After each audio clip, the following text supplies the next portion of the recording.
and Lin put away the 99-fold extreme heavenly formation disc and the 1,000-possibility box before expressing his utmost gratitude to Lin Junjun. If it wasn't for Lin Junjun, he wouldn't have been able to purchase these treasures, even if he had the money. "I heard you're going to establish a sect?" Lin Junjun suddenly asked, and Lin's expression shifted minutely.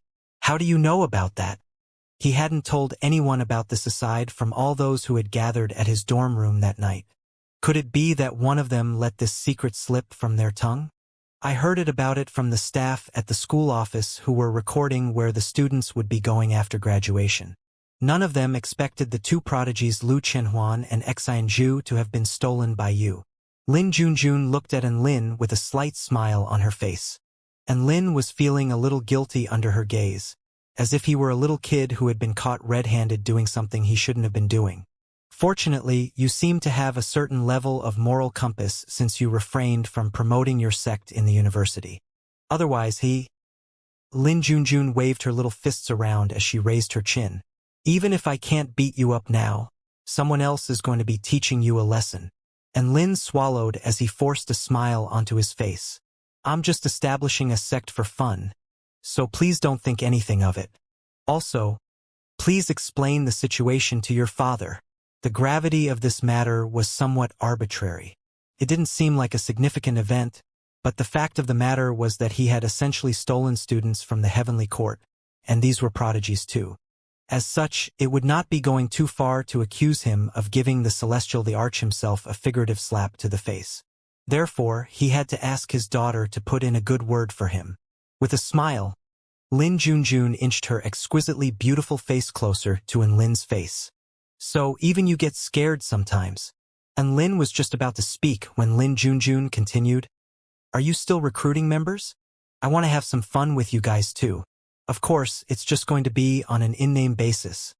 I'm still a member of the Heavenly Court." That's probably not a good idea." And Lin replied with a difficult expression. Was she kidding? What if the Celestial the Arch looked into the matter upon finding that even his daughter had become a member of his sect? Even if it was just on an in-name basis, it was still a type of blatant provocation to the Heavenly Court. Aside from that, he was also concerned that Lin Junjun might be a Heavenly Court spy. It would be quite concerning if the Heavenly Court was to plant a spy like her in his newly budding sect. "Oh, I see." Lin Junjun backtracked a few steps before turning her gaze elsewhere.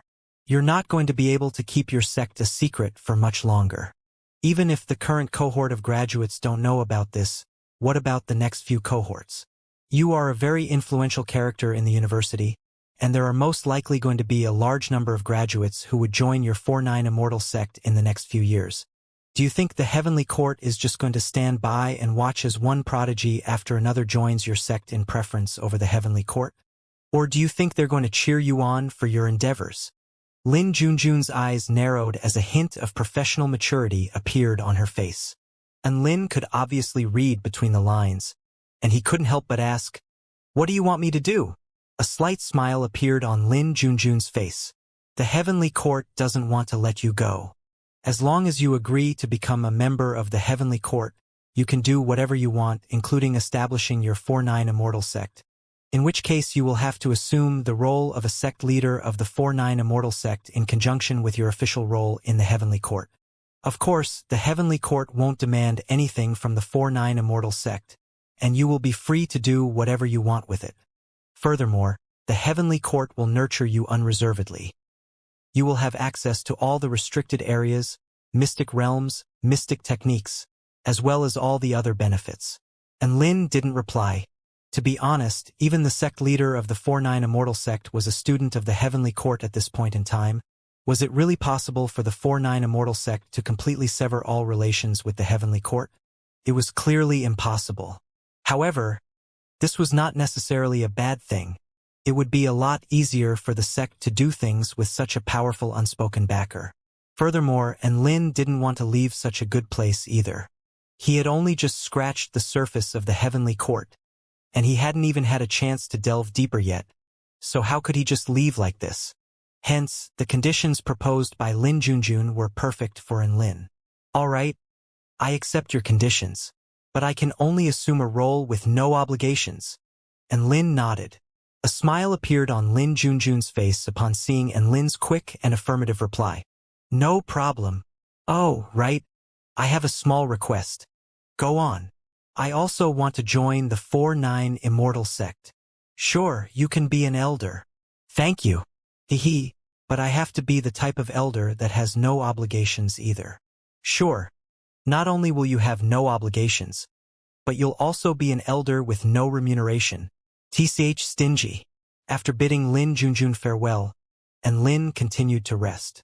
He had just been completely depleted by the 1,000 possibility box, so he had to replenish his energy. Thus, he slept with Xianxia for another day. A burst of urgent knocking suddenly sounded. Knock, knock, knock, knock. This time, the sound of door knocking had zero repetition and without any rhythm. Coming, coming? And Lin opened his eyes before walking toward the door. This style of haphazard knocking definitely did not belong to an elegant and cultured woman like Lin Junjun. He opened the door to find a woman standing outside with a radiant and enchanting smile on her face. Let's go, and Lin. All right. I'll call up to Bai, Tina, and Xiao Zhe. The woman standing outside his door was none other than Lu Qianhuan. It was time for them to choose a site for their sect. And Lin flew through the air via dog kinesis flight alongside Lu Qianhuan as they headed toward the university's teleportation spell formation. The kingdom of the 9 states is so big. Which state should we go to first? Lu Qianhuan turned to look at Lin. Among the Stone Dragon State, Wind Plane State, Purple Star State, Gem State, Thunder State, Spirit Sword State, Ancient Void State, Heavenly River State, and Baihua State, I think it's best to skip the states where the presence of the 4 great sects is too overbearing, and Lin proposed. Lu Qianhuan nodded. All right, so we won't go to the mythological beast sect's Stone Dragon State, the 10,000 spirits Immortal sect's Wind Plane State, the Heavenly Sword sect's Ancient Void State, and the Vermilion Bird sect's Baihua State. We also want a place that will facilitate safe and stable development, so let's also eliminate states where wars regularly take place. And Lin nodded and said, so we'll eliminate the Gem State, which neighbors the Dark Marshlands, and the Heavenly River State, which is close to the Ant Tribe. As such, there are only the Purple Star State, Thunder State, and Spirit Sword State left. The Purple Star State is located in the northeastern region of the Kingdom of the 9 States, and Susu's Greenwood Imperial family is also there, so wouldn't it be a more convenient location for us? Lu Qianhuan suggested, and Lin's eyes lit up upon seeing this. That sounds good. Let's visit the Purple Star State first. Thus, the two of them chose the teleportation spell formation leading to the Purple Star State to officially commence their journey to establish their sect. Meanwhile, at the easternmost tip of the Purple Star State, on a vast expanse of charred earth where no grass grew, the dark ground below squirmed as if it were a living being. The sound of singing wafted for several thousand kilometers with the light breeze, but there seemed to be no source to the sound, as if the voice belonged to heaven and earth and did not have a set origin. A woman in an elegant white robe strolled along the charred earth with a nostalgic expression on her face. Purple Star, I'm back. The Purple Star State was the most technologically advanced state in the Kingdom of the 9 States, and Lin arrived for a second time at this state on Debai's back. When he caught sight of the skyscrapers within the cities, and the vast array of transportation vehicles that fused cultivation and technology into their design, he couldn't help but click his tongue in wonder. Wow! Giant and Lin. The human civilization here looks so much like the human civilization in the divine mirror world. Tina's emerald eyes flashed, and she exclaimed as a steam-powered train whistled past. The Purple Star State is actually far superior to the human race of the divine mirror world in their ability to fuse cultivation with technology. And Lin gave a very objective analysis in reply. He thought to himself for a moment before deciding to dial a voice transmission. Hello, classmate and Lin. What's up? A mellow voice sounded. Haha, Su Qinyun. I'm here in the Purple Star State as we speak. I'm going to pick out a site for our sect. Any good locations that you can suggest? And Lin asked with a smile. Oh, you're picking out a site for our sect? Can it wait a few days? I'll take you to some good places. Su Qinyun's elated yet conflicted voice sounded. The thing is, I'm traveling with a team of the Imperial Palace Guards to a place in the Purple Star State where strange phenomena are occurring. There have already been many powers gathered there, and we probably won't be able to mediate the conflict there in a short period of time. Strange phenomena? And Lin perked up with interest, and he asked, "Is there some sort of treasure that's about to be born there?" "I'm not sure.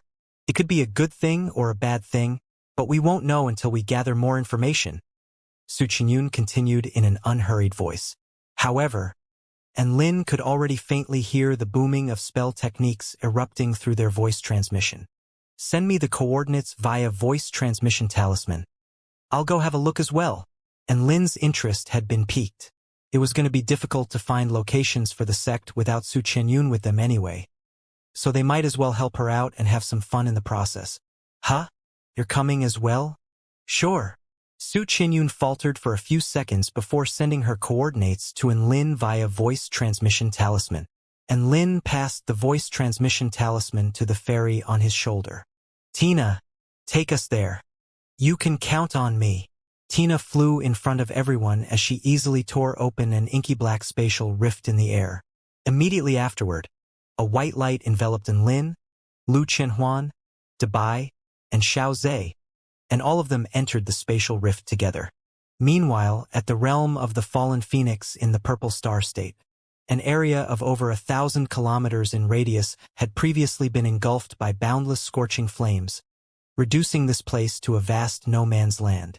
Apparently, in ancient times, a divine phoenix had fallen here, and its Tao of fire had wounded heaven and earth, thereby transforming this area into a realm of eternal flames. However, half a year ago, the flames at the realm of the fallen phoenix began to diminish. This event had shocked the entire Purple Star State as various powers arrived on the scene to see if there was something special happening there. The flames diminished day by day, and just a few days ago, the flames had completely disappeared. Countless cultivators converged on this previously lethal landscape in search of potential opportunities. This was a common way of thinking in the cultivating world. Any place with abnormalities might present opportunities. It had to be said, this was quite an applicable rule to this world.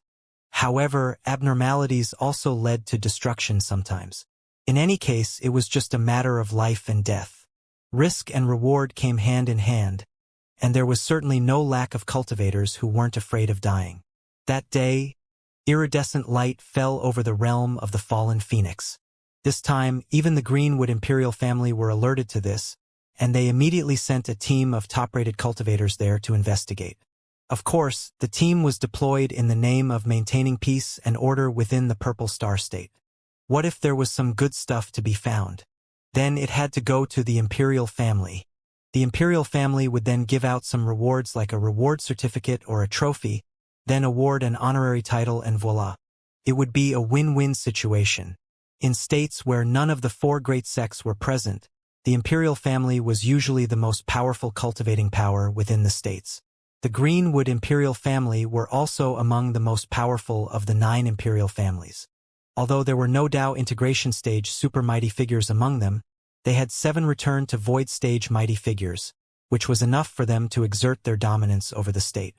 The team that had been deployed comprised of 2 return to void stage mighty figures, 10 soul formation stage cultivators, and Su Qinyun, who was there just to find some opportunities for herself. "Princess Yunlu, just follow along behind me. I'll protect you and not allow you to come to any harm." A handsome man turned back with a smile as warm as a spring breeze toward the exquisitely beautiful woman behind him. Su Qinyun nodded lightly. "Then I'll be in your care, Senior Donghua." "Don't call me senior. I'm not that much older than you. You can just call me Brother Donghua," the man said in a joking manner. Su Qinyun lowered her head slightly without giving a reply. Not much older? Was 3,000 years considered to be a small age gap now? Su Qinyun was well aware of the man's intentions to forge a closer relationship with her, but she couldn't be bothered to directly bring up the issue. Su Qinyun was normally quite aloof like this, so Donghua didn't express any dissatisfaction at her silence. He knew that a beautiful celestial maiden would take time to pursue. After all, slow and steady wins the race.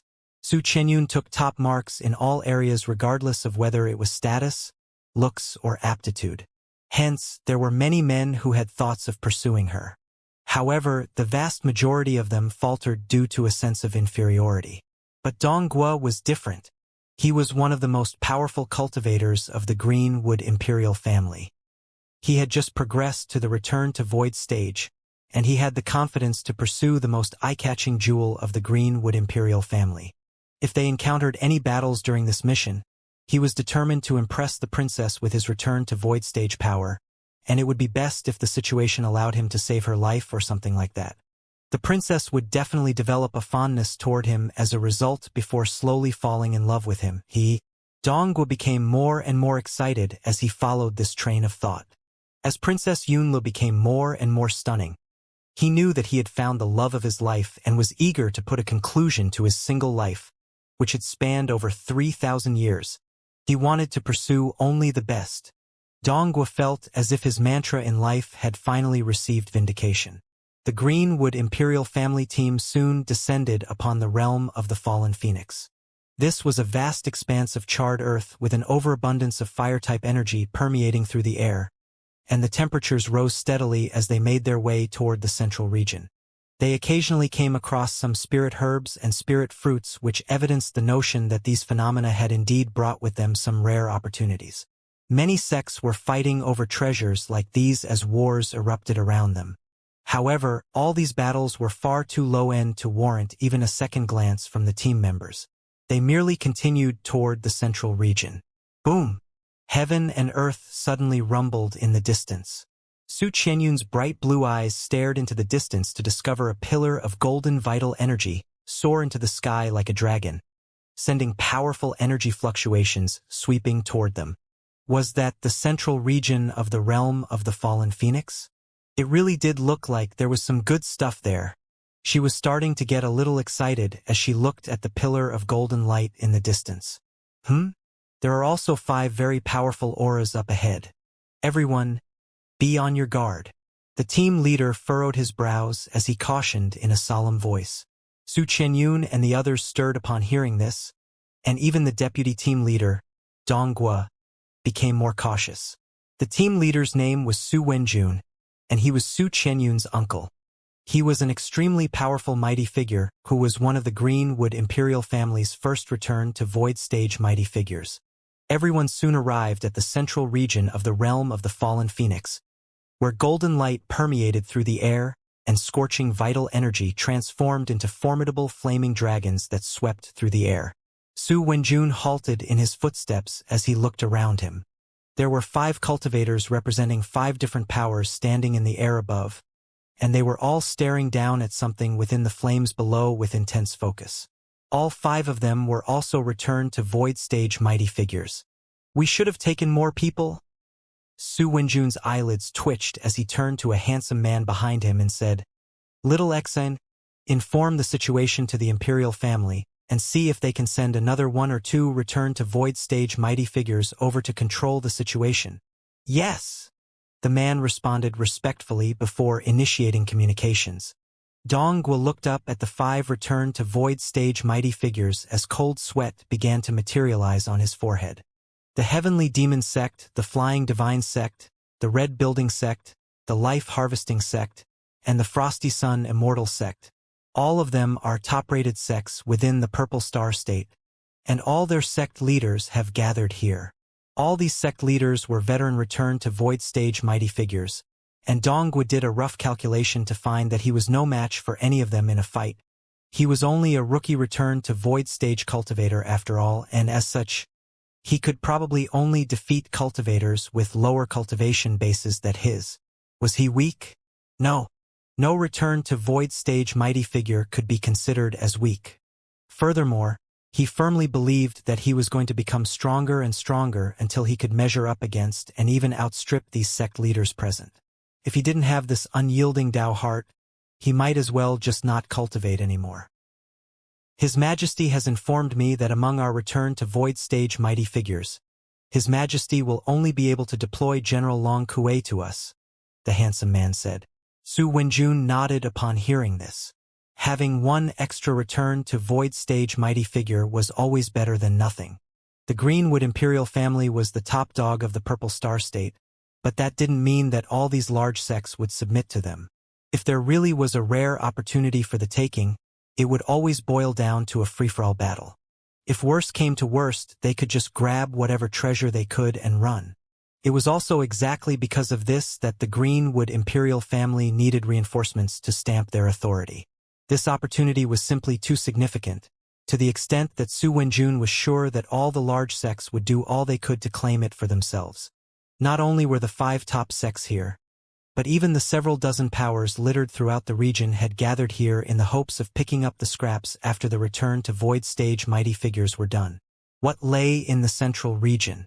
Just what was it that urged all those Tao body stage cultivators, spirit nurturing stage cultivators, and soul formation stage cultivators to gather here even though they knew that they had to face the pressure of the presence of several return to void stage mighty figures? Just what was it that made them willing to even risk their lives for? It was an egg. This was a golden egg that was imbued with an extremely powerful life force energy. Everyone was well aware of what it meant for a flaming egg like this to appear in the central region of the realm of the fallen phoenix. A phoenix had fallen here? But what about rebirth from the ashes? This legendary event was taking place right before everyone's eyes as they waited with bated breath for the right opportunity to strike. If there was someone who could take the egg for themselves and make the phoenix refer to them as father, he would be the father of everyone else here. So, why had none of them converged toward the egg? This was because the flames around the egg burned at extremely formidable temperatures, and the flames were also imbued with the power of the deceased phoenix's divine Tao. This power was not something that returned to void stage mighty figures dared to approach lightly as they feared that they would be burned to a crisp. Are we just going to wait here?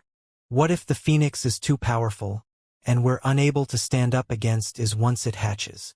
Su Qianyun asked with an uneasy expression. This phoenix was a Tao integration stage being when it had fallen here. Even if its revival would drastically debilitate it, what if it wasn't debilitated to a sufficient extent? Wouldn't it be a tragedy if everyone here was slaughtered by the phoenix? Do not fear, Princess Yunlo. I will protect you, even if it means giving up my life. Dong turned to Su Qianyun with a warm smile. Su Qianyun. Su Wenjun responded to her concerns. There's no need to worry.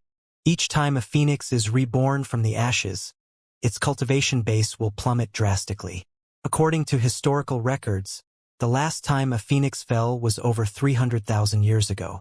When it was reborn from the ashes, it was only at the spirit nurturing stage and was captured by the mythological beast sect in the end. So our main concern is in the power of the Tao integration stage that's imbued within the phoenix's flames. Su Qianyun asked. That's right. We can only observe the situation now. I have a feeling that another drastic transformation is going to befall this region. Su Wenjun replied with a grave expression. The golden egg was enveloped in layers of scorching flames, from which all the onlookers detected a sense of danger. Aside from the Greenwood Imperial family team, none of the other 5 sect leaders were interested in chatting with or insulting one another. All of them were gearing up to strike at the first opportunity that arose. Boom! Heaven and earth suddenly trembled violently. Immediately afterward, the entire sky above was transformed into an expanding sea of flames. The surrounding temperatures were instantly elevated to an extreme value, causing many Tao body stage cultivators to wail in anguish before fainting and collapsing to the ground with skin that was scorched red. Donggua instantly stationed himself in front of Su Qianyun before looking at her with a nonchalant smile. Don't be scared, Princess Yunlu. I swear I will protect you no matter what happens. Run! Someone suddenly roared. A cold sneer appeared on Donggua's face as he turned forward, only to find that it was Su Wenjun who had spoken. Upon making this discovery, his expression faltered before catching sight of the divine Tao flames around the golden egg. The flames had transformed into flaming dragons and flaming phoenixes, which were pouncing toward everyone in the general vicinity. A flaming phoenix flew toward a small sect before instantly reducing a soul formation stage cultivator, 10 spirit nurturing stage cultivators, and over 100 Tao body stage cultivators to dust. At the same time, the energy of life essence began to flow toward the golden egg. This is a blood sacrifice? Donghua faltered for a split second. At this moment, a flaming dragon imbued with the power of the divine Tao opened its cavernous mouth before charging toward the Greenwood Imperial family team at a horrifying speed. What are you waiting for? Run! Su Wenjun roared before positioning himself in front of everyone as he summoned a round shield. The flames instantly cracked the round shield open before knocking Su Wenjun back into the air with blood gushing forth from his mouth. Donghua had pissed himself with fear. Even Su Wenjun had been wounded by the flames. He would probably be burned to a crisp if he were to stand up against it. At this moment, the flaming dragon reared its head again before pouncing toward the Greenwood Imperial family team. Run! Donghua screeched before turning and running away at full speed, leaving a series of afterimages in his wake. He didn't have time to think about anyone else during these dire circumstances. Princess Yunlu? Fuck off. What would be the point of gaining Princess Yunli's affection if he died in the process? He had finally advanced to the return to void stage. How could he allow himself to die here? Roar! The flaming dragon roared as it flew toward the fleeing team. It completely disregarded the spell techniques that Su Wenjun had thrown at it as it chased after Su Qianyun. Su Qianyun possessed the true Yin physique. Yin and Yang gave rise to one another. Hence, her constitution was extremely enticing to the golden egg and was exactly what it needed to nurture itself. The flaming dragon was simply too fast, and there was no way that a half-step soul formation stage cultivator like Su Qianyun was going to be able to outrun it. Scorching temperatures swept toward her with the power to destroy everything in this world. Death was approaching, and Su Qianyun's intricate features had already become extremely pale as a hint of despair appeared on her face. The flaming dragon opened its cavernous mouth as it attempted to swallow Su Qianyun whole. However, in this dire situation, a white light flashed as a pair of powerful arms encircled Su Qianyun's slim waist before carrying her away in another direction at extremely fearsome speed. The flaming dragon missed her by millimeters, and Su Qianyun looked up with her dreamy blue eyes, upon which she was greeted by the sight of a familiar man. "Seal classmate and Lin, you're here."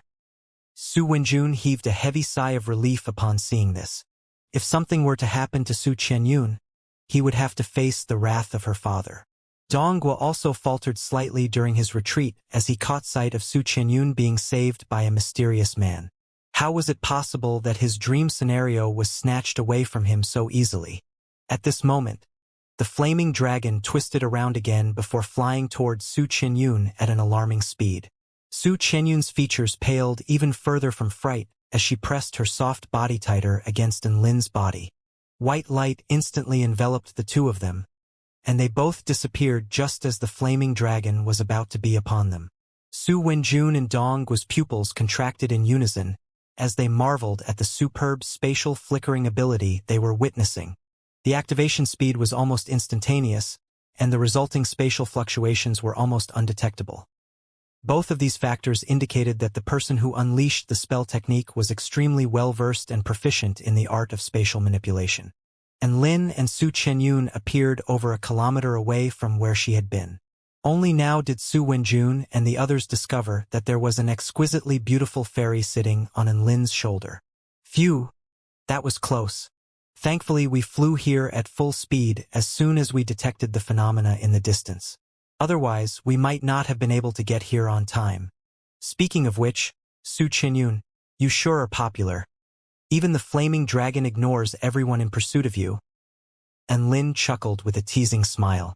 Su Qianyun was immediately a lot less nervous upon hearing Lin's words, and a faint blush appeared on her cheeks. Thank you, classmate Lin. I would have died here if it wasn't for you. We're all friends. There's no need to thank me. And Lin replied with a nonchalant smile. Donghua could only look on from a distance with a thunderous expression. Could friends just embrace each other like that? Release the princess at once. However, he didn't dare to say anything because his performance just then had been absolutely horrendous, and if he were to jump up and say something now, he would inevitably put himself in the firing line. The flaming dragon was clearly unwilling to give up as it continued to charge towards Su Qianyun. Tina activated her spatial flicker yet again to evacuate Lin and Su Qianyun, thereby evading the flaming dragon's attack. However, some of the flaming dragons and phoenixes in pursuit of the other cultivators changed their directions to pursue Su Qianyun. These dragons and phoenixes had absorbed the life essence of several hundred cultivators. Monstrous flames swept toward them in all directions, and the space around them began to crack as the entire sky was lit up by the blinding golden light of the flames. This was an attack that was sufficient to kill even returned to void stage mighty figures. However, Tina remained calm amid the carnage. She had mastered many of the divine tier spell techniques that she had invented, so attacks like this posed no threat to her. Dream illusion transformation, Tina called out in a crisp voice as she extended both of her little hands, upon which all three of them began to shimmer and warp before their bodies began to dematerialize. Rumble, the flames swept through the sky and engulfed everything within a radius of several kilometers. Dong was stared at the horrifying explosion of flames, and his legs began to tremble. The handsome man who had just contacted the Imperial Palace for reinforcements let loose a cry of shock and horror. However, Lin and Su Qianyun appeared completely unscathed several kilometers away in the blink of an eye. Phew, that was hot. Lin heaved a long sigh before looking down at the woman in his arms. Are you feeling hot? Su Qianyun shook her head before nodding lightly, and her snowy white features were tinged with a hint of red. The handsome man in the distance immediately raised his thumbs in praise. As expected of my brother-in-law. It was not that he didn't want to swoop in and save Su Qianyun. It was just that he would only drag her down even if he had tried. At a time like this, Lin fell from the sky and saved his sister like a heroic knight. The shock and elation he experienced from witnessing such a thrilling sequence of events urged him to throw his poise as a prince completely out the window. He approved of this marriage. Dong's eyes widened upon hearing this, as if he had been struck by a bolt of divine lightning, leaving him shocked and dumbstruck. What was that? Su Xian's brother-in-law. Wasn't Su Xian Su Qianyun's brother? Could it be? Dong's heart plunged into a freezing glacier. He had been single for over 3,000 years, and he thought that he had finally found his true love. Why? How could it be like this? Wait, he suddenly came to a realization. He was quite a high-ranking official in the Greenwood imperial family, so he would have definitely heard something if Su Qianyun had a Dao partner. Hence, Su Xian had to have been lying. Just as Dong's thoughts surged from one extreme to another, the flaming dragons and phoenixes continued in their pursuits of Su Qianyun. However, in the face of Tina's advanced spatial manipulation techniques, they were simply being clowned around and did not even come close to reaching their target. That's extremely impressive. Just who is that fairy? Su Wenjun stared at Tina in shock. Tina's cultivation base was probably inferior to his, but the spell techniques that she had unleashed, as well as the true intent and Dao intent imbued within, were far superior to anything that he was capable of, to the extent that he couldn't even figure her spell techniques out. Not just Su Wenjun, but all the other top-rated cultivators from the other powers within the Purple Star State had also turned toward Lin and the others with shock etched on their faces. A portion of the assailants that had been attacking them had been drawn away by Su Qianyun, thereby allowing them some breathing room. Although Su Qianyun was facing a series of monstrous attacks, Tina was still able to keep her safe with ease. Even though the flames did not possess sentience and were a little clumsy, they were flames imbued with the power of the divine Dao. Even a return to void stage mighty figure would be severely wounded upon contact with flames like these. But that fairy was able to easily avoid the sea of flames created by the flaming dragons and phoenixes. This really was extremely impressive. Everyone only had one question in their hearts at this moment. Just who was this fairy mighty figure? Which power did she pledge her allegiance to? Roar! After chasing Su Qianyun around for a long time to no avail, a flaming dragon suddenly let loose a frustrated roar and looked at Su Qianyun one last time before flying back toward the egg. All the other flaming dragons and phoenixes also retreated back to the egg. All the surrounding cultivators were dumbstruck by this. Holy fuck! These flame creatures chased Su Qianyun around in circles like this but were forced to give up in the end? Profound respects welled up in the hearts of many cultivators upon seeing this. Aside from the flame creatures pursuing Su Qianyun, all the other divine Dao flame creatures pursuing the other cultivators also began to fly back toward the golden egg. Everyone heaved a sigh of relief upon seeing this. Following that disastrous epidemic, the realm of the fallen phoenix had been reduced to ruins. Not only were there countless massive holes in the ground, but there were also a series of inky black spatial rifts torn open in the air, from which chaotic destructive power emanated, plunging the entire area into destruction and disarray. More than half of the cultivators who had originally gathered here had been killed, and before they even had a chance to catch their breath, something suddenly happened. All the divine Dao flames converged toward the egg in a surging vortex before fusing with the egg itself. Before long, all the flames had completely disappeared. All the cultivators who had survived the attacks earlier turned their eyes to the golden egg in unison with expressions of intense focus. None of the cultivators present had made a move on the egg as they were fearful of the divine Dao flames. However, that obstacle had been eliminated now that the flames had been absorbed into the egg. This was the perfect time to fight for the golden egg. Charge! Whoosh, whoosh, whoosh. Every single cultivator present charged toward the egg with all their might. Fuck off! Someone roared angrily. A series of flying swords that materialized from vapor streaked through the air in a series of lethal trajectories before instantly piercing the bodies of about a dozen cultivators with their fearsome power. You Lang, you old fuck! How dare you kill my disciples? The sect leader of the life-harvesting sect, Duan Hunzi, glowered at the sect leader of the heavenly demon sect not far away from him. He waved a hand through the air, and a series of heavenly sabers materialized from his Dao intent and pierced through heaven and earth before descending upon Taoist Yu Lang. Taoist Yu Lang roared with laughter as claws grew from his hands, and an ancient ferocious wolf several thousand feet tall materialized behind him. This gigantic wolf was imbued with earth-shattering divine might, and it extended its sharp claws before slashing down upon the silver heavenly sabers. Boom! The battle between the two returned to void stage mighty figures sent a violent tremor running through heaven and earth. At the same time, battles also erupted between Bai Pengzi of the Flying Divine Sect and Celestial Maiden Fei Ying of the Red Building Sect, as well as between Shuang Yukong of the Frosty Sun Immortal Sect and Su Wenjun of the Greenwood Imperial family. They knew that the only threats to them would be the other return to void stage mighty figures present. Of course, none of the other cultivators present were just standing around idly. All of them had a chance to grab the golden egg while the mighty figures were busy fighting among themselves. It was with this in mind that many spirit nurturing stage cultivators and soul formation stage cultivators also battled one another as they charged toward the golden egg. The cultivators leading the pack would often be slain by those from behind them, and those who had killed them would soon arrive at the front of the pack, only to be slain by the cultivators further behind them. Whoosh! An extremely domineering bolt of golden light swooped down upon the egg at extreme speed, charging through the impediment posed by countless spell techniques before coming to the front of the pack. Ha ha ha ha!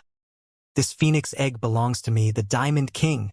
A man with a seemingly indestructible, shiny golden body charged toward the egg with the smile of a victor on his face. The Diamond King was the sect leader of the Diamond Sect, which was one of the large sects within the Purple Star State. His cultivation base was at the soul formation pinnacle stage, and the fearsome diamond body he had forged allowed him to ignore almost all attacks from soul formation stage cultivators. It was exactly because of this that he had also become the man closest to the golden egg. However, when he was less than 1,000 feet away from the egg, frost and snow suddenly enshrouded heaven and earth. Everything suddenly slowed down, and this was not an illusion. Everything that entered that area really did become extremely slow, including the man known as the Diamond King. The Diamond King's eyes widened as he felt his body grow more and more lethargic. He didn't even have a chance to do anything before an extremely sharp streak of light flashed toward his chest. Ding! The tip of a sword clashed with his diamond body as a sharp screech erupted between heaven and earth. The sword then stabbed into the same spot on the Diamond King's chest about a dozen times before the sword projection pierced through his chest under his shocked gaze, drawing a spurt of golden blood. All the cultivators who entered the peculiar realm of frost and ice thereafter also slowed down drastically before all of them were severely wounded by the sword projections sweeping toward them. Who is it? The Diamond King activated a mystic technique and retreated with all his might to avoid being slain by that fearsome attack. All the other cultivators also faltered in their charge as they stared with uncertainty toward the golden egg. A cultivator who was able to instantly wound the Diamond King? Could it be that another return to Void Stage mighty figure had arrived on the scene? An exquisitely beautiful woman holding a great ice sword slowly materialized from the frost and snow. In that instant, terrifying sword intent soared into the air, as if it were threatening to slice the very heavens apart. For 9 Immortal Sect, Sword Pavilion Lu Qianhuan. For 9 Immortal Sect? What the hell is that? The Diamond King was dumbstruck. Not only him, but all the other cultivators were befuddled, as well as they had clearly never heard of this sect before. A mighty voice suddenly sounded. A mere soul formation stage swords, woman dares to stand in my way? What impudence! Bai Pengzi, who had just been engaged in battle with celestial maiden Fei Ying, finally found an opportunity to charge for the golden egg. His body transformed into a mighty white bird before flying into the domain of extreme frost and instantly tearing it apart. He extended a pair of golden claws toward the golden egg with an elated expression on his face. It was also at this moment that a gargantuan, pitch-black tail appeared in the air before sweeping toward the mighty white bird. The tail was imbued with monstrous force as it compressed the air in its path into a gigantic pancake while inky black spatial rifts appeared around it. Boom! The clash between the two of them swept up destructive gale force winds, which tore through the earth within a radius of 5 kilometers around them. PFFF! The mighty white bird threw up a mouthful of blood before being knocked back over 1,000 meters through the air. Gasp! Everyone's eyes widened in shock as they drew sharp intakes of breath. Bai Pengzi was a return to void intermediate stage mighty figure. It would have to take an extremely fearsome mighty figure to wound him with one strike. However, they were all knocked speechless when they turned their eyes toward the golden egg. They were greeted by the sight of a black dragon over 10,000 feet in length soaring through the air. His black scales seemed to have swallowed up the light of the sun as heaven and earth fell dim and monstrous dragon might exuded from his body. Some of the weaker cultivators present were struck by an extreme sense of asphyxiation as their legs gave out from under them. The Dragon Court of the Eastern Seas are here as well? They sure did a good job of hiding their presence. Bai Pengzi stabilized himself in the air before staring up at the black dragon with shock etched onto his face. He had to have been hiding there for a while to have been able to appear without being detected in advance by Bai Pengzi. Could it be that he was already hidden there when the divine Tao flames swept out to attack everyone? Dragon Court of the Eastern Seas? TCH? Don't compare me to those idiots. I am from the primordial dragon tribe. An earth-shattering dragon might swept forth from the black dragon's body, and his voice was like a clap of thunder that struck fear into the hearts of all the surrounding cultivators. They didn't know what the primordial dragon tribe was, but it certainly sounded extremely powerful. His monstrous strength instantly rooted everyone to the spot, and not even one person dared to approach him. Oh, right. My name is Xiao Zhe, and I am from the Dragon Pavilion of the 4-9 Immortal Sect. Bai Pengzi's pupils contracted upon hearing this. 4-9 Immortal Sect? All the cultivators present drew another sharp intake of breath. 4-9 Immortal Sect again. Lu Qianhuan's emergence had alerted everyone to the existence of such a sect, but Xiao Zhe's emergence had truly engraved the name of this sect deeply into everyone's mind. One had to realize that any sect with a return to void stage mighty figure within their ranks could be considered as a top-rated sect in the Purple Star State. The Heavenly Demon Sect, the Flying Divine Sect, the Red Building Sect, the Life Harvesting Sect, the Frosty Sun Immortal Sect. All of these sects were examples of this, and all of them were relatively important sects, even in the context of the entire Taichu continent. However, this 4-9 Immortal Sect also had a return to Void Stage Primordial Dragon Tribe mighty figure within its ranks. Just as everyone was rooted to the spot, a faint energy fluctuation swept through the air near the golden egg. Immediately afterward, a handsome man appeared as he stared at the egg before him with a scorching light in his eyes. Stealing is not advisable. And Lin suddenly appeared before him with a frosty expression on his face. This man was none other than Dong Guo from the Greenwood Imperial family. Dong's heart jolted in shock upon being caught red-handed, and he almost fled in fear. However, he then discovered that the monstrous black dragon was too busy facing off against all the other Return to Void stage mighty figures, and had not even noticed him. Furthermore, the man who stood before him was none other than that soul formation stage cultivator who had pissed him off earlier.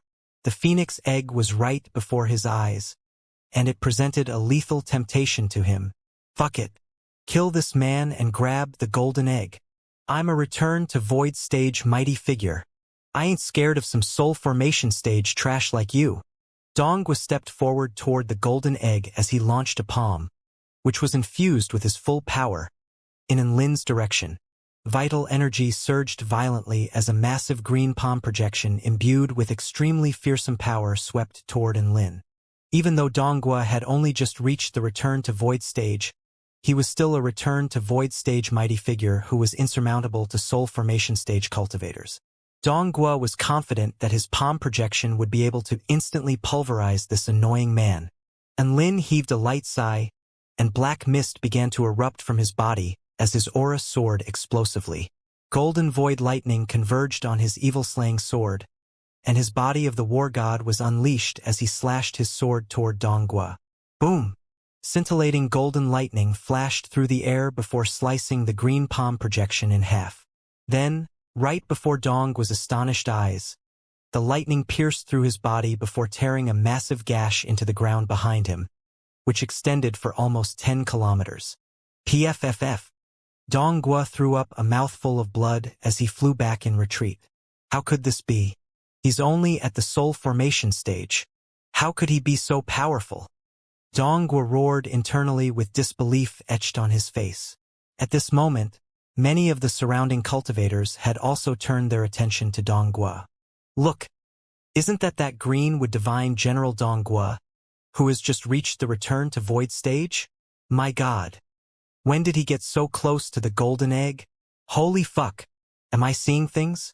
Has he just been wounded by a soul formation stage cultivator? Countless cultivators turned their eyes upon the handsome man in flowing white robe with incredulity etched on their dumbstruck features. A soul formation stage cultivator was able to severely wound a Return to Void stage mighty figure with one slash of his sword. This didn't make sense.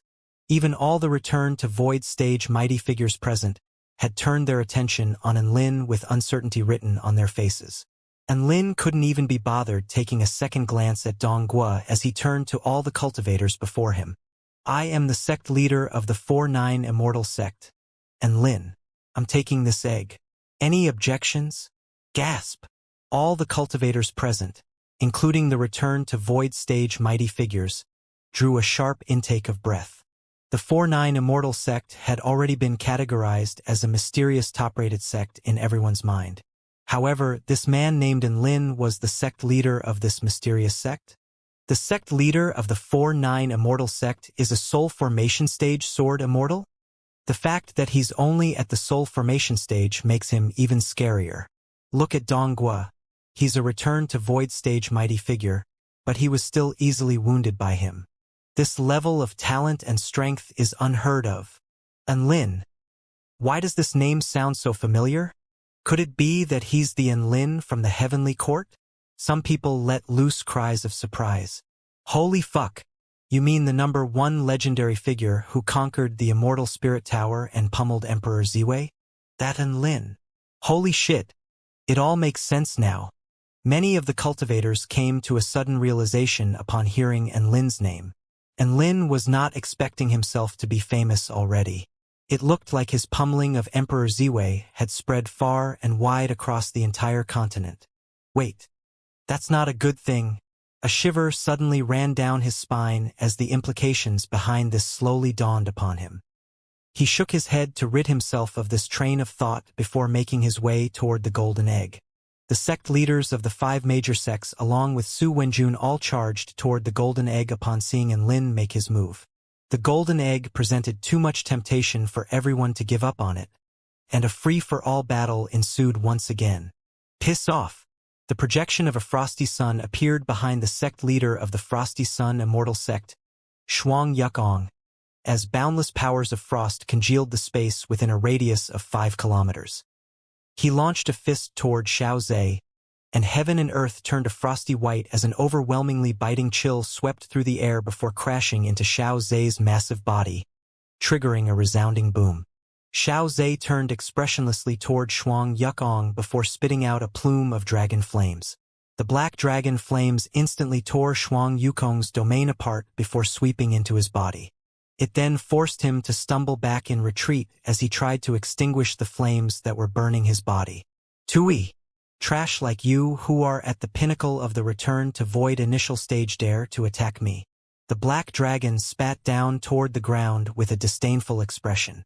The massive globule of spit crashed to the ground like a cannonball, instantly blasting a soul formation stage cultivator who was surreptitiously trying to inch closer to the golden egg into oblivion. Some of the weaker cultivators had been scared shitless by this, and they didn't dare to make any moves as they stared up at the colossus in the distance with pale features. Ding-ling! A crisp, pleasant ringing suddenly erupted as cherry blossoms descended from the sky like rain in a display of ethereal beauty. The several hundred cultivators closest to the golden egg were all entranced. It was as if they had been intoxicated, and some of them even had mysterious blushes on their faces. This is an illusionary technique? Lu Qianhuan's expression shifted drastically, but she was soon swept up by a mystical power as her eyes glazed over. Not only her, but even Xiaozhe was caught in a daze for a split second. It was during this split second that a petite figure pierced through the air before flying toward the golden egg as a streak of pink light. However, a streak of white light flashed past, and a tiny figure appeared before the golden egg. Her golden wings glowed with a dazzling light as the heart lotus ice sword in her hand exuded a biting, chilly aura. This egg belongs to my master. Everyone else has to back off. A delicate cry sounded as the heart lotus ice sword slashed through the air, sending a series of dazzling glacial sword projections whistling through the air. All the sword projections were imbued with heavy killing intents as they swept toward the pink streak of light. The pink streak of light transformed into a beautiful woman who then extended a hand before her to create a barrier forged from countless cherry blossoms, thereby keeping the frosty sword projections at bay, but she was knocked back by the fearsome sword might in the process. The collision also impeded her spell technique output, and all the cultivators who had been caught in illusionary realms came to their senses. This is Celestial Maiden Fei Ying's illusionary technique. Everyone get back. My God! She was forced into retreat by a fairy. Isn't that the fairy who was sitting on Enlin's shoulder? Holy fuck! You mean that fairy that was able to fool the divine Tao flame creatures with ease? Just as all the cultivators were letting loose cries of surprise, Tina pointed her sword at the pink-robed woman before her as she announced in a clear, crisp voice, "I am Tina from the Realm Pavilion of the 4-9 Immortal sect. Do you want to continue?" Everyone was shocked upon hearing this. 4-9 Immortal sect again? Badass. Celestial Maiden Fei Ying's lips twitched. 4-9 Immortal sect? Is there really such a sect in the Kingdom of the 9 States? No, is there even such a sect on the entire Tai Chu continent? And Lin shot a glance at her. We just established the sect not too long ago.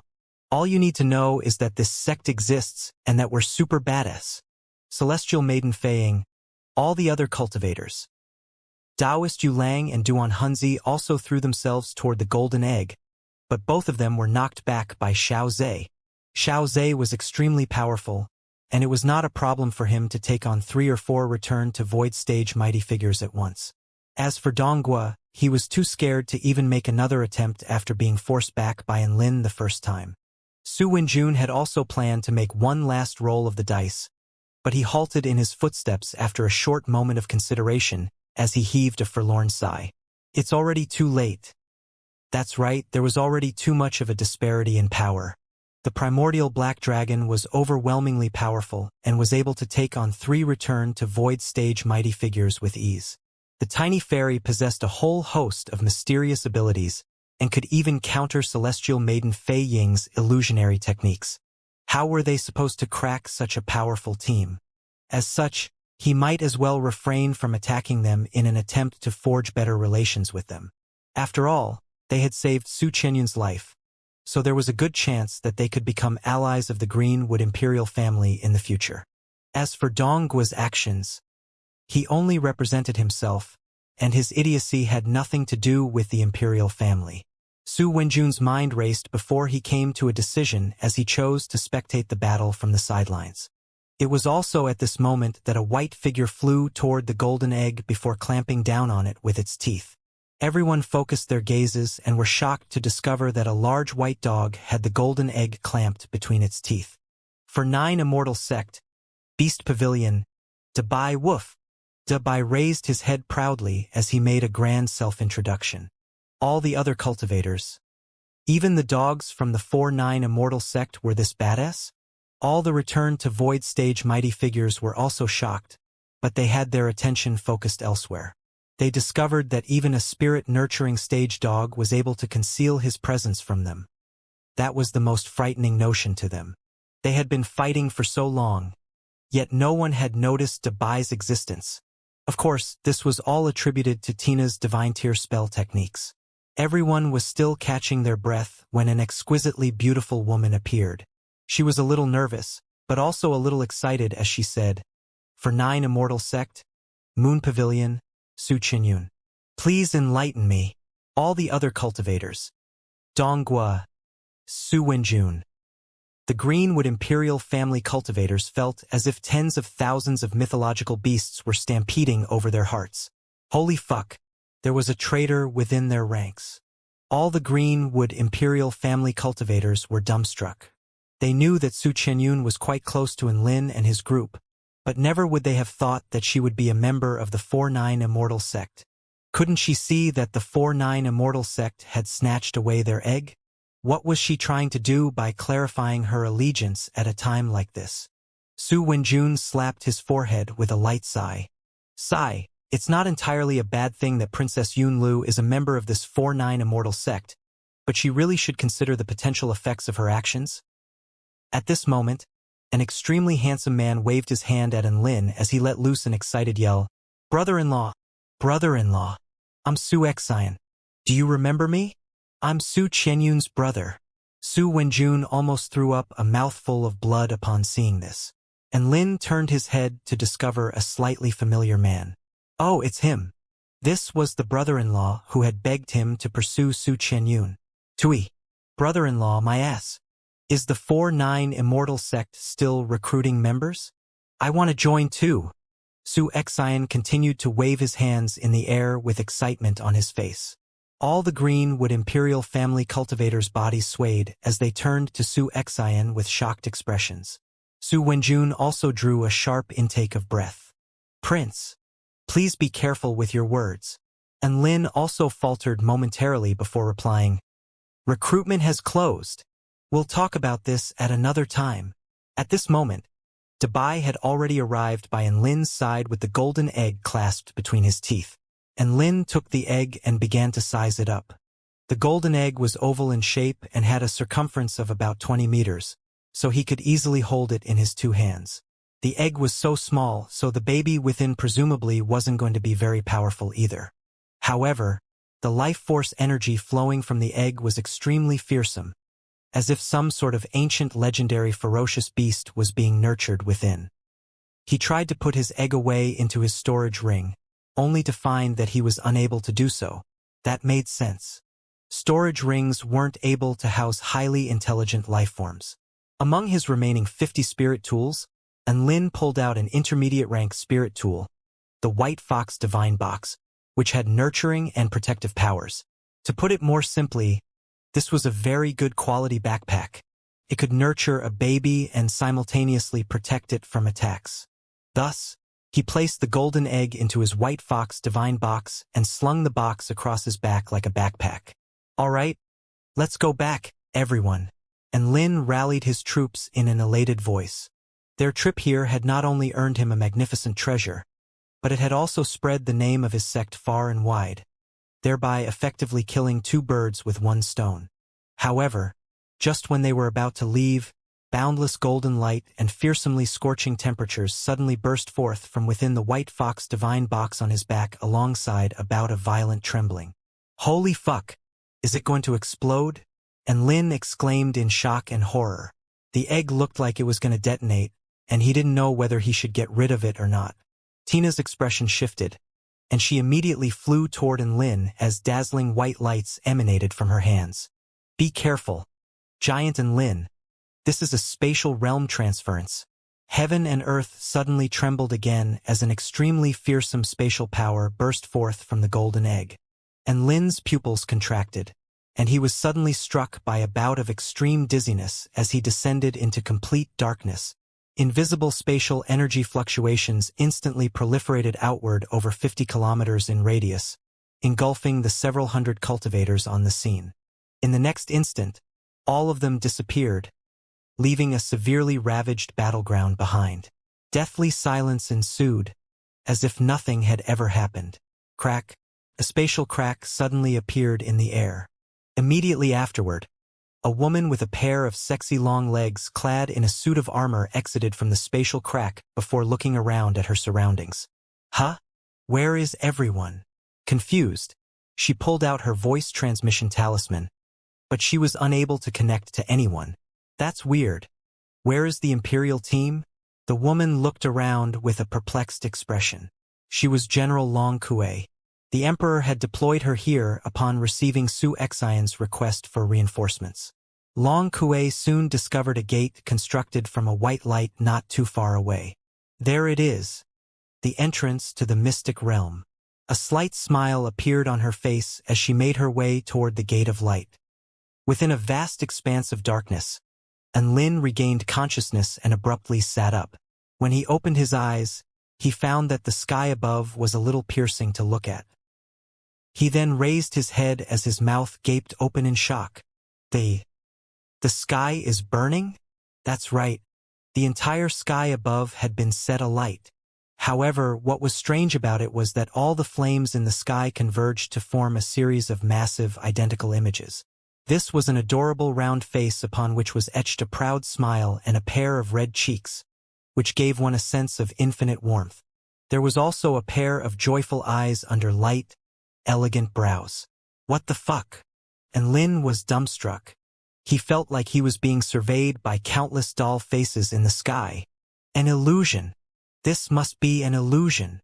And Lin muttered as he pulled out his realm-piercing nail and withdrew his body of the war god before stabbing the nail down toward his hand. Splat! Blood flew through the air. Gasp! That hurt.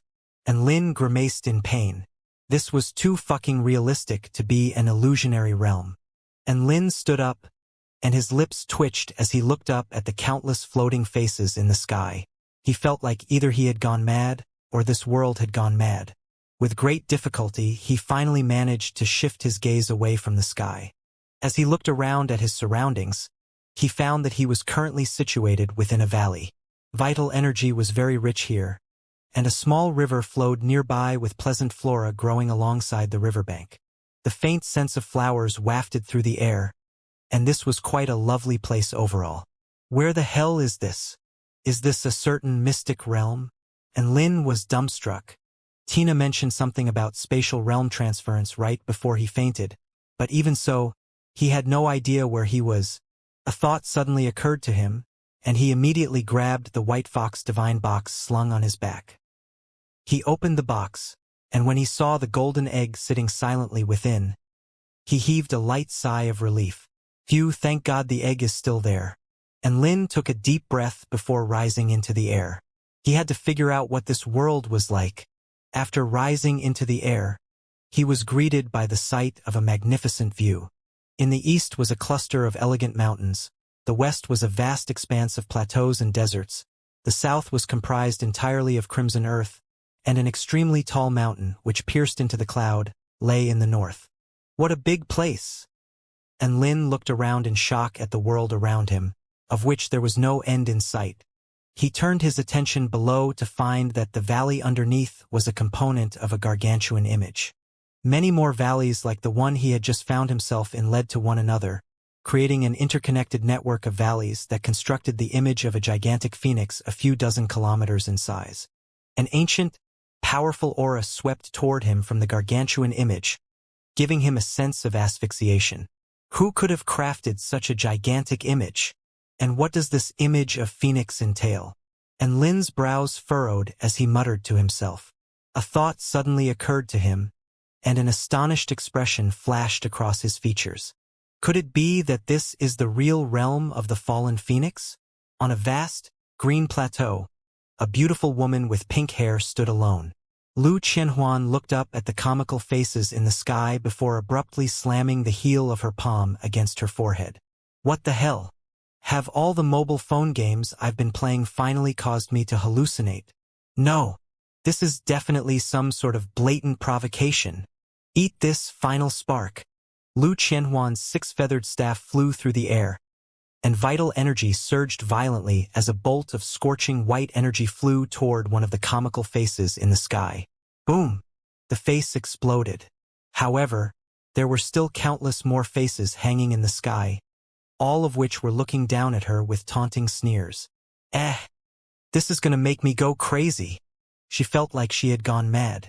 That was the only plausible explanation behind the hallucinations she was seeing. And these were most definitely illusions, as there was no way the real world could be so absurd. Meanwhile, on the Crimson Plains in the south, Su Wenjun made his way across the scorching earth as he launched a palm through the air, instantly pulverizing a flying lizard dragon to dust. He looked up at the comical faces in the sky before muttering to himself with a solemn expression. The faces in the sky above must contain some sort of information. What an indescribable, unsettling expression, though. Just looking at it makes me feel uneasy. In the mountain ranges of the east, a black-robed man stepped through the air with black mist underfoot. With each step he took, he covered a distance of a few hundred meters. This was the sect leader of the life-harvesting sect, Duan Hunzi. Ah, is that the mighty portrait of the death god? I can't help but tremble when I look up at the faces in the sky. Duan Hunzi panted heavily as his teeth chattered. The twisted face, the half-moon crescent eyes, the pupils peering toward the left, the unnatural curvature of the smile. The corners of the lips curve all the way up to the cheeks, but there are no signs of the tissue ripping apart. It's so peculiar, yet so natural. This is terrifying and magnificent at the same time. This is an extremely blissful and elated state. The smile. It is the smile of the death god. Ha ha ha. Duan Hunzi became more and more excited as he spoke, and he felt like he was attaining enlightenment in his Tao of dead souls just by looking up at the sky. The icon of my life-harvesting sect is going to be this smile of the death god from now on. Ha ha ha. In a forest elsewhere, Su Qianyun was given quite a fright by those comical faces. She couldn't shake the feeling that she had seen faces like those in the past, but she couldn't pinpoint when or where she had seen them. This was a frightening aspect to her. Those faces were like the faces that appeared in her nightmares, the ones that looked at her with mysterious smiles. Just as she was walking along with her heart in her throat, she encountered a group of people. There were 5 people in the group, and they all wore the same uniform, so it was safe to assume that they were all from the same sect. Su Qianyun and the 5 of them all faltered upon seeing one another. Don't come any closer. We're from the Heaven and Earth Extreme Sect. A tall man immediately pulled out his longsword as he stared at Su Qianyun with a pair of nervous eyes. It was impossible not to be scared. The Greenwood Imperial family and the 4-9 Immortal sect were simply far too impactful. Not only was Su Qianyun an extremely important member of the Greenwood Imperial family, but she was also a core member of the 4-9 Immortal sect, so she was not someone they could mess with. Su Qianyun was slightly taken aback upon hearing this name. The name of their sect was quite a bold one, but they were actually just a second-rate sect in the Purple Star State. Who would have thought that she would encounter them here? She was just about to speak when the man at the forefront of their group said, "Meng Yang, there's no need to be scared. Don't forget that she's the only person here in this peculiar space." A sinister smile appeared on the man's face as he spoke, and his scorching gaze traveled over Su Qianyun's body. The tall man faltered slightly upon hearing this before coming to a sudden realization. Sect leader, are you saying? The man at the forefront clapped his hands together. That's right. We have 3 spirit nurturing stage cultivators, 1 soul formation initial stage cultivator, and a soul formation intermediate stage cultivator. We'll be able to take care of a half-step soul formation stage cultivator like her easily. Don't forget that imperial princesses carry lots of treasures with them. Furthermore, this princess is quite the beauty. The other 4 cultivators immediately became excited upon hearing this, and they pulled out their weapons as they stared at the ridiculously beautiful woman they had stumbled upon with scorching eyes. Su Qinyun. She was planning to have a chat with them, but it looked like there wasn't much to say now. The 5 heaven and earth extreme sect cultivators unleashed powerful auras as they closed in on Su Qinyun. It was also at this moment that a bright blue moonlight disk suddenly flew through the air silently, like the scythe of a death god. In the next instant, all 5 of the heaven and earth extreme sect cultivators were rooted to the spot as they stared at Su Qinyun with expressions of incredulity on their faces. How could this be? You're only half-step. Splat. 5 fountains of blood shot forth as all 5 cultivators were sliced cleanly in half. The moonlight disk flew around Su Qinyun like a sprightly, blue fairy. Su Qinyun shook her head lightly before departing. 1 soul formation initial stage and 1 soul formation intermediate stage. She could already beat the crap out of these guys when she was just at the spirit nurturing final stage, let alone now when she was already at the half-step soul formation stage. There were often misunderstandings about the abilities of prodigies from the heavenly court. They did not know just how much of a difference it made when bloodlines, aptitudes, cultivation methods, and weapons were taken into consideration. Everyone would be ashamed to call themselves students of the heavenly court if they couldn't even defeat enemies a rank or 2 above them. Sigh. Why do people always lust over my looks? It looks like being too beautiful is a concern as well. Su Qinyun pouted as she muttered to herself and continued wandering around aimlessly. Atop an incredibly tall mountain in the north, there was a miniature white dog halfway up the mountain, who had obscured his aura, and was waiting to be rescued. This miniature white dog was none other than Dabai in his miniature form. Dabai had just witnessed an epic battle between 2 Return to Void stage mighty figures, and although the battle had ended quickly, he still pissed himself in fear during that time. It appeared that all the cultivators from the realm of the fallen phoenix had been transferred here. He was just a spirit-nurturing stage dog. Who could he defeat in this world? He couldn't beat anyone here, so he could only hide himself away. Dabai hid behind a massive rock as he looked up with a disconsolate expression at the comical faces in the sky. Save me, big brother, and this world is too dangerous. I can't live without you. Wah woof. And Lin leaped onto his brick and searched the system of valleys below him, but was unable to find anything of particular interest aside from a few weak trash cultivators. How the hell do I get out of this stupid place? And Lin's brows furrowed. Since he had the golden egg on his back, he would be targeted by everyone. His top priority was to get out of this place before finding a place where he could reunite with his companions. And Lin suddenly turned toward the incredibly tall mountain in the north. According to my experience with mystic realms, there is a very good chance that this mountain could provide the exit to this mystic realm. Alright, the mountain it is then.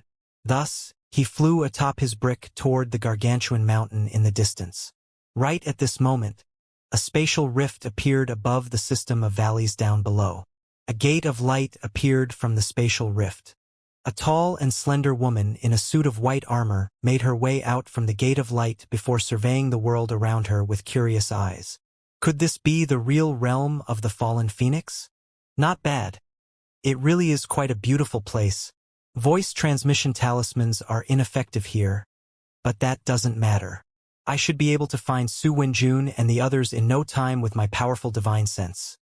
And Lin flew toward the mountain in the distance. He could see the mountain, but he was actually still quite far away. From a rough estimate, he determined that he was at least 500 kilometers away from the mountain. Boom, boom, boom. A battle was happening by a small waterfall in the distance. Since Lin enjoyed taking part in battles, he immediately flew toward the location where the battle had erupted atop his brick. There, he discovered two women in colorful clothes bullying a sword-wielding man. All three of them were at the soul formation initial stage. The man continued to fall back in retreat and was close to being defeated. Lin was in shock, and he immediately let loose an enraged roar. "Accursed demonic women! Let that man go and come at me instead!" The Flying Divine sect male disciple, as well as his two Red Building sect female assailants, were all dumbstruck by the sight of Lin flying toward them. Wasn't that the sect leader of the 4-9 Immortal sect?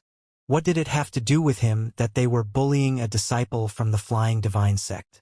The Flying Divine sect male disciple took advantage of his two female assailants' moment of distraction to fly back through the air before turning to Lin with a mixture of shock and elation on his face. "Many thanks, sect leader Lin." The two Red Building sect female cultivators looked up at Lin with cautious expressions. They didn't know what Lin's intentions were, so they didn't dare to do anything. With his hands clasped behind his back, Lin slowly descended atop his black brick. He then asked in a slow voice, "Why are you guys fighting?" The two female cultivators looked at each other before turning to Lin with shock on their faces, as if to say, "Why are you meddling in our fight?" The male cultivator pointed at the two female cultivators. "Those two wanted to seduce me and suck away my yang energy. If it wasn't for my spirited resistance, I would have fallen to these two demonic women." The two female cultivators blushed upon hearing this, and one of them retorted, "It won't kill you, and it'll feel quite good for both parties." Lin, the male cultivator, "I don't know if it'll feel good, but one thing I do know is that I'll be at your mercy once you suck away my strength," the male cultivator said while gritting his teeth. At their mercy? Lin was a little excited. "Since Senior Lin is prohibiting our battle, then we will be taking our leave," one of the sexy female cultivators said. Thus the two of them turned and tried to flee the scene. "Wait!" Lin suddenly yelled. The two female cultivators halted in their footsteps, and they really did stop. They had no choice but to do so. This was the sect leader of the 4-9 Immortal sect, which had stood up against all 5 of the major sects. They did not dare to disregard his instructions. "Ahem, as your senior, I shouldn't just believe whatever you say." Lin cleared his throat and continued, "You have to prove to me that sucking away a person's yang energy won't kill them, and that it'll feel quite good as well." The two female cultivators, the male cultivator, Lin was actually quite curious, and he wanted to see just how this legendary spell technique worked. After all, he was a classy person who was averse to vulgarity. All he was trying to do was to experience the diversity of spell techniques in this world in order to broaden his horizons and perhaps further his own cultivation. The sexy female cultivator took a deep breath before asking with incredulity, "Senior Lin, you're telling us to unleash the spell technique that sucks away yang energy on you?" Lin nodded nonchalantly. He had been a part of this cultivating world for so long, but he had never seen a spell technique like this, so he was not going to pass the opportunity to see it in action. "Do you want to give us a bit of privacy?" Lin turned to the male cultivator. The male cultivator's lips twitched as he silently turned and departed. Senior." The slightly more petite woman whose figure was just as explosive made her way toward Lin with shyness and anxiety on her face as she asked, "Are you sure you won't retaliate when we suck away your yang energy?" "I promise I won't." Lin vowed with a solemn expression. The two women looked at each other before creating seals with their hands. Immediately thereafter, 2 pink ropes of energy appeared between them and colored the entire sky pink. Lin blinked. "You don't have to dance, or adopt some seductive poses, or strip off some clothes?" The two seductive women glowered at Lin. "We're a proper sect, and the spell techniques we cultivate in are proper spell techniques as well. Don't try to treat us like some thirsty prostitutes." Lin didn't say anything else as he stood patiently on the spot. He really did want to see just what this yang energy suction spell technique was like. The 2 pink ropes of energy flew into the air before transforming into 2 pink spirit snakes, which instantly bound Lin's body. "Oh, so this is some rope play?" Lin felt like things were getting quite interesting. The two pink spirit snakes opened their mouths to reveal sharp fangs before abruptly biting down upon Lin's arm in unison. Crack, crack. The fangs of the pink spirit snakes snapped the moment they made contact with Lin's arm. PFFF.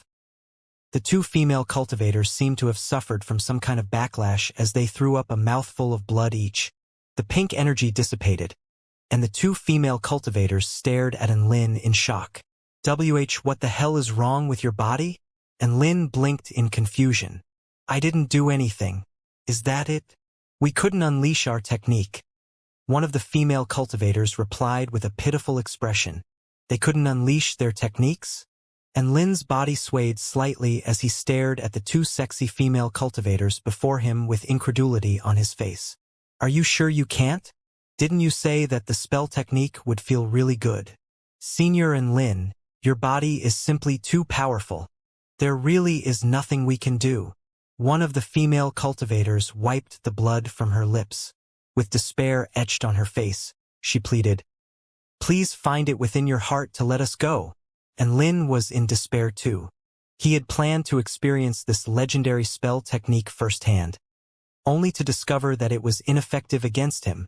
Was he so powerful that he didn't even have the right to feel good anymore? All right, get out of here. He dismissed them with a disconsolate wave of his hand as he finally abandoned all thoughts of experimentation. Upon hearing this, the two female cultivators fled into the distance in record time in case Lin changed his mind and forced them into more strange experiments. Thank you so much for saving me, Senior Lin. Otherwise, I would be tarnished by those two demonic women. The male cultivator immediately made his way over to Lin to express his gratitude following the departure of the two female cultivators. And Lin shot a glance at the male cultivator. Piss off. Bloody time waster. Humph. He immediately leaped onto his brick as he spoke before continuing toward the gargantuan mountain in the distance. The male cultivator stared after the black brick with a vacant expression on his face. Why did he suddenly get angry? Do seniors nowadays all have such peculiar personalities? However, the male cultivator was a good person at heart, and he was determined to repay Lin for saving him. Even though anything he was capable of was probably insignificant to an exceptional mighty figure like Lin, he was still determined to do what he could. Meanwhile, on that gargantuan mountain in the distance, Dabai was in a dire situation. Dabai was planning to hide behind the rock until Hero Lin swooped in to save him. However, his concealment spell technique was unfortunately not enough to fool the three elders of the heavenly demon sect. Huh? Isn't that Dabai from the 4-9 Immortal sect? Taoist priest Dong Su, who was at the forefront of the three elders, looked down with a scorching expression at the miniature white dog hiding behind the rock. He was a soul formation intermediate stage cultivator, and he possessed a pair of eyes that could pierce through illusions, so Dabai's concealment technique was naturally not enough to fool him. His outward appearance has changed, but there's no mistaking his aura. The other two elders of the heavenly demon sect were extremely excited to hear this. An opportunity like this only comes up once in a blue moon. We can capture him and give him to sect leader Yu Lang. Perhaps he would be able to lead us to the Phoenix Egg. Exactly. We can take this core member of the 4-9 Immortal sect as a hostage in exchange for the Phoenix Egg. Taoist priest Dong Su cackled before slowly closing in on Dabai. Dabai was on full alert behind the rock, and his fur suddenly stood upon on end. His animalistic instincts told him that he was in danger, and he immediately transformed into a giant dog before running away. The three heavenly demon sect elders faltered upon seeing this. They had obscured their auras before closing in on Dabai, but it appeared that he was still somehow able to detect their presence. Do you really think you can run away from us? Chase him down. Taoist priest Dong Su issued a command, and all of the heavenly demon sect elders unleashed their auras before transforming into 3 streaks of black light as they flew toward Dabai with frightening power and speed. Dabai turned pale with fright upon seeing his 3 enemies, and he unleashed his heavenly wolf inheritance as he fled with all his might. His assailants consisted of 3 soul formation stage cultivators. There was no way he could beat all 3 of them. A black energy blast pierced through the air before crashing toward Dabai. Dabai executed some high-difficulty acrobatic maneuvers in the air, allowing him to just barely evade the enemy's attack. The black energy blast missed Dabai by centimeters before crashing into a mountain, where it instantly left a massive crater over 100 meters in radius. Phew, that was close. Dabai heaved a light sigh of relief. If he was struck by an energy blast as powerful as that, he was probably going to be severely wounded. Oh, I didn't think you would be so nimble and agile. Taoist priest Dong Su cackled with a sinister expression as he waved a hand to materialize 9 black energy blasts in the air beside him. Each energy blast was equivalent to the full-force strike of a soul formation stage cultivator, and all 9 black energy blasts shot forth toward Dabai at once, leaving menacing trails of black light in their paths. Dabai's body trembled as he continued to execute a sequence of evasive acrobatic maneuvers. Boom, boom, boom. One energy blast after the other missed their target. It had to be said, even though Dabai's figure wasn't exactly slim, he was super agile. Perhaps it was because he had been ridden a lot by Enlin, but he knew all sorts of poses that allowed him to evade all of Taoist priest Dong Su's attacks. Even Taoist priest Dong Su's expression shifted minutely upon seeing this. However, whenever Dabai dodged an attack, his speed of retreat would inevitably be slowed down, and the 2 other heavenly demon sect elders took advantage of his faltering speed to close in on him. Black chains shot forth from their palms before whistling through the air toward Dabai like 2 bolts of black lightning. Dabai was unable to evade, and one of his back paws was caught by a chain. The fearsome restrictive power halted all his momentum, and the other 2 elders managed to gain on him rapidly. Dabai reacted quickly at this moment. He turned around, and his aura instantly soared as he lashed out with his chaotic sky-crushing claw. Blue saber projections pierced through the air before tearing into an elder's body as an expression of shock and horror lingered on his face. Blood spurted forth, and the elder let loose an anguished wail before staging a frantic retreat. Another elder flashed toward Dabai while wielding a long sword, which exuded a sense of fearsome sharpness. Clang! A crisp collision sounded, and the elder's pupils contracted upon discovering that his long sword had struck a seemingly indestructible barrier of golden light. This was the shield of promised victory that Enlin had gifted Dabai, which would allow him to keep one lethal attack at bay. Dabai took this opportunity to lash out with his claws again.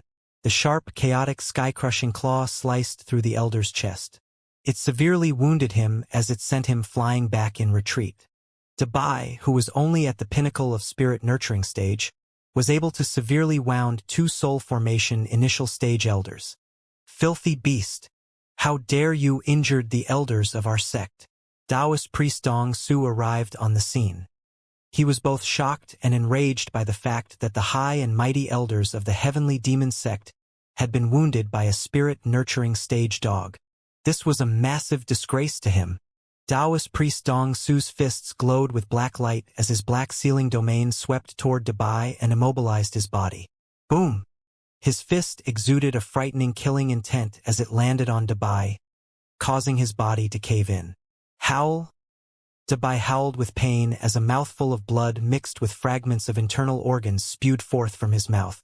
Even if he had a powerful bloodline to strengthen his body, the full-force strike of a soul formation intermediate stage cultivator was too strong to be endured by a spirit-nurturing final stage creature like him. Dabai's body plummeted to the ground, where it left a massive crater. Humph! Who gave you the guts to injure the elders of our sect? Taoist priest Dong Su descended upon Dabai with an eerie killing intent emanating from his body as his inky black domain swirled around him. Who gave me my guts? Of course it was my parents. Woof! Dabai lay in the center of the crater, but there was no hint of surrender on his face. Elder Dong Su, why don't we torture this accursed beast before tying him up? One of the severely wounded elders glowered at Dabai with a malicious expression. Great idea. Let me vent my rage on him first. I can't just take this sitting down. The other elder chimed in. For high and mighty soul formation stage cultivators to be severely wounded like this by a spirit-nurturing stage dog was simply unacceptable to them. They had to avenge themselves. Dabai's body trembled. Aren't you afraid of Enlin taking revenge on you for treating me like this? Aren't you afraid of the wrath of the 4-9 Immortal sect? Woof! The two elders faltered slightly before chortling with mirth. Has this filthy beast had his cognitive functions impaired from fear? We're going to use you as a hostage in exchange for the Phoenix Egg. So we're naturally not afraid of their vengeance. Revenge from the 4-9 Immortal sect is nothing compared to the Phoenix Egg. The elder's smile suddenly froze on his face as one of his arms was dismembered before flying through the air, immediately following which a fountain of blood gushed forth. The other elder's mouth gaped open, and he didn't even have a chance to react before a figure appeared before him. Before he knew it, he had been punched into the ground as a foot stepped down his chest, instantly shattering all his ribs. "Do you dare to say that again?" A voice that sounded like it came from the depths of hell asked. Taoist priest Dong Su trembled uncontrollably as he sensed the fearsome might emanating from their assailant. The two elders looked up in shock and horror at their assailant. They were unable to utter even a single word. Tears of elation and relief streaked down Bai's face as he roared, "Big brother, and you're finally fucking here." And Lin looked at Bai, who was lying feebly on the ground, before turning to the elder underfoot with a thunderous killing intent in his eyes. The elder with the dismembered arm was still howling in anguish while the elder underfoot was trembling from fear. He was too scared to even utter a single sound. "You sounded pretty convincing just a minute ago. Why don't you repeat what you just said?" And Lin asked in a cold voice as he glared at the elder underfoot. I was wrong. Please spare me, senior." The elder on the ground had lost all his spunk as he looked up at Enlin with shock and horror on his face while his body trembled uncontrollably. "3 men bullying a dog, and you taking pride in doing so? Don't you know that Bai is our sect's mascot?" "Huh." Enlin stepped down, and the heavenly demon sect elder's internal organs were instantly pulverized as a resounding crack reverberated through the air. "Bai, when did I become the sect mascot? Woof. You sure have a lot of nerve beating up my friend like this." And Lin's fingertips crackled with lightning as a killing intent seeped from his voice. He had clearly been completely enraged. "You tell them, big brother, and woof." Bai cheered him on from the sidelines. And Lin glared at Bai. "Shush. I'm not done flexing yet." Bai. The elder on the ground suddenly opened his mouth. Within his mouth, a fearsome power was accumulating. Boom!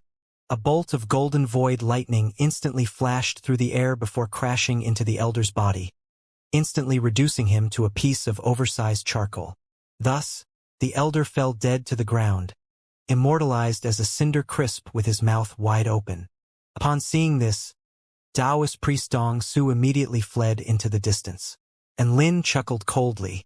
"You want to run? Sorry. All those who messed with Bai must die. First technique, wind sword." And Lin's body instantly disappeared, and he appeared right behind Taoist priest Dong Su in the blink of an eye before lashing out with his evil-slaying sword. Another arm fell from the sky. Taoist priest Dong Su howled in agony before turning to launch a black energy ball toward Enlin. Enlin extended his left hand expressionlessly and slapped the powerful black energy ball into oblivion before launching another sword strike toward Taoist priest Dong Su. Thus, Taoist priest Dong Su was reduced to an armless elderly man before being kicked into the ground, plummeting from over a kilometer in the air before tumbling beside the other elder with the severed arm. There was simply far too much disparity between their power levels, and the heavenly demon sect elders didn't even have the power to retaliate. And Lin descended at Bai's side before stroking his soft fur and asking in a gentle voice, "How are you doing? You were shouting pretty excitedly just then. How come you can't even stand up now?" Bai was still lying within the crater with a feeble expression on his face. Each and every breath he took brought a pained grimace to his face as blood flowed from the corners of his lips. "Big brother, and I can still hold on. Just finish off those 2 bastards for me." Woof! And Lin didn't reply. Instead, he placed a hand on Bai's back to assess his injuries. His brows soon knitted together. Bai's injuries had extended to even his skeletal structure and meridians. If he had arrived any later than he did, Bai would probably be beyond saving. He immediately brought out a coffin before carefully picking up Dabai from the ground. Lie down in here. Dabai's expression faltered upon seeing the coffin as tears flowed from his eyes. Big brother and I haven't died yet. Why are you tossing me in a coffin? Woof. I'm not trying to bury you. This is Blood Soul Jade Coffin, an immortal tool that can absorb life force energy from the environment in order to recover the user's injuries. Come on, be a good boy. And Lin said as he placed Dabai into the coffin. Don't lie to me, big brother, and I don't want to die young. Woof, Dabai said with a nervous expression. At this moment, Taoist priest Dong Su and the other elder fled in unison toward different directions. And Lin chuckled lightly. You think I can't do anything if you escape in different directions? He extended both hands before gripping the air toward the two elders. Spatial congealment. Crack. A restrictive force akin to that of a spatial seal instantly locked each of the two men in place. Spatial manipulation? How could this be? This is something only returned to void stage mighty figures are capable of. How can you be capable of something like this? Taoist priest Dong Su roared in shock and horror. The other elder with the severed arm turned pale with fright as his body trembled uncontrollably. Heh! This is just a way of manipulating the power of extreme frost. It was invented by the Purple Star civilization. You two pieces of trash won't understand even if I tell you about it. Now get back here. And Lin chuckled lightly before unleashing a pair of golden palms to bash the two of them into the ground. The two of them were severely wounded again as blood gushed forth from their mouths. They were then plucked from the ground like a pair of turnips by Lin. Dabai, tell me, what do you want me to do with these two? And Lin clapped his hands together as a hint of mercilessness and ferocity glowed in his cold eyes. A burst of excitement flashed across Dabai's big, round eyes. And Lin was so gallant and reliable at this moment that Dabai was caught in a daze as he looked at him. After a few seconds of dazed silence, he was finally able to formulate a sentence and said, Big brother, and you're so cool. And Lin's lips twitched. Quit it with the useless flattery and tell me what to do with these two. Taoist priest Dong Su and the other elder immediately wept and begged for forgiveness from Dabai in the hope of being spared. Unfortunately for them, Dabai was not some merciful, benevolent saint. He pointed his claws at the two elders before delivering his final verdict. Big brother, and give these two assholes a quick death. Woof! Boom! The two elders of the heavenly demon sect were instantly blasted into charred corpses by two bolts of golden void lightning. Phew! It's all over? And Lin heaved a sigh of relief before turning to Dabai with a smile on his face. How are you doing? Feeling better. Dabai lay down inside the Blood Soul Jade coffin, and a red light flashed as the life force energy in the surrounding environment was absorbed into his body. I feel much better, big brother, and you were so badass just then, woof! Dabai yelled with excitement. Hee hee, it wasn't much, don't make a big fuss. And Lin waved his hand with a nonchalant expression. After you recover, we'll try and find the way out together. The golden egg on my back is too prominent a target and will most likely make us a lot of enemies. Dabai nodded before swallowing a regenerative pill to further accelerate his recovery process. The Blood Soul Jade coffin lived up to its reputation of being a regenerative immortal tool, as Dabai was almost fully recovered after lying within the coffin for a short while. I'm fine now, big brother, and let's go. Woof! Having been reinvigorated, Dabai stood up in the coffin, and his eyes glowed brightly as his aura further solidified the notion that he was fully recovered. A joyful smile appeared on Lin's face upon seeing this. Let's go, Dabai. We're going to bash some people. Aren't we going to try and find a way out? Woof. Yes. But we'll bash the shit out of anyone from the heavenly demon sect on the way. Genius, woof. Thus, Lin and Dabai leaped onto the brick together as they flew toward the tall mountain in the distance. On the outskirts of the gargantuan mountain, a man was traveling through the air. This man was one of the generals of the Greenwood imperial family, Donghua. Donghua was a little crestfallen as he looked for a way out around the mountain. He looked up at the comical faces in the sky with a dazed expression for a moment, before a bitter smile appeared on his face. The comical faces in the sky were like an insult to everything that he had just done as they sent dull, throbbing pain shooting through his heart. He had been single for over 3,000 years. Just when he thought that he had finally met his true love, in the end, the man with the princess in his arms wasn't him, nor was he the hero who had rescued the princess from certain death. Not only that, but he was even severely wounded by a single sword strike from a soul formation stage cultivator. Prior to entering this realm, he had even heard other cultivators discussing among themselves, talking about how he was the weakest return to void stage cultivator in 10,000 years. If it wasn't for the fact that the situation was quite urgent at that time, he would have slain that cultivator that was slandering him. Donghua looked up into the sky as he heaved a long sigh. Sigh. Why couldn't I have been braver and escaped with Princess Yunlu in my arms? Doing so would have slowed me down a little. But there was a chance that we could have successfully escaped together. A hint of remorse appeared on his face. He felt like he had wasted a perfect opportunity. However, right at this moment, he suddenly saw a familiar figure flash past in the distance. Was that Enlin? Donghua's eyes widened as his heart rate accelerated. Initially, to him, Enlin wasn't even a worthy rival. However, he soon discovered just how foolish that notion was. All those heavy blows he had received had been bestowed upon him by Enlin.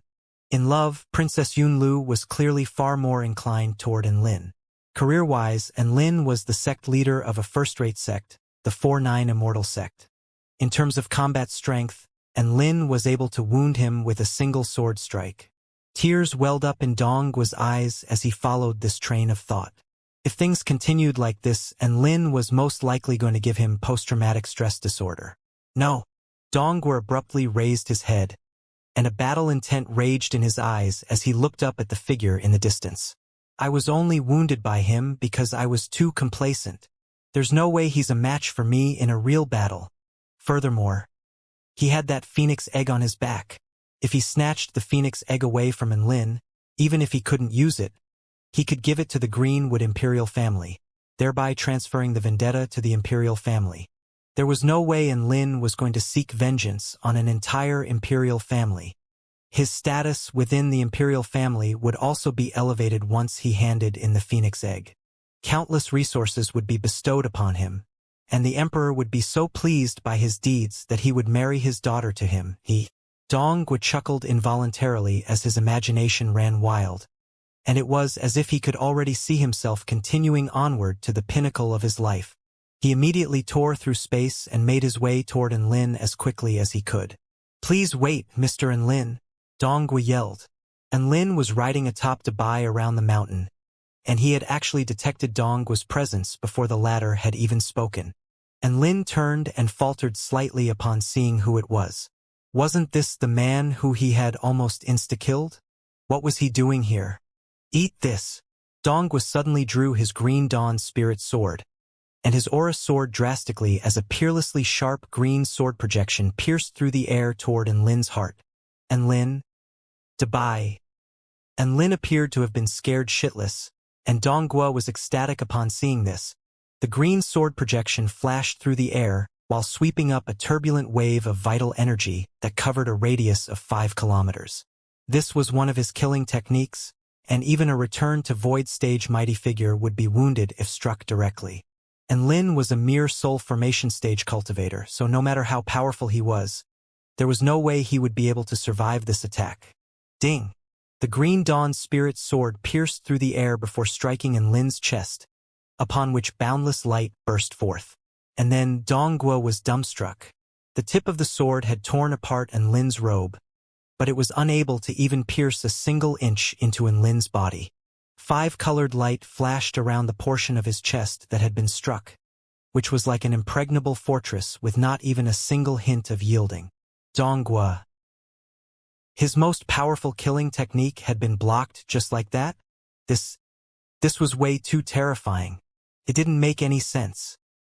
He raised his head to discover Enlin looking at him with a cold expression. The overwhelming might and disdain in his eyes made his knees quiver like jelly. "Heh! You asked me to wait just so that I can take a sword strike from you?" And Lin chuckled coldly. Mr. And Lin, this is all a misunderstanding. I knew you were extremely powerful, so I tried to challenge you to a sparring match with this sword strike. Dongguo's expression shifted drastically as he offered a hasty explanation, and Lin's lips twitched slightly. Do you think I'll believe what you just said? Dabai. Even a dog wouldn't believe such a dumb lie, woof. A ferocious expression suddenly appeared on Dongguo's face. Then eat this. Another green projection lit up before slicing toward Lin's neck at an alarming speed. Ding! The sword intent pierced through the air for 3 kilometers while sweeping monstrous gale force winds. The terrifying momentum of Dongguo's sword was halted once again by Lin's neck. Dongguo was in complete shock as he staged a frantic retreat. Lin twisted his neck from side to side as a cloak of golden lightning suddenly draped itself over his body. I've received 2 of your sword strikes, so it would be rude if I don't respond in kind. Whoosh! Lin flew toward Dongguo at extreme speed as lightning crackled and golden void lightning began to revolve around his longsword. Dongguo's expression shifted once again. This was such a familiar technique. This was the very technique that had swept his reputation to the ground. Not this time. He refused to fall at the same hurdle again.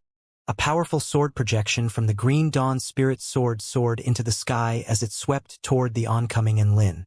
The green sword projection was like a reversed green waterfall that swept toward Lin with a boundless force as it pulverized everything in its wake. This sword projection was the most powerful sword strike he had ever unleashed, and he was determined to redeem himself with it. Lin also slashed his sword downward as a golden void sword projection capable of parting heaven and earth clashed with the green waterfall. Boom!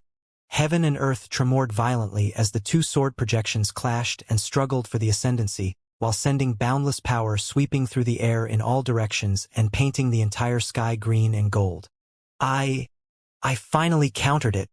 Dongguo panted heavily as he looked up at the collision of destructive power in the air, and a hint of confidence and triumph appeared on his face. Right at this moment, heaven and earth suddenly fell dark. The world around him was transformed into an endless expanse of darkness, and even his senses had been deprived.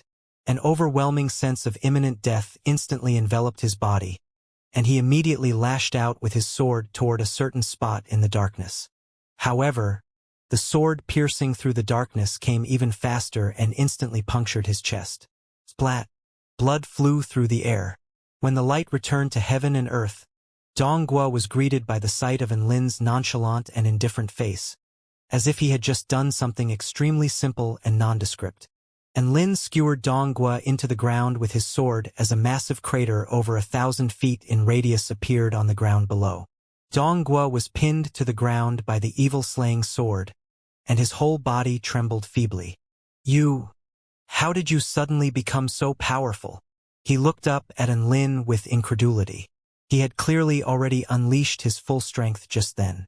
Even in the endless expanse of darkness, he was still able to accurately gauge the location of his enemy. However, Lin's speed and power seemed to have suddenly increased drastically in that split second, taking him to a whole new level, a level which Dongguo could not contend with, and he was instantly struck by Lin's sword. How did I suddenly become so powerful? Lin aimed a peculiar glance at Dongguo as he snarled, Are you retarded? It's because I had never used my full strength before. Dongguo. PFFF. Another mouthful of blood exploded from Dongguo's mouth. Dongguo looked up at the white-robed sword Immortal standing over him as crushing despair gripped his entire body. He was starting to really regret his decision. Why was he so stupid? Why hadn't he recognized the disparity between their power levels? Sect leader Lin, please don't kill me. I can do anything you want if you spare my life. Dongguo begged for his life. He really didn't want to die. He had only just reached the return to void stage, upon which his lifespan would be extended almost indefinitely. How could he just die here? He would do anything in order to survive. I don't have a habit of letting my enemies live. You already tried to kill me. How can I still let you live? Lin couldn't be bothered wasting any more words, and he pulled out his evil-slaying sword from Dongguo's chest in preparation to deal the killing blow. Wait, I can establish a slave contract with you, so that you won't have to worry about me trying to harm you in the future. Dongwu yelled as a last resort, and Lin's evil-slaying sword paused in the air. Dongwu immediately heaved a sigh of relief. He had done everything he could for survival, and Lin would have been ecstatic for a powerful return to Void Stage mighty figure like him to offer to become his slave. After all, a return to Void Stage slave was a massive temptation to any cultivator, and this offer would be extremely difficult for one to refuse. He could only live on as a slave then. Dongwu's face was filled with humiliation as he heaved an internal sigh. Slave contract. A hint of disdain suddenly appeared on Lin's face after a momentary hesitation, and he sneered, "Nah, you're too weak. What did you say?" Dongwu stared up at Lin in shock, and even his breathing was starting to accelerate as he said, "I am the most renowned sword immortal in the entire Purple Star State. In terms of aptitude, I am second only to Xianxia, and I'm a return to Void Stage mighty figure on top of that. How dare you say that I'm too weak?" Dongwu felt like he had been insulted, and this was the biggest insult he had ever received in his entire life. And Lin didn't really want to say anything else, but when Dongwu admitted that his aptitude was worse than Xianxia's aptitude, the disdain on his face grew even more apparent. "Holy fuck, you can't even compare to trash like Xianxia?" Dongwu. And Lin wasn't even trying to flex this time. Thinking back, he had destroyed Xianxia in a contest of sword intent when he was just a spirit-nurturing stage noob. Yet Dongwu was telling him now that he was even weaker than Xianxia? What a useless piece of shit. Dongwu could tell from Lin's expression that he did not seem to be lying, and he felt even more crushed. Was he so weak that he couldn't even give himself away for free? Dongwu fell into severe self-doubt, and his Dao heart was growing a little shaky. Truth be told, any one of my 5 slaves can destroy you in the blink of an eye, so you really are useless. All right then, au revoir, and Lin said as he swung his sword down toward Dongwu. Dongwu gripped the air toward Lin. Crack. Spatial seal. And Lin's body faltered in the motion of bringing his sword down. Ha ha ha. Return to Void Stage mighty figures are much more powerful than you can imagine. You see that? This is the disparity between our powers. No matter how powerful you are, my spatial manipulation technique will knock you to the ground. Dongwu chortled with glee as he gripped onto the wound on his chest. Right at this moment, a red streak pierced through the air, instantly pulverizing his spatial seal. Dongwu's mouth widened, and he was just about to flee when a bolt of golden lightning flashed, and the evil-slaying sword lashed out toward him in a lethal trajectory. Splat! In that split second, Dongwu used one of his arms to protect his vital regions, and because of this, his arm was sliced off by the evil-slaying sword. Are you proud just because you have some spatial manipulation abilities? And Lin's eyes flashed with golden lightning, making him appear as if he were a mighty lightning god descending upon the world, as boundless lightning might exuded from his body. Dongwu's features completely paled in fright. Too powerful. This soul formation stage cultivator was so powerful that it was beyond his realm of comprehension. The disparity between soul formation stage cultivators and return to void stage cultivators really was insurmountable. An inky black sword projection swept through the air as fast as lightning and blood splattered through the air as Dongwu fell to the ground again. Please spare me, Senior and Lin. I sincerely apologize for my failure to recognize a mighty figure such as yourself. I really meant no offense to you, and you can punish me however you see fit as long as you don't kill me. Dongwu had been scared shitless, and his body was racked by sobs as he begged for his life. This was the first time Lin had ever seen such a scaredy-cat return to void stage mighty figure. Couldn't he at least retain a shred of dignity for himself? I am a general of the Greenwood Imperial family. If you kill me, you are going to ruin your relationship with the Greenwood Imperial family, which will make it exceedingly difficult for your marriage with Princess Yunlu to eventuate. If you spare my life, I promise to do everything within my power to make this marriage a reality. Dongwu continued, and Lin. For some reason, Lin wanted to kill him even more now. There was simply no lower limit to which this man could stoop. Dongwu took a deep breath as the killing intent radiating from Enlin's body grew even more fierce than before. I haven't actually inflicted any harm upon you, senior. So why are you so intent on killing me? What you did was attempted murder. If it wasn't for my divine body, you might have succeeded. Why should I spare someone who tried to kill me? And Lin was unconvinced by his argument. Don't force me. Even a dog can bite when it has been pushed to the edge. A fierce expression appeared on Donggua's face. You won't be able to bite through my skin. And Lin replied indifferently. Donghua. He really wanted to stage a retort, but he found that he really couldn't bite through Lin's skin. Anyhow, how come your reinforcement still hasn't arrived? And Lin asked in a nonchalant voice. Donggua's expression faltered before astonishment appeared on his face. How do you know about that? It's just a divine intent voice transmission between return to void stage mighty figures. To be honest, my divine sense is much more powerful than yours, so I already know about the SOS you sent out to Su Wenjun. And Lin continued with a nonchalant expression. Donghua was in shock for the nth time. Just who was this man? Even his divine sense was overwhelmingly more powerful than his own. Did that mean that his return to void stage cultivation base was actually fake? One couldn't really blame Donghua for his self-doubt. After all, there was a qualitative change in the consciousness of a cultivator when they progressed from the soul formation stage to the return to void stage. From a theoretical perspective, there was no way a soul formation stage cultivator's consciousness could even rival that of a return to void stage mighty figure, let alone be overwhelmingly more powerful. However, unbeknown to him, Lin's initial success stage body of the war god had elevated his consciousness to the return to void stage level, and after being affected by the constant evolution of Tina's divine mirror world, his consciousness had been further strengthened, to the extent that it was now at an insanely powerful level. It was exactly because of this that his divine sense was able to easily crush Donggua's divine sense. All this stuff that you're saying and doing, isn't it all in an attempt to buy some time for yourself? I decided to play along and give you a chance at survival. And Lin looked at Donghua with a hint of a smile on his face. Donggua's heart felt as if it had been plunged into a glacier when he realized just how much control Lin had over the situation. He was in complete despair. The man before him was like an insurmountable mountain. He was simply far too superior a being for him to even think about conquering. What an insanely powerful man. As expected of the sect leader of the 4-9 Immortal sect.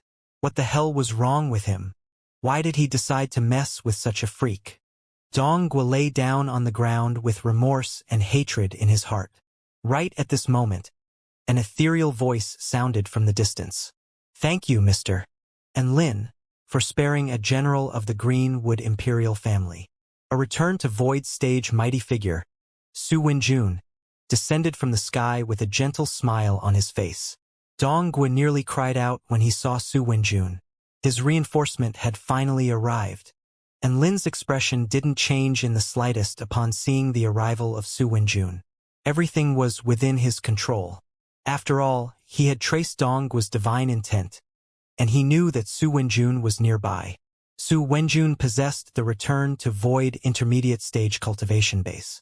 This was not enough to kill Lin, and if a battle did erupt between the two, a full-blown war between the 4-9 Immortal sect and the Greenwood Imperial family would be inevitable. He trusted that Su Wenjun knew how to weigh up the pros and cons and would come to the correct decision. The other first-rate sects could just take the Phoenix egg and run. However, where could the Imperial family run to? Were they just going to leave the Purple Star State behind? The resources in an entire state definitely surpassed the value of a Phoenix egg. Hence, Su Wenjun wouldn't take the risk, and nor would he dare to do so. Mr. and Lin, what would I need to do for you to release Donghua? Su Wenjun looked down at the suicidal man lying on the ground before turning to Lin with a respectful expression. It was easy to talk to sly old foxes like this one. He didn't even need to say anything, and Su Wenjun already knew that he was going to state some conditions. And Lin paused for a moment before proposing, It's quite simple. You all have to swear a Tao Heart Oath to protect the members of the 4-9 Immortal sect until we find a way out of here. Mental demons would materialize if one renounced a Tao Heart Oath, and their cultivation bases would struggle to progress for the rest of their lives. However, the restrictive power of this oath wasn't absolute. At least, there were some mighty figures who could find ways around the restrictions placed on them by Tao Heart Oaths. No problem. Even if you didn't state this condition, the Greenwood Imperial family would be happy to offer our assistance to our friends from the 4-9 Immortal sect. Su Wenjun immediately nodded with a smile. And Lin thought to himself for a moment before adding a condition. Also, Donghua has to establish a slave contract with me. Donghua immediately flared up in rage upon hearing this. Didn't you say I was too weak to become your slave? Why are you changing your mind now? I thought about it, and I feel like I can accept you as an outer circle slave. And Lin replied with a serious expression. PFFF. Donghua threw up another mouthful of blood. What the fuck was an outer circle slave? Was there even such a thing in the cultivating world? Well, a difficult expression appeared on Su Wenjun's face. Don't worry, I won't make this slave stay by my side. He can stay at the Greenwood Imperial family for the majority of the time, and I'll only call on him if special circumstances arise. And Lin continued. Su Wenjun was a little worried. This wasn't a fucking plot by Lin to plant spies into the Imperial family, was it? However, this wasn't an unacceptable condition. They would just have to make sure that Donghua would never come into contact with any important information and that they would only use him in battles. In the future, he could even become a vital link between the Imperial family and the 4-9 Immortal sect. After all, these two forces didn't have to be enemies. A win-win situation was something everyone wanted to see. If Princess Yunlu and Lin did become a couple, these two powers might even merge to become a superpower in the future. Countless thoughts flashed through Su Wenjun's heart in a split second. You have to realize that Donghua is someone who should be dead right now. He tried to kill me, so I naturally had to act in self-defense. And Lin turned to Donghua with a mysterious smile. A chill ran down Donggua's spine upon seeing Lin's expression. Su Wenjun sighed before nodding. All right, I don't have a problem with that. He then turned to Donghua. Divine General Donghua, what are your thoughts on this? Donghua felt extremely crushed. Su Wenjun had already agreed to it, so what else could he think? It would be all over for him if he didn't establish a slave contract. Survival was the most important thing. Thus, all the negotiations were settled, and Su Wenjun swore a Tao Heart Oath. Donghua didn't need to swear an oath. All he needed to do was to accept the drop of blood essence Lin had flicked at him. A slave contract was much more binding and effective than any oaths that he could swear. It was the most restrictive oath in existence, as the slave was prohibited from doing anything of detriment to their master. If they were to harm their master, their Tao foundation would immediately crumble, and they would suffer from a fearsome backlash. Thus, Lin took a trashy return to Void Stage slave under his wing. Dabai finally flew over to him from afar before landing beside Lin. Big brother is that slave number 6? No, he's too weak, so he doesn't deserve a number. Lin replied with an indifferent expression. Donghua. Su Wenjun. Oh, right, Senior Su Wenjun. I'll have to trouble you to protect the members of the 4-9 Immortal sect for me if you encounter any of them. We'll meet at this giant mountain. Lin said. No problem. I'll be sure to do that. Su Wenjun had to find Su Xian and Su Qianyun anyway, so this was just something he would do on the side. Donghua couldn't help but argue. Why didn't you assign this duty to me? I can do it as well. Lin shot a glance at Donghua. You? Su Qianyun and Lu Qianhuan can deal with any enemies that you can deal with. On the contrary, any enemies that Su Qianyun and Lu Qianhuan won't be able to deal with are too powerful for you to deal with. So what's the point of assigning this duty to you? PFFF. Donghua felt as if a sword had been stabbed into his heart, and this only worked to compound his injuries as he threw up another mouthful of blood. Su Wenjun slapped a palm to his face. He was too ashamed to look at this divine general of the Greenwood Imperial family. What Lin had said was the truth. Su Qianyun and Lu Qianhuan were essentially able to defeat all soul formation stage cultivators. As for Tina and Xiao Zhe, they could kill Dongguo with a sneeze. If he were to send Dongguo to protect them, they would end up protecting Dongguo instead. Su Wenjun bade farewell to Enlin before flying in another direction to continue his search. Dongguo swallowed a spirit pill before sitting down to meditate in order to facilitate recovery. Enlin thought to himself for a moment before letting Dongguo use the blood soul jade coffin. That way, he could recover from his injuries faster and waste less of Enlin's time. Dongguo was extremely shocked and envious when he saw Enlin pull out an immortal tool so easily. But he didn't say anything as he obediently lay down in the coffin to recover from his injuries. A crimson light burst forth in a radius of close to 10 kilometers as the vitality of all the plants within a 5-kilometer radius was sucked away and absorbed into Dongguo's body. Heh! I have to admit that he's creating a much bigger stir than you had when you were recovering from your injuries. Dubai. And Lin said with a teasing smile, Dongguo can only prove to everyone that he's actually a return to void stage mighty figure when he's recovering from his injuries. Within the coffin, Dongguo's injuries had only just started to show signs of recovery when he almost threw up a mouthful of blood again. No matter how much his master abused him with words, he could only maintain a smile on his face. The arm that Enlin had severed from Dongguo's body had already been reattached. Return to void stage mighty figures had extremely powerful life force energy, and reattaching a severed limb was no big deal to them. Rumble, the gargantuan mountain suddenly began to tremor lightly. Is something happening? And Lin unleashed his divine sense with all his might to cover a radius of 150 kilometers in the blink of an eye. Such a large-scale detection obviously wouldn't allow him to observe minute details, but he could sense some rough events such as powerful energy clashes. And Lin turned his eyes toward one side of the gargantuan mountain. There.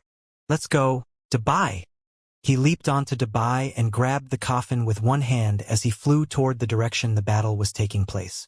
And Lin detected a very familiar aura from that direction. Dongguo crawled up from the coffin. And, Master, I'm fine now. His injuries had mostly recovered, and he was quite eager to stand up now as it would be another blow to his dignity if he were to lie down in a coffin while his master fought. And Lin put away the blood soul jade coffin before turning to Dongguo. If a battle erupts, make sure to protect Dubai. A sense of grief welled up in Dongguo's heart. A return to void stage mighty figure like him had now been reduced to a dog's bodyguard? Soon, the three of them began to approach the battle. Vital energy surged here, and devastating spell techniques were being exchanged, creating terrifying shockwaves that laid waste to everything within a radius of close to 10 kilometers around them. And Lin finally caught sight of the people who were battling. There was the handsome and graceful Bai Pengzi of the Flying Divine Sect, the cold and forbidding Shuang Yukong of the Frosty Sun Immortal Sect, and Celestial Maiden Fei Ying of the Red Building Sect, who had a spot of Cinnabar 1 on her forehead. The three of them seemed to be fighting for something in an epic battle that rocked heaven and earth. And Lin's brows furrowed upon discovering the fact that the familiar aura he had detected did not seem to be present. A white light glowed from the region in which they were battling, which created a natural barrier that prevented the shockwaves from the battle sweeping out any further than within the confinement of the barrier. Within the center of the white light stood a huge black tree. 3 fruits emanating snowy white divine light were hung on the tree. Those fruits were definitely out of the ordinary. They were most definitely high-rank immortal fruits. There was also a huge green python that was exuding a vast aura while hiding behind the tree. It was trembling uncontrollably as it surveyed the battle taking place not too far away from it. That huge python was most likely the guardian beast of the tree, and Lin hadn't even had a chance to settle into his seat as a spectator before the 3 people who were engaged in the battle noticed him. All 3 of them immediately stopped battling as they turned scorching gazes upon him. A deathly silence suddenly ensued. Sorry for the intrusion. Please continue, Enlin said in an awkward voice. All 3 of the mighty figures ignored him. They were staring at the box on Enlin's back while their breathing accelerated. Enlin swallowed before squeezing Dubai's sides with his legs. They had to run. Don't let him get away. Pengzi transformed into a mighty bird with a wingspan of over 1,000 feet before sweeping toward Enlin. Piss off. The phoenix egg is mine. Shuang Yukong launched both palms as the air transformed into a realm of extreme frost. The biting chill restricted by Pengzi's flight. Celestial Maiden Fei giggled seductively as flying flowers carved open a path for her in the realm of extreme frost, thereby allowing her to come to the forefront of the chasing party. High-rank immortal fruits were nothing in the face of the phoenix egg. All three of them instantly switched their target to Enlin. Dongguo almost pissed himself in fear upon seeing this. This was a hunting party of 3 return to void stage mighty figures. Why was it that he would encounter such a dire situation immediately after joining Enlin's party? Dongguo, go hold them off. Enlin yelled. Tears flowed from Dongguo's eyes upon hearing this. Master, I can't. He was only a rookie return to void stage cultivator. How was he going to hold off 3 veteran return to void stage mighty figures? He wouldn't be able to hold them off even if he were to give up his life. What use do I have for you? Enlin spat in a disdainful voice. Dongguo immediately grabbed onto Dabai. I can protect Dabai. Enlin. Dabai. Enlin's impression of Dongguo somehow managed to plummet even further. However, he didn't say anything. After all, he didn't expect much from Dongguo anyway. Under normal circumstances, if a return to void stage mighty figure was determined to run away, even return to void stage mighty figures with superior cultivation bases would find it difficult to catch them. However, it was quite clear that this didn't apply to Dongguo. Thus, the gap between Enlin's party and the 3 return to void stage mighty figures slowly began to dwindle. An extremely seductive call sounded from behind him. Sect leader Enlin? Don't run so fast. Wait for me? Enlin turned to find Celestial Maiden Fei stepping toward him on a trail of flying flowers with a seductive expression on her face. Enlin chuckled light. Come chase me then. If you catch me, I'll let you. A light blush appeared on Celestial Maiden Fei Ying's face as her eyes rippled like water. Then sit tight and wait. I'll be with you soon. She was just about to use a mystic technique to boost her speed when a snowball suddenly flew toward her.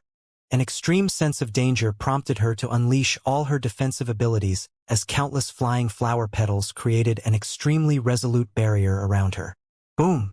The snowball suddenly glowed with a brilliant light as a devastating force imbued with the power of frost and ice burst forth, thereby freezing and detonating an area within a radius of 5 kilometers.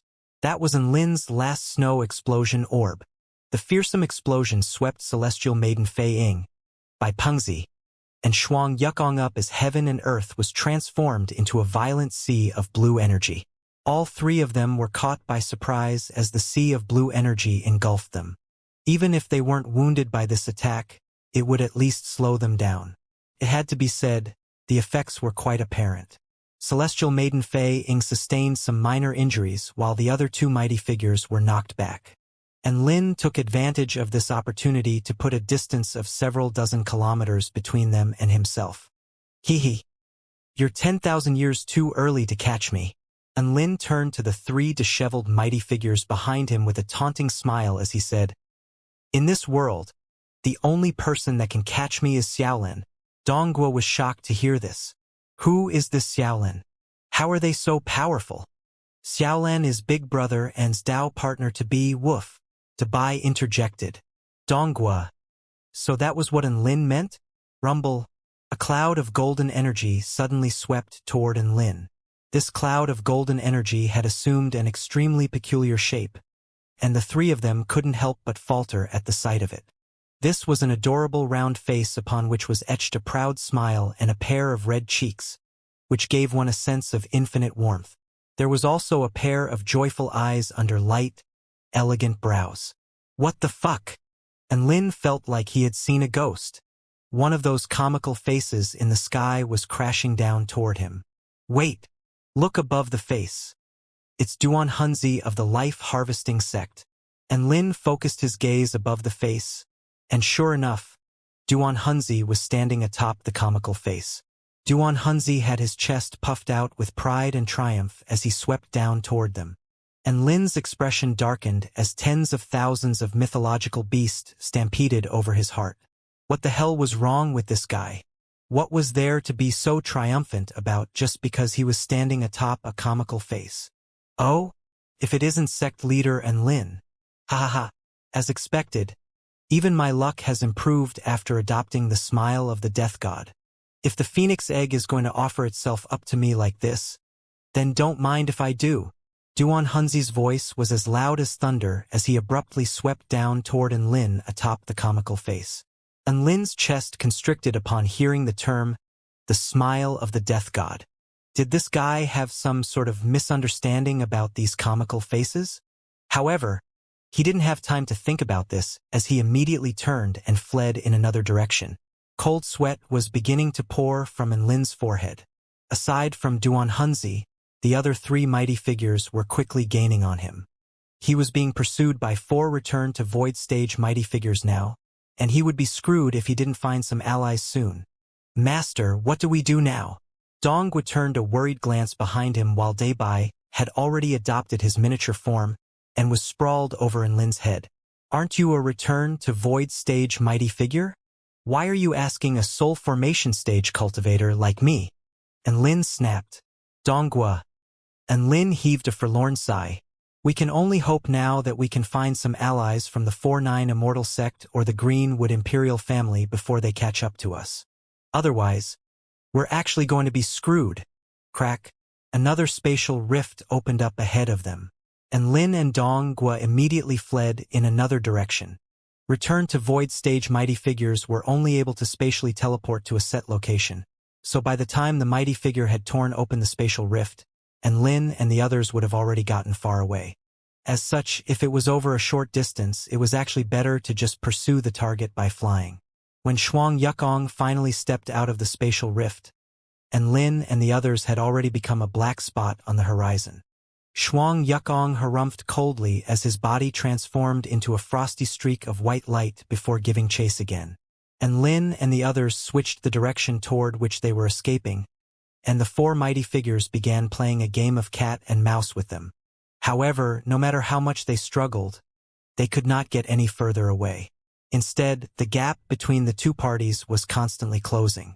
We can't keep going like this, master. We won't be able to escape. Dongwu was starting to panic. The slowly closing gap gave him a sense of a timer ticking down to his death. And Lin didn't say anything, and he didn't fly out any further away from the mountain either. Instead, he suddenly began to fly around the mountain. Within the mountain, and Lin detected that familiar aura once again. However, it was only for a split second and it was not very clear. But he could only take a gamble now. If it really was her, then perhaps she could help him. Oh? They're flying toward the mountain? Aren't they just cornering themselves? Duan Hunzi chuckled with glee as he continued in pursuit of Enlin. The other 3 mighty figures were also quite pleased to see this, and they too unleashed a series of divine abilities to enhance their speed. Master, why are you flying toward the mountain?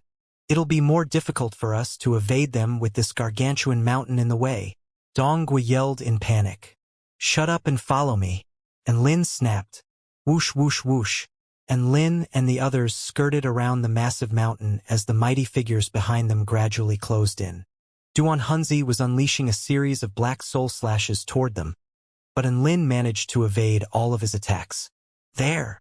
Enlin discovered a huge cave, and he was able to detect with his divine sense that there were a series of tunnels within. He immediately dove into the cave without hesitation, and Dongwu could only grit his teeth as he followed along. Dongwu had no choice now but to follow Enlin everywhere he went. The temperatures within the pitch-black cave were extremely high.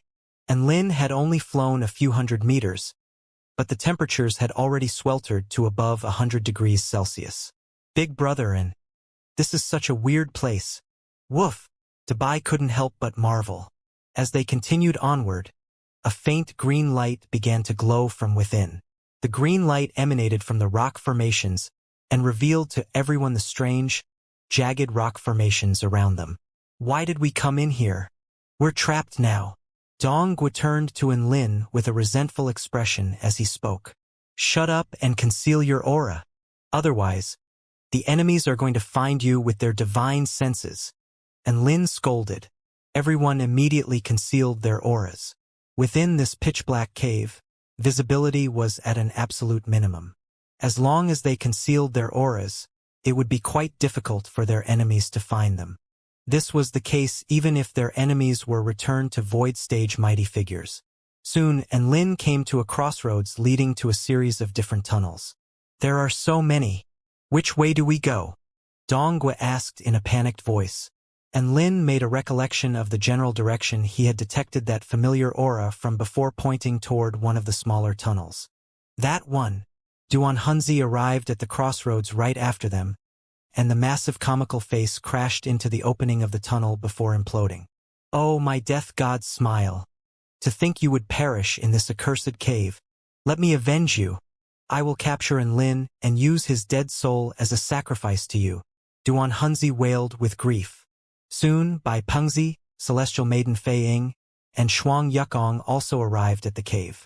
Oh, how interesting. It looks like he came to the cave to play hide and seek. Make sure you don't get caught by me. A seductive smile appeared on Celestial Maiden Fei Ying's face. Her eyes suddenly turned a piercing red, and it was as if they could pierce through the darkness and everything before her. It's just a futile struggle. Bai Pengzi flew like the wind as he went into the cave. Shuang Yukong transformed into a frosty streak of white light and entered the cave right on his heels. After arriving at the crossroads with countless tunnels, all four of them were a bit hesitant. Duan Hunzi waved a hand to unleash countless spirits that flowed into the tunnels, with about 3 spirits allocated to each tunnel. Bai Pengzi brought out a simulation artifact and waved it through the air before flying toward a certain tunnel. Shuang Yukong was quite sensitive to temperatures, and after a brief hesitation, he picked one of the smaller tunnels. Celestial Maiden Fei Ying remained rooted to the spot as her eyes flashed with light before surveying each of the tunnels one by one. After a short while, she also stepped forth into a certain tunnel. Lin and Donghua continued onward as fast as they could, and the green light up ahead seemed to become more intense as they forged ahead. Even the temperatures had risen by quite a bit. It was as if they were approaching a fiery cauldron. Big brother, are you sure there are allies up ahead? Woof, Dabai asked with concern. Don't worry. I've detected her presence, and there's no mistaking it. Lin said as he consoled Dabai with a gentle smile. Donghua heaved a sigh of relief upon hearing this, but he was also a little indignant. Why was Master more gentle to a dog than he was to him? Did that mean that he was inferior to a dog? Roar! A dark green python suddenly sprang out from the darkness before charging toward the miniature Dabai. Whoosh! A dazzling sword projection instantly sliced the python in half. Donghua sheathed his sword elegantly before turning to Lin with a smug expression. However, he was greeted by the sight of an expressionless face. Most importantly, there was a hint of disdain in Lin's eyes. It was as if he was looking at a retard. Not only Lin, but even Dabai heaved a forlorn sigh and slapped a paw to his face. What? Donghua was a little baffled. Unleashing your power like this will result in a lot of energy fluctuations. What if our enemies detect the energy fluctuations and find us as a result? Woof, Dabai explained. Donghua, that was very valid. Why hadn't he thought of that? Even a dog has better critical thinking skills than you do. Sigh, there's no saving you. Lin sighed with disappointment. Donghua's body swayed slightly upon hearing this. He really wanted to retort, but there was no fucking way that he could. After continuing onward for a while longer, the tunnel began to expand. Finally, they came to a large chamber, which was glowing with the light of green flames. There was a metal gate at the end of the chamber, which was tightly shut, in front of which was a silver figure. Lin and Dabai were both dumbstruck upon seeing the silver figure. Big brother, am I having hallucinations? Why is it here? Woof, Dabai yelled excitedly. Lin took a deep breath before replying, No, I'm seeing what you're seeing. It is indeed here. Donghua looked at the two of them with a befuddled expression. Why couldn't he understand what they were saying? Gundam 1, Gundam 2, your brother is here. Lin said with an excited expression. That's right. The silver figure standing before them was a technological product of the same origins as the Gundams. The silver figure turned to Enlin and the others as a smile appeared on its face. All those who approach this place must die. Bam! The sound of an explosion erupted through the air. Then, right before the shocked eyes of Enlin, Donghua, and Dabai, the silver Gundam instantly appeared before Donghua as a blue light burst forth from its arm, and its fist crashed into Donghua's chest like a cannonball. Boom! The air was twisted by its punch, and Donghua was knocked flying by the overwhelming force. Holy fuck! Are the two Gundams this powerful? Woof! Dabai yelled as he fled. Enlin positioned himself before Dabai just as the silver Gundam launched a fist toward Enlin. Enlin had already activated his divine inspection technique, and even then, he was only able to just barely see the trajectory of its fist. He unleashed a mountain-quaking fist in response, and the clash between the two fists reduced the rock formations within a radius of over 100 feet to dust. A fearsome force ran along Enlin's arm before sweeping through his entire body, forcing him to stumble back in retreat. Is this thing really supposed to be the same as the Gundams? Enlin stared in shock at the mechanical puppet before him as a sense of throbbing numbness shot up his arm. That power behind that fist rivaled a strike from a return to void stage mighty figure. The silver Gundam was just about to press its advantage when a green sword projection imbued with vast power suddenly swept toward the silver Gundam's chest. Donghua finally unleashed his full power this time, and his sword projection left a series of spatial cracks in the air. He intended to strike the Gundam down in one fell swoop. The silver Gundam did not take any evasive measures. Instead, it extended a hand as a blue ionic deprivation barrier instantly enshrouded its body. A blue ripple proliferated outward while emanating a high-tech sheen. The sword projection struck the ionic deprivation barrier, and a sharp screeching sound immediately rang out as a series of spatial cracks appeared in the air around the barrier. However, the fearsome sword projection was unable to inflict any damage to the ionic deprivation barrier. How could this be? Donghua stared at the scenes unfolding before him with incredulity. An exceptional sword immortal like him was unable to bring down a mechanical puppet? He had just spoken when the silver Gundam materialized a scintillating blue light sword, which it slashed toward Donghua at an alarming speed. Donghua immediately parried its sword strikes with his own. Boom, boom, boom. Within a split second, the Gundam exchanged over 100 blows with Donghua. Sword intents surged as their clashes caused the space around them to twist and warp. Donghua became more and more shocked as he fought. He discovered that his mechanical puppet opponent's sword techniques were extremely exquisite, and all of its strikes were imbued with the true intent of the sword. It was as if it were an exceptional sword immortal itself. Whoosh! A powerful sword projection swept through the air, piercing through Donghua's defenses before instantly slicing through Donghua's lower abdomen. Donghua immediately stumbled back in retreat as he stared at the silver Gundam with incredulity on his face. He couldn't defeat this mechanical puppet. He couldn't even defeat a mechanical puppet. Enlin had already charged forward with his evil-slaying sword in the place of Donghua. Bam, bam, bam.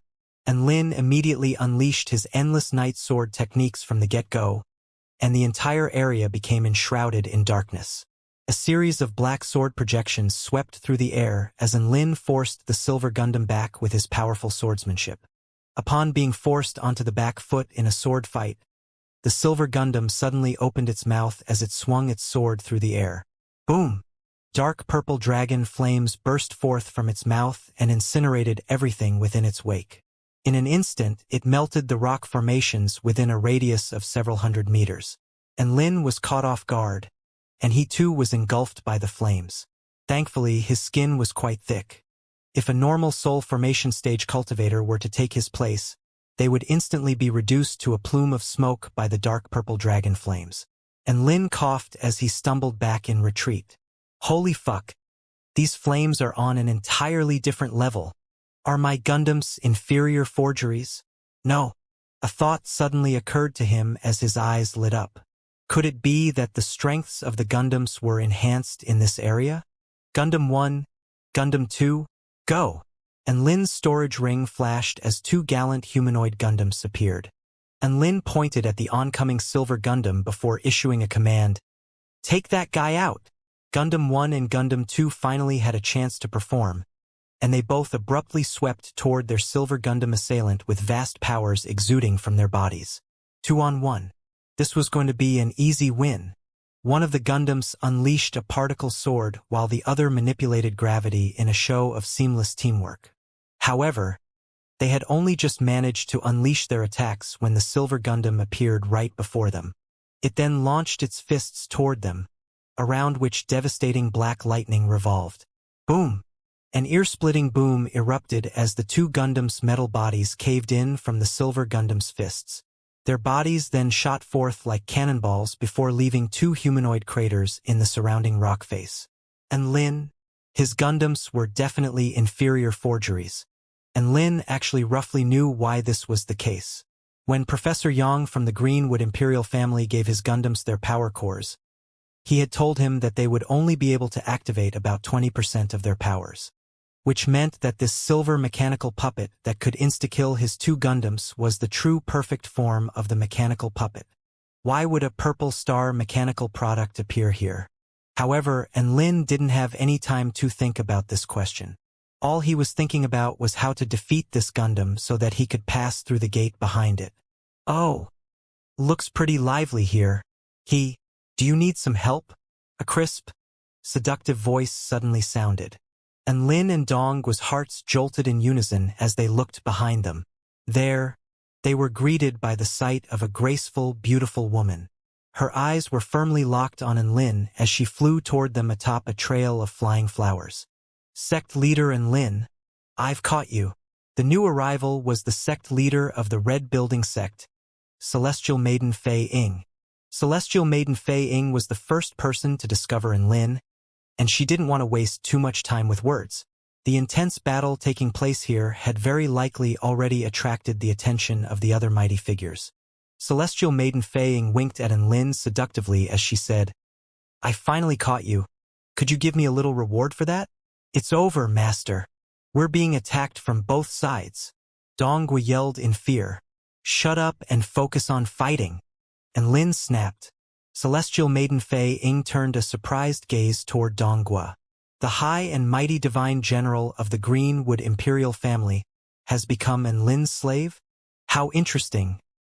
Dongwu pursed his lips upon hearing this. She would probably find it more interesting if she knew about how unwilling Lin was to accept a slave like him.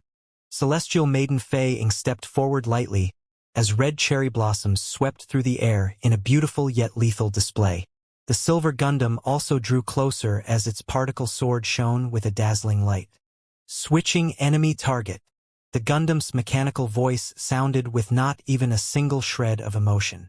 Then, before the astonished eyes of Lin and Dongwu, the Gundam swept through the air toward Celestial Maiden Fei Ying as it slashed a blue sword projection with its particle sword. Fei Ying's expression shifted as a barrier of flowers appeared before her. Boom! The sword projection clashed with the barrier of flowers before reducing countless cherry blossoms to dust with its overwhelming power. However, there seemed to be no end to the cherry blossoms, thereby allowing her to keep the sword strike at bay in the end.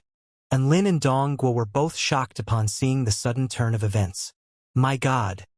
Why would the mechanical puppet suddenly attack her? Dongwu asked with a quizzical expression. And Lin rolled his eyes at him before posing another question. Then, do you know why the mechanical puppet attacked us in the first place? Dongwu fell silent upon hearing this. Let's go.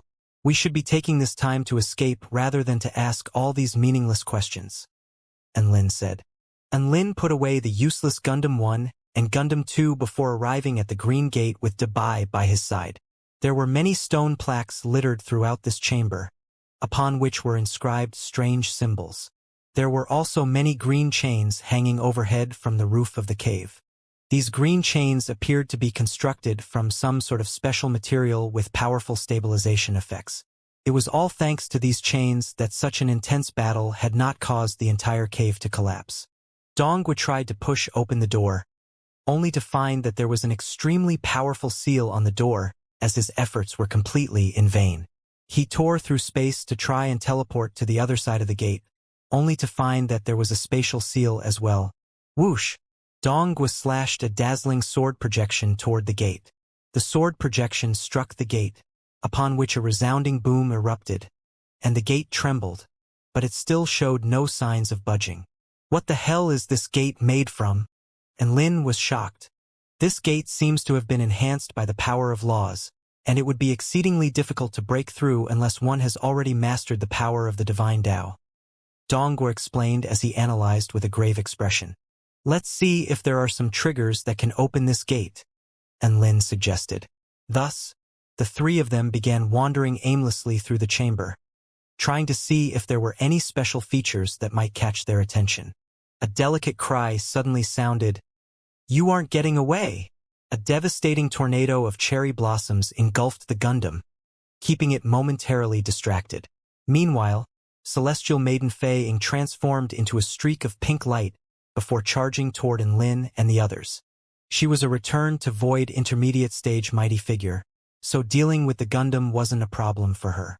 She did not want to let the Phoenix egg escape from right under her nose again. A green sword projection swept through the air like a giant wave.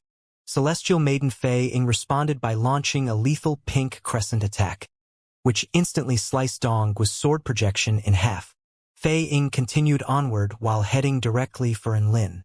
Cherry Blossom Killing Formation, Thousand Flower Burial. Countless cherry blossoms glowed with bloodlust as a fearsome killing intent burst forth. The cherry blossoms swept toward Lin from all directions, each of which was powerful enough to slice through space itself. The vast expanse of flower petals created a killing formation with no blind spots, thus affording Lin no avenues of escape. This was Celestial Maiden Fei Ying's finishing technique, and it was clear that her intention was to kill Lin on the spot. So what if he was more powerful than Donghua? This technique would slaughter 10 Donghuas with ease. Black mist burst forth from Lin's body as his aura began to soar explosively. Origin energy of the netherworld. At the same time, a scintillating sun appeared in the air as it emanated boundless, scorching flames. A vast expanse of purple flames engulfed heaven and earth, from within which specks of starlight could be seen. Blue flames swept through the air like a giant wave, bringing with it a peculiar sense of scorching chill. Invisible flames of the heavenly void were omnipresent, incinerating everything within the cave. The Great Holy Flame, Demonic Star Flame, Setting Moon Flame, and Heavenly Void Flame appeared at once to form a sea of divine flames, which was capable of incinerating everything within this world. Boom! The entire space was completely engulfed by monstrous flames. The countless cherry blossoms collided with the flames, and the resulting shockwaves shook heaven and earth as the space within the cave twisted and warped.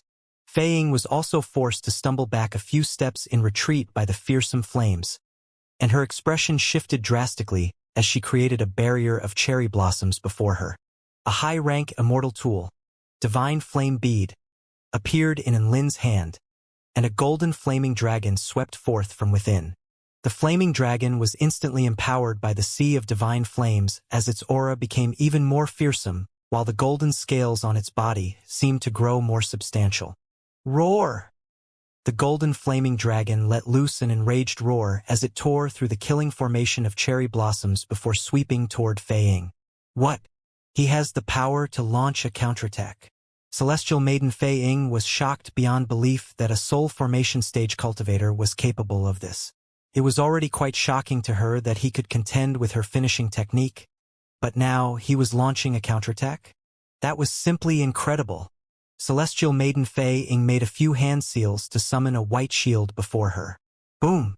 The golden flaming dragon collided with the shield as scorching waves of flames swept outward, while incinerating all the cherry blossoms in the air and creating a vacuum in the process.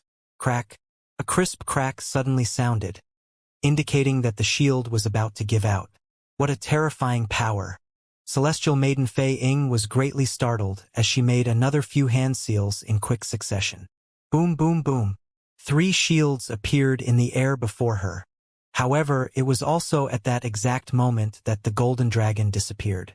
The sea of divine flames also disappeared, And Lin stood panting heavily on the spot as he silently swallowed a blood spirit pill. Celestial Maiden Fei Ying looked at the 3 shields before her, which had depleted a lot of her energy to materialize, and she felt like she had been swindled.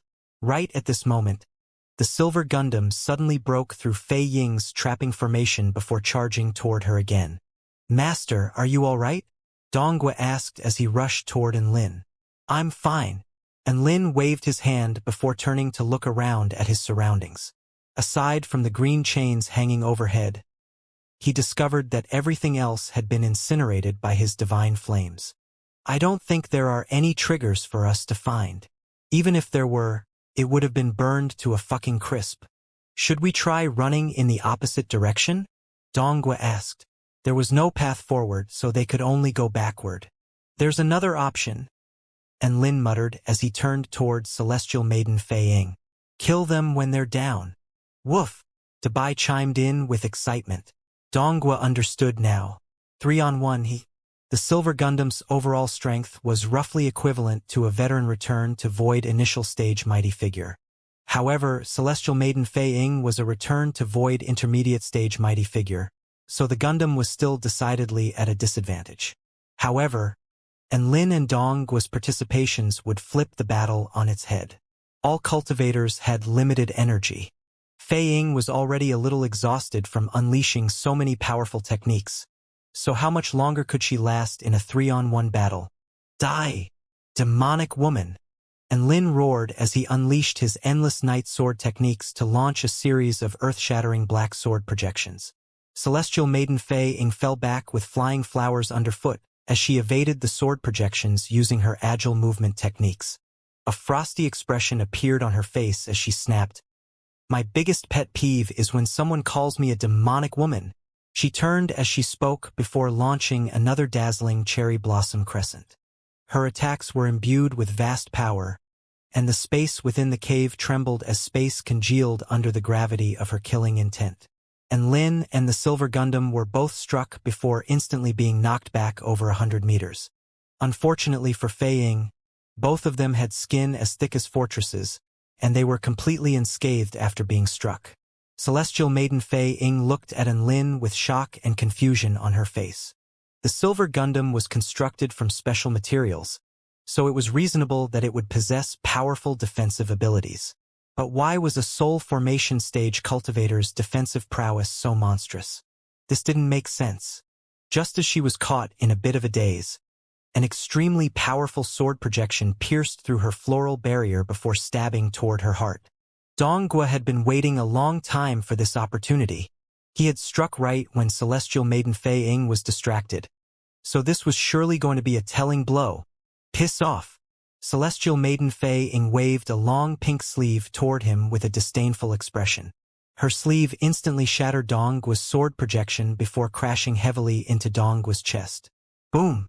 The long sleeve was like a blow from a sledgehammer as Donghua's chest caved in upon being struck. PFFF. Donghua threw up a mouthful of blood as he flew back like a cannonball through the air. This was the disparity between expectation and reality. Never would Donghua have thought that what he thought would be a decisive blow would instead result in him being severely wounded. At this moment, Lin and the Silver Gundam had already charged towards Celestial Maiden Fei Ying, as they unleashed a series of powerful spell techniques. If it wasn't for this rotating battle tactic, Donghua would most likely have died a long time ago. Celestial Maiden Fei Ying was growing more and more impatient. She was unable to strike down Lin as the Silver Gundam presented a constant distraction to her. Not only that, but her energy was continually being depleted by the intense battles that she had to endure. If things continued like this, there was a good chance that she would be defeated. She was the first person to have caught up to Lin, so she refused to let the Phoenix Egg escape from her again. A ferocious expression appeared on her face as she bit down on the tip of her tongue in preparation to unleash a certain mystical technique. "Oh? So that's where you guys were? Found you. He." A husky, frosty voice that sounded as if it had originated from the depths of hell suddenly erupted. Fei Ying retreated as quickly as she could as 3 black ghostly faces with sinister smiles on their faces appeared at the opening of the cavernous chamber. Duan Hunzi? Fei Ying's brows furrowed. That's right. The three ghostly faces cackled in unison. One of the ghostly faces sneered with a taunting expression. Thank you for wearing sect leader and Lin out in an epic battle like this, celestial maiden Fei Ying. I will be reaping the fruits of your labor. Ha ha ha. The second ghostly face spoke. Stay there and don't go anywhere. The smile of the death god is going to come to find you. The third ghostly face chuckled buoyantly. Wait for a minute. Perhaps in 1 minute. Boom! And Lin immediately pulverized the three ghostly faces with a mountain-quaking fist. Nice! Celestial maiden Fei Ying clapped her hands with a seductive smile. All those who ruin the atmosphere between us must die. And Lin. However, the ghostly faces had only just been pulverized when a dark wind began to roar from afar. Ha ha ha! Children nowadays have no manners. Let me teach you a lesson for killing my spirits. Duan Hunzi's head of long, silver hair danced as he flew toward everyone with a crazed expression atop a giant comical face. And Lin's lips twitched upon seeing the comical face under his feet. Is this guy fucking retarded? Master. It's another return to void intermediate stage mighty figure. We won't be able to hold them all off. What do we do? Dongwu turned pale with fright and thoughts of retreat began to well up in his heart as he sensed the formidable aura emanating from Duan Hunzi's body. We do indeed need to find a way to escape. Dongwu felt a little more reassured upon seeing Lin's calm and collected expression. And Lin turned toward him. Any ideas, Dongwu? Dongwu faltered upon hearing this. Any ideas? Did it look like he had any fucking ideas? And Lin heaved a resigned sigh upon seeing Dongwu's idiotic expression. For some reason, thoughts of Tang Shimin suddenly flashed into his mind. At this moment, Fei Ying and Duan Hunzi pounced toward Lin at once. Both mighty figures had unleashed their full strength in an attempt to get to the phoenix egg before the other. One of them descended with a vast expanse of lethal cherry blossoms, while the other swept forward with spiritual blades tearing through the space within the chamber. And Lin and Dongwu both retreated at the same time, but to their surprise, the silver Gundam charged in the opposite direction before splaying its hands open to create a blue ionic deprivation barrier that kept the two return to void stage mighty figures' attacks at bay. Boom boom boom. A devastating collision of power took place as the space within the cave tremored and quaked. Everything in a circular area within a radius of over a kilometer was reduced to dust as the tunnel was forcefully expanded to several times its original diameter. And Lin, Dabai, and Dongwu were all blasted flying by the ensuing shockwaves before crashing toward the green gate. However, to their surprise, the seemingly indestructible gate suddenly opened to allow the three of them to fly through. And Lin, Dabai, and Dongwu were all dumbstruck by this development as the silver Gundam turned back to look at them. It was as if it was confirming that they had indeed flown through the gate. The green gate then immediately swung shut, thus keeping out Lin's assailants. Fei Ying and Duan Hunzi were dumbstruck. What the fuck? Why did the door open? Both of them unleashed all their strengths to bypass the defenses of the silver Gundam before transforming into two powerful streaks of light that flashed toward the green gate. Boom! The two of them were both knocked dizzy, but the gate did not budge in the slightest. Celestial Maiden Fei Ying, Duan Hunzi. The particle sword-wielding silver Gundam charged toward the two of them again, only to be pummeled against the green gate. Hi-ya!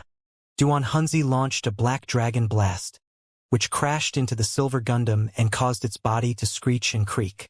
An explosion of energy took place as a gap opened up in the gate for the Gundam to fly through before closing again. Everything fell deathly silent. Celestial Maiden Fei Ying, Duan Hunzi. Tina was extremely proficient in the art of spatial manipulation, so she was the first one to have realized that something was amiss when everyone was transferred into this realm. Unfortunately, the spatial transference force was too powerful to the point that even she was unable to stand up against it. As such, she only had a chance to issue some words of warning before being swept into this realm. This mystic realm was very big, and it was a small world in its own right. The sky above was filled with countless faces that wore identical, peculiar expressions. Tina looked up at the smiling faces in the sky with a smile of her own. She looked into the mirror to find that she had the eyes nailed, but her smile wasn't quite as wide in comparison. However, it was still quite fun. This was an adorable expression with a hint of ridiculousness. She really liked this expression.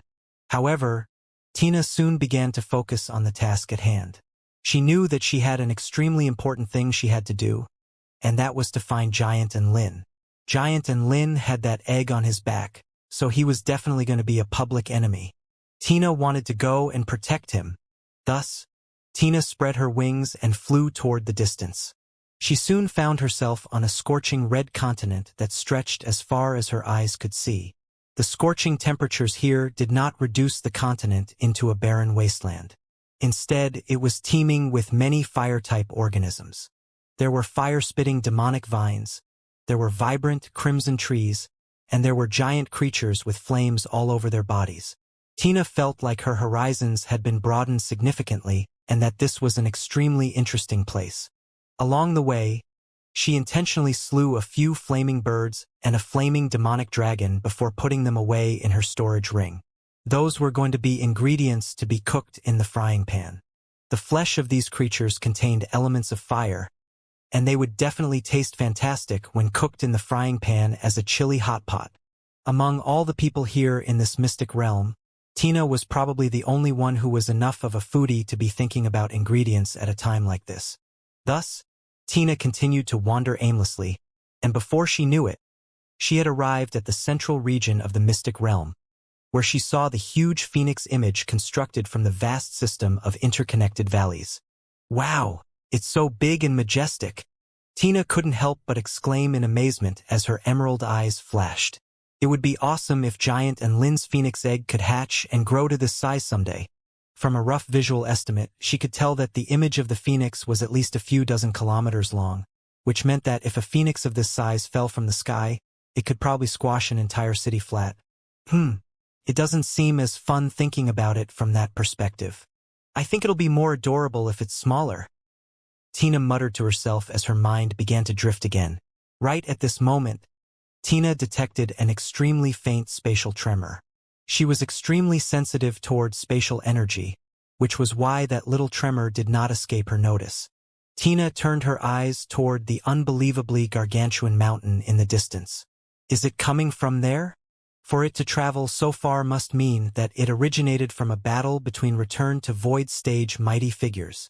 She tore through space and headed toward the mountain without hesitation. Crack!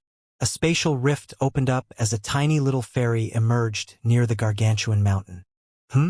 Is the battle over already? She looked around at her surroundings with a curious expression. Boom, boom, boom. The sound of battle erupted in the distance again. Tina flew excitedly toward that direction, only to find two groups of soul formation stage cultivators battling halfway up the mountain. They seemed to be fighting over something. Oh, and there was a powerful green python behind a tree that was in the process of swallowing a cultivator whole. What was most astonishing to Tina was that behind the giant, green python, there was a huge black tree, upon which grew translucent white fruits that glowed with divine light. Those fruits were definitely out of the ordinary. They were most definitely high-rank immortal fruits. The Flying Divine Sect cultivators, the Frosty Sun Immortal Sect cultivators, and the giant green python were engaged in a battle. It was obvious that the cultivators from the two sects were here to grab the fruits. However, the guardian python was at the soul formation pinnacle stage, and it really did manage to protect the immortal fruits.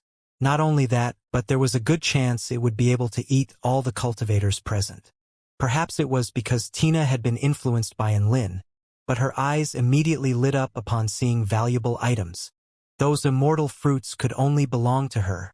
Tina immediately flashed toward the battlefield, and she spread her hands open as a white cube instantly encapsulated an area in a radius of over a kilometer. Within the cube, all the cultivators and the python had been immobilized by a fearsome spatial sealing force. The disciples from the Frosty Sun Immortal Sect and the Flying Divine Sect were all dumbstruck as they looked up at Tina with shock and horror. Where did this Return to Void stage mighty figure pop up from? And this was Tina from the fucking 4-9 Immortal Sect. It was over. All their efforts had been in vain, as the fruits were going to be taken by her. All the cultivators present wept internally. The giant green python was trembling in fear again. Those 3 monstrous mighty figures had just left. But there was another return to void stage mighty figure? What the fuck? How was it supposed to guard the immortal fruits with so many scary mighty figures around?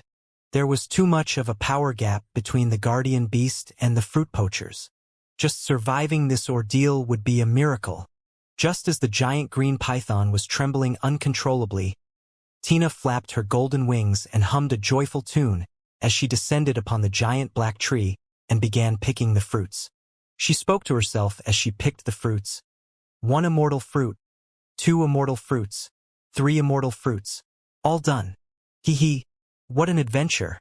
All the cultivators and the giant python had tears streaming down their faces. This was no adventure. This was daylight robbery. After picking the fruits, a thought suddenly occurred to Tina as she undid the speech seal on the giant green python. How long does it take for fruits to grow on this tree? Be honest or I'll cut you down. The giant green python shuddered, and it seemed to have guessed Tina's intentions as it replied with a fearful expression. The immortal fruits on this tree grow once every 10,000 years, and the tree can only be nurtured by the energy of this divine mountain, which means it won't be able to grow anywhere else. Upon hearing this, Tina immediately lost interest. The giant green python hesitated momentarily before issuing a warning. I advise you to return the immortal fruits to me. Otherwise, you'll be messing with someone you can't afford to mess with. Who? Humph. She is the master of this world, Black Spirit Snake. The giant green python replied in a menacing voice. Oh, I don't know who that is, Tina replied as she put the immortal fruits into her storage ring with an elated expression. The green python. These immortal fruits were planted here by her, so you better return them. Stealing immortal fruits is a capital offense. I don't know why she hasn't appeared here already, but when she does, you're going to face the cruelest punishments imaginable. The green python continued.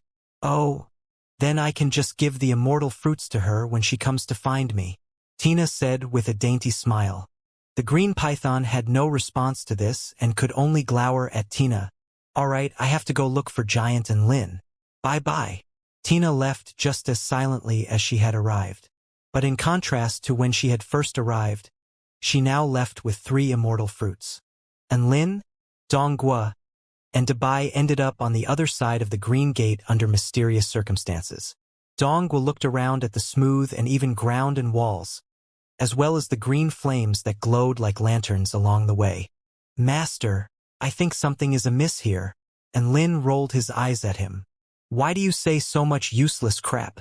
He was seriously starting to wonder how Donghua had survived for the past several thousand years. Could it be that excessive cultivation had impaired his cognitive functions? Of course, Donghua was still an adept fighter in his own right, so there wasn't too much Lin could complain about, aside from the fact that he might be retarded. Why did the Silver Gundam try to kill us and then suddenly decided to help us? It must have been controlled by someone. Could it be that our entry through the Green Gate was also orchestrated by the same person? Donghua speculated. She should be responsible for all this. And Lin nodded as a smile appeared on his face. As for why the Silver Gundam acted so strangely, it could be the case that she wanted to play a prank on us or test our strength. Donghua. Okay, that sounds very unlikely, but I guess it's the only explanation that can apply here. And Lin waved his hand before forging ahead nonchalantly. Regardless, we're definitely in the right place.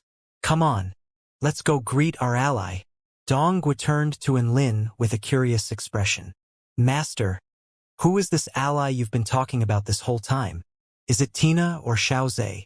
And Lin shook his head. Nope. It's a woman who is not weaker than Xiaozhe and Tina. I don't know why such a powerful energy fluctuation would suddenly erupt from her body, but I have detected her aura, and I can confirm that she's in here doing something big. Oh, so she's up to something, eh? This is getting exciting, woof. Dabai's eyes lit up with excitement. Thus, the 3 of them continued onward. The temperature rose steadily from about 200 degrees to close to 1,000 degrees. Even the rock formations around them were red-hot as a result of the absurd temperatures. My God! I feel like I'm walking toward a crematorium furnace en route to my death, Dongguo couldn't help but exclaim. And Lin turned toward him with a speechless expression. What are you thinking about all day? Can't you just be quiet? Dongguo smiled sheepishly and didn't say anything. It wasn't hard for him to just walk silently and look pretty. After all, he was quite a handsome man. Even though he wasn't as intimidating, he definitely trumped Lin in the looks department. And Lin didn't know what Dongguo was thinking. Otherwise, he would have given him another pummeling. Sizzle. A super light particle energy beam suddenly appeared before their eyes. This energy beam was like the sharpest sword as it pierced through the air and parted space, making onlookers falter in their footsteps. What a terrifying energy formation. Even a return to void stage body wouldn't be able to endure such high-density energy. Dongguo exclaimed in shock. Can your spatial manipulation powers divert this energy beam? And Lin asked. Dongguo raised his hand high into the air, and an invisible spatial barrier materialized within the field of energy beam. However, what followed was the sound of glass shattering as everything went back to normal. No, this energy is too powerful, Dongguo exclaimed in shock. And Lin? It was his fault for asking Dongguo in the first place. He was a useless piece of shit after all. However, just as Lin was considering how to bypass this energy formation, the beam of energy suddenly disappeared of its own accord. What remained was an empty passageway. All three of them faltered upon seeing this. What happened? Did it run out of power? Dongguo exclaimed in shock again. And Lin? Dabai? I think you can try to walk through it and see if it really has run out of power. And Lin suggested expressionlessly. No, this could be a trap. I can't do that. Dongguo shook his head vigorously. I thought you didn't know. And Lin rolled his eyes. Dongguo's chest constricted upon hearing this. Just how inept was he in Lin's eyes? What do we do now? Woof! Dabai was a little nervous. The current situation was that there appeared to be no longer any danger. However, the sudden absence of danger placed them at a loss for what to do, as all of them were concerned that this would be a trap to lure them in before getting rid of them in one fell swoop. Perhaps she's trying to clear the way for us, and Lin analyzed. Master, I think you're right. Dongguo agreed. All right, seeing as you agree to this as well, then you go on ahead. We'll be right behind you. And Lin encouraged. Dongguo, did slaves have no human rights? Just as all three of them were trying to decide on a course of action, a silver figure suddenly appeared before them. Brother Gundam is here, and Lin exclaimed in elation. Dongguo looked behind the silver Gundam with a cautious expression and only heaved a sigh of relief upon discovering none of the mighty figures that were pursuing them. The silver Gundam turned to Lin and the others before instructing in a mechanical, professional voice. Come with me. It immediately began to fly forward as it spoke. It had to be said, the Gundam gave all three of them a strong sense of security. All three of them looked at each other before gritting their teeth and following the Gundam. As Lin and the others continued forward behind the Gundam, the green light gradually grew brighter. They encountered a few crossroads on the way, but all of them followed the Gundam without hesitation. Soon, they came to an exit which led to an extremely cavernous area. This was an extremely large space with length, width, and height all in excess of 3 kilometers. However, close to 1 kilometer of the ground was a pit of glowing green lava from which extremely fearsome temperatures exuded. Within this cavernous space, directly above the green lava, there was a floating platform that was protected by a blue barrier. A lithe and graceful woman in a flowing white robe had her hands pressed tightly to a white ball of light, and her brows were tightly furrowed. It was as if she was enduring an intense conflict. A smile appeared on Lin's face upon seeing this familiar figure. It was you, after all, Bai Ling. We meet again. The woman didn't turn around to look at them, but a voice transmission sounded in his mind. Be careful. And Lin, there's an enemy present. And Lin immediately unleashed his divine sense to its maximum capacity the instant he heard this warning.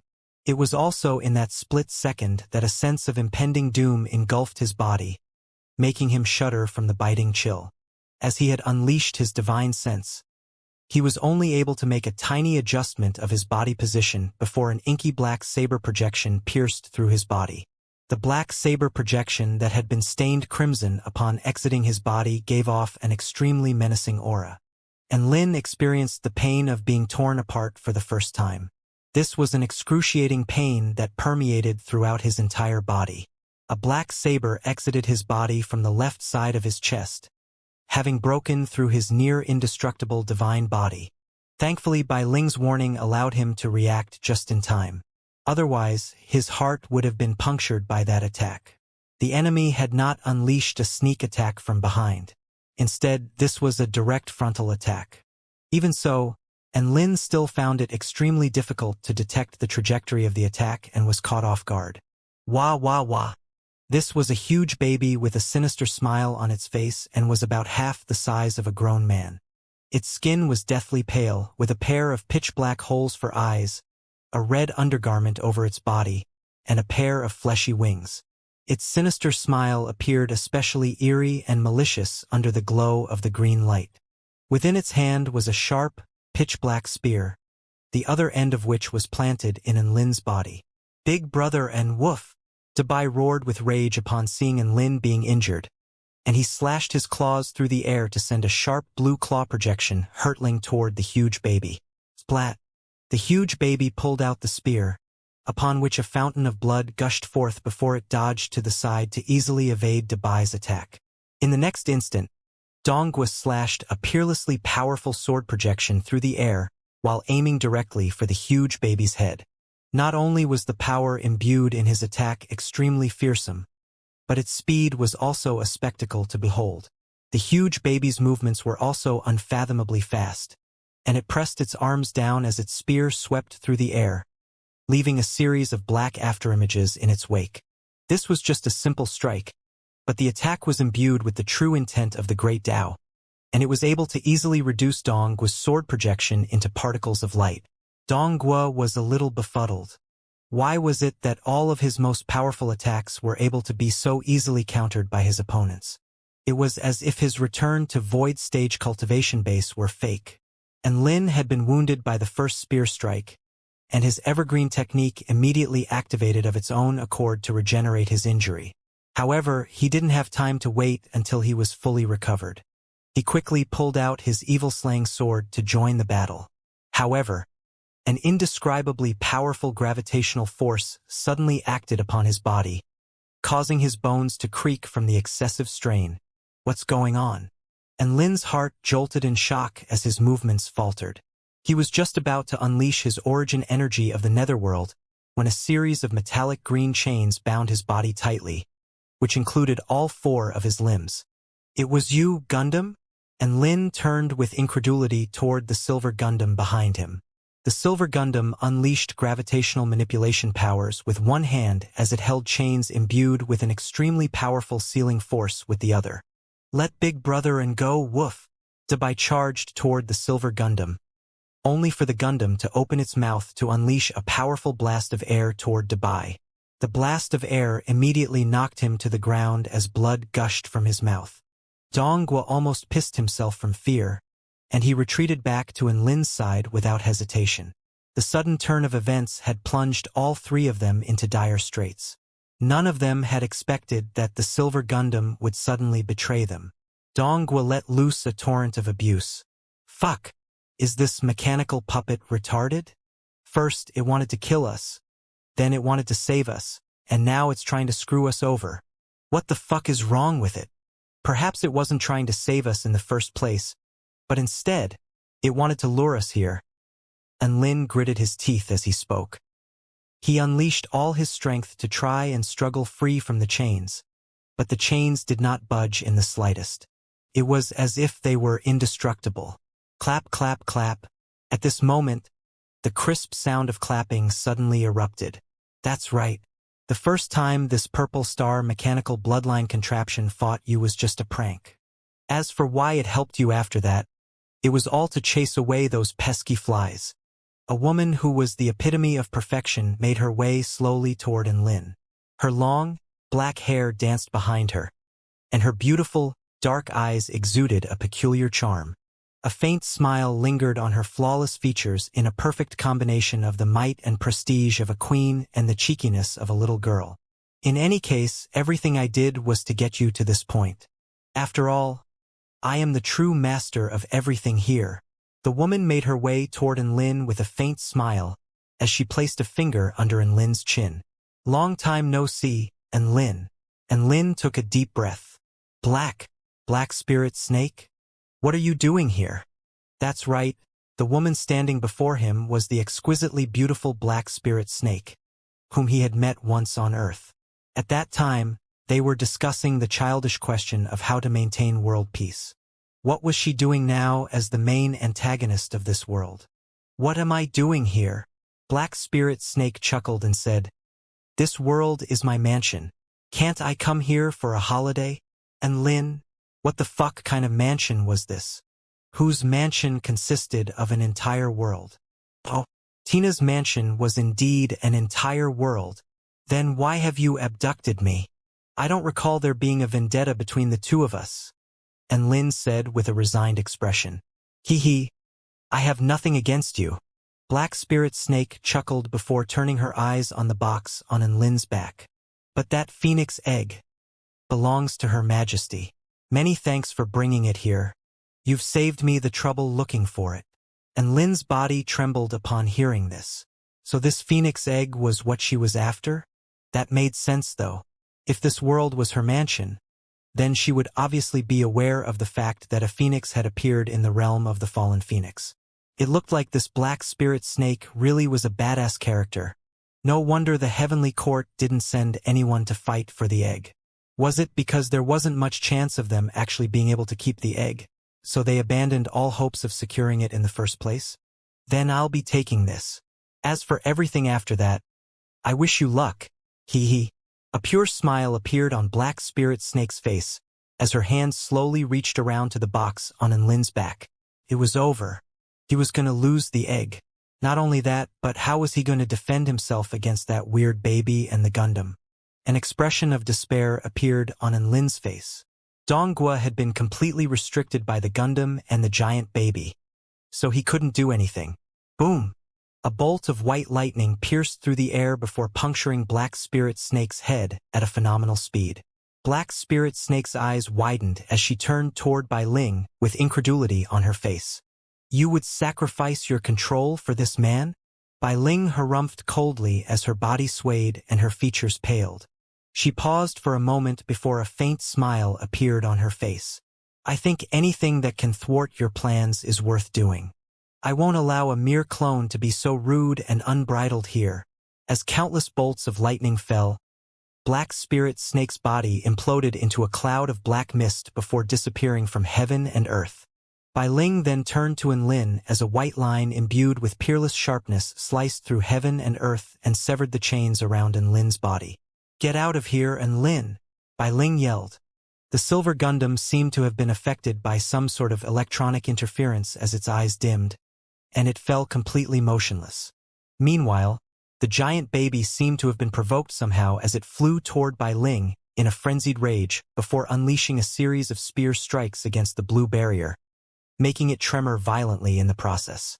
Everything had happened in the blink of an eye.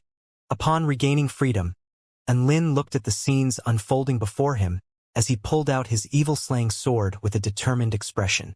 There were returned to Void Stage mighty figures stationed outside the Green Gate while a demonic baby and a Silver Gundam stood on this side of the Green Gate. It was quite a predicament choosing to leave or stay.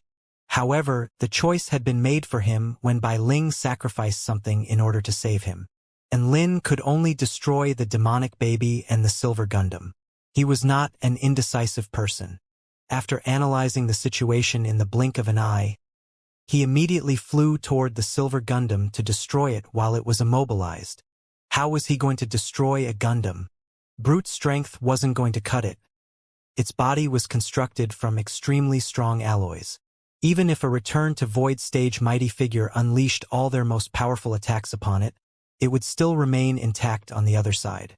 The best way to approach this was to disassemble it. The Gundam had been immobilized, so now was the best time to disassemble it. Thankfully, he had received the inheritance of mechanical engineering back at the Purple Star Research Institute. Otherwise, he wouldn't even know where to start disassembling. He unleashed a series of black sword projections from his evil-slaying sword with his right hand as he carved out one complex formation after another on the Gundam's body. After a burst of energy explosions, he managed to successfully extract the Silver Gundam's energy core, and Lin refined it without hesitation before placing it into his storage ring. The Gundam's power core had previously belonged to someone else and had their presence attached to it, so he was unable to put it away into his storage ring. However, now that it had been refined, it was a simple task to put it into his storage ring. After that, he also put the entire Gundam into his storage ring. Thus, the Silver Gundam had fallen. "Master, what are you doing? We have to run." Donghua came to his senses before running toward Lin. "Fuck off. Run and leave the damsel in distress to fend for herself? You deserve to be single for thousands of years." And Lin roared with rage. Donghua felt as if he had suddenly attained enlightenment upon hearing this. "Master, you're right. I won't back down ever again." Dabai slapped a palm to his own face. And Lin was just saving a member of his own harem. What did it have to do with Donghua? And he looked so excited as well. It was apparent now that his idiocy was the reason for his single status for the past few thousand years. At this moment, the demonic baby who had been attacking Bai Ling's defensive barrier suddenly calmed down. Having regained control over its own emotions, it turned to Lin and the others as a sinister smile reappeared on its face. Bai Ling's features had paled even further as blood dripped down from the corners of her lips. She turned toward Lin and the others with confusion in her eyes. "Why didn't you run? I can take care of this demonic baby with one punch, so why would I run?" And Lin twisted his neck from side to side as his aura soared along with his battle intent. A dark wind swept toward them, and the demonic baby appeared right before Lin in the blink of an eye. And Lin's heart jolted upon seeing this. It was no wonder he had fallen victim to a sneak attack before. This demonic baby's spatial skipping ability rivaled Tina's. Spatial skipping was different from normal spatial travel as it could only be mastered by a mighty figure with extreme proficiency in the art of spatial manipulation. This was an extremely fast and useful ability to quickly travel through space. There was no need to tear open spatial rifts, thereby allowing one to instantaneously teleport over short distances. Enemies who could use this effectively would be a nightmare to face. And Lin unleashed his origin energy of the netherworld, and his aura instantly soared to close to the level of a return to void stage cultivator. He then activated his divine inspection technique, thereby allowing him to evade the demonic baby's spear strike at the last second.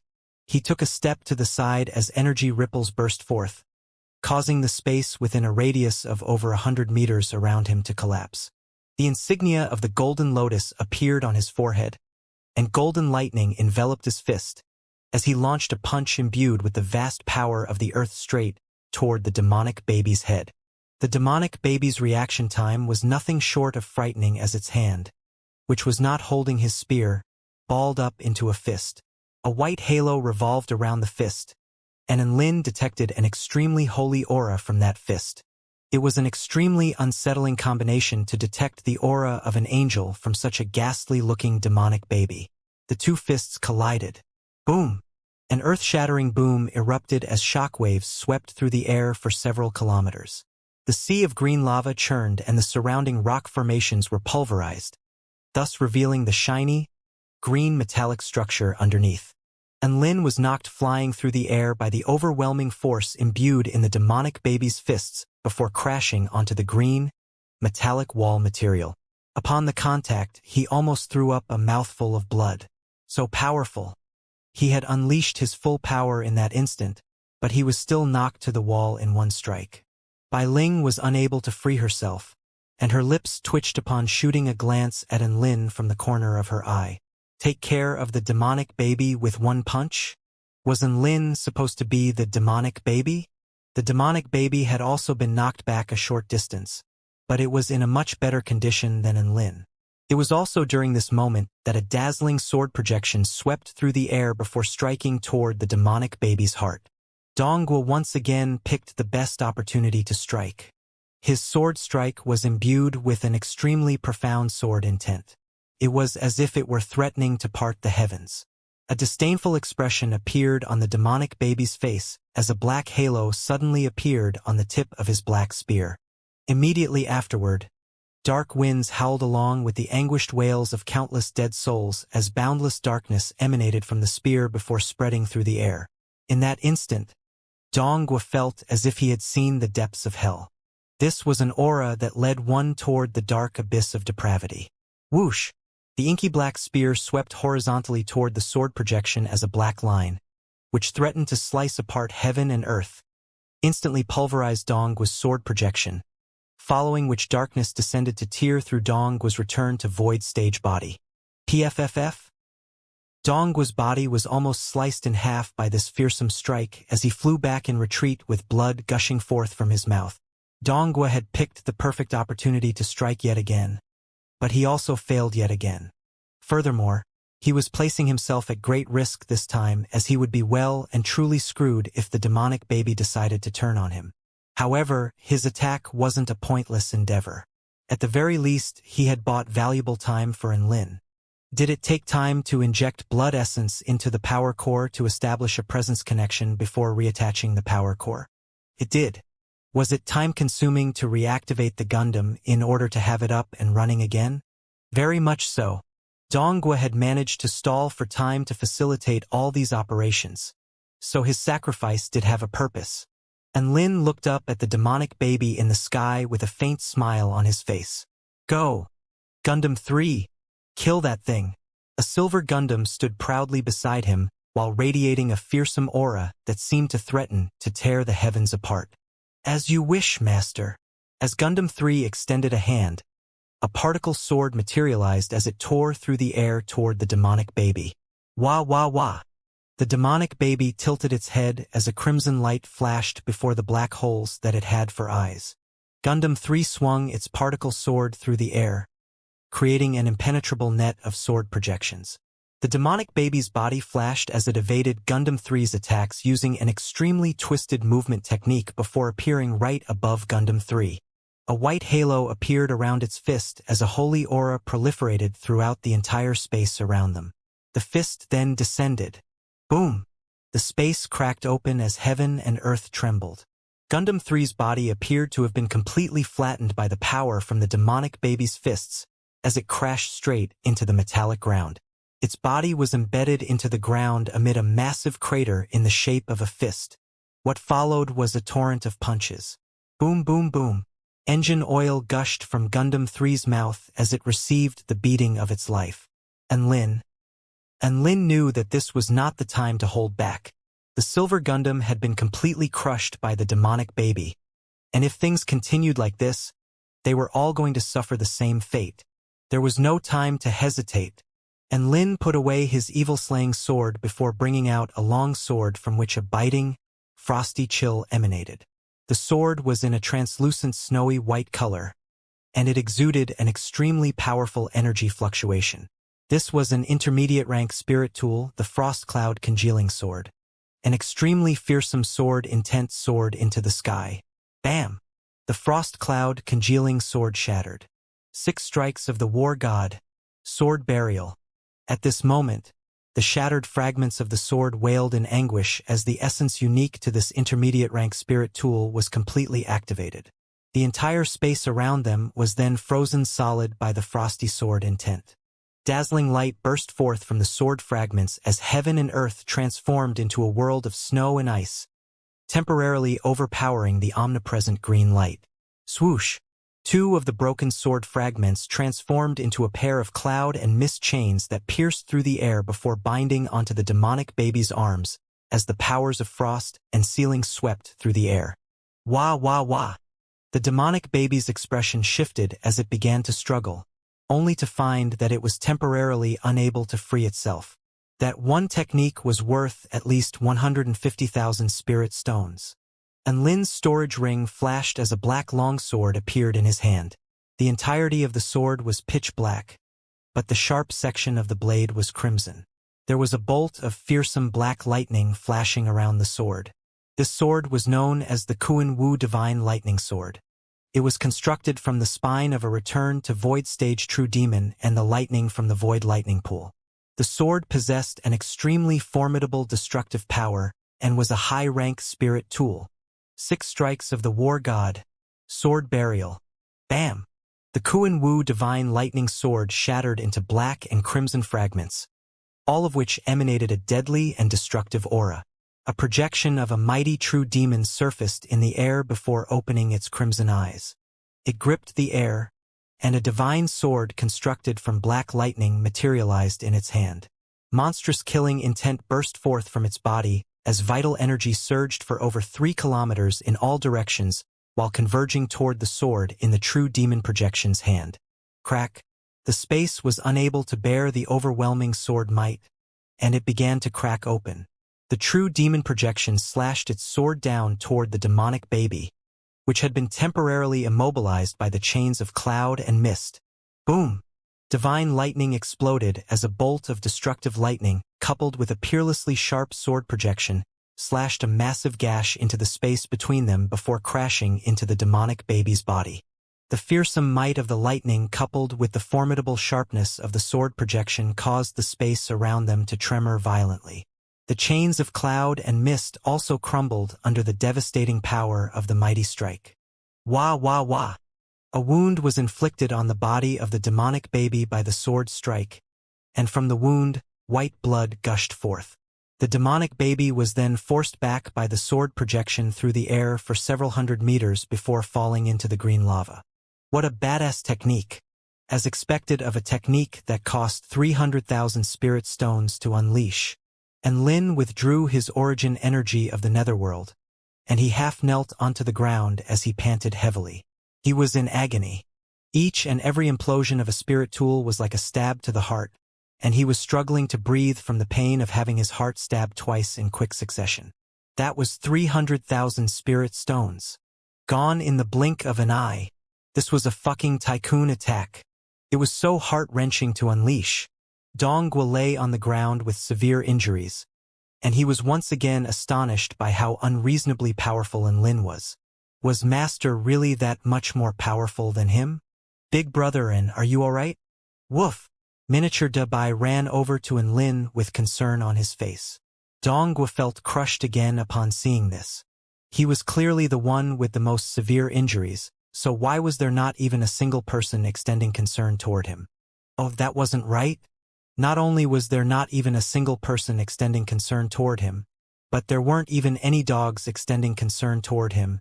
He suddenly experienced just how cold this world was.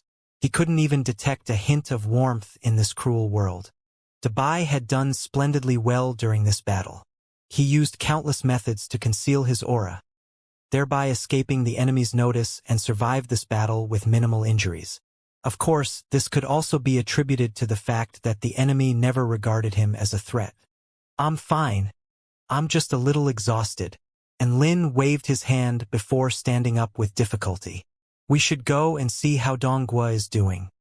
He is the one who requires the most attention.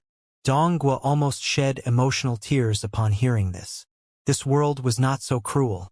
And Lin really did care for him, and his efforts hadn't gone unnoticed.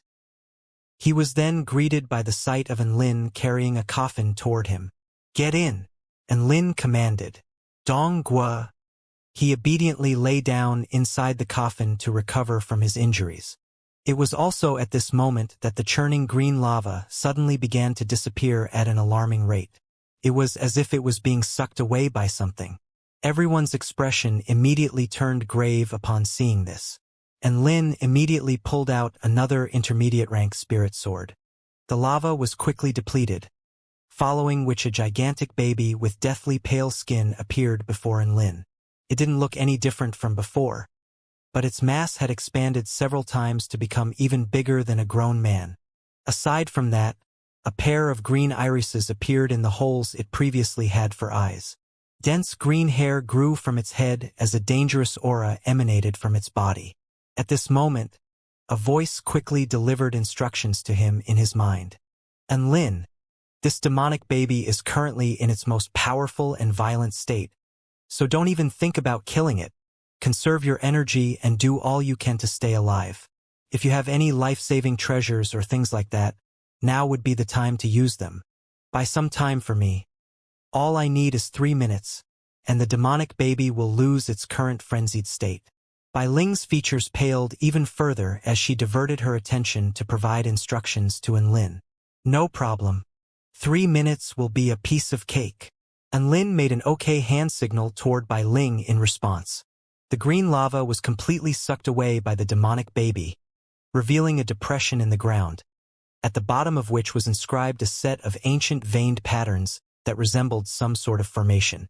It was just a shame that Enlin couldn't figure out what it was. Wah! Wah! Wah! The demonic baby suddenly cackled gleefully before turning a pair of malicious eyes upon Enlin. Enlin was the one that had heard it. Hence, Enlin was the person that the baby wanted to kill. Enlin was startled by the demonic baby's malevolent cackling.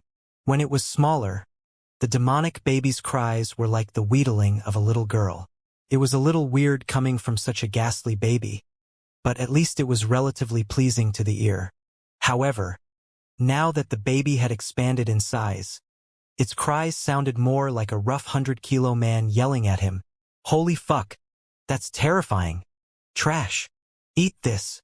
The intermediate rank spirit tool, crouching tiger true yang sword, shattered into golden fragments. 6 strikes of the war god. Sword burial. The only benefit to the sword burial technique was that it could conserve the user's energy while unleashing extremely fearsome attacks. Through his tycoon attacks, Enlin was able to easily unleash attacks that were equivalent to those attacks unleashed by veteran Return to Void stage mighty figures. The golden fragments dancing in the air was probably worth about 200,000 spirit stones. This sword had been crafted from the true flames of the golden flame tiger, an ancient immortal beast, in conjunction with sun essence stones. The sword was imbued with the power of pure yang alongside the peerless might of the golden flame tiger. Roar! The projection of a huge golden tiger that exuded a vastly powerful aura appeared before them. It then unleashed a roar that sent formidable sound waves sweeping through the air. It abruptly pounced toward the demonic baby as a golden light flashed from its claws, creating a golden cube that unleashed a spatial seal upon the demonic baby. At the same time, the boundless might of the golden flame tiger descended upon the demonic baby with the power to pulverize heaven and earth. Roar! The golden flame tiger sent its claws crashing down toward the demonic baby, upon which revolved fearsome true flames, causing the air in its wake to shimmer and warp with its devastating power. Wah! Wah! Wah! A sinister smile appeared on the demonic baby's face. A rainbow halo that emanated boundless divine light suddenly appeared above the demonic baby's head. And Lin's pupils contracted upon seeing this. Is that the power of the divine Tao? The power of the divine Tao was a power that could only be unleashed by mighty figures who were extremely close to or already at the Tao integration stage, and the demonic baby before him was unleashing this very same type of power. Wait! This power seems flawed. And Lin had battled first-rate mighty figures like Xing Tian, Leiden, and Emperor Ziwei, so he had ample opportunity to observe the power of the divine Tao in the past. As such, he was also able to detect the flaws in the power of the divine Tao that was unleashed by the demonic baby. However, even though the power was flawed, it was still not something that ordinary Return to Void stage mighty figures were capable of unleashing. The demonic baby wielded its black spear, and the tip of the spear only had to tremble lightly before the golden spatial seal cube around it was shattered. Roar! In that instant, the golden flame tiger's claws swept toward the demonic baby. The demonic baby spread its wings, and it instantly appeared behind the golden flame tiger. And Lin initially thought that the demonic baby had skirted around the golden flame tiger to evade its attack, but in the next instant, his mouth gaped open in shock. The golden flame tiger had been sliced cleanly in half, and its body began to dissipate. The demonic baby had launched a counterattack as it took evasive action, and it had launched the attack so quickly that even Lin was unable to detect it. His 200,000 spirit stone tycoon attack had come to no avail. The demonic baby turned its green eyes upon Enlin with a malicious smile on its face. Wah! Wah! Wah! Enlin was suddenly gripped by a sense of asphyxiation. He felt the demonic baby was looking at him as if he were already a dead man. Divine inspection technique. Wings of wind. Enlin's eyes turned snowy white as wings of wind materialized on his back. Regardless of what would happen, he had to ensure that these two techniques would last for the remainder of the 3 minutes. Otherwise, he would probably die without even knowing how he had been struck. There were only 2.5 minutes left, and the demonic baby seemed to be in no hurry to attack. Enlin was glad to engage in a face-off like this. It would be ideal if this face-off could last for 3 minutes. Ring. A crisp ringing sounded as 2 huge crimson eyes suddenly appeared behind the demonic baby. The 2 crimson eyes were imbued with boundless negative emotions of depravity. Violence, slaughter, horror, death. A crimson world suddenly appeared before Enlin's eyes as his head rang with dizziness. This was a spiritual attack. Never would Enlin have thought that the demonic baby would choose to unleash an attack like this. If Enlin's consciousness was as weak as a normal soul formation stage cultivator, his soul would most likely have been instantly pulverized by that attack. However, it was a pity for the demonic baby that Enlin's consciousness was first-rate even among return to void stage mighty figures. Enlin gripped his head with both hands as he feigned an agonized expression. The demonic baby chuckled triumphantly as if it was enjoying Enlin's agony. Wah! Wah! Wah! Enlin remained like this for a whole minute, but nothing happened. Ah, ah! Enlin gripped his head as he roared with pain, and he was starting to become short of breath. Anyone would be short of breath if they yelled for a minute straight. The smile on the demonic baby's face slowly disappeared as confusion took its place. Wah, wah, wah! It silently withdrew its spell technique, only to find that Enlin was still wailing in anguish. Ah, ah! Enlin continued to grip his head with an agonized expression. Aha! He shot a glance toward the demonic baby only to find that the crimson eyes behind it had disappeared, and his yelling came to a grinding halt as an awkward expression appeared on his face. A thunderous expression appeared on the demonic baby's face before slowly transitioning to one of ferocity and rage. It had been played for a fool, and a sense of humiliation sent it into a flying rage as the rainbow halo quickly revolved above its head, while exuding a fearsome aura that caused the entire space around it to tremor violently. Wah! Wah! Wah! At the same time, Enlin pulled out a high-rank spirit sword, the 9 Dragons' Immortal Locking Sword. 6 strikes of the War God. Sword Burial. Bam! The 9 Dragons' Immortal Locking Sword shattered as fragments that appeared like dragon scales exuded a dazzling glow as they flew through the air. This was a 500,000 Spirit Stone Tycoon attack. Hold on. There were 1.5 minutes left. Enlin was just about to activate the full power of the 9 Dragons' Immortal Locking Sword when a black figure appeared before him with a sinister smile on its face. Wah! Enlin had already activated his divine inspection technique, so everything was drastically slowed down in his eyes. However, even so, the demonic baby was still unbelievably fast in his eyes. Its black spear pierced through the air like a bolt of black lightning. Enlin evaded with all his might, but he had only managed to twist his body slightly to the side before the spear punctured his shoulder. Splay! Blood burst forth from Enlin's shoulder as his body crashed like a cannonball into the ground below. A tearing sensation swept through his entire body, and he felt like his body of the war god was completely ineffective against the demonic baby's spear. The demonic baby pulled out its spear and cackled with a sinister expression before plunging the spear down toward Enlin's head. In the face of absolute speed and power, Enlin had no method of effective retaliation. He had just unleashed his sword burial technique, but he hadn't even had a chance to use it before his opponent knocked him to the ground. How was he supposed to fight such a powerful opponent? A sense of despair welled up in Enlin's heart. Right when the black spear was about to stab downward again, a blast of powerful golden energy suddenly shot forth from the distance, painting the entire space gold. The bolt of energy was imbued with the power to reduce everything down to its tiniest particles. This was a high-tech annihilation cannon. Boom! The demonic baby was knocked flying. Its massive body tumbled to the ground, and its red undergarment was in tatters as black smoke wafted from its belly. A silver Gundam had both arms aimed at the demonic baby, and at the same time, smoke wafted from a hole at the end of each of its arms, while engine oil flowed from its mouth.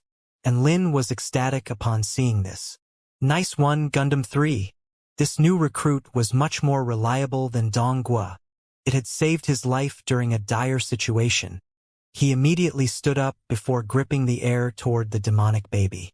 9 Dragons Immortal Lock. Activate. Roar. 9 black dragons descended from the sky before flying toward the demonic baby as their bodies formed a mysterious and complex spell formation. 9 dragons immortal formations. Wind, rain, thunder, and lightning also appeared at this moment before surging toward the demonic baby. Under the fearsome restrictive power, the special metal from which the ground was constructed began to cave in, while the demonic baby's huge body began to twist and warp. And Lin did a rough calculation to find that there was still a minute left. He had to hold on for this final minute. And Lin brought out another high-rank spirit tool, the North Star Sword. Only high-rank spirit tool sword burials had any effect against the demonic baby now. He shouldn't stop his tycoon attacks since all that money would be useless to him anyway if he were dead. If 500,000 spirit stone tycoon attacks didn't work, then he would just have to throw in another 500,000. This was a 1 million spirit stone tycoon attack. And Lin's entire body glowed with the light of a tycoon as he looked down upon the demonic baby that was trapped in his formation. 6 strikes of the war god. Sword burial. Bam! The North Star Sword shattered. The high-rank spirit tool, North Star Sword, shattered into fragments of light. A 500,000 spirit stone tycoon attack was activated at this moment. Whoosh, whoosh, whoosh. A series of dazzling stars appeared in the air, creating a starry sky formation above the demonic baby as a white pillar of light fell from the sky, shaking the very heavens with its outrageous might. The stars fell from the sky, and they went crashing down toward the demonic baby as it let loose cries of anguish. Dong was stared blankly at the indescribably fearsome spell techniques Lin was unleashing, and he felt as if he would never be able to close his gaping mouth again. Especially when all those extremely valuable spirit tools shattered before his very eyes. He felt like his entire outlook on cultivating had been completely transformed. What a monstrous sword-shattering technique. One had to realize that among the spirit swords that had just been shattered, 3 of them were comparable to his sword, the Green Dawn Spirit Sword. But they were shattered just like that. What could he even say? What a heartless tycoon. But how many spirit swords did Lin had left to shatter? What if he ran out of swords? Would he? With this in mind, Dong's body suddenly trembled as he gripped tightly onto his storage ring, while wondering if he should hide it. After all, he had a few spirit tools within his storage ring too. Just how powerful was a 1,000,000 spirit stone tycoon attack? 9 immortal locks, falling stars, and devastating wind and lightning. The demonic baby unleashed a power that was close to the power of the divine Tao, but it was still temporarily immobilized by the sealing spell technique as falling stars crashed into its body, making its skin crack open and cave in. Bah! The demonic baby suddenly let loose a strange cry. Boom! Extremely formidable might emanated from its body, and Lin's breathing faltered momentarily as a result. The demonic baby's muscles suddenly expanded as green energy enshrouded its entire body. Its head of green hair also stood up like a head full of green porcupine spines, and it became a bodybuilder baby. The demonic baby swept its black spear through the air in a semicircle trajectory, as a series of miniature skulls created a black ripple imbued with a devastating destructive force that proliferated outward before instantly destroying the 9 black dragons. And Lin's expression shifted drastically as he pulled out another high-rank spirit sword. The North Star formation was still in operation as the demonic baby stabbed its black spear directly into the sky above. Boom! Space collapsed as a black hole materialized while completely vanquishing the North Star formation. There were 30 seconds left, and Lin held his sword before him in preparation for another sword burial. However, right at this moment, A black spear had already crashed into the high-rank spirit sword. Crack, bam! The high-rank spirit sword did shatter, but it had been shattered by the black spear. A black halo revolved around the tip of the black spear, signifying death and annihilation. It flashed through the air in an unimaginable trajectory before stabbing straight toward Enlin. This strike was imbued with the demonic baby's full power, and it seemed to be able to puncture even the great Tao of heaven and earth. Even though Enlin had his divine inspection technique and wings of wind, he was still unable to evade the attack as his body of the war god was punctured again, leaving a ghastly hole in his chest. The agony of being torn apart spread throughout Enlin's entire body as he threw up a mouthful of blood. Gundam 3 charged toward the demonic baby as a purple halo radiated outward, signifying the activation of its gravitational manipulation. At the same time, the particle sword extended to over 1,000 feet in length before flashing through the air, leaving a dazzling blue trajectory in its wake. The demonic baby's bones creaked under the force of the gravity field, but its movements were still astonishingly fast. It pulled out the spear from Enlin's body, which was used to parry Gundam 3's attack, and at the same time, a white halo imbued with holy aura surfaced around its left fist. The projection of an archangel appeared behind the demonic baby, and it recited a holy mantra as the strength in its fist's soared explosively once again. Boom! The demonic baby launched a punch toward Gundam 3, and heaven and earth completely dimmed as the holy light radiating from its fist became the only light in this world. The space within a radius of several hundred meters twisted and cracked open as Gundam 3's alloy shell caved in and fractured while sending countless sparks flying through the air. Its body fell like a shooting star before crashing into a wall, where it left a massive indentation in the metallic material. Buzz, buzz, buzz. Crackle, crackle. Gundam 3's body spasmed uncontrollably as sparks flew through the air. It was clearly completely out of commission. There were 20 seconds left, and Lin had already taken this opportunity to retreat over 100 meters away before unleashing another sword burial. High-rank spirit sword.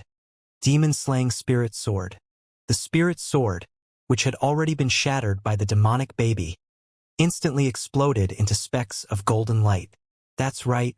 Even though the sword had been broken, its spirit had still yet to fade.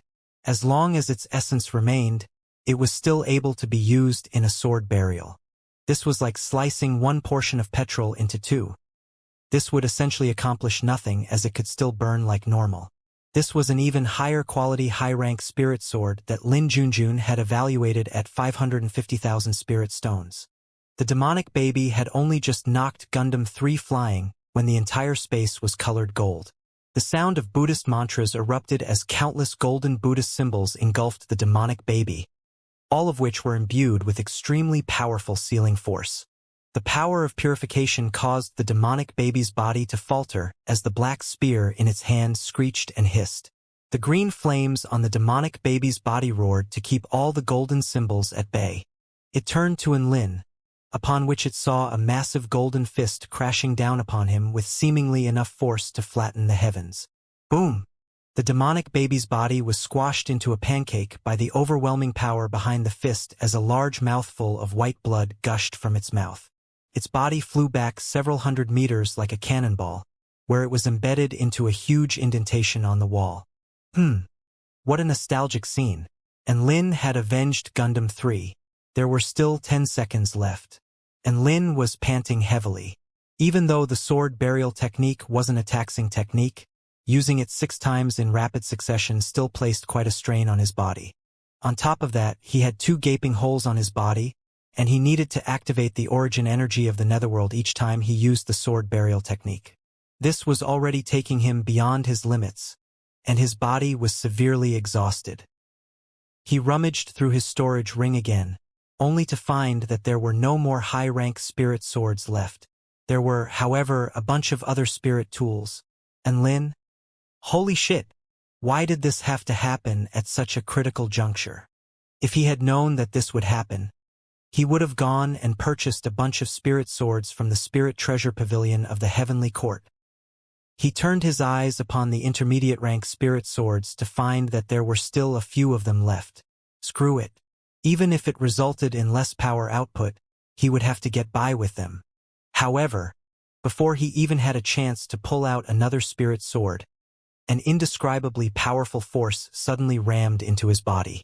The demonic baby had launched a punch at Lin from afar, and the force behind its fist pierced through the air before directly impacting his body. He felt as if all his internal organs had been split open as a large mouthful of blood mixed with fragments of internal organs gushed forth from his mouth. And Lin had only just tumbled to the ground when a huge baby with white blood still flowing from its mouth appeared right before him with a sinister smile on its face. And Lin had zero reaction time against hack abilities like spatial flickering. The black spear was ready to plunge down, and Lin's brain operated at an extreme speed during this crucial split second of life and death. What could he use? What could he use to defend himself against the demonic baby? The vermilion bird mirror wouldn't do. It could only reflect energy attacks, and this was a purely physical attack. The chaotic alloy brick wouldn't do either. He would be squashed to death by it. The black spear was already falling, and Lin's eyes widened in a glare as invisible ripples instantly proliferated outward. Make you cry. Bam! The demonic baby's green eyes suddenly exploded. Fake eyes couldn't shed tears, so they could only explode. Tears of blood began running down its cheeks. The demonic baby wailed in anguish as it stabbed its black spear down blindly. And Lin took advantage of this opportunity to dodge to the side, barely evading this lethal strike in the process. It was also at this moment that Lin pulled out an inky black box. This was the powerful artifact he had received from Lin Junjun, the 1000 Possibility Box. After charging it for so long, it was finally at 50% battery power. 1000 Possibility Box. Kill this demonic baby. With the black hole facing the demonic baby, and Lin roared as he poured forth all his energy into the 1000 Possibility Box. Boom! The projection of a divine maiden appeared in the air with holy light enshrouding her entire body. She was so flawless and so powerful. The divine maiden extended a beautiful hand before viciously striking the demonic baby. Slap! An ear-splitting slap erupted, and Lin stared at the scenes unfolding before him with shock on his face.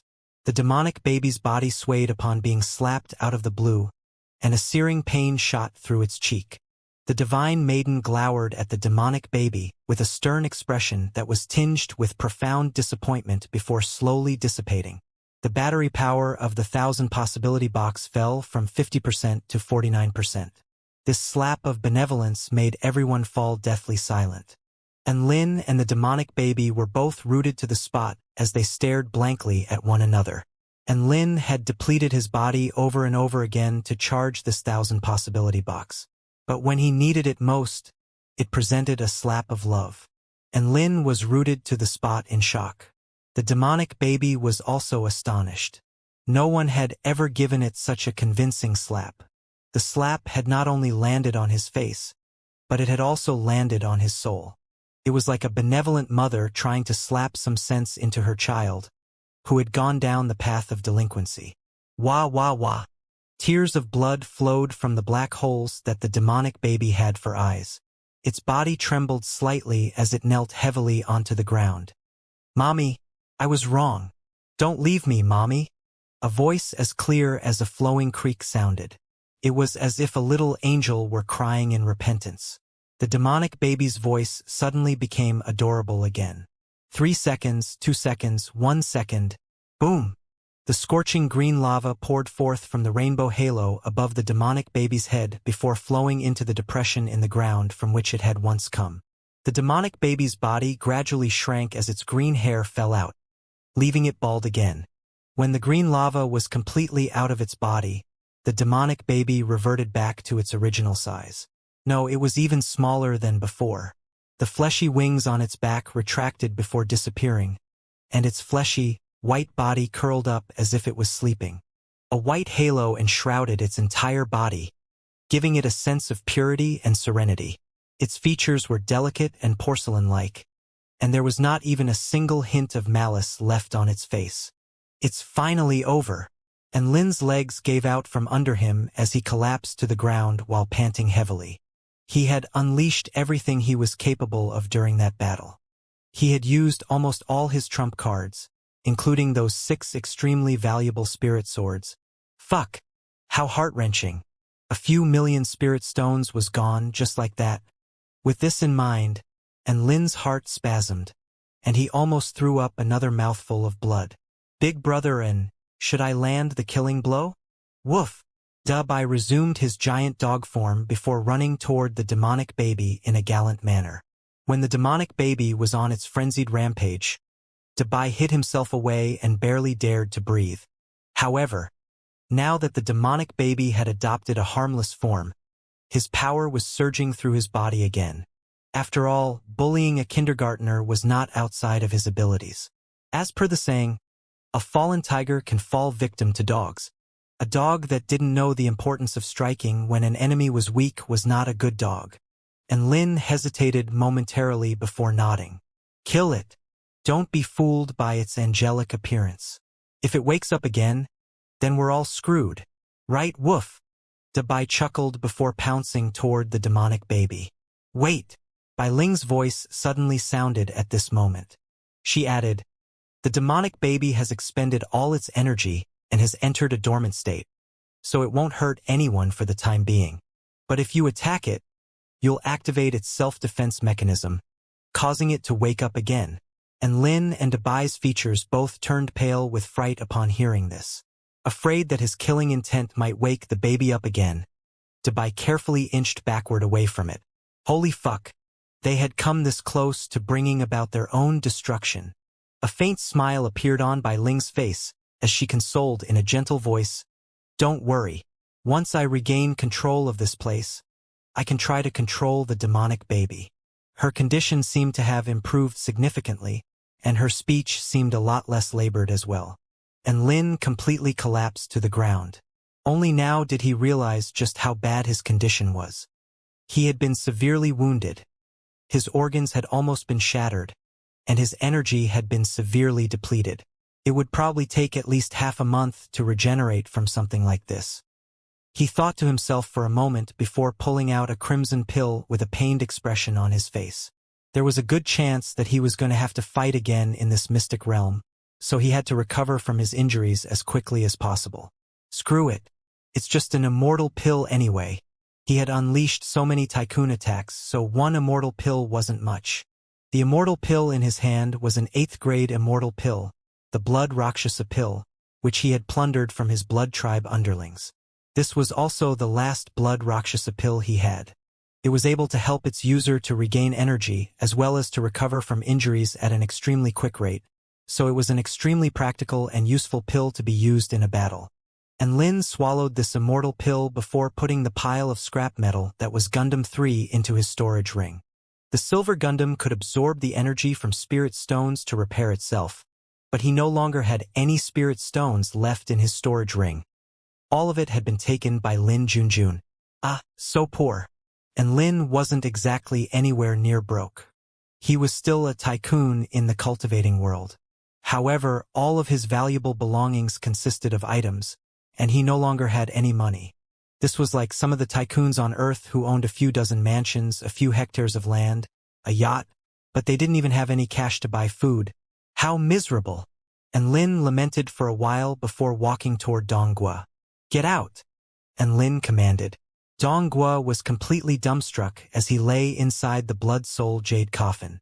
And Lin pointed to the 2 ghastly holes on his body. My injuries are more severe, so I need to recover first. Furthermore, I'm much more powerful than you are, so I'm far more important to the team, and I should be held at the highest level of priority. Dong's heart spasmed as it was pierced by another sword. He silently got out of the coffin with an indignant expression before swallowing a spirit pill and meditating to continue his recovery. He really wanted to refute Lin's words, but he couldn't find the points to argue with him. In this world where power was everything, everyone was so cruel and apathetic. He couldn't even detect a single hint of warmth from this cold, cold world, and Lin lay down in the blood soul jade coffin to find that it was able to absorb the life force energy of the entire mountain to replenish his energy. after swallowing the blood Rakshasa pill. His injuries were recovering at an extremely fast rate as the coffin glowed with a brilliant crimson light. A faint smile appeared on Bai Ling's face upon seeing this. And Lin, I didn't think you would become so powerful during the short time since I last saw you. To think that even a killing machine like that demonic baby is unable to strike you down now. And Lin waved his hand with a tranquil expression. It was no big deal. Don't make a big fuss. Bai Ling's lips twitched upon hearing this, but she quickly regained her composure. After all, she was quite familiar with his tendency to flex. Seriously though, your rate of progression in terms of combat prowess is the fastest among all the people I've seen, and it really is quite shocking to me. Do you have some sort of secret? This was a question that was a bit difficult to answer. Perhaps it's because I have the protagonist halo? And Lin sighed. That's right, he had the God of War system, which was the equivalent to a protagonist halo, so there was nothing wrong with that reply. Bai Ling didn't know what to say anymore. She had never seen someone so blatantly confident. Oh right, are you here to fight for control over this world? Is Black Spirit Snake your opponent? And Lin suddenly asked. From what he had just seen, he was able to formulate a rough idea of what was going on. Bai Ling nodded.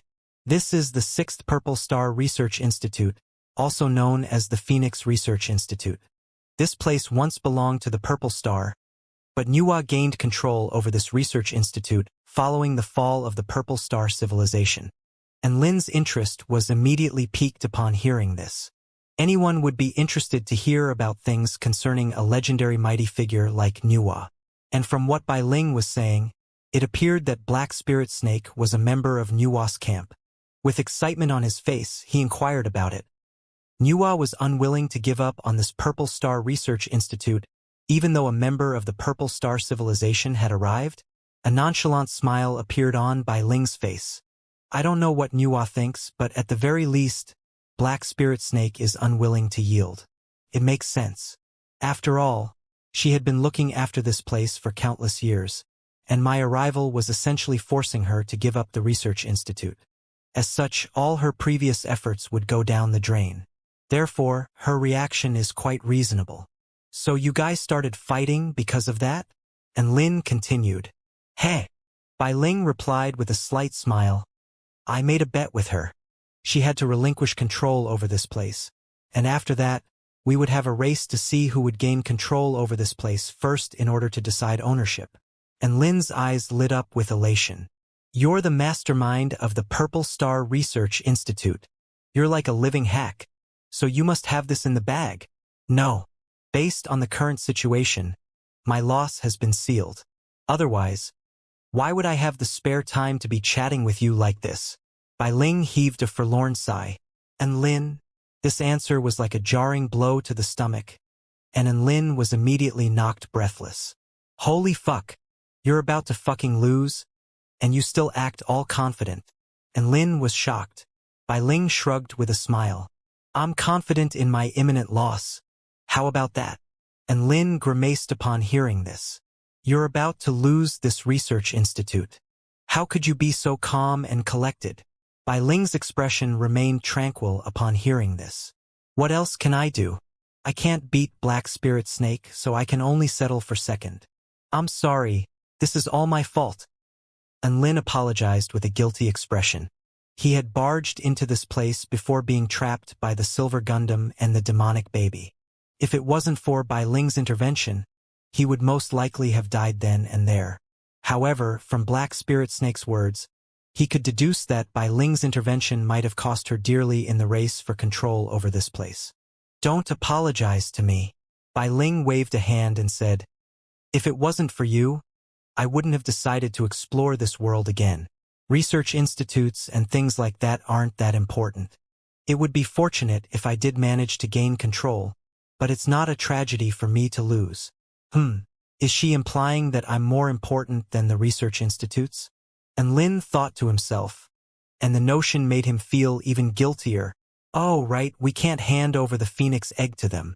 Bai Ling turned her eyes on the box slung across Lin's back and said, after all, that is the most valuable item the Purple Star Phoenix Research Institute has to offer.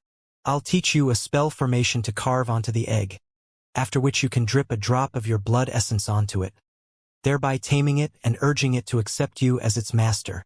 Heh, if someone else got their hand on this egg, they wouldn't be able to do anything with it anyway. It's exactly because of this that Black Spirit Snake was in no hurry to recover it. However, the person who ended up with the phoenix egg is you, and you ended up meeting me. Perhaps this is fate. A hint of sadness appeared in Bai Ling's eyes as if she was reminiscing about past events. And Lin was a little hesitant upon hearing this. Big Sister Bai, this phoenix egg is so valuable. Are you really willing to just give it to me? From what she had just said, and Lin could deduce that this egg also belonged to the Purple Star. Hence it was a bit surprising to him that Bai Ling would try to help him establish a connection with the egg. This is an opportunity for you, so stop being so hesitant. Bai Ling snapped as her expression darkened, and Lin nodded sheepishly upon hearing this before another thought occurred to him. What if I take this egg for myself, and Nuwa's forces decide to hunt me down for it? Bai Ling, good question. I've decided that I'm not giving the egg to you anymore. I'll keep it for myself. No, I'll take it. And Lin's expression immediately shifted as he spoke in a firm voice. Holy shit. He had almost died several times and forked out a ton of money for this egg, so he couldn't just let it slip away from him. Bai Ling burst into laughter as her eyes rippled with mirth. People like you need to be more honest with yourselves. Don't worry. Black Spirit Snake is not that petty. If the phoenix has accepted a master, then she can only let it go.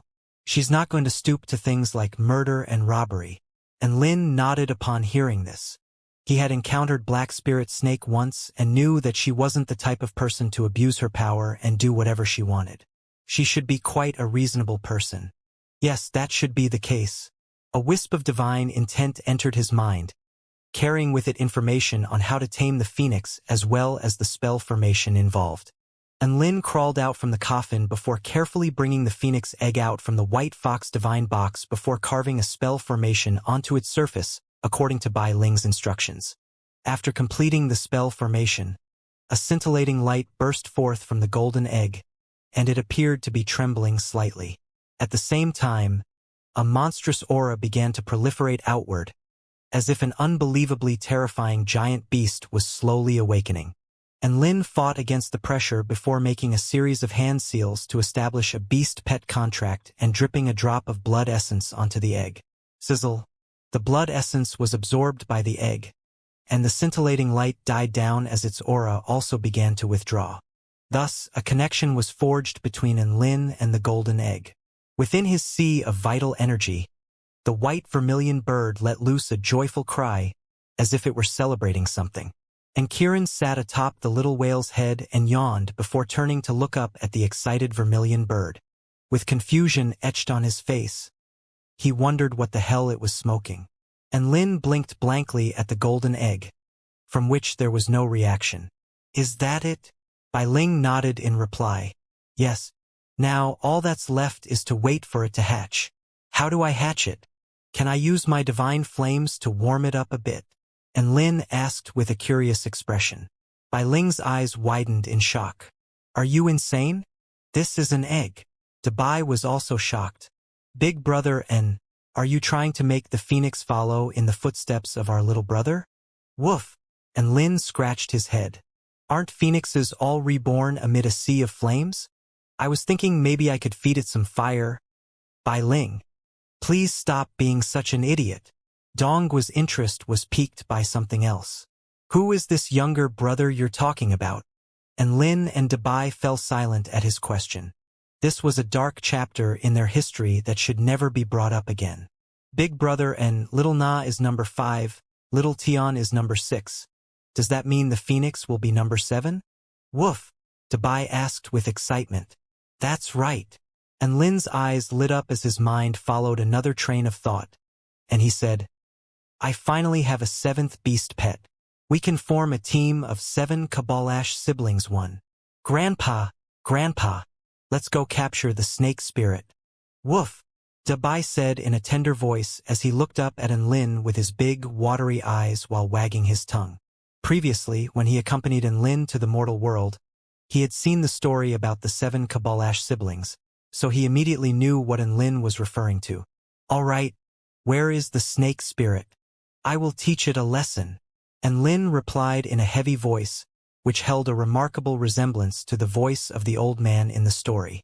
Grandpa, the snake spirit is on that rock over there. Woof! With a wicked smile, Dabai turned to Bai Ling, who was standing within the barrier of blue light. Nice! We've got an old man, 7 Kabalash siblings, and a snake spirit. And Lin exclaimed in amazement as he too turned to Bai Ling. Bai Ling. Shivers ran down Lin and Dabai's spines. There's a killing intent. Donghua opened his mouth, only to have it shut again. He discovered he had been completely ignored and that no one had paid attention to what he had just said. He pulled his clothes more tightly around his body as a grief-stricken expression appeared on his face. This world really was too cold and too cruel. He couldn't feel even a single hint of warmth. Big brother, and what are you going to name the phoenix? Woof! The overwhelming killing intent wafting through the air forced Dabai to change the topic. That's a good question. Should I call it Little Feng or Little Huang One? And Lin stroked his chin in deep thought. Bai Ling couldn't help but interject. There's no thought behind a name like that. All right, why don't we call it Little Huang? Huang as in yellow. And Lin's eyes lit up as a figurative light bulb switched on above his head. Bai Ling. Dabai. Are you sure you're not mistaking this phoenix for a pet dog? Donghua was shocked. A high and mighty divine beast was going to be named Little Huang? His outlook on the cultivation world was flipped on its head again, and Lin glowered at Donghua with rage. What are you trying to say? Was Donghua implying that the name Little Huang was no good? I think he's right. Bai Ling chimed in expressionlessly. I also think he's right, woof. Dabai raised a paw in agreement as he said, not every color-based name is as majestic as Dabai. And Lin felt as if he was being discriminated against. He placed the phoenix egg back into his white fox divine box before slinging the box across his back. He then lay back down in the blood soul jade coffin and began to circulate his evergreen technique in order to absorb the immortal pill and continue the regeneration process. Bai Ling also continued in her efforts to fight for control over this research institute. The chances were quite slim, but she still had to try. After all, what if a miracle struck? But fortune didn't really play a big part in things like this. Even though Black Spirit Snake had relinquished her control, she was extremely well established in this world already. Bai Ling was feeling a little embittered, but there wasn't anything she could do. She silently turned her eyes toward the man lying in the coffin with his eyes closed, and a smile as radiant and enchanting as a spring breeze appeared on her face. For some reason, she had decided to pin her hopes on Lin. Even someone as logical as her was capable of doing illogical things. Her heart was filled with a mysterious sense of anticipation. Perhaps it was because of Lin's peculiar affinity with the purple star, or perhaps it was because Lin chose to stand his ground against the demonic baby. Either way, she decided to take a gamble. Time slowly and peacefully passed by. However, outside the research institute, things were about to reach a breaking point. Celestial Maiden Fei Ying, Duan Hunzi, and the newly arrived Bai Pengzi gathered outside the Green Gate. All of them had their eyes on one another as a tense, yet powerless atmosphere settled over the three of them. They couldn't get to the other side of the Green Gate, but they were unwilling to give up on the Phoenix Egg, so they could only stand outside the gate like a trio of idiots. Duan Hunzi sent a spirit to scout for a potential route underground, only to find that aside from the gate, the entire area was encapsulated by some sort of special metal. It was like a huge, indestructible box fortress. What could they do? All they could do was wait, and Lin had to come out from this gate eventually, right? He couldn't just spend the rest of his life in there. The temptation of the Phoenix Egg was simply too alluring for the three returned to Void Stage mighty figures to even consider leaving. This must be the core area of this world. I'm getting quite envious of Lin. I wonder what kind of opportunities he will encounter in such a place. Fei Ying's beautiful features were full of envy and admiration, but her eyes reflected her caution and alertness as her gaze settled on the other two mighty figures. I don't care about what opportunities he encounters. All I want is his egg, Bai Pengzi said in a cold voice. Kukuku, a useless bird like you will continue to be useless even if you obtain a phoenix egg. Know your place, trash. The phoenix egg belongs to the life harvesting sect. I recently attained enlightenment from the smile of the death god, and my luck is at an all-time high. Duan Hunzi chortled with glee before materializing a comical face for Bai Pengzi to see. A thunderous expression appeared on Bai Pengzi's face. As his killing intent surged, the atmosphere instantly dropped to below freezing. Celestial Maiden Fei Ying silently backtracked a few steps. Humph! If I didn't have to conserve energy to deal with Enlin, you would already be dead, Bai Pengzi said with a frosty voice. Enlin's emergence would signify the beginning of a battle. That was not going to change. All three of the return to void stage mighty figures knew their priorities, and they knew that fighting now would be a bad idea. Meanwhile, Shuang Yukong was heading toward another direction. He had detected the powerful collisions of power from earlier, but he still decided to head elsewhere instead. Pitter-patter. Scorching green liquid dripped down from the metal roof above before melting through the rocky ground below, leaving a series of inky black holes. Shuang Yukong's heart rate climbed as he forged on ahead. This sense of heart-racing fear in conjunction with extreme excitement presented an irresistibly stimulating combination. He passed through a winding tunnel to arrive at a cavernous space with a scorching heat that was difficult to endure even for a mighty figure like him. All the rock formations here flowed as if they were all in liquid form, and a golden liquid surged as a dazzling green light shone in the distance. It's here! Shuang Yukong's eyes lit up, and he immediately flew toward the green light. His horizons broadened as he forged ahead. This felt like the energy core of this divine mountain. Turbulent energy swept through the air, and an incredibly formidable power gave him a sense of asphyxiation. The green light expanded in his field of vision, and Shuang Yukong finally caught sight of what had drawn him here before drawing a sharp intake of breath. A colossus over 10,000 feet tall appeared before his eyes. It had 3 enormous heads, which consisted of a human head, a phoenix head, and a dragon head. It also had 6 strange arms, 2 of which held swords, another 2 of which were covered by red feathers, and the final 2 were covered by purple scales and had a pair of claws that radiated a sense of astonishing sharpness, even when stationary. A pair of gigantic, white, bony wings grew from its back, from which a golden light shone. There were black lightning revolving around its 2 white legs, which were exuding a fearsome might that seemed to be able to crush the space around it. Some sort of green light enveloped the entire creature's body. It was not to enhance its appearance, but instead, it seemed to restrict it. Shuang Yukong's breathing accelerated as his mind raced. Why had he come here? He had been drawn here by some sort of connection. But was this really an opportunity? How could this colossus benefit him? Shuang Yukong was very nervous as he looked up at the colossus before him. A hesitant expression appeared on his face, and he didn't know whether he should leave or stay. I can feel that this appears to be a living creature, but it looks like it's currently dormant or has been sealed by some sort of power. The organs of such a mighty creature must be worth a lot of money, right? Shuang Yukong's eyes took on a scorching glow as an illogical desire somehow gripped his entire body, especially that golden ball on its chest. If that was to be made into a weapon, it would at least be a high-rank immortal tool. He mumbled to himself as his body involuntarily hurtled toward the monster.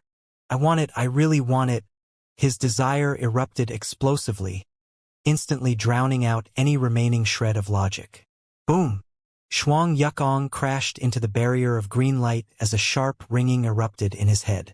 At that moment, he regained control over his emotions, and his expression shifted drastically as he looked at the 3 gigantic heads, which were almost within reach. It would take a special type of idiot to still be oblivious to the fact that something was amiss. Run! He had to run. He tore open a spatial rift without hesitation in an attempt to escape. Crack! Space was sealed, and a terrifying might that threatened to crush heaven and earth erupted forth. Shuang Yukong's body trembled uncontrollably, but he had been completely immobilized. Among the 3 gigantic heads, The human head suddenly opened a pair of crimson eyes as a sinister smile appeared on its face. Xianxia almost descended into panic upon being overwhelmed by the monstrous aura. But his vast reserve of battle experience as a veteran return to Void Stage mighty figure allowed him to regain control over his emotions as he unleashed all of his trump cards without hesitation. Celestial Sun Shield, Void Spirit Evasion, Divine Talisman of Life. Divine lightning revolved around Xianxia's body in an attempt to break the spatial seal. The Celestial Sun Shield positioned itself behind him while exuding a vast defensive power. "So hungry," the gigantic human head mumbled as it glared at Xianxia with its huge crimson eyes. The space within a radius of over 10,000 feet suddenly transformed into a powerful vortex that instantly pulverized the Celestial Sun Shield. Pwah! Xianxia threw up a mouthful of blood, immediately following which a heart-wrenching cry escaped his lips. Bam! His body exploded amid a terrifying spatial explosion. Body parts flew through the air before being sucked toward the giant human head's mouth, upon which it quickly began to chew. Why does this taste so weird? Could it be that I've eaten a fake return to Void Stage life form? The human head chewed with confusion on its face. At this moment, the dragon head suddenly opened its golden eyes, which seemed to be able to pierce through all the illusions within this world. "You stupid cunt. You are eating a fake return to Void Stage mighty figure," the dragon head said. Crack. Boom. A bolt of golden lightning blasted forth from the dragon head's mouth before crashing into a certain spot in the air, which then began to ripple violently. Ah! A figure began to appear. This was a man whose stomach had been punctured, leaving a ghastly hole in his midsection. The man was none other than Xianxia, who had just used the divine talisman of life to resurrect himself. Xianxia immediately fled into the distance with shock and horror on his face. His enemy was far too powerful. Their spatial power plunged him into the depths of despair, and they were able to easily see through the transition made by his divine talisman of life, which was undetectable even to return to Void Final Stage mighty figures. He had no chance in hell of defeating such a fearsome creature. During his escape, the entire space around him suddenly transformed into a boundless sea of flames. Xianxia's expression shifted drastically as he unleashed his power of frost to keep the flames at bay. However, the monstrous flames were far too powerful for him to contend with, and it instantly burned through his defenses before engulfing his entire body. Ah! An anguished wail reverberated throughout the entire space. Burp! The phoenix head, whose eyes remained closed, suddenly burped with a satisfied smile. Bitch! How dare you use your divine ability to steal my food? The dragon head roared with rage. Why are you scolding me? The human head asked with an aggrieved expression. Phoenix head. Stupid cunt. The dragon head glared at the human head and asked irritably, Was I talking to you? The human head grew even more upset. Who else could you be talking to? The phoenix head opened its eyes, which were like a pair of bright suns. Well, you're not alone here. That's right. I have you too with me. The human head agreed with a joyful expression. That's not my point, the phoenix head retorted. The human head didn't understand. Stupid cunt. The dragon head scoffed again. The human head was upset again. All right, stop fighting, the phoenix head said in a slow and methodical voice, as if it was the leader of the group. In any case, your energy would also be replenished from what I ate. I'm helping you guys eat, so you should be thanking me. Thank you, brother Phoenix. The human head was extremely grateful. The dragon head couldn't take it anymore. Stupid cunt. Phoenix head. To the north of the Phoenix Research Institute was an incredibly tall mountain. At the summit of the mountain there was an immortal realm. Serene clouds drifted over the sky here, and all manners of stunning, vibrant flowers flourished. At the center of the sea of flowers was a pristine, white palace. The palace was encapsulated by a barrier of rainbow light, which isolated it from the outside world.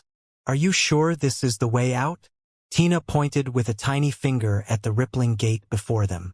Xiaozhe nodded with an expression that suggested that he had seen through everything. Of course. Can't you see that the palace isn't that big?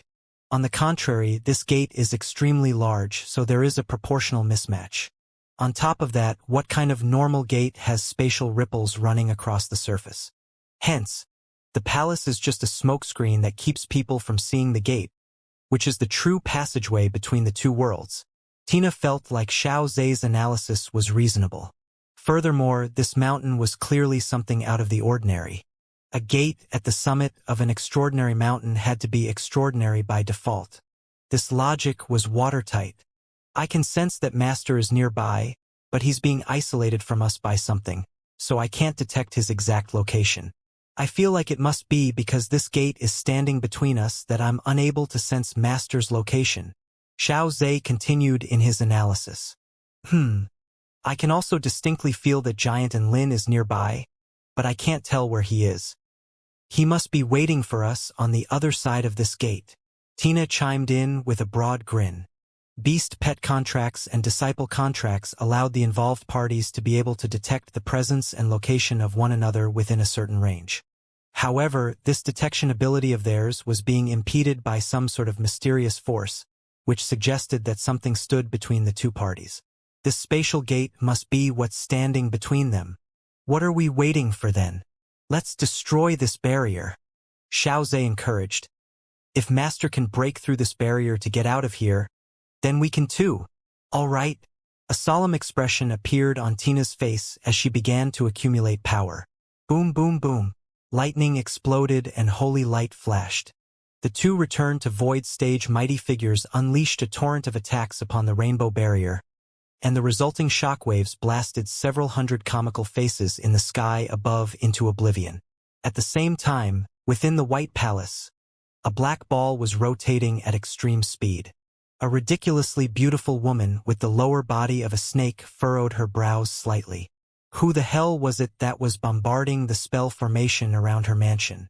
If it wasn't for the fact that she had to fight Bai Ling for control over this world, she would go out and teach those two impudent kids a lesson. That's right. She was the true body of Black Spirit Snake. Her clone had just encountered Lin not too long ago and attempted to take his phoenix egg away. However, not only had she failed to secure the phoenix egg, even the demonic baby that she had set up with the sole purpose of distracting Bai Ling had also been subdued.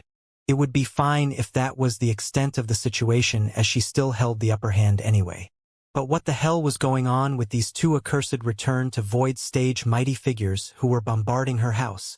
It was just a pity that she had only materialized one clone prior to the commencement of her battle against Bai Ling, and that clone had been blasted into oblivion by Bai Ling.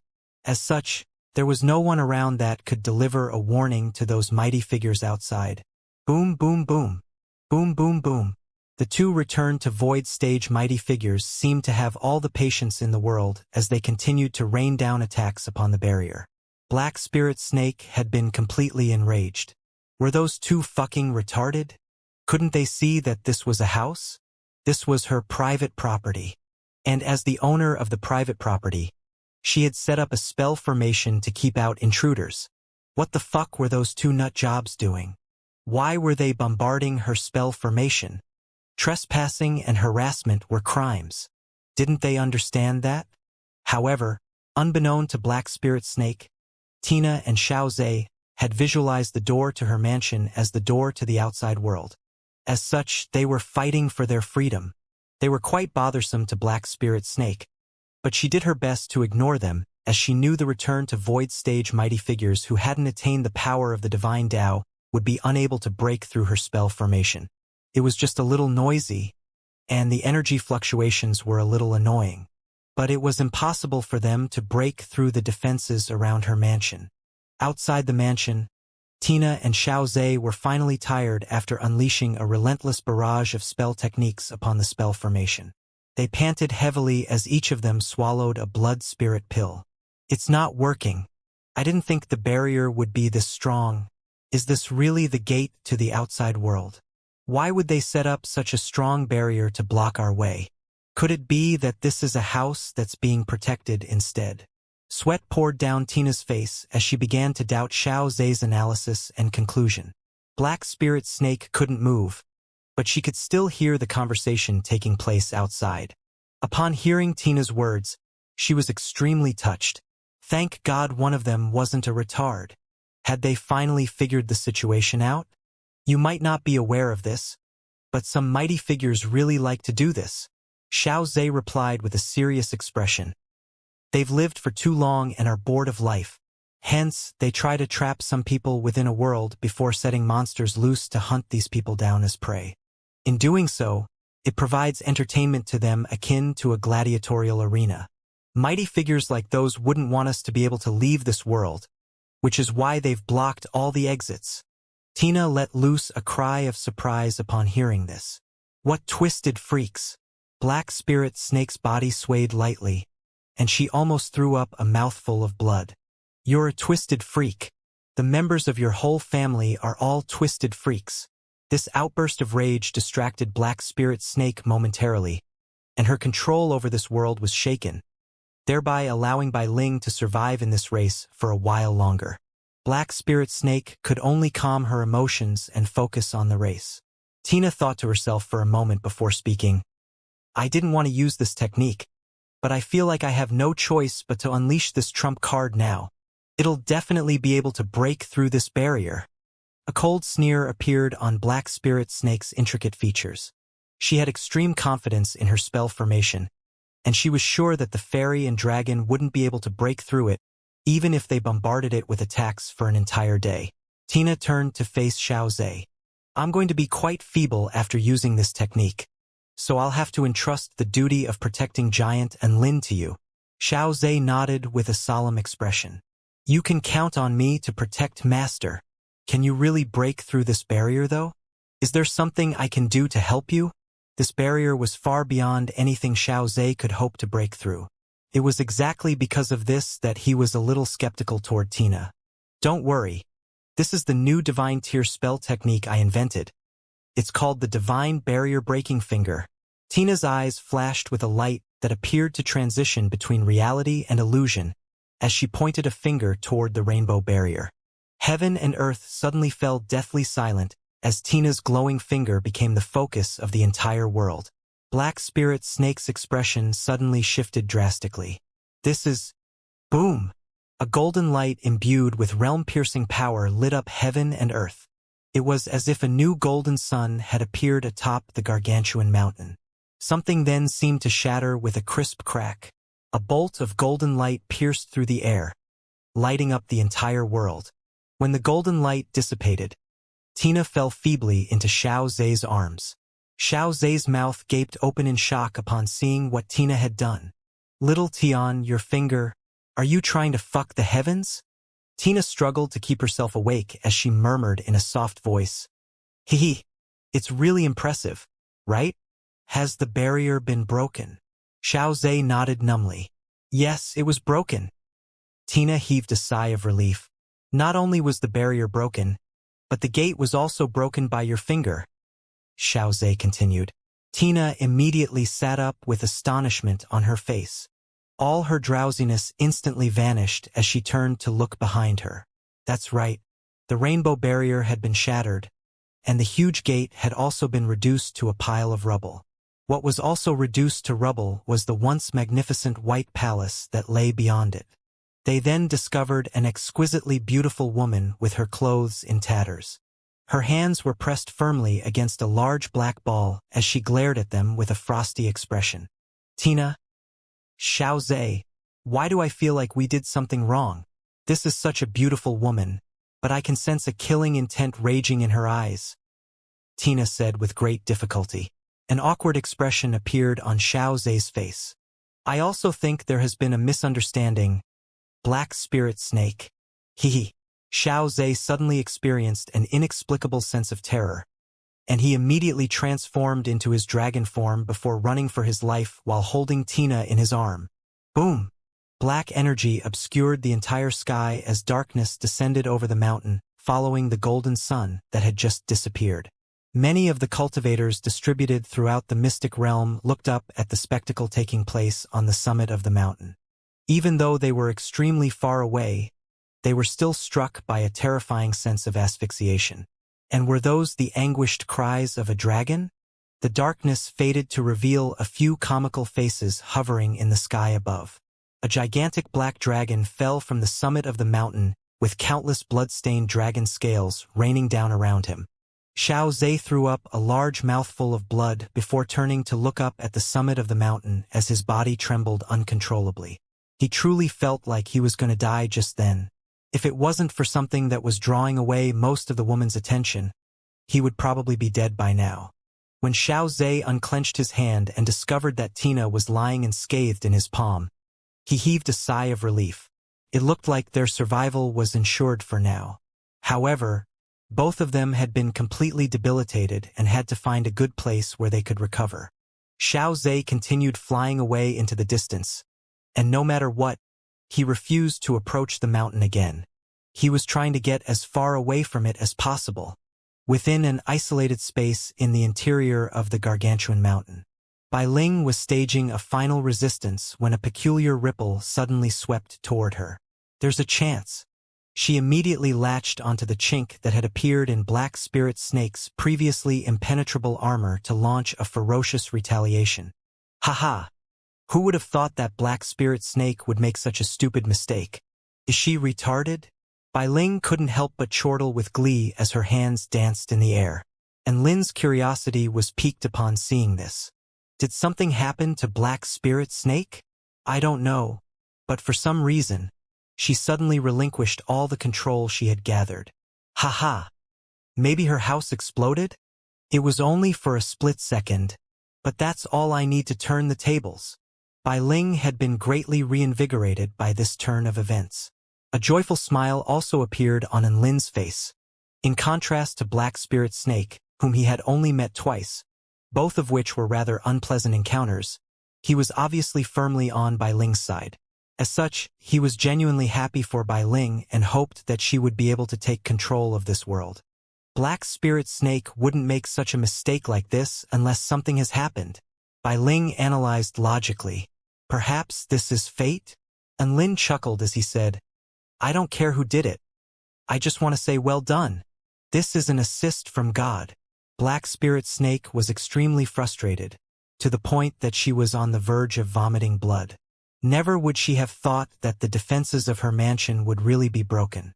Not only that, but her mansion had been reduced to rubble and even her clothes were in tatters. How the fuck was she supposed to take this sitting down? Those two nut jobs had to die. Even though she was doing something that required her undivided attention, she still succumbed to her rage and threw everything aside to unleash an attack against those two nut jobs. However, dire consequences were to follow as her moment of distraction could prove decisive in this battle. Bai Ling had managed to take advantage of her lapse in concentration to turn the tables. Black Spirit Snake was so frustrated. Where the fuck had those two nut jobs popped up from? That little fairy had also mentioned Giant and Lin. Hadn't Lin sent them here? And Lin, I'll remember this. Black Spirit Snake's eyes were like a pair of eternal glaciers as she spat through gritted teeth. Within the Phoenix Research Institute, and Lin had mostly recovered from his injuries, so he loaned his coffin for Donghua to use again.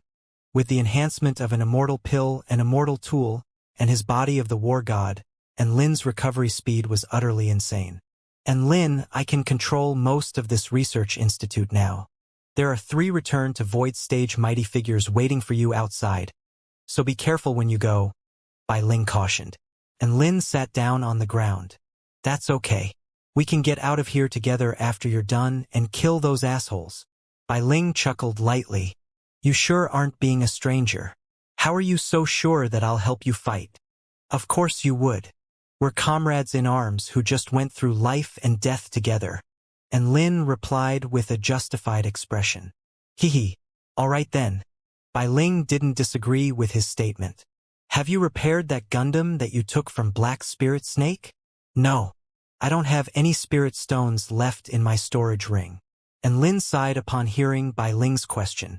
There were no spirit stones left in his storage ring, so poor Gundam 3 wouldn't be able to self-regenerate. Weren't you pretty rich? Bai Ling turned to Enlin with shock on her face. Enlin heaved another sigh. I've converted all of my capital into assets. He then turned to Dong Guo as a sinister smile appeared on his face. What are you doing? Dong Guo stuttered in panic. Enlin made his way over to the coffin and stared at Dong Guo directly in the eye. I'm borrowing some money, Dong Guo. Dong Guo had no choice but to hand over his spirit stones as tears streaked down his face. He was so nervous. Was Enlin going to return this money? Enlin was so rich, so he should return it, right? Before they knew it, 2 hours had passed. Once Dong Guo was fully recovered, the three of them silently awaited Bai Ling's victory. Outside the green gate, the three returned to Void Stage. Mighty figures were also displaying astonishing patience as they continued to wait outside. On the plateaus to the west of the Mystic Realm, Su Wenjun accompanied Lu Qianhuan and Su Qianyun as they flew toward the Gargantuan Mountain. To the north of the Mystic Realm, General Long Kue wielded a golden spear, and she transformed into a golden streak of light in pursuit of Taoist Yu Lang of the Heavenly Demon Sect. Ms. Long Kue, I've already handed the Immortal Grass over to you, so why are you still chasing me? Taoist Yu Lang was in an extremely disheveled state as he fled from General Long Kue. Humph! The Heavenly Demon Sect are renowned pests of the Purple Star State.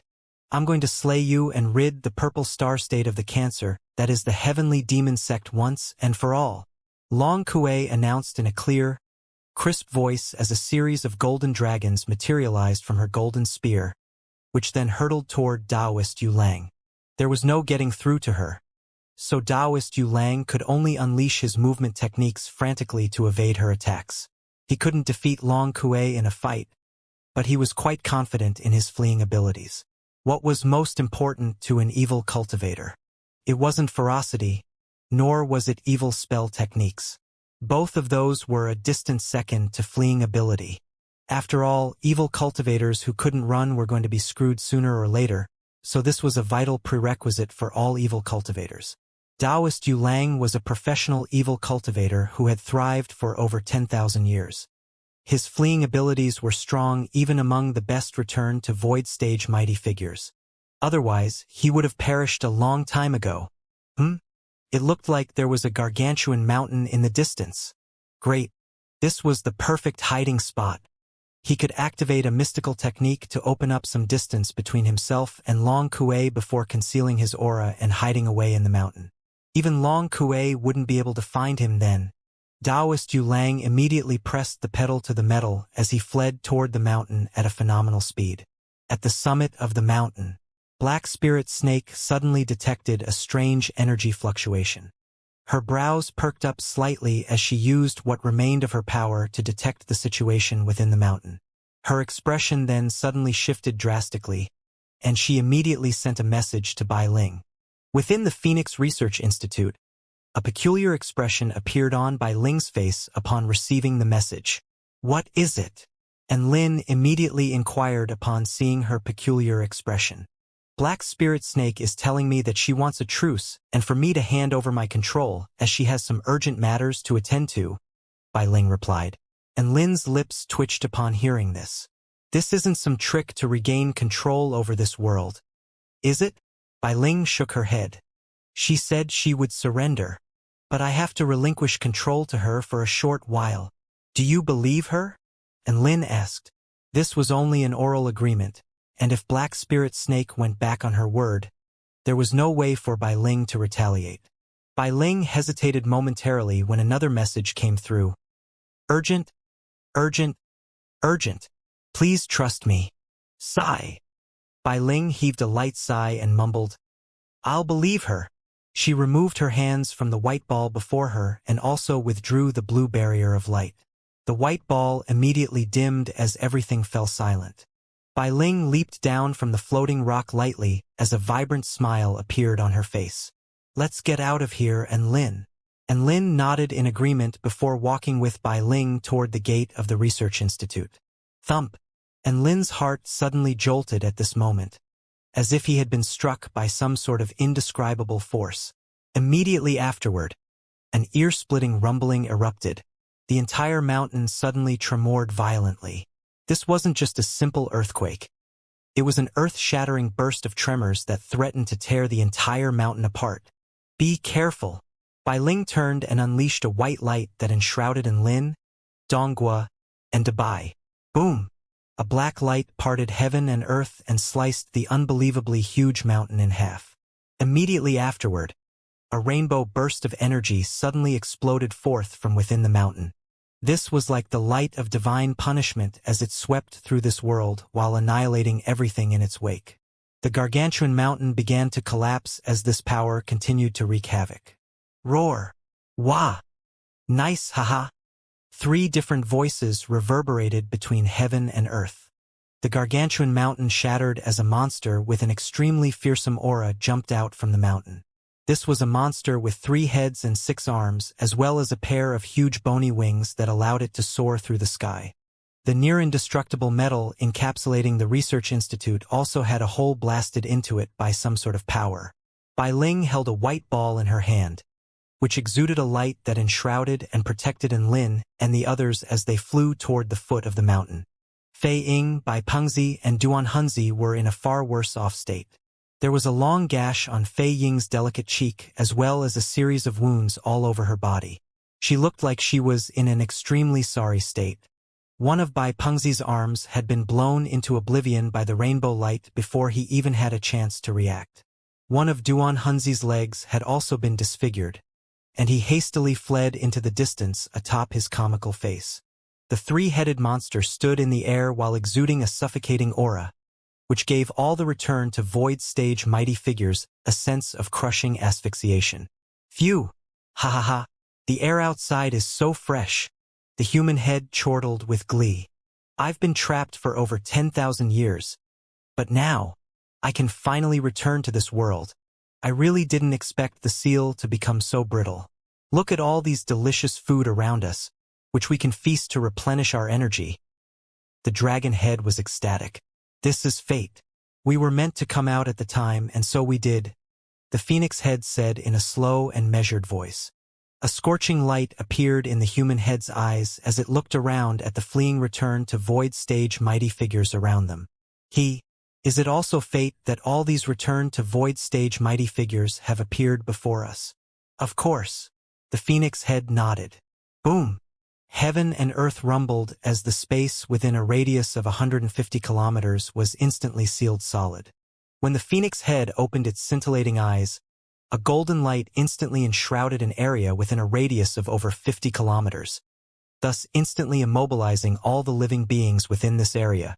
Fei Ying, Bai Pengzi, and Duan Hunzi were all dumbstruck as their bodies froze in midair. The monstrous aura sweeping toward them had them on the brink of shitting themselves. Su Wenjun and the others were also dumbstruck as they arrived near the gargantuan mountain, which had been razed to the ground. Su Qianyun's body trembled as she said in a mellow voice, "It seems like we came at a bad time." Lu Qianhuan took a deep breath. "I've just graduated from the noob level, and you throw a super boss at me? Fuck off." Taoist Yu Lang was also dumbstruck as he fled from Long Kue. He was going to hide in the mountain, but where the fuck was the mountain? And what was that terrifying monster with the devastating aura? Why did it look like it was staring at him with a sinister grin? Taoist Yu Lang felt like he was escaping from a certain death toward a death that was even more certain. Upon seeing the monster with 3 heads and 6 arms, Long Kue faltered momentarily before abandoning her pursuit of Taoist Yu Lang. She then flew away into the distance. At the same time, she was cursing Yu Lang for being a sly old fox who had led her to such a terrifying creature.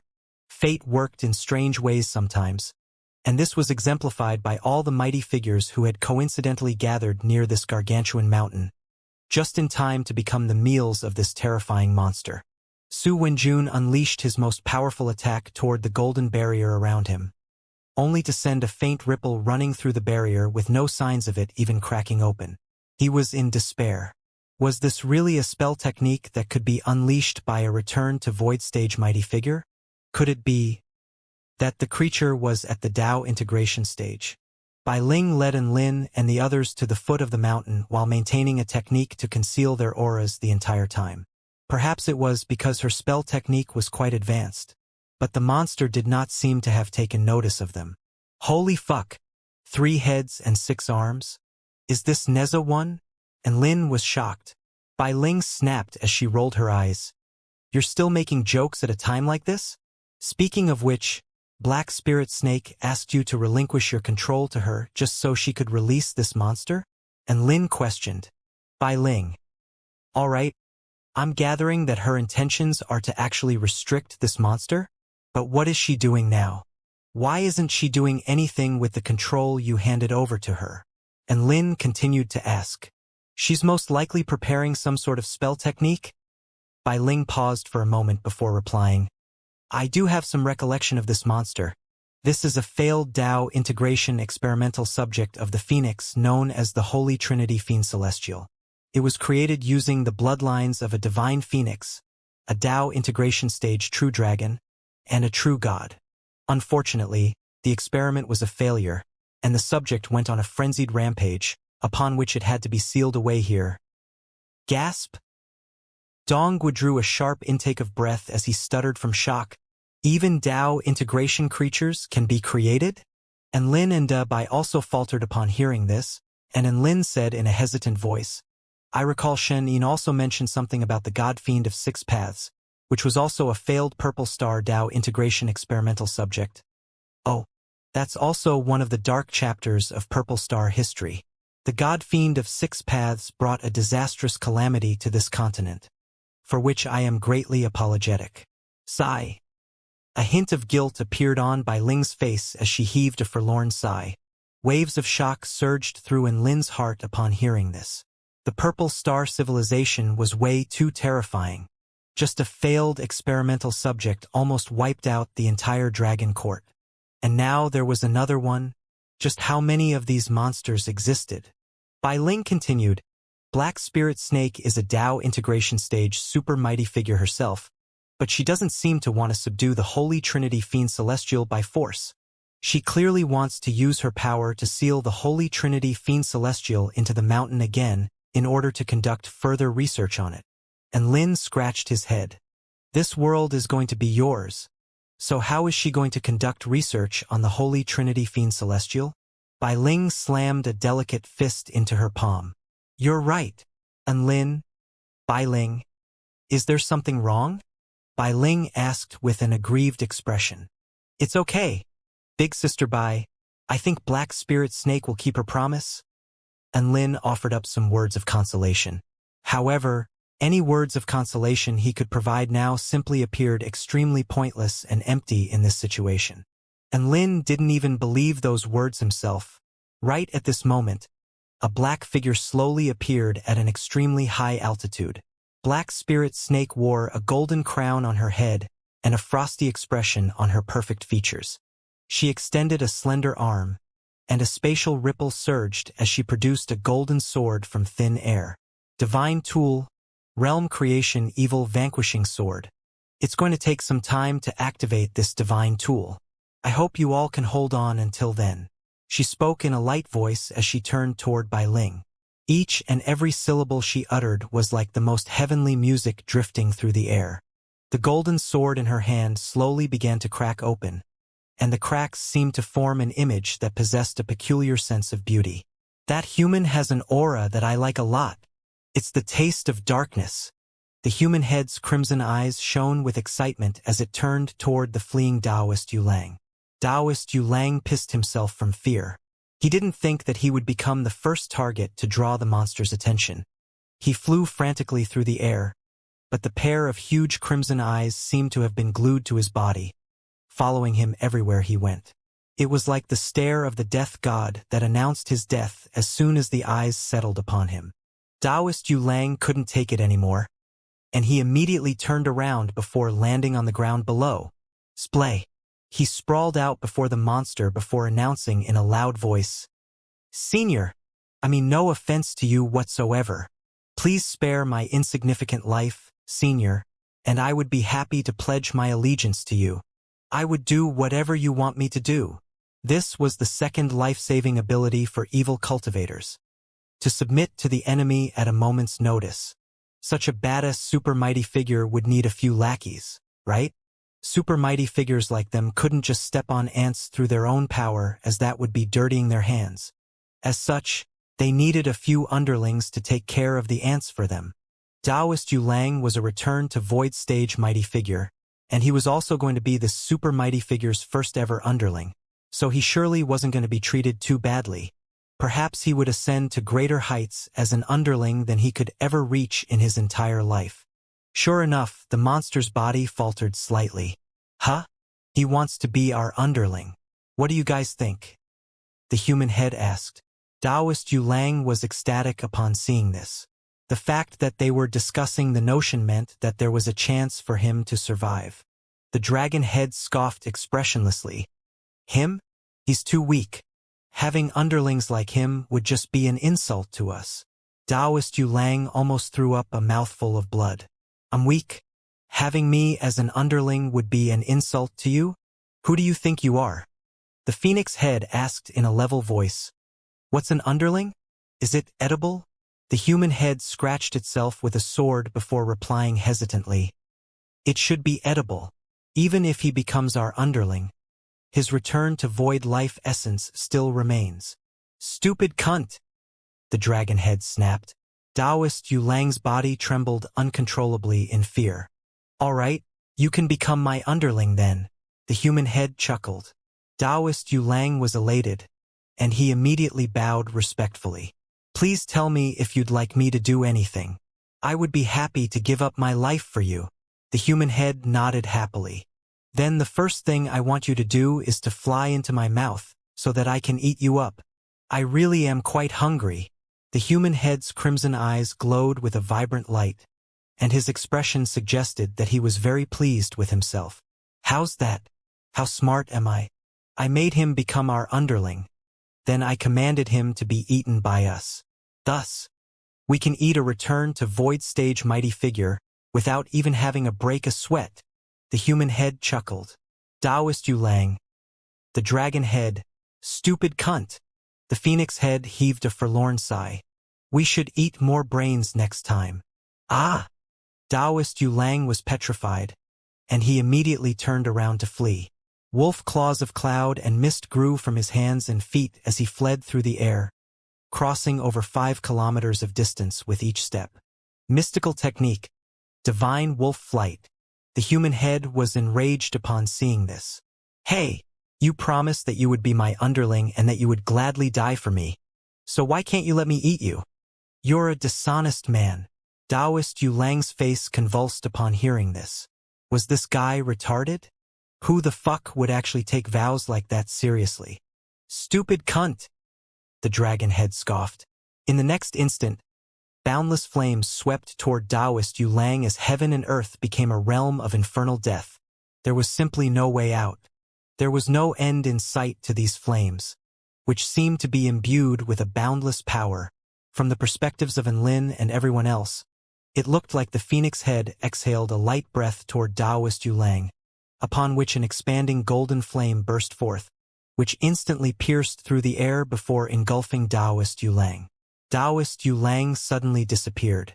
However, Taoist Yu Lang's cries of anguish could be heard from the Holy Trinity Fien Celestial's stomach. His cries were extremely agonizing and heart-wrenching to hear, causing the hairs on the backs of everyone's necks to stand up on end. The cries soon drowned out, presumably heralding the death of Taoist Yu Lang. All the mighty figures' knees trembled as their hearts thumped in fear. They knew that their power levels were comparable to Taoist Yu Lang's, which meant that they would be insta-killed just as easily. This is the power of the divine Tao. It is the perfect integration between the Tao of fire and the Tao of space. Su Wenjun's voice trembled as he spoke. Burp? Another loud burp escaped from the phoenix head's mouth. It's you again. You keep stealing my food. The human head turned toward the phoenix head with an aggrieved expression. How could you say that? I'm helping you eat. Don't forget that we have the same stomach and the same dream.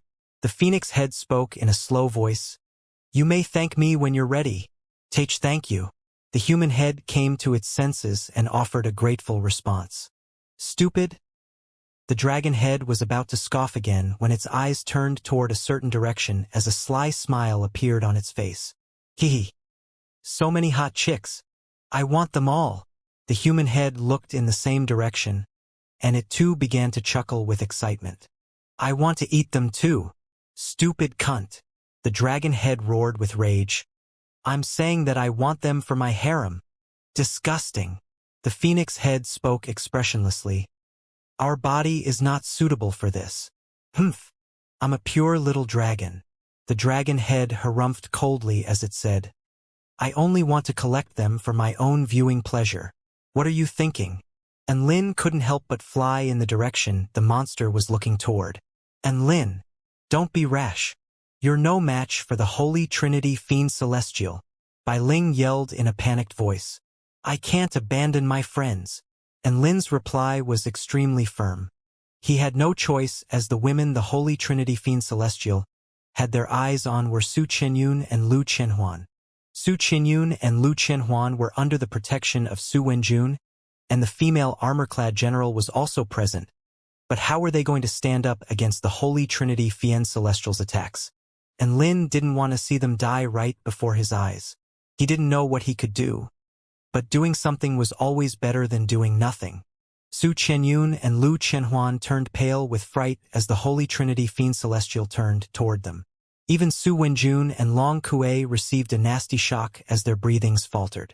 There was simply too much of a disparity in power. They couldn't even shake off the fear that was welling up in their hearts. Perhaps if their opponents were comparable in power to or only slightly stronger than them, they could still try and hold them off. But in the face of such a ridiculously powerful foe, there was only horror and despair left in their hearts. I only know how to burn and eat.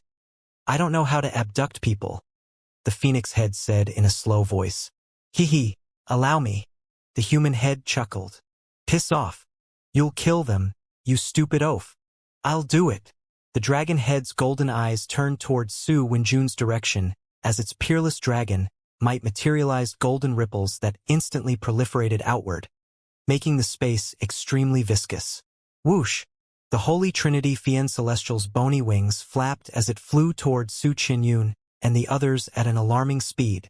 Fei Ying, Bai Pengzi, and Duan Hunzi almost wept tears of joy upon discovering that they were not the next targets for the Holy Trinity Fiend Celestial. They knew that the Holy Trinity Fiend Celestial was going to get to them soon, so they had to take this opportunity to escape. Could they fight the Holy Trinity Fiend Celestial instead? Fuck off. They might as well just commit suicide. Thus, the three of them set aside their differences and formed a temporary alliance as they combined their powers to unleash attacks upon the spatial seal around them. Boom, boom, boom. The golden barrier was like a vast divine mountain, which remained completely unscathed despite their joint attacks. An expression of despair appeared on Fei Ying's face when she turned her eyes toward the Holy Trinity Fiend Celestial and discovered that it had already arrived before Su Wenjun. That battle was presumably going to be over in no time, upon which all of them would then become meals for the monster to devour. Hee. Be a good little beauty. Don't resist and it won't hurt. A vulgar smile appeared on the dragon head's face as it opened its huge mouth, from which a dark blue blast of energy burst forth, freezing everything in its path. It was clearly trying to turn all of them into ice sculptures. The dark blue energy swept forth like a surging river, and Su Wenjun, Long Kuei, Lu Qianhuan, and Su Qianyun could only fight for their lives as they all readied themselves for battle. Su Wenjun bit open the tip of his tongue before spitting out a drop of blood essence. At the same time, he slit his wrist, from which a fountain of blood gushed forth, and it was clear that he was going to use some sort of mystic technique that could only be unleashed at an extremely heavy price. Long Kuei let loose a shrill cry as she stabbed her golden spear forward, creating a golden spear projection that pierced through heaven and earth with its unrivaled might. Lu Qianhuan pulled out her great ice sword, and the world around her transformed into a domain of frost and snow as blue sword projections swept through the air. Su Qianyun tossed out a blood talisman. This was a life-saving blood talisman that Xianxia had personally crafted for her. Moonlight instantly surged through heaven and earth as a bright moon appeared in the sky overhead. The projection of a woman with unsurpassed elegance and beauty materialized before pointing a finger toward the Holy Trinity Fiend Celestial. The river of dark blue energy crashed into the golden spear projection first, resulting in shockwaves that pulverized the space within a radius of over 10,000 feet around them. In the end, the spear projection crumbled, but the blue energy was only slightly weakened. Immediately after that, the blue energy clashed with a sword projection, which was imbued with the power of extreme frost. Mountainous piles of snow were swept into the air, and the blue river of energy showed signs of freezing solid, a notion made all the more startling by the fact that the stream of energy was ice-type in nature itself. However, the river of blue energy seemed relentless, and its unstoppable force managed to vanquish Lu Qianhuan's sword projection in the end. Thus, the blue river of energy was weakened once again. At this moment, Su Wenjun let loose a mighty roar as he unleashed his mystic technique. A red ball that pulsed while it expanded and shrank with irregularity appeared in his hand before being hurled toward the blue river of energy. The red ball crashed into the river of energy before exploding with a resounding boom. Boom! This was an explosion that rocked heaven and earth. Red energy exploded forth as the space around it warped and cracked and mountains crumbled as rivers churned.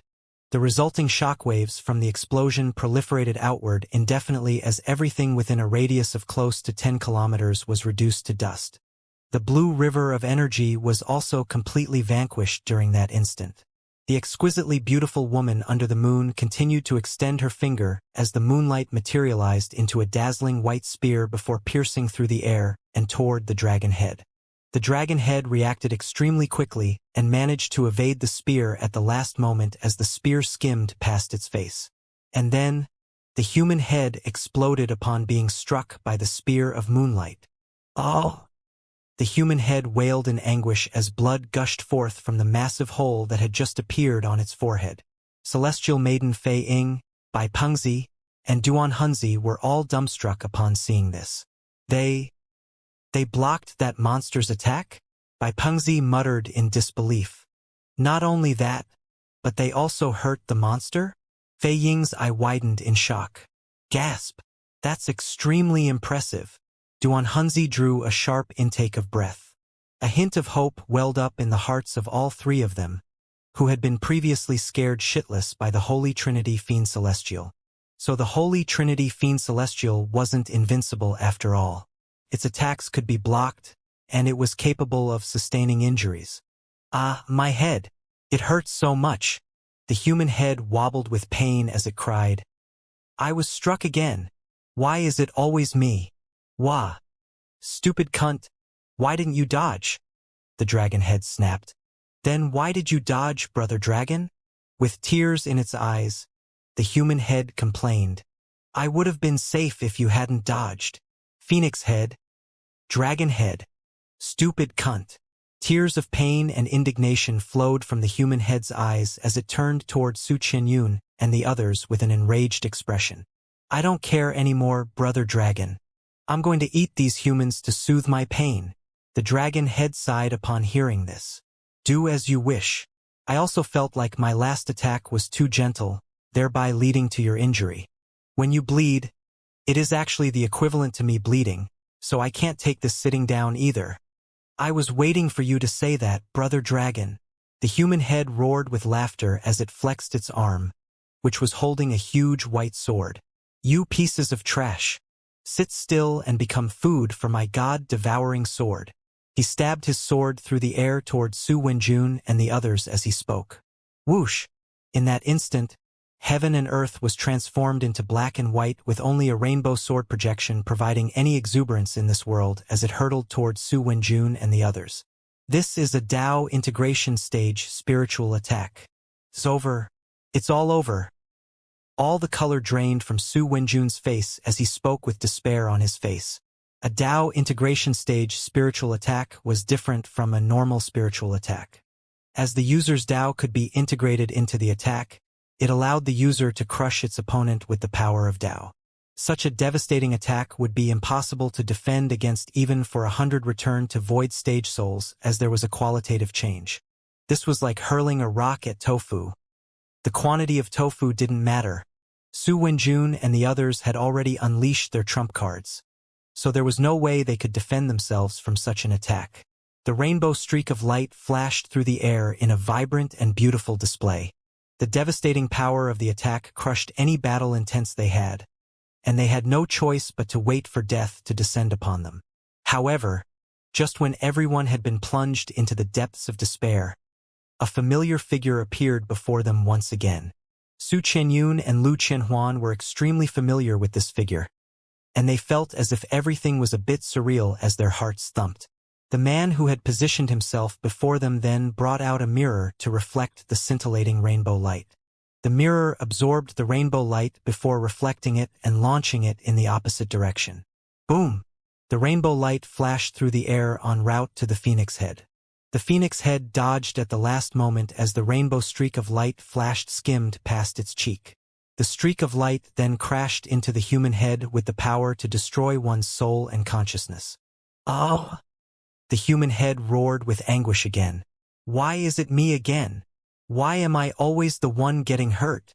The human head howled with grief as tears flowed relentlessly from its eyes. There was even drool dripping from the corner of its mouth. And Lin's lips twitched slightly, and he suddenly realized why the human head was such a stupid cunt. It was always being screwed over and receiving blows to the head. How could it not be stupid? The rainbow streak of light possessed a power that was extremely destructive to one's consciousness, and the human head wept for a while before its eyes rolled over into the back of its head before it fainted on the spot. And Lin, you're so cool, Lu Qianhuan praised with a pair of sparkling eyes. Classmate Enlin. Su Qianyun was also looking at Enlin with excitement on her face. Enlin's cultivation base wasn't very high, but he was always very reliable in dire situations. As such, Su Qianyun was always struck by an overwhelming sense of security when she saw Enlin. It was as if nothing was going to be able to hurt her. That's Enlin. Long Kuei surveyed the male figure positioned before everyone with curious eyes. Su Wenjun nodded with astonishment on his face. That's right. He is the sect leader of the 4-9 Immortal sect. Enlin. He blocked that monster's attack and reflected it. Has Enlin always been this fearsome? Bai Pengzi exclaimed in shock. Fei Ying's eyes were also wide with shock as they stared at the man in the distance with incredulity on their faces. Mr. Enlin, what do we do next? Su Wenjun asked. Everyone turned their eyes upon Enlin in unison. Enlin had managed to block that lethal attack and remained completely unscathed, saving everyone from certain death in the process. Hence, everyone subconsciously turned to him for guidance. What do we do next?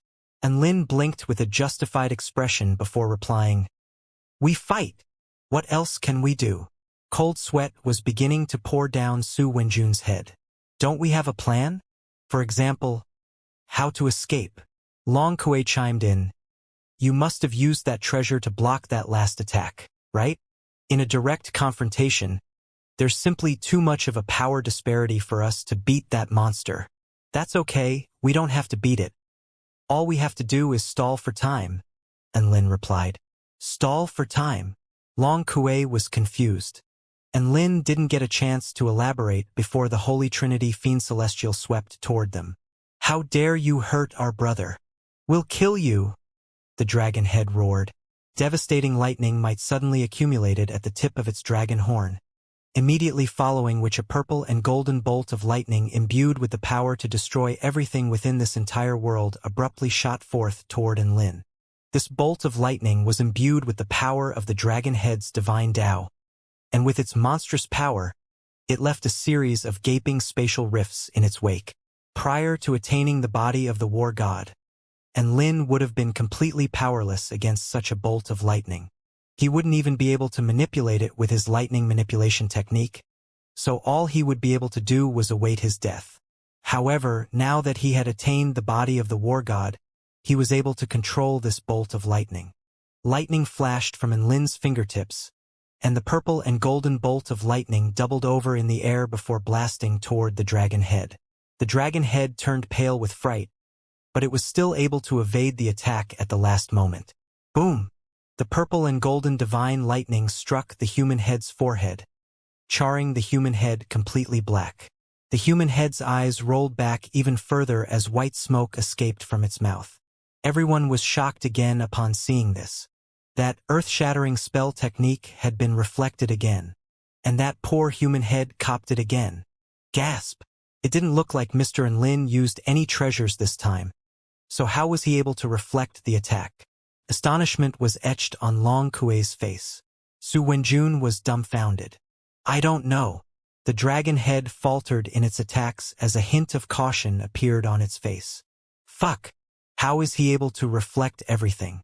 I'm going to kill him! The dragon head roared with rage. Don't let your emotions get the better of yourself.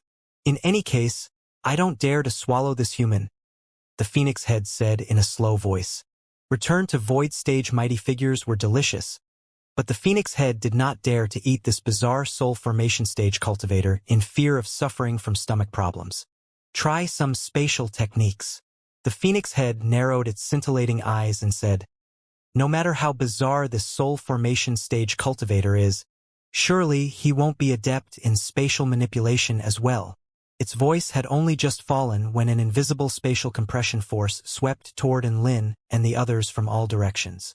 This spatial storm was extremely fearsome, and it felt as if it were going to annihilate the entire atmosphere. Everything in the path of the spatial storm was crushed into oblivion while leaving a vacuum in its wake. Not only that, but the devastating spatial compression power gave this world a sense of surrealism. In the face of such a fearsome storm, even a return to void stage cultivator would be ground into mincemeat. Su Wenjun and Long Kuei's expressions shifted drastically as they unleashed their spatial powers to defend themselves. However, their spatial powers were crumbled instantly in the face of the monstrous spatial storm, as if it were a wall of sand in the face of a tsunami. Su Qianyun and Lu Qianhuan hadn't even mastered spatial powers yet, so they were completely powerless against such an attack. And Lin stood with his hands clasped behind his back, and his expression remained tranquil and calm in the face of the turbulent spatial storm. He stomped a single foot down in front of him. Stop! Boom! A white spatial cube instantly encapsulated Enlin and the others while keeping the devastating spatial storm at bay. A cry of surprise escaped Su Wenjun's lips. What a powerful spatial spell technique! It's imbued with an extremely pure and serene power of the divine Tao. Long Kuei was flabbergasted. Could it be that Enlin has already mastered the power of the divine Tao? That's right, there was no one else that could use this power here. The only possibility was that Enlin had unleashed the spell technique. This spatial spell technique had to have been unleashed by the man who repeatedly created miracles and made the impossible possible. Just as everyone was staring in shock and admiration at Enlin, the phoenix head suddenly turned toward a certain direction as golden ripples exploded forth from its eyes. A white-robed woman was forced to appear. She was Bai Ling, who was helping Enlin in secret. Hehe. So you were surviving on borrowed strength the whole time? The phoenix head sneered coldly before turning toward Enlin and snarled, You can die now, pitiful scum! Enlin seemed to have detected something as he looked up into the sky. He pointed a finger toward the sky as a golden light flashed before his eyes. A regal aura exuded from his body as if he were the monarch of this world. I summon the power of the heavens to vanquish all evil. Boom! An indescribably powerful sword projection fell from the sky. It was as white as a pristine cloud, as blue as a bright ocean, as green as a lush forest, as radiant as a rainbow. It seemed to have encompassed all the colors within this world, but at the same time it wasn't any one of those colors. The Holy Trinity Fien Celestial's expression shifted drastically as its aura surged, and boundless divine light burst forth from its body to try and combat the sword projection. However, the sword projection was peerlessly sharp, and it broke through the divine light with ease before crushing the Holy Trinity Fien Celestial's massive body to the ground with its overwhelming sword intent. The sword projection then pierced through the Holy Trinity Fien Celestial's chest, nailing it to the ground. And Lin retracted his finger nonchalantly, and in that moment, his body seemed to have grown infinitely in stature. The Holy Trinity Fien Celestial sprawled out onto the ground as howls of anguish erupted throughout heaven and earth. Everyone looked on with dumbstruck expressions at the scenes unfolding before their eyes. Gasp! What spell technique is this? Any semblance of calmness on celestial maiden Fei Ying's face shattered as her eyes opened as wide as they would go. That sword strike has already transcended beyond my realm of understanding. Bai Pengzi stared up at the divine sword with shock and admiration etched onto his face. Duan Hunzi's body was trembling slightly. What a terrifying sealing power. This is the power of God. And Lin really is scary. And to think we were trying to hunt him down. Were we all suicidal? Bai Pengzi exclaimed with fear lingering in his heart. Su Wenjun and Long Kue were shocked speechless. Especially when Enlin uttered the sentence, "I summon the power of the heavens to vanquish all evil," immediately following which an indescribably powerful sword projection fell from the sky to pin the Holy Trinity Fiend Celestial to the ground. This was something only a god would be capable of. Classmate Enlin is so strong, Su Qinyun muttered in a mellow voice. The white-robed figure in her eyes gave her an extreme sense of security. I've only hacked games before, but this bastard is hacking life, Lu Qianhuan exclaimed. And Lin felt extremely elated upon seeing the Holy Trinity Fiend Celestial being pinned to the ground. A cold voice sounded, "Don't get complacent. The Realm Creation Evil Vanquishing Sword still hasn't been fully activated yet, and can only unleash a sealing force that temporarily seals away a target's power of the Divine Tao. However, the Holy Trinity Fiend Celestial is still extremely fearsome, and you need to make sure to take the proper defensive measures." It was the voice of Black Spirit Snake. Black Spirit Snake was also the one who had transmitted her voice to Enlin, informing him of the fact that she was going to unleash a sealing technique, thus leading to Enlin's performance. Enlin shuddered undetectably upon hearing this before nodding with a solemn expression. He turned to everyone. "Don't worry. I've sealed away this monster's divine Tao. Everyone come with me and beat this thing to death." Black Spirit Snake. Su Wenjun and the others had no reason to doubt Enlin's words, and their battle intents surged. Enlin then turned to Fei Ying, Bai Pengzi, and Duan Hunzi, which constituted the spectator trio. "If you don't want to die, then attack with us and kill this thing. Otherwise, do you think you'll be able to live if we lose?" Celestial Maiden Fei Ying and the others hesitated momentarily before nodding in agreement. The sword projection protruding from the Holy Trinity Fiend Celestial's chest suddenly began to merge into its body, as if it had dissolved into liquid, sending an extremely powerful sealing force coursing through its body and soul while sealing away even their true intent of Tao. "Howl! Who the hell are you?" The dragon head glared up at Enlin with shock and rage. "The power of my divine Tao has been sealed? What a familiar yet annoying feeling. I had only just struggled free from this feeling as well." A hint of indignation welled up on the phoenix head's face. The sword projection began to disappear, and the Holy Trinity Fiend Celestial crawled up from the ground before turning to Enlin with fear and resentment. "Brother Phoenix, what do we do?" the dragon head asked in a low voice. They were faced with the choices of fight or flight. A hesitant expression appeared on the phoenix head's face, making it appear to be not as calm and collected as it always was. The soul formation stage human cultivator looked like he could be easily slain. But it was exactly this human cultivator that was able to turn the tables time and time again. Instead, it was them that repeatedly came away second best, and now even their powers had been sealed. In all honesty, the Phoenix Head just wanted to get as far away from this bizarre human cultivator as possible. But should they run? Who were they? They were the Holy Trinity Fiend Celestial, which combined a divine phoenix, a Tao integration stage true god, and a true god in one body. How could a high and mighty existence like them flee in the face of a bunch of soul formation stage and return to void stage cultivators? The Phoenix Head's breathing accelerated. "I can't accept running away like this." "Me neither." The dragon head's voice was like a clap of thunder as it snapped, "Let's do it." Boom! An overwhelming aura burst forth, and heaven and earth tremored violently. The two arms covered in crimson feathers among its 6 arms suddenly splayed out as 2 golden balls of flames appeared in the palms, as if 2 new suns had appeared in this world. Dragon claws extended on the two arms covered in black dragon scales as devastating lightning flashed, giving onlookers a sense of asphyxiation. At this moment, the Holy Trinity Fiend Celestial was like a powerful god.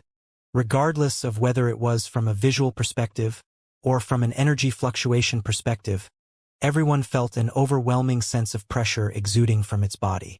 Crack! Boom! The phoenix head and dragon head were charred black after being struck by bolts of lightning. Everything was so abrupt, and they had zero time to dodge. And on top of that, the lightning had erupted from the two arms belonging to the dragon head. Everyone was dumbstruck before the battle had even begun. From everyone else's perspective, it looked like the Holy Trinity Fiend Celestial had adopted an extremely badass pose, during which it wielded two suns and bolts of lightning in its four arms. However, in the next instant, the lightning crashed into their own heads. For some reason, all of them turned to the white-robed man. The white-robed man remained expressionless as he fought to suppress his laughter. Playing with lightning again? This idiot really never learned. The phoenix head and dragon head were on the brink of tears. They had just been struck by an inexplicable attack, and it was their own power that had struck them too. Brother Phoenix, this shit is just weird. I think we should run. The dragon head had an explosive temper, but it knew when to back down. Run? Don't forget who we are. How can we flee from trash like this? The phoenix head didn't speak much and appeared to be quite calm and collected all the time, but it would often lose its cool when its honor came under threat. Don't use your lightning. He didn't use our phoenix flames against us, which indicates that his powers only apply to lightning. After a brief mental conflict, the phoenix head and dragon head were reinvigorated as they flew toward Enlin again. Disperse! Enlin roared. At this moment, the phoenix head had already hurled two golden balls of flames at Enlin as the space around him was sealed in an instant. Rumble! The two balls of flames were like two scintillating suns crashing toward Enlin. The fearsome temperatures from the flames made the air shimmer and warp, and his divine body was starting to give out. A delicate cry sounded from beside him. Divine spear! Pierce through the sun! Long Kuei was basked in a divine glow as she wielded her golden spear like an invincible war goddess before positioning herself in front of Enlin and stabbing forward toward the golden ball of flames. Immortal scenic painting! Su Wenjun also positioned himself in front of Enlin as the power of his domain expanded at an alarming rate. Countless rivers surged toward the golden flames as projections of one divine mountain after another materialized in the air before crashing down toward the golden flames with the vast power of the earth. The spear projection crashed into the ball of flames with peerless sharpness, followed by the gushing rivers and mighty divine mountains. Boom! In that instant, an earth-shattering explosion of energy erupted. Enlin's body was knocked back by the fearsome resulting shockwaves, but a smile appeared on his face as he was catapulted through the air. The Holy Trinity Fiend Celestial is already a lot weaker than before. Even Return to Void stage mighty figures are able to block its attacks now. The Holy Trinity Fiend Celestial flared up in rage upon seeing its attack being blocked, and it gathered itself to prepare another attack. Right at this moment, countless cherry blossoms suddenly descended upon heaven and earth. The pink flower petals transformed into countless saber projections that tore through heaven and earth before flashing toward the Holy Trinity Fiend Celestial's massive body. A huge comical face a few thousand feet in size descended from the sky before crashing heavily into the Holy Trinity Fiend Celestial's heads. Ha ha ha! Eat my death god smile bomb! Boom! The comical face exploded as a massive mushroom cloud erupted into the air. Gale force winds suddenly whipped up at this moment. White saber projections flashed through the air as Bai Pengzi's arms severed heaven and earth before slashing directly toward the Holy Trinity Fiend Celestial's heads. The three heads were within reach, and both the phoenix head and the dragon head had been stunned for a split second by the combination attacks from the Return to Void stage mighty figures. This was the ideal time to swoop in and decapitate them. Bai Pengzi transformed into a mighty bird with wings like sabers, which threatened to slice through heaven and earth. The human head, which had had its eyes closed the entire time, suddenly opened its crimson eyes. It opened its mouth as a sinister smile appeared on its charred face. Hee hee, what fantastic luck. I was just getting hungry. How considerate of you to deliver food to my door. All the feathers on Bai Pengzi's body stood on end upon seeing this. The human head had always given everyone a harmless and idiotic vibe. However, for it to be able to wake up so soon after receiving such fearsome attacks was extraordinary, and the sinister smile on its face sent chills running down Bai Pengzi's spine. Bai Pengzi didn't know about anyone else, but he had been scared shitless. He immediately did a 180 and fled in the opposite direction. Huh? Don't run. I really am hungry. The human head mumbled as its two hands, which were wielding gigantic swords, unleashed two earth-shattering sword projections, which instantly sliced through the boundless expanse of cherry blossoms in the air before crashing into Bai Pengzi. Bai Pengzi's huge wings were dismembered as blood gushed forth. He let loose a wail of anguish before activating a mystic technique to drastically enhance his speed, upon which his body transformed into a streak of white light that fled into the distance. The human head puckered its lips and sucked the wings into its mouth before chewing with relish. Chicken wings. The flavor and texture are not bad at all. There are just a little bit too many feathers. Stupid cunt. How could you eat it without plucking the feathers? And you're swallowing it into our joint stomach? You disgusting oaf. The dragon head came to his senses after being knocked dizzy by the combination attack and immediately flared up in rage. Urgh! The phoenix head's reaction was even more direct as its gag reflex was triggered. Celestial Maiden Fei Ying and the others were reinvigorated by the confidence in Lin that instilled in them, but they didn't think that the human head would suddenly awaken and unleash such terrifying power to severely wound Bai Pengzi. This caused their hearts to plummet once again. Leave the scolding for later, Brother Dragon, Brother Phoenix. My head hurts. The human head grinned as it waved its arms through the air, creating a tornado of sword projections that instantly reduced all the cherry blossoms in the air to dust. Let's take vengeance on them first. They made me die once, so we have to return the favor.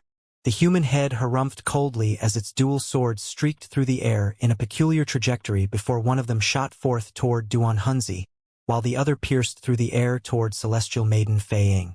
Whoosh! A sword projection tens of thousands of feet in length swept through the air toward Fei Ying.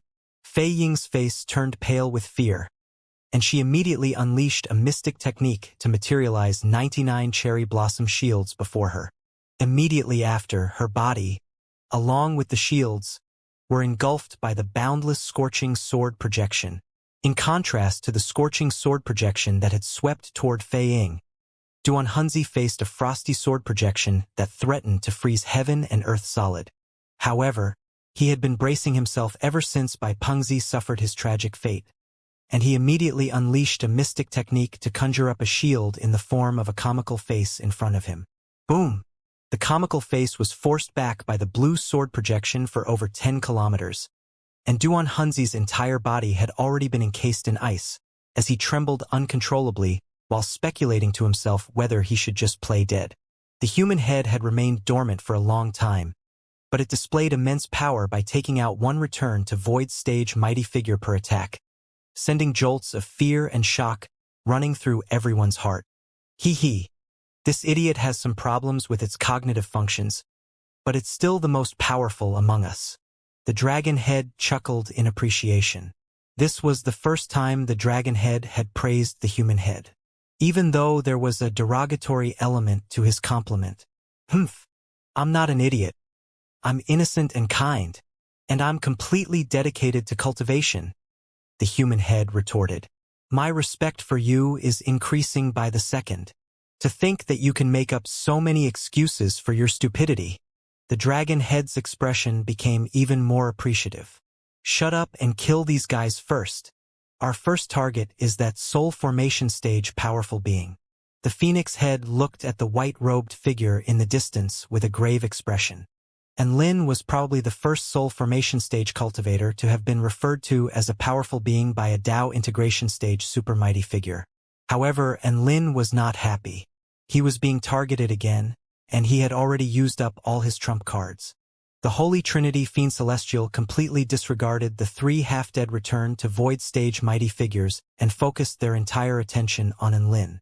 The human head was a little hesitant. Brother Dragon, Brother Phoenix? How do we do this? The Phoenix head provided straightforward instructions. Use physical attacks.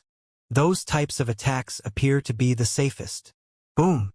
The Holy Trinity Fiend Celestial's gigantic body instantly broke the sound barrier, sweeping up gale force winds that shoveled trees and earth into the sky. Su Wenjun and Long Kuei immediately charged forward to meet them. The immortal scenic portrait transformed into a spatial cage as countless divine mountains and rivers materialized before Enlin and the others. It was as if it were a vast world standing firmly in the way of the Holy Trinity Fiend Celestial. This was a top-tier spatial spell technique that manifested a world into this one to form a spatial seal. Humph! You dare to play with spatial manipulation with me as your opponent. The phoenix head harumphed coldly as the two arms covered in crimson feathers made two peculiar ancient seals. Divine spatial technique, world mastery. Invisible ripples instantly enshrouded the Holy Trinity Fiend Celestial's massive body. It then charged directly toward the spatial cage materialized by the immortal scenic portrait like a wrecking ball, leaving a devastating trail of destruction in its wake. Any spatial obstacles were as good as papier-mâché structures to the Holy Trinity Fiend Celestial and were instantly broken through. PFFF.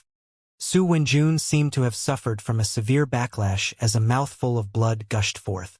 Just as the Holy Trinity Fiend Celestial crashed through Su Wenjun's spatial seal, they were immediately greeted by an earth-shattering spear projection. The spear projection lit up heaven and earth, heading straight for the human head. The human head's arms waved at extreme speed as its gigantic swords slashed through heaven and earth, pulverizing the seemingly unstoppable spear projection with ease. Not only that, but the sword projection suddenly switched trajectory to fly even faster toward Enlin. Die! A hint of bloodlust flashed across the human head's crimson eyes as powerful crimson energy began to revolve around his swords. Enlin stared at the two swords, and he felt as if he could hear the anguished wails of billions of creatures at the moment of their deaths. Monstrous killing intents swept forth from the swords, threatening to kill every living being in this world as a crimson light lit up the entire sky. The entire space around Enlin became more viscous as the swords descended, and he felt as if he were flying through the resistance of thick blood. Su Wenjun and Long Kuei couldn't provide timely assistance, and they could only turn to Enlin with shock and horror on their faces. However, they were greeted by the sight of Enlin standing as still as ever with both hands clasped behind his back. A white spatial cube appeared around him again. Boom! The long sword descended with a devastating force before crashing down upon the spatial cube. A massive spatial rift several kilometers in length appeared in the air as the sword projection swept into the distance, but only a faint ripple appeared on the surface of the spatial cube. Huh? It's so hard. The human head was dumbstruck. The dragon head turned its golden eyes toward a certain spot in the air, and a golden ripple pierced through all illusion as a lithe and graceful white-robed figure appeared again. The dragon head exclaimed in a rage, "It's you again!" The effects of Bai Ling's concealment technique was simply too potent, to the extent that the Holy Trinity Fiend Celestial could not detect her presence at all unless she was in their field of vision. However, the dragon head made sure to keep its eyes trained firmly on Bai Ling this time in order to keep her constantly in his field of vision. They would have to kill this meddler first if they wanted to have a chance at killing Enlin. Lightning exploded in the sky above as if a thunder god was venting its rage. However, the dragon head suddenly came to a realization as it withdrew its lightning. Phew! That was close. The dragon head turned with fear lingering in its heart to look at Enlin, and it almost threw up a mouthful of blood at the faint disappointment on Enlin's face. Fuck! Its forte was in lightning spell techniques, but it didn't think that there would be another cultivator that would be even more proficient in controlling lightning than it was. The dragon head was extremely aggrieved by the fact that it didn't even have the courage to unleash its lightning spell techniques against its opponent anymore. "Enlin, I'm going to kill you!" The dragon head roared as the Holy Trinity Fiend Celestial charged toward Enlin. However, in doing so, it once again lost sight of Bai Ling, The Holy Trinity Fiend Celestial pounced toward Enlin, and Su Wenjun and Long Kuei sprang into action again. However, their defenses were penetrated by the Holy Trinity Fiend Celestial again as it slashed a gigantic sword toward Enlin. Their efforts to slay Enlin were then thwarted once again by the emergence of the white spatial cube. The dragon head jolted in shock before turning to look at a certain spot in the air, where it discovered Bai Ling again. It was just about to let loose a torrent of abuse at Bai Ling when it decided that it hated Enlin more. "Enlin, I will kill you!" The dragon head roared before charging toward Enlin again along with the human head and the phoenix head. Enlin was amazed at his ability to draw hatred to himself. He turned to look at Bai Ling only to discover that there was a cheeky smile on her face. It was as if she was playing a prank.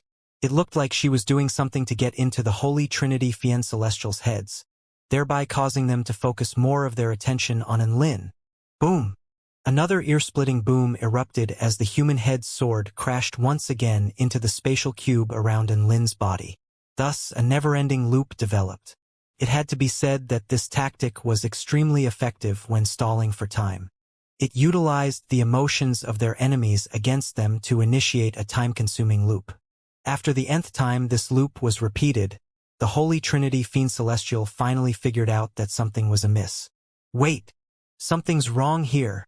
The phoenix head suddenly suffered from a sense of déjà vu. The human head's eyes widened in shock as it said, "I feel the same way. Why is it that we've attacked a soul formation stage cultivator for so long, but he's still not dead?" The dragon head's mind was also scrambling, and it had a nagging feeling that it was forgetting something. The phoenix head narrowed its eyes. "It's very likely that we've fallen victim to an extremely powerful spiritual spell technique.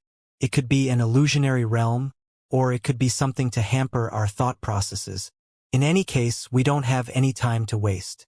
I suggest we combine as one to attain our divine power." The dragon head and the human head both fell silent upon hearing this. Combining as one referred to a fusion of their three souls, where one of their three souls would take control of the entire body, upon which they would be able to see through and destroy all spiritual attacks. However, the price for unleashing such a spell technique would be excruciating agony akin to having one's soul being torn apart. "I agree," the dragon head said. "Me too," the human head chimed in. "I'll be the brain," the phoenix head proposed. "No, you were the brain last time. Let me control the body this time," the dragon head said. "Hee hee. I also want to be the brain even if it's just once," the human head said shyly. "Fuck off!" The phoenix head and the dragon head roared in unison. "Are you kidding me? If they let the human head control the body, the Holy Trinity Fiend Celestial would well and truly become a retard. Just the very notion was enough to send shivers down their spines. Your personality is too violent. In contrast, I'm a lot wiser, so I should be the brain." The phoenix head didn't want to give up on its proposal. "A bit of violence is mandatory in a fight," the dragon head retorted. Thus, the two of them staged a debate between one another. Enlin, Bai Ling, Su Wenjun, and Long Kuei immediately took this opportunity to swallow some pills. They didn't know what the Holy Trinity Fiend Celestial was plotting, but they were happy for them to continue arguing. Having had his wings eaten, Bai Pengzi transformed back into his human form, except both of his arms were gone. He hid in a forest and concealed his aura as he trembled uncontrollably. Celestial Maiden Fei Ying's pretty clothes had been burned to tattered ribbons, and there were burns riddled all over her body. However, she also took this opportunity to change into some new clothes before silently approaching Enlin and the others. She was worried that the Holy Trinity Fiend Celestial would suddenly switch targets to a straggler like her. Hence, she decided to throw in her lot with Enlin's group and seek strength in numbers. Taoist comical face. Tui. Duan Hunzi materialized a bomb in the shape of a comical face and hurled it toward the golden barrier before anyone had taken notice of him. The Holy Trinity Fiend Celestial's power of the Divine Tao had been sealed away, so its trapping spell technique had to have become weaker, right? Perhaps he would be able to break through it with his own strength. At least, that was the thought process when he took a gamble. Boom! An earth-shattering explosion erupted. But the golden barrier only trembled lightly without any signs of shattering. The dumbstruck Holy Trinity Fiend Celestial Duan Hunzi was then plunged into the pits of despair when he noticed that his actions had attracted the attention of the Holy Trinity Fiend Celestial, Holy Mother of God. He immediately conjured up a huge comical face to obscure his body. So from the perspective of the Holy Trinity Fiend Celestial, he looked just like a massive comical face identical to the ones in the sky. Alright, stop wasting time.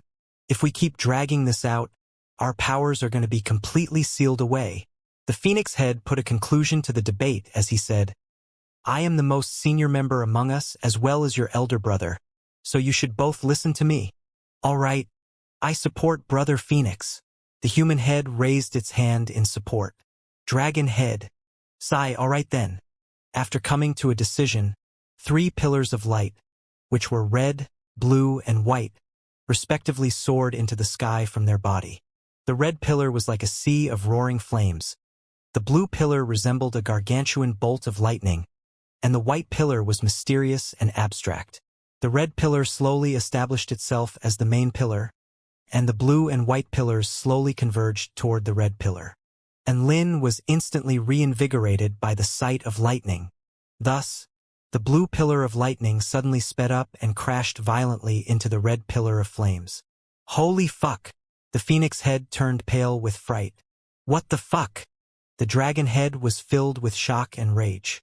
They both came to a sudden realization. They couldn't use lightning with that fucking freak nearby. Boom! Another terrifying collision of energy erupted as the red and blue pillars showed signs of crumbling as they tremored violently. It was also at this moment that the white pillar became the most dazzling one among the 3. Thus, the other 2 pillars began to slowly converge toward the white pillar. The Phoenix Head was dumbstruck. Oh shit!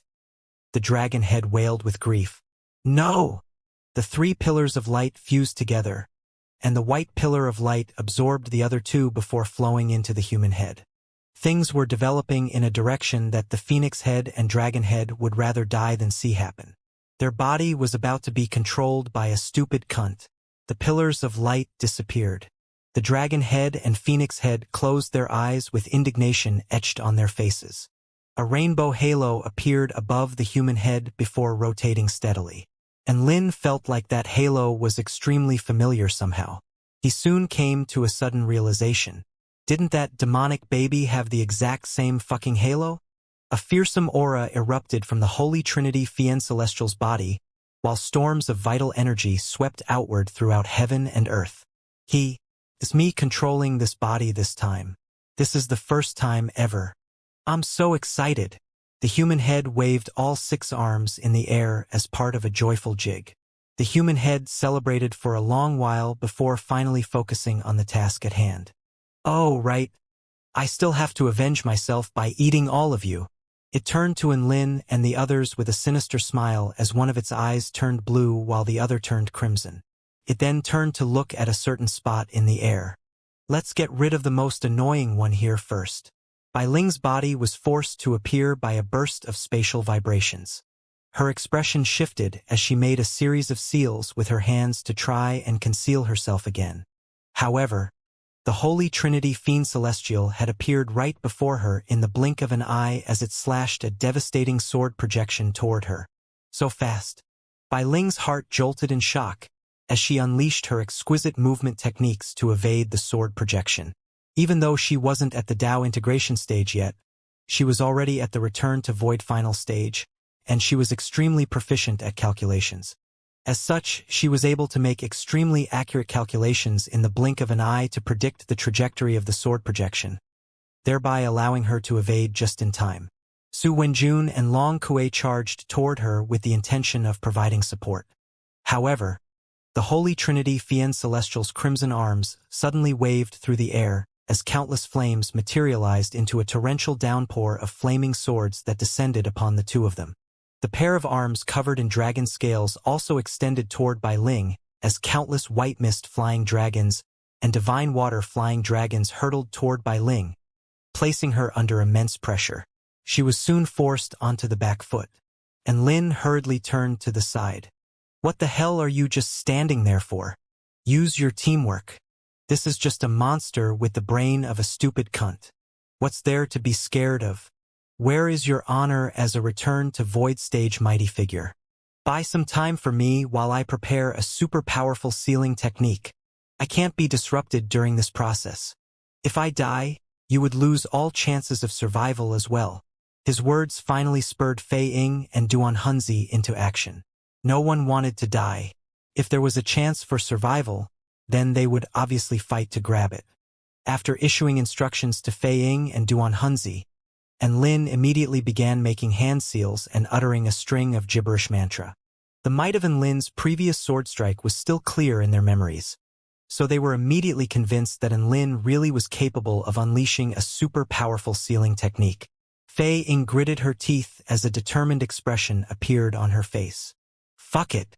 I'm pinning all my hopes on him. And Lin is so powerful. His spell technique would definitely be able to turn the tables. I'll make sure the monster doesn't even get close to him. Duan Hunzi had also made up his mind. The two of them looked at one another before charging toward the Holy Trinity Fiend Celestial. As for Bai Pengzi, his two arms had been eaten by the human head, and he was suffering from extreme post-traumatic stress disorder. Hence, he continued to hide in the forest and refused to come out. Meanwhile, Lin was still formulating a string of random hand seals as gibberish flowed from his mouth. Fei Ying and Duan Hunzi's participation in the battle instantly alleviated a lot of the pressure on Bai Ling. Why are you meddling in my battle against this woman? This is bullying. The human head became more and more enraged as it fought. Not only did it have to unleash attacks on Bai Ling, but it also had to focus on defending itself against the other return to void stage mighty figures. It suddenly felt that even 6 arms were insufficient. The Holy Trinity Fiend Celestial's 6 arms waved in an uncoordinated manner as Bai Ling flew over its head as a streak of white light. It tried to follow Bai Ling with its eyes, upon which its head tilted backward along with its body and fell to the ground. This one misstep was instantly capitalized upon as the 5 return to void stage mighty figures bombarded its body with ferocious attacks. Countless cherry blossom blades fell from the sky. Bombs in the shape of comical faces exploded. Golden spear projections surged like dragons. Mountains and rivers crashed down with resounding booms. Space warped and cracked. The Holy Trinity Fiend Celestial was buried under countless terrifying spell techniques, as the earth within a radius of several dozen kilometers was pulverized, and the human head's howls of grief and anguish reverberated throughout heaven and earth. Wah! Save me. It hurts so much. Tears streaked down the human head's face as it roared with rage. You're all banding together to bully me. How is that heroic in any way? I wouldn't be scared of you if I had 1,000 arms. Whoosh!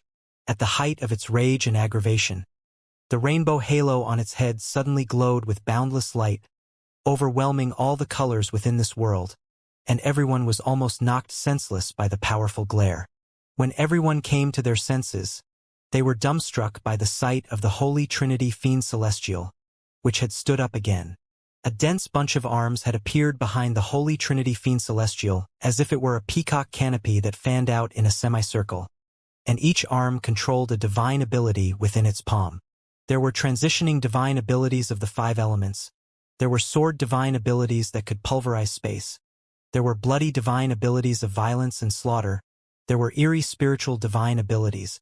Though, those are fake, right? Duan Hunzi's knees suddenly felt weak as his teeth chattered. The Holy Trinity Fiend Celestial now had 1,000 arms, each of which possessed an earth-shattering divine ability. The string of gibberish that Lin was uttering came to a grinding halt, and he almost shit himself at this terrifying sight. If all those spell techniques were to be hurled at once, this entire world was probably going to be annihilated. He silently pulled out his chaotic alloy brick, which he positioned in front of himself. It didn't matter whether it was going to be useful or not. Something was always better than nothing. Boom! The space around the Holy Trinity Fiend Celestial seemed to be unable to bear the devastating power from all its spell techniques, and massive spatial rifts soon appeared within a radius of 5 kilometers from it. Huh? I really do have 1,000 arms now. The human head waved its arms with elation, upon which all the vital energy within a radius of 50 kilometers surged violently. The 5 returned to void stage mighty figures staged a panicked retreat as they fled into the distance. How the fuck were they supposed to fight this? They were going to be insta-killed if they tried. The human head stomped its feet in rage as everyone fled into the distance. Humph! None of you are allowed to run away. I finally have all these arms, so you all have to play with me. Anyone who runs away will be struck by divine lightning. The final sentence was just an expression to vent its rage. But the rainbow halo on its head suddenly shone with a scintillating light once again. Immediately afterward, bolts of divine lightning began to fall from the sky toward the 5 fleeing return to void stage mighty figures. They really were being struck by divine lightning. And Lin was completely dumbstruck. Holy fuck!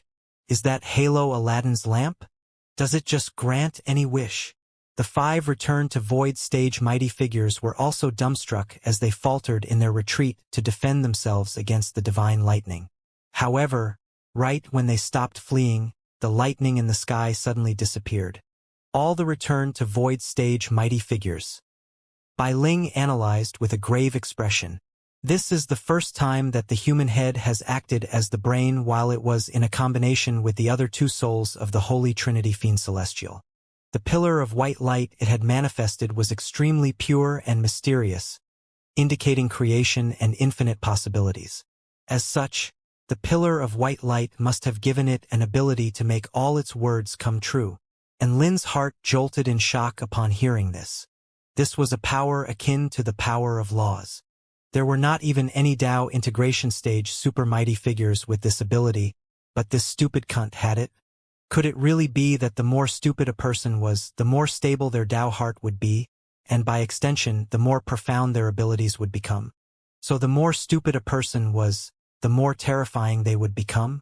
Just as everyone was gripped by shock and horror, the Holy Trinity Fiend Celestial sprang into action.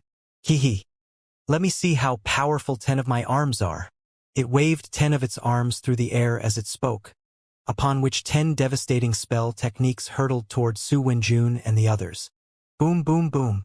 Monstrous explosions of energy engulfed an area of close to 10 kilometers in radius. Even the spectating and Lin was swept away by the terrifying force. The power unleashed by the 10 arms was already comparable to 10 full-force strikes unleashed by return to void stage mighty figures.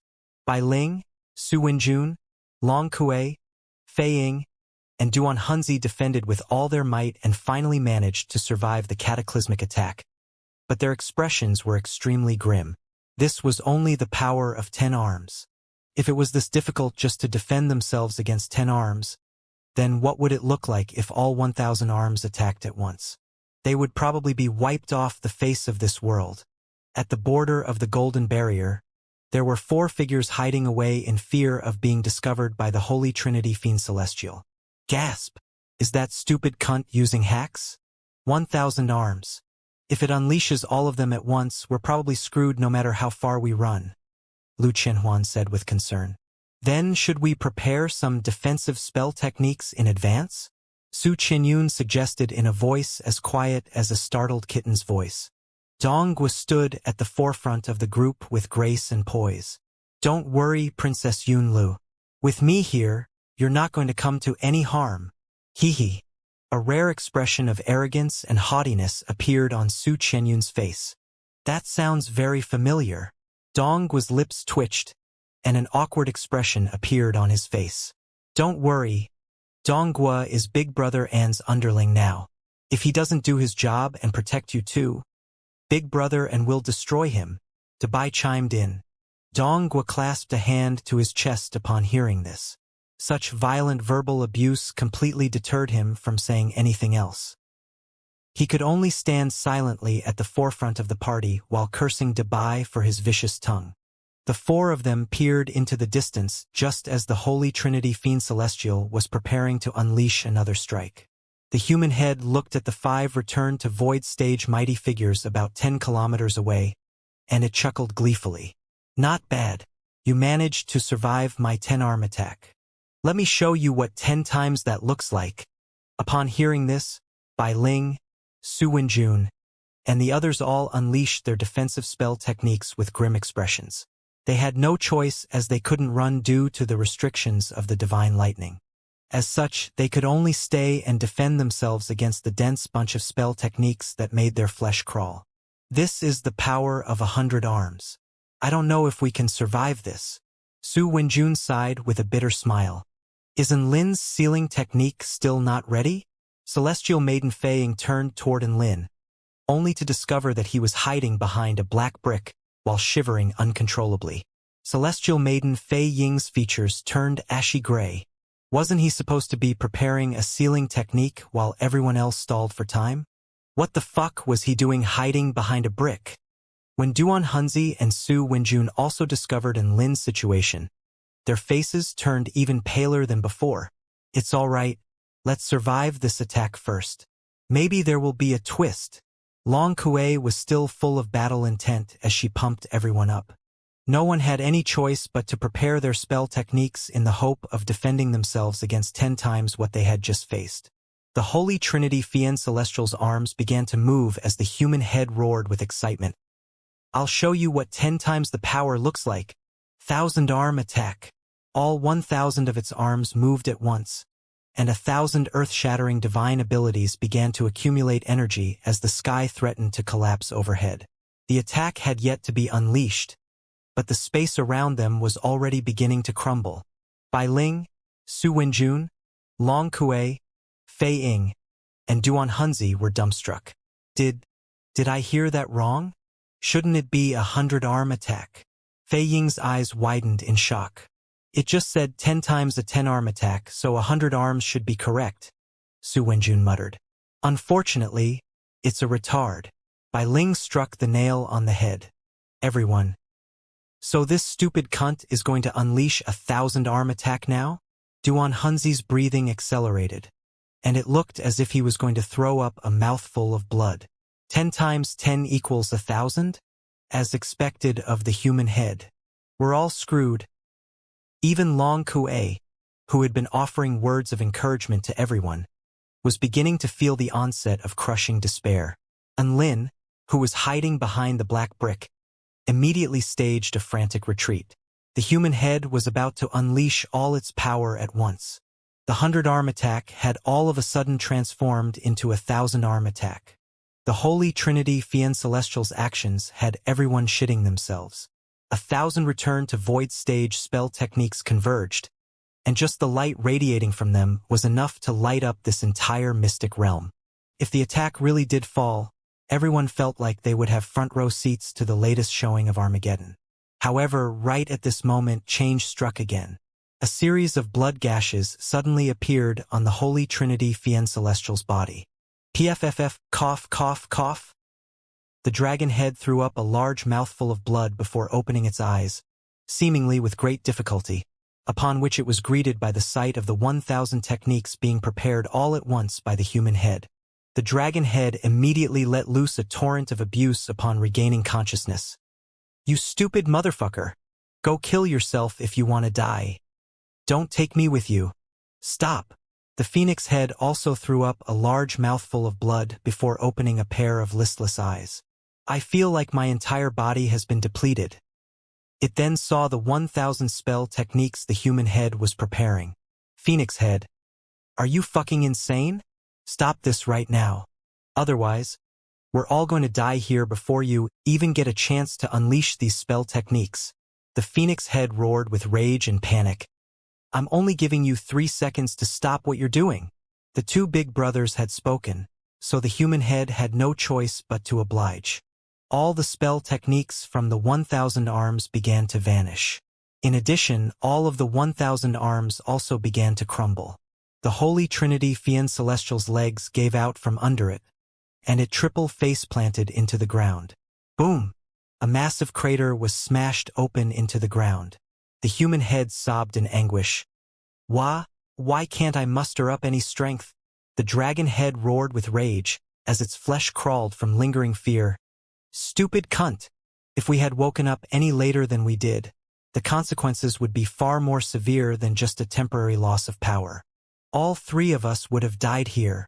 Allowing this retard to become the brain is our biggest mistake, the phoenix head surmised. It was also at this moment that the rainbow halo above the human head began to crumble as its aura quickly diminished. Everyone felt as if they had just survived an epic calamity, and they all heaved sighs of relief as they looked down at the Holy Trinity Fiend Celestial sprawled out on the ground. Phew! I knew it! It would be impossible for a monster with its power of divine Tao sealed away to unleash such a devastating spell technique. A vibrant smile appeared on Fei Ying's face. The human head was actually capable of unleashing that attack. If it wasn't for the dragon head and phoenix head's timely awakening, this would have most likely resulted in all of our deaths. And the backlash from the attack would also take the Holy Trinity Fiend Celestial's life as well, Bai Ling retorted. Fei Ying instantly fell silent upon hearing this. She knew that Bai Ling had a deeper understanding of the Holy Trinity Fiend Celestial, so she didn't refute her words. So we basically made a roundabout right in front of the gates of hell. Su Wenjun sighed with emotion. Right at this moment, the heart-wrenching cries of the Holy Trinity Fiend Celestial erupted between heaven and earth. The Holy Trinity Fiend Celestial's soul combination mystic technique required a heavy price to be paid following its activation, and that the price was the heart-wrenching pain of having its soul torn apart, just like what it was currently experiencing. The massive nightmarish monster was now lying on the ground, rolling frantically from side to side in agony. The pain of having one's soul split apart was no less severe than having one's soul destroyed. However, the pain of having one's soul destroyed only lasted for a split second.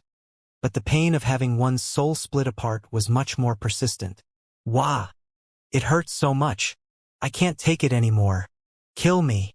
The human head wailed in agony as its face twisted with pain.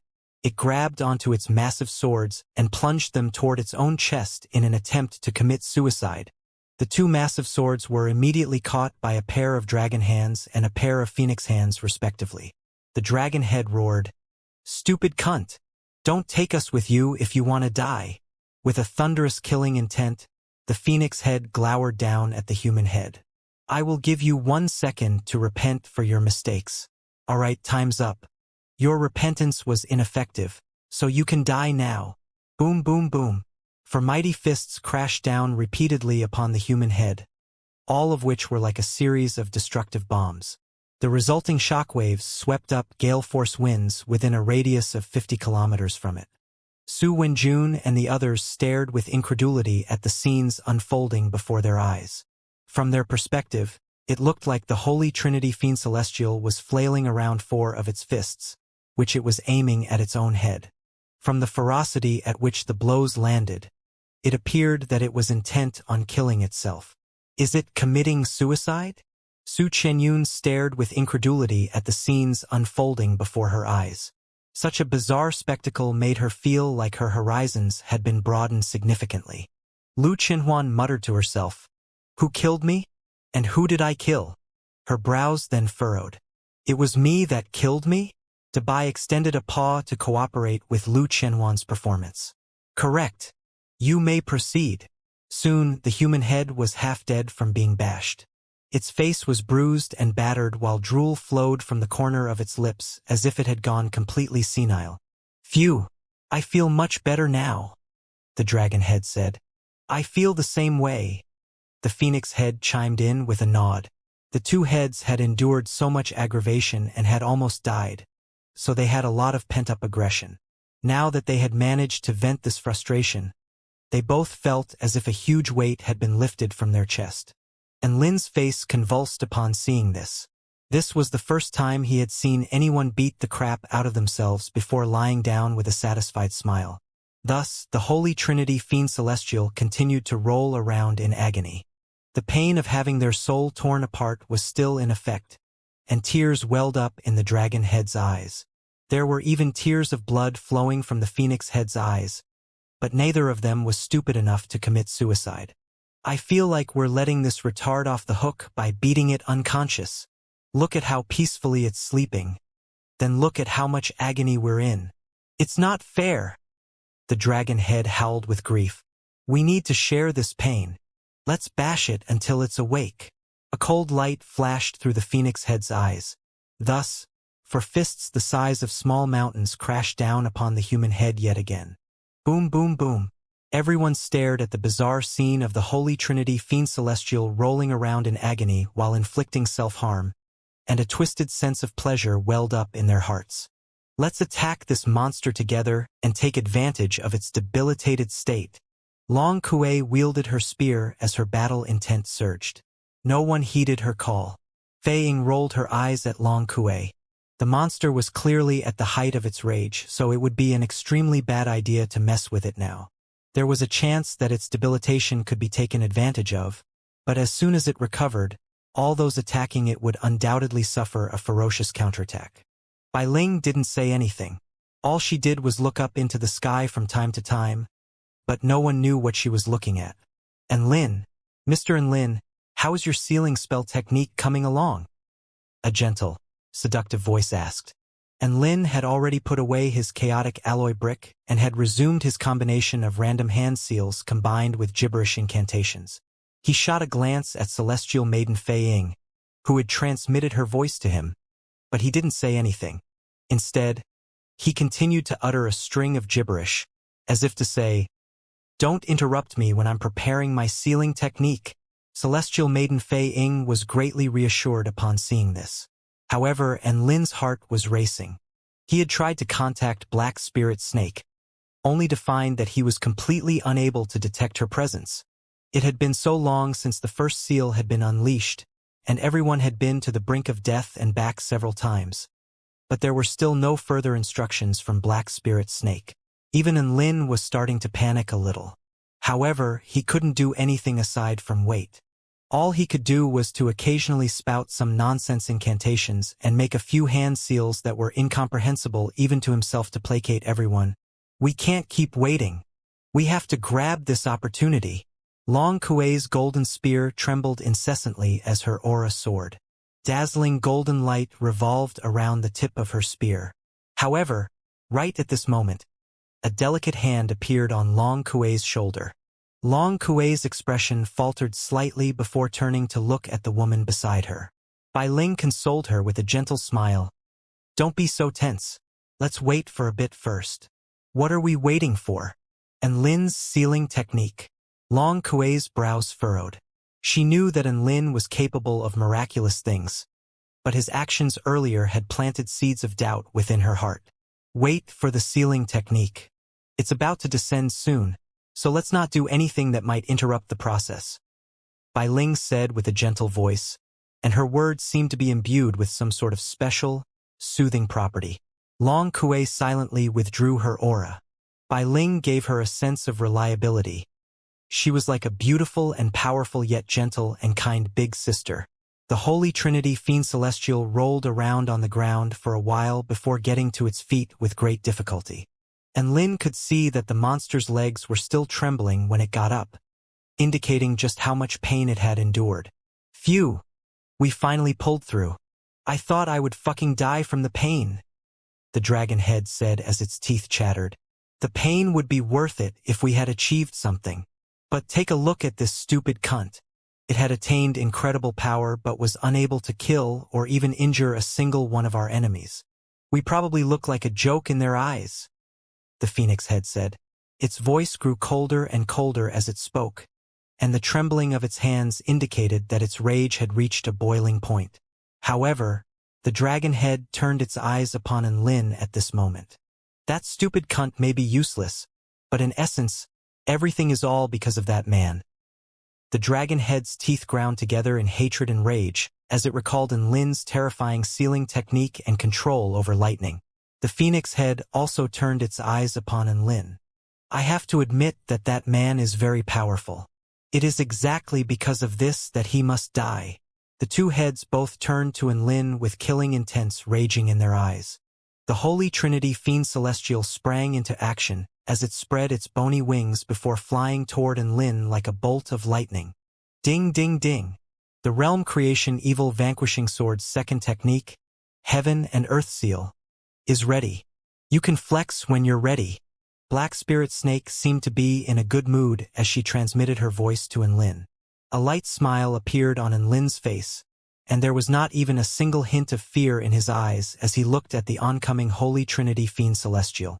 He pointed one hand at the sky and another finger at the Holy Trinity Fiend Celestial. "I am the master of this world. I hereby command the power of the great Tao to unleash the heaven and earth seal." Footnotes. This was an exchange that took place in an iconic Chinese drama episode, in which a super-powerful mental asylum patient managed to escape and no one could beat him, so a scholar managed to convince him through a series of questions that he had killed himself in his past life. Hence, he was compelled to do the same in this life and killed himself again. And Lin's white robe danced in the wind, and he remained tranquil and calm in the face of the Holy Trinity Fiend Celestial. He pointed a finger toward the sky, upon which the entire sky was lit up by a golden, divine glow, and everything in this world seemed to slow down and become more sluggish. This effect also acted on everyone's senses, including those of the Holy Trinity Fiend Celestial. It too felt as if everything within this world had slowed down, and even its own fearsome speed of movement appeared to be as slow as a snail that was crawling uphill. The dragon head and phoenix head looked up into the sky involuntarily, where the clouds had parted to reveal a divine sword. The divine sword's radiance lit up the entire world, and countless tiny chains bound themselves over the sword. The chains had the appearance of golden stars, and they obscured the sword so that no one was able to see what the sword truly looked like. Ring! A sharp ringing erupted across heaven and earth, and it was like a piece of heavenly music to everyone's ears. But a sense of extreme fear welled up in the Holy Trinity Fiend Celestial's heart upon hearing it. It immediately half knelt onto the ground as it roared and clamped its hands over its ears. When it raised its head again, they discovered that the divine sword had well and truly descended upon this world. The hilt of the sword transformed into the heavens, controlling the will of the sky, while the blade of the sword transformed into the earth, sealing and restricting all evil creatures. Boom! Boundless, inexhaustible sealing power surged directly from heaven and earth toward the Holy Trinity Fiend Celestial. The countless golden chains bound their body, and the power of heaven and earth pierced through their chest before beginning to seal away all of their powers. The anguished wails of the dragon head and phoenix head slowly diminished as their awareness grew more and more blurry. A pair of crimson eyes suddenly opened before staring up into the sky. The human head had awoken, and it stared up at the divine sword in the sky with shock and horror. "Ah! It's so terrifying. What the hell is this? Brother Phoenix, Brother Dragon, save me." However, there was no response from the other two heads. The only response was a golden sword projection that was imbued with paramount power. The golden sword projection pierced through the human head before merging into its body. The human head's eyes rolled over again as its head lolled to the side before it fainted. Another pillar of green light, which was imbued with the power of heaven and earth, descended from the sky before enshrouding the Holy Trinity Fiend Celestial's body like a green cocoon. The divine sword vanished and silence resumed. A white-robed man remained standing in the air, and his entire body seemed to be glowing with a dazzling light. Everyone turned their eyes toward him with differing emotions. However, one emotion was constant among everyone, and that was reverence.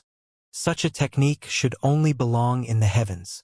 Mr. Lin is truly an exceptional talent who is able to summon the power of the heavens, Su Wenjun exclaimed in admiration. "So this is Lin? I had thought that all the legends about him were surely exaggerated out of proportions. But seeing him now, I can clearly see that those legends do not do him justice." Long Kuei was very headstrong and very rarely expressed admiration toward any men. But she had been well and truly won over by Lin this time. Celestial Maiden Fei Ying's eyes were rippling with emotion. A temperament that allows him to remain calm in the direst of situations, and powers that allow him to flip heaven and earth on its head with a single gesture. A man like this presents such an overwhelming sense of security. Bai Ling opened her mouth in an attempt to also chime in with some compliments of her own, but she found it too embarrassing, so she quietly shut her mouth. And Lin clasped his hands behind his back as he pondered how he was going to wrap things up. However, a voice sounded in his head again. "Ding, ding, ding. The Realm Creation Evil Vanquishing Sword's third technique, God-slaying strike, is ready. You can flex when you're ready. Black Spirit Snake's joyful voice sounded, and Lin blinked in confusion upon hearing this. God-slaying strike? He hadn't prepared any lines for an attack like this. However, he had no way of contacting Black Spirit Snake, so he could only make something up on the spot. He pointed a finger toward the Holy Trinity Fiend Celestial before speaking in a slow voice. I have one more sword strike known as the God-slaying strike. It summons the power of the heavenly Tao to strike down anyone who dares to stand before me. Even a god would fall to this strike. Everyone's expression shifted upon hearing this. They were astonished that he still had something up his sleeve. Bai Ling's expression also shifted as she looked up at Lin with confusion in her eyes. Whoosh! A golden divine sword fell from the sky and parted the entire heavens. It was imbued with boundless sharpness, and everything in its path crumbled before it even descended. This was a true killing technique. It was a sword strike of a god of slaughter, and Lin was still pointing at the Holy Trinity Fiend Celestial when he suddenly felt an extremely potent sense of impending doom engulf his entire body.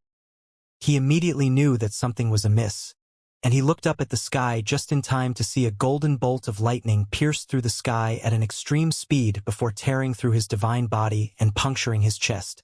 This was indeed a god-slaying strike. However, it had descended to slay war god Lin. Pwah!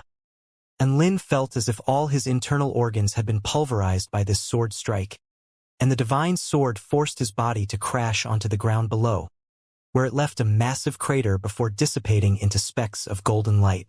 Heaven and earth suddenly fell completely silent as everyone stood rooted to the spot in shock. What had just happened? Had Lin accidentally directed the divine sword toward himself? Or could it be that Lin wanted to emulate the Holy Trinity Fiend Celestial's self-mutilation? The golden light dissipated. A lithe and graceful woman who was wearing a black dress and had long, black hair that danced in the wind was sitting on top of Lin. She held a large golden sword, which punctured the right half of Lin's chest, and a hint of a smile lingered on her face. Lin! Bai Ling's expression shifted drastically as she charged toward Lin. Even Bai, Su Qinyun, and the others ran toward Lin from the distance. The woman snapped her fingers and a spatial barrier of over 1,000 feet in radius enveloped the two of them. This spatial barrier seemed to be indestructible, and even Bai Ling was unable to break through it. Black Spirit Snake, could you take it easy on my back? It hurts. Lin said with difficulty. Hee. Was it satisfying to flex like that?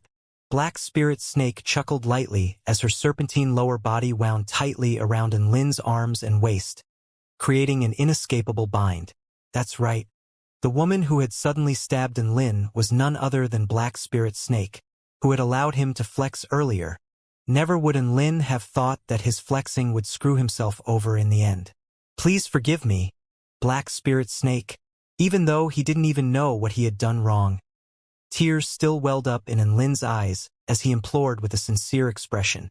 He knew that Black Spirit Snake had already spared his life and wasn't really trying to kill him. Otherwise, the divine sword would have sunk itself into his heart instead of the right part of his chest. A price has to be paid for using my power to flex. Black Spirit Snake's lips curved up in a smile as she slowly withdrew her sword before putting it away into her storage ring. Blood gushed out in a frenzy from Lin's chest, but Black Spirit Snake very thoughtfully placed a beautiful hand over the wound on his chest to prevent excessive blood loss. What do you want from me? Lin asked with a resigned expression. I'm not asking for much. Black Spirit Snake inched her ridiculously beautiful face toward Lin's ear as she whispered, I want your egg. Lin's entire body shuddered upon hearing this. So that was what she was after. Outside the spatial barrier, none of the Return to Void stage mighty figures could hear the conversation between Black Spirit Snake and Lin, but they could see Black Spirit Snake reaching around for the White Fox Divine Box on Lin's back. They finally understood what was going on now. That mysterious woman was also after the Phoenix Egg. Wasn't that what everyone else was here for as well?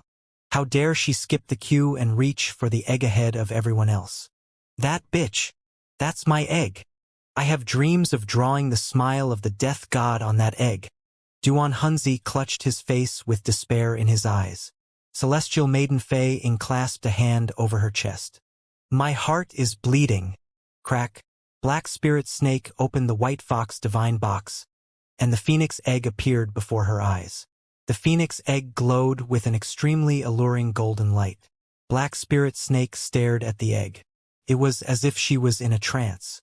I've waited for so long for the opportunity to have a phoenix as my beast pet. My dream is finally going to come true. Her flawless eyes glowed with excitement, and even her serpentine lower body loosened slightly from around Lin's waist, giving him a chance to breathe. Look, it's such a perfect egg. Black Spirit Snake clasped the egg between her hands before thrusting it toward Lin. It was as if she were a little girl showing off her prized toy. And Lin nodded in agreement. That's true. It is indeed a fantastic egg. This phoenix egg is the biggest treasure that this world has to offer. It wouldn't be too unacceptable if I took this egg and left everything else to Bai Ling. Black Spirit Snake muttered in a low voice, and Lin was unsure if she was speaking to him or to herself. However, her words were a little surprising to Lin. He thought that Black Spirit Snake would take everything after all was said and done. After all, Bai Ling couldn't defeat her, so she couldn't really do anything if Black Spirit Snake went back on her promise. Then about that Holy Trinity Fiend Celestial, aren't you going to seal it away for further research? And Lin asked a little hesitantly. There's not much research value left. I've concluded that the human head's lack of intelligence is its main limiting factor. Black Spirit Snake heaved a forlorn sigh. I was only doing my duty as the master of this world by sealing it away. But now, I can let Bai Ling deal with this problem. You can kill it. Didn't you see how it almost killed all of us? And Lin glowered at Black Spirit Snake. What if it was sealed away only to escape again someday and wreak more havoc? Black Spirit Snake inched her intricate features closer to Lin's face as she looked into his eyes. I will only act if Bai Ling encounters a life-threatening situation. As for everyone else, including you, what does it all have to do with me? Don't overestimate your own importance. Her voice was slow and methodical, and her eyes glowed with arrogant frostiness. It was as if she were a queen looking down upon the ants over which she ruled. And Lin silently swallowed. Black Spirit Snake was indeed powerful enough to be the queen of this world, so there were no problems with what she had just said. Black Spirit Snake had no obligations to be a good person. After all, power was paramount in this world. Given how powerful she was, she could basically do whatever she wanted. Black Spirit Snake unraveled her serpentine lower body from Lin's waist and gently tapped Lin's glabella with a slim finger. It's important for a person to know their place. Don't overestimate your importance. Understood? Yes, Your Majesty. And Lin immediately nodded obediently before swallowing a blood spirit pill. Good boy. Black Spirit Snake nodded before a thought occurred to her, and she asked, by the way, did you send that fairy and that black dragon to the summit of the mountain? Huh. And Lin blinked. With confusion in his eyes, he asked, are you talking about Tina and Xiaozhe? You've seen them? Where are they? Black Spirit Snake stared intently at Lin's face, only to discover that he did not seem to be lying. Heh, I don't know where they are now, but do introduce them to me if you get a chance to do so in the future. I'm quite interested in them. And Lin silently vowed that he would never introduce them to Black Spirit Snake, no matter what happened. What he didn't know was that he had already paid the price for Xiaozhe and Tina's actions. That inexplicable sword strike Black Spirit Snake inflicted upon him was payback for what they had done at the summit of the mountain. Black Spirit Snake turned toward the Holy Trinity Fiend Celestial, which was cocooned in green light, and waved her hand through the air. A vast power immediately hoisted the Holy Trinity Fiend Celestial into the air before sending it hurtling toward the massive pile of rubble that was once a gargantuan mountain. Heaven and earth, heed my call, almighty reversal. She made a peculiar hand seal, upon which wind and clouds surged between heaven and earth. The countless fragments of the gargantuan mountain were then swept up by an irresistible force before slowly floating into the sky, where they began to fuse together again. In less than a minute, The gargantuan mountain was back to its original condition, complete with lush greenery and teeming with living creatures. It was almost as if its previous destruction was all but a dream. All the return to void stage mighty figures drew a massive lungful of air as they stared with incredulity at the scenes unfolding before their eyes. Reversal and repair were countless times more difficult than destruction. For her to be able to completely reverse the condition of the mountain in such a short time, she had to be a god, right? It was exactly because of this that awe and veneration appeared in everyone's eyes as they stared at Black Spirit Snake. However, Lin's expression remained quite indifferent as he had seen far more extraordinary things in the past, like worlds being created. Hence, he was quite desensitized, and this really didn't seem like much to him. Aside from that, the power that Black Spirit Snake used was very different from Tina's power. Black Spirit Snake was basically fusing her power into the world to trigger resonance with heaven and earth, thereby allowing her to borrow the power of heaven and earth in order to complete a series of operations, and this power could be transferred from person to person. However, Tina was the master of her world, which meant that she was the world. Thus, the power over the divine mirror world was a part of her body and was not transferable. She could essentially command her world to do whatever she wanted, as opposed to borrowing the power of the world to effect changes within it. As such, her creative abilities were much more powerful than what Black Spirit Snake was capable of. And Lin felt like Tina was the true master of her world. She had ascended to a realm where she was truly omnipotent in her world. After repairing the mountain, a satisfied smile appeared on Black Spirit Snake's face, and she tossed her black ball toward Bai Ling. I deliver on my promises. I'm now handing over the control of this world to you. She withdrew her spatial barrier and was just about to leave with her phoenix egg when a thought occurred to her. It seemed like it would be a good choice to use her blood here and now to make the phoenix egg accept her as its master. So many people had gathered here for the phoenix egg. How awesome would it feel if she made the phoenix egg accept her as its master right in front of all these people? Just the mere notion of it was filling her with excitement. With this in mind, Black Spirit Snake decided against leaving. She placed the phoenix egg down onto the ground with a buoyant grin. I think I'll make the phoenix egg accept me as its master before I leave. Celestial Maiden Fei Ying and the others were all heartbroken upon hearing this. How cruel. Not only did she take the treasure that everyone had fought so hard for, but she was also driving another sword into everyone's heart. Was this on purpose? She had to be doing it intentionally. Everyone was green with envy, and Black Spirit Snake felt even more elated upon seeing their envious expressions. She slowly carved out an extremely complex spell formation on the golden egg, and just as the egg began to glow with a brilliant golden light, she slit open her own finger to release a drop of her blood essence. Black Spirit Snake released a drop of blood essence and looked down at the phoenix egg as if she had personally laid it. Oh, even though she had never laid an egg before. Nonetheless, this phoenix egg was extremely precious to her. The blood essence dripped onto the glowing egg, and Black Spirit Snake's heart rate accelerated as she looked at the egg with anxiety and anticipation. The blood essence dripped onto the smooth surface of the egg before slowly sliding down and dripping onto the ground. Black Spirit Snake. Everyone instantly fell silent. Black Spirit Snake stared at the scenes unfolding before her with incredulity, and her chest rose and fell as her breathing accelerated. Could it be that I did something wrong? She repeated her incantation before releasing another drop of blood essence. Splat! The blood essence dripped onto the phoenix egg like a drop of blood splashing onto a piece of glass. The phoenix egg was like an aloof prince who treated all the women who expressed their love to him with disdain before letting them drip down into the abyss of despair. The blood essence splattered onto the ground again before blossoming like a crimson flower. Black Spirit Snake's features paled upon seeing this as her body swayed unsteadily and confusion appeared in her eyes. How could this be? How could this be? This is impossible. Why would it reject me? It shouldn't be rejecting me. All the return to void stage mighty figures were dumbstruck upon seeing Black Spirit Snake's failure to subdue the phoenix egg. There were even some who had thought one step ahead and were wondering if this meant that they would have a chance of claiming the phoenix egg for themselves. Of course, they weren't going to try and take the egg from Black Spirit Snake, as that would be suicide, but it certainly didn't stop them from fantasizing about it. A possibility suddenly occurred to Black Spirit Snake, and she unleashed another spell technique as a red light flashed from her fingertips. Spirit of heaven and earth, trace the bloodline of this egg.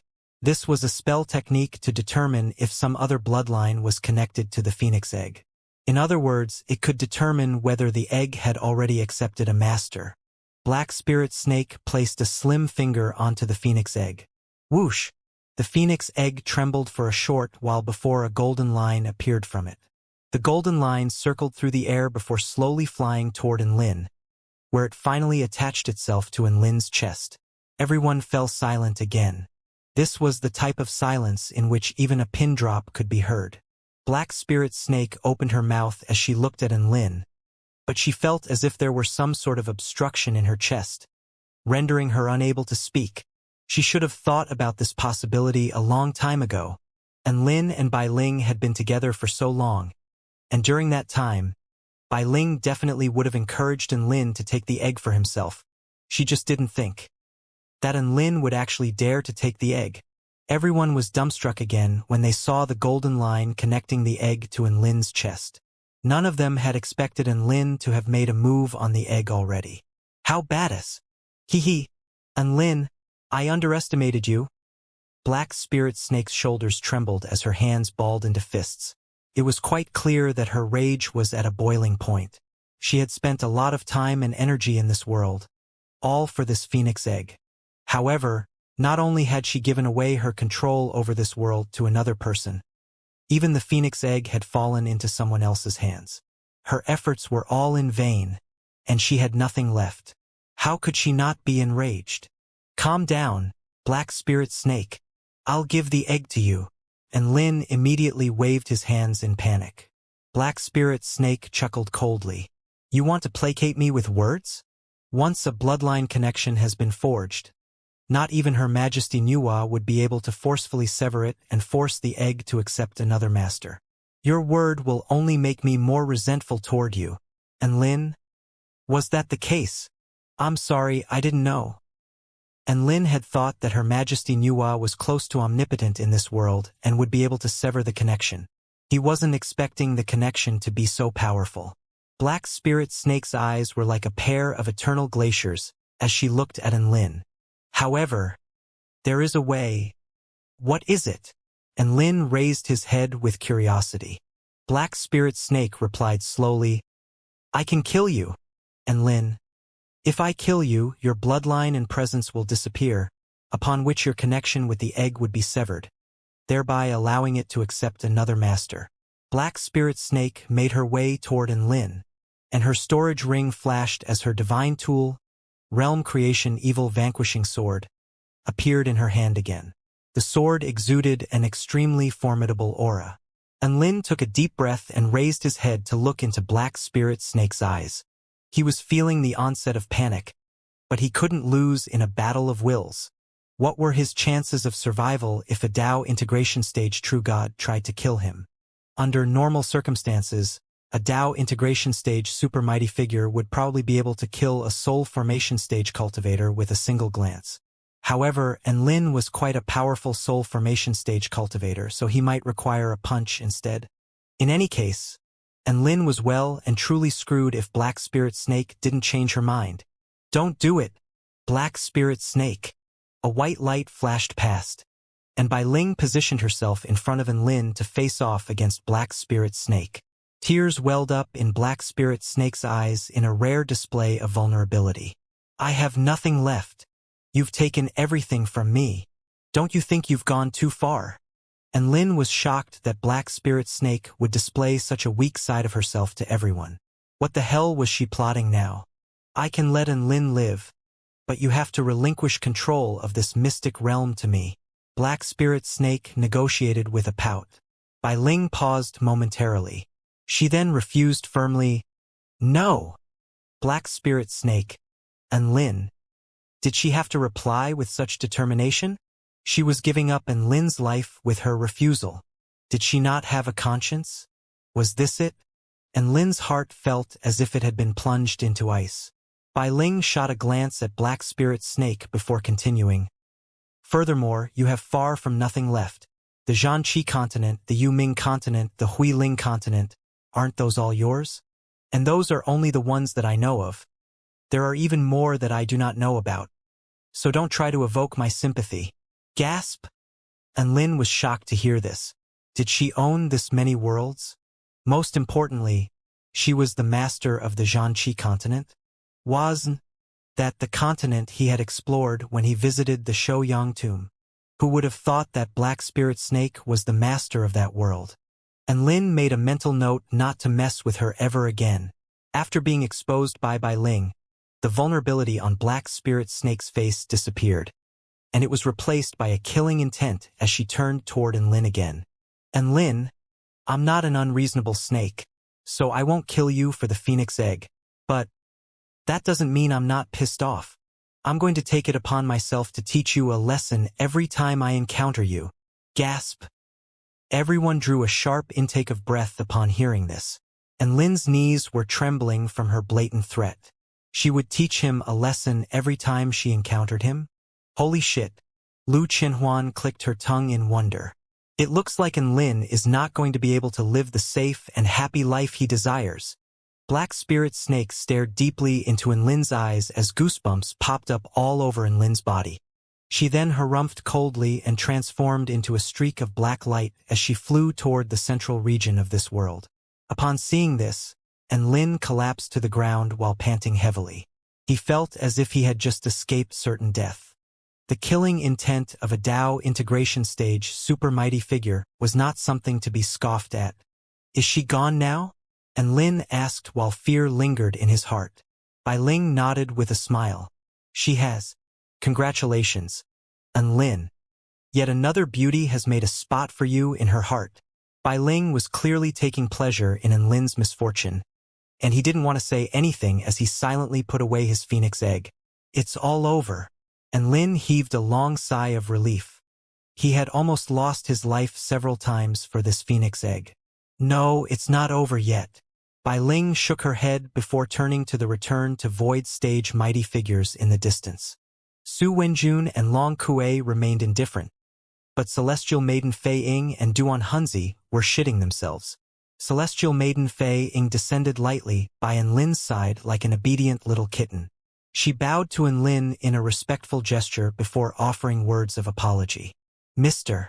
Lin, it is my fault that I didn't recognize someone as powerful as you and unintentionally offended you as a result. I hope you may forgive me. The Red Building Sect would be more than happy to pledge their allegiance to the 4-9 Immortal Sect. If you need anything from the Red Building Sect, you need only state it, and the Red Building Sect will do its best to satisfy you. Celestial Maiden Fei Ying's apology seemed quite heartfelt as she stood beside Lin like a defenseless maiden. Lin didn't intend to forgive Celestial Maiden Fei Ying, but seeing as she had joined in on the efforts to combat their common enemy, he still nodded after a momentary hesitation. All right, I'm willing to forgive you. Fei Ying was ecstatic to hear this, but you tried to kill me, so you're going to have to pay a price for that. Lin continued.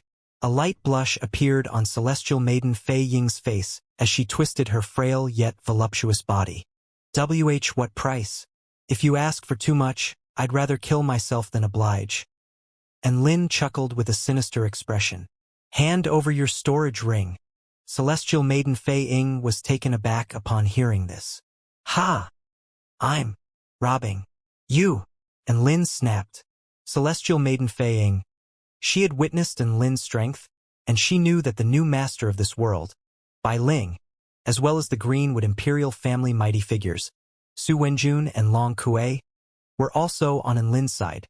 As such, Celestial Maiden Fei Ying had no choice but to oblige, and she pulled off her storage ring before tossing it to Lin with gritted teeth. She pouted with displeasure. You're a bad person. Humph. Her life was at stake, so she had no choice in the matter. Duan Hunzi immediately descended by Lin's side and displayed remarkable initiative by handing over his storage ring and representing the entire life harvesting sect in pledging allegiance to the 4-9 Immortal Sect.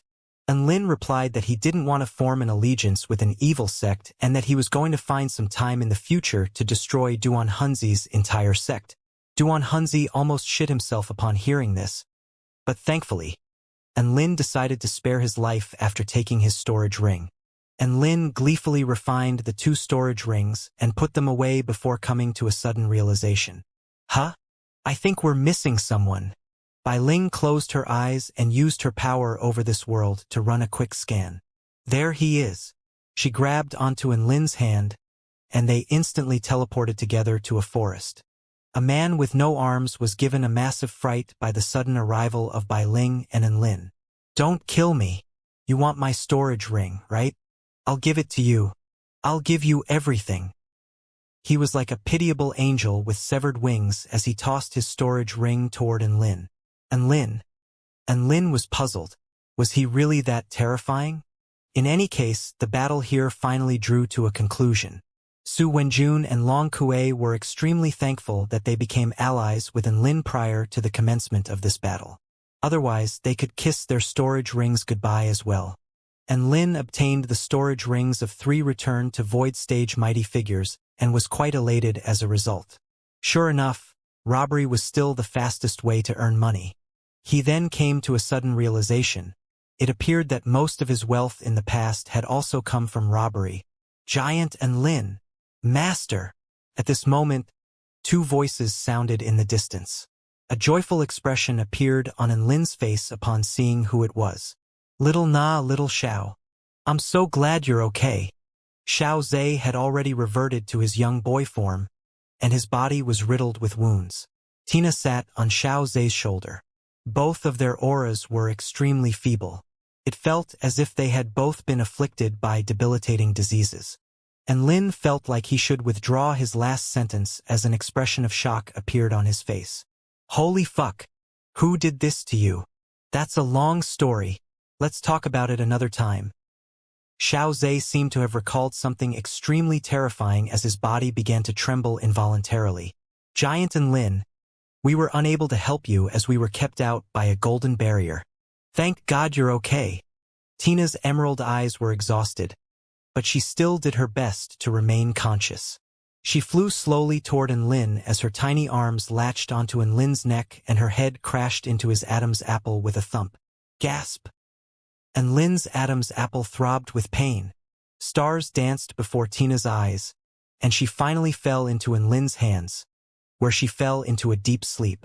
Her golden wings glowed with a golden sheen, as if she was absorbing the vital energy around her to replenish her own energy. Lin was a little envious upon seeing this. He wanted to be able to absorb vital energy while lying down as well. Everyone's here now. Lin heaved a long sigh of relief. Now it's time to clean up. Bai Ling nodded, and Lin blinked with a confused expression. Clean up? That's right. We're going to kick everyone out. Bai Ling replied without hesitation. She made an announcement to the entire world as she spoke, revealing the location of this world's exit to everyone and instructing them to leave within 4 hours, and that she would kill anyone who was still around after 4 hours. Surprisingly, the exit was located at the center of the system of valleys that etched out the huge image of the vermilion bird. Lin had come from there, but somehow he never noticed the exit. Long Kuei knew where the exit was, and after gathering all the Greenwood Imperial family cultivators, she and Su Wenjun prepared to leave. Yunlu, are you really not coming with us? Su Wenjun turned to look at Su Qinyun with a look of surprise on his face. I'll stay here. I still have to establish a sect with classmate Lin. An enchanting smile appeared on Su Qinyun's face alongside 2 beautiful dimples. That's great. I hope you have a good time, sister, Su Xian said with an encouraging expression. He then transmitted his voice to Lin. Take her down, brother-in-law. Lin glowered at him as he transmitted his voice in response. She and I are only fellow classmates. Don't misunderstand. Whatever you say, brother-in-law. Su Xian was clearly unconvinced. Lin. Su Wenjun massaged his brows with a resigned expression. What could he do about this princess that would rather stay with Lin than go back to her own family? He was powerless to do anything. He then turned to Donghua. What about you? Dongguo turned to Enlin with an inquisitive expression. Su Wenjun felt as if another sword had been stabbed into his heart. What the hell was that expression about?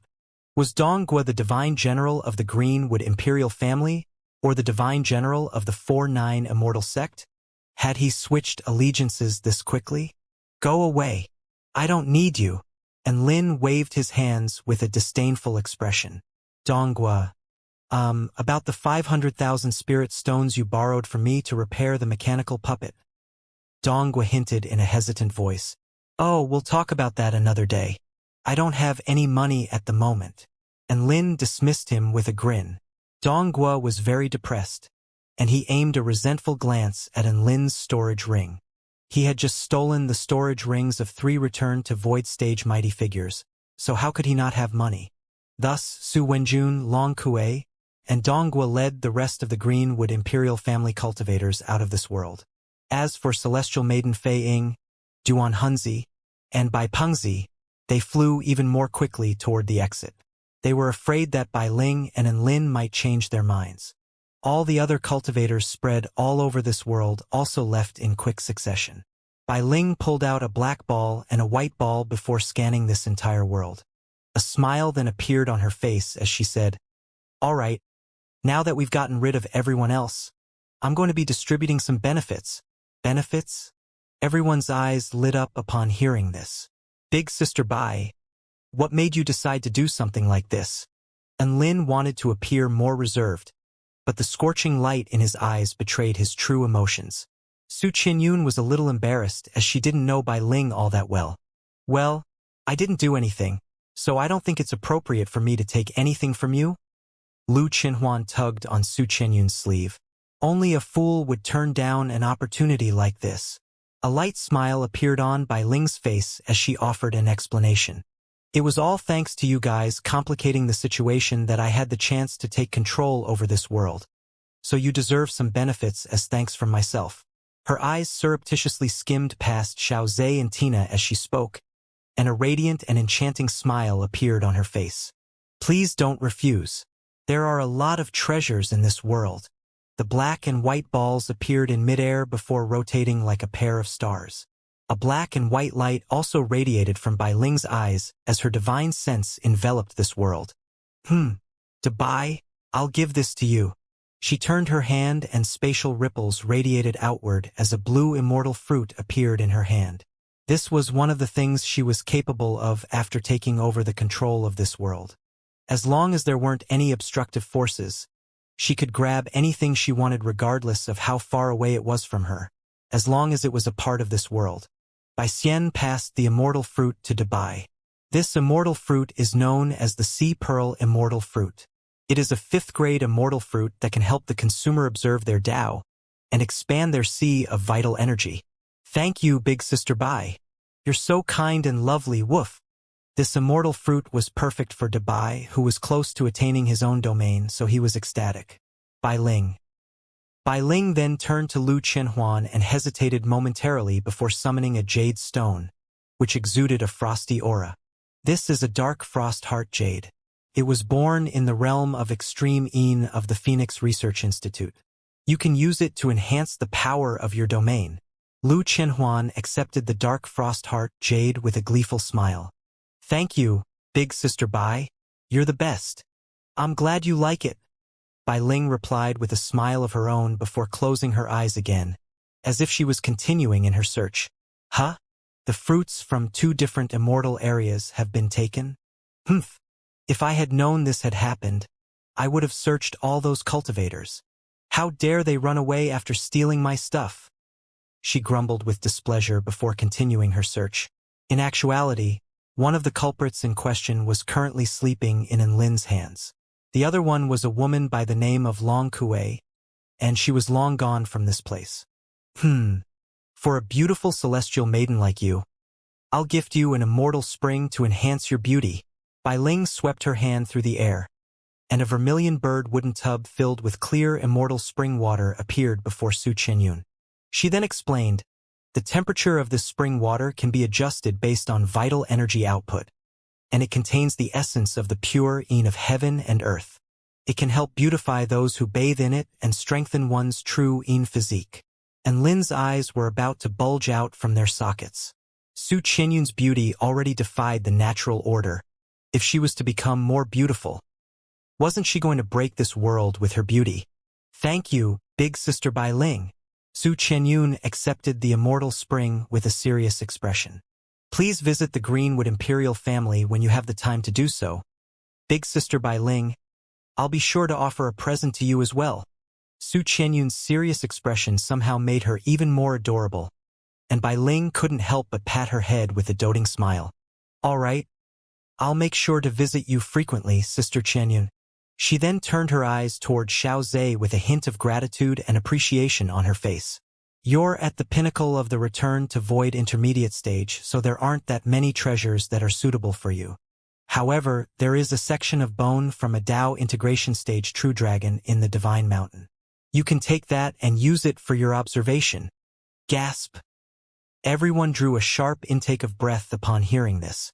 Bai Ling spoke in a nonchalant manner.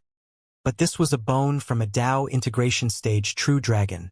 It was probably no less valuable than an immortal tool, particularly for return to void stage mighty figures of the primordial dragon tribe.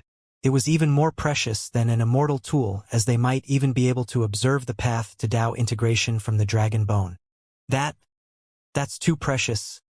Xiao Zhe had never met Bai Ling before, so he was quite taken aback by just how valuable a gift Bai Ling was offering him. Just take it. Bai Ling's hand splayed open, and a golden dragon bone appeared in her hand, upon which she thrust it toward Xiao Zhe. Xiao Zhe was so touched that he was on the brink of tears. He knew that he had benefited from his association with his master. Otherwise, why would Bai Ling present such a valuable present to him? He almost referred to her as Master's Dao partner. However, he recalled that the spot seemed to have been taken by Su Xiaolan, so he could only swallow his words. Bai Ling turned to Tina after that, only to discover that she was still sleeping soundly. However, that wasn't really an obstacle to what she was doing, as the Purple Star had conducted a lot of research on fairies. So Bai Ling knew exactly what she needed. She put her hand out before her as a precious stone of green, golden, yellow, and white in colors appeared in the palm of her hand. This is a 4 seasons immortal stone. It contains the Tao of the 4 seasons, and your little fairy will be able to better observe the power of nature if she wears this stone as an accessory. Isn't this stone a little too big for her? And Lin was a little hesitant. Its size can be manipulated according to its owner's wishes. Bai Ling gripped the stone lightly, and it shrank to the size of a grain of rice. And Lin accepted the 4 seasons immortal stone with an extremely solemn expression before putting it on for Tina. The aura emanating from this stone was even more powerful than a high-rank immortal fruit, and it was imbued with a profound Tao intent, so it had to have been extremely valuable. Despite his thick skin, and Lin was feeling a little embarrassed. Bai Ling was simply being far too generous. Everyone was being bombarded with precious treasures. To be honest, and Lin was a little reluctant to take any more from her. Bai Ling turned to Lin with a thoughtful expression on her face. And Lin, you already have so many treasures, so I don't really know what to give you. How about you tell me what type of treasure you would like?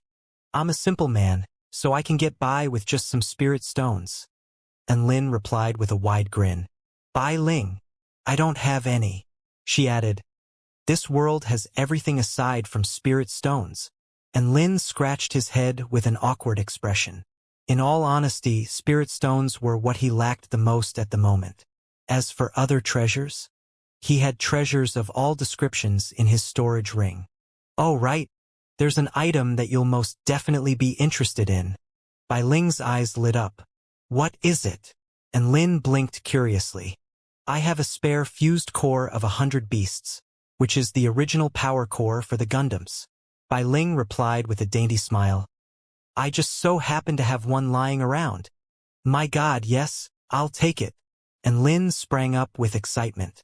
The might of Gundam 3 was still clear in his memories. Now that he had another fused core of 100 beasts, he would have another helper at the pinnacle of the return to void initial stage. This was going to be another one of his trump cards. Bai Ling flipped her hand over, and a golden power core appeared in the palm of her hand. There were still 3 Gundams in Lin's storage ring that didn't have power cores, all of which were taken from the Purple Star ruins.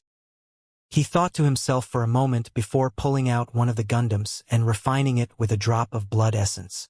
Thus, Gundam 4 was born. My name is Yao Ji. Please give me instructions, Master. Gundam 4's voice was a surprisingly pleasant female voice. After it awakened, it turned to Lin before bowing in a graceful manner. And Lin was shocked. You can speak. A very personified expression of confusion appeared on the Gundam's face. I represent the highest standard of Purple Star artificial intelligence. Why wouldn't I be able to speak? Not only can I speak, but I also have extremely powerful learning abilities. And Lin suddenly felt as if Gundam 1 and Gundam 2 were Neanderthals upon hearing this. Alright, Yao Ji is a weird name. Let's call you Gundam 4. And Lin patted the Gundam's shoulder with elation on his face. Master, forgive me for being blunt, but for a person to come with a name like Gundam 4 indicates lack of sophistication as well as a lack of appreciation toward valuable things. You're not a very good owner. The Gundam retorted with an enraged expression. And Lin? Holy fuck, what just happened?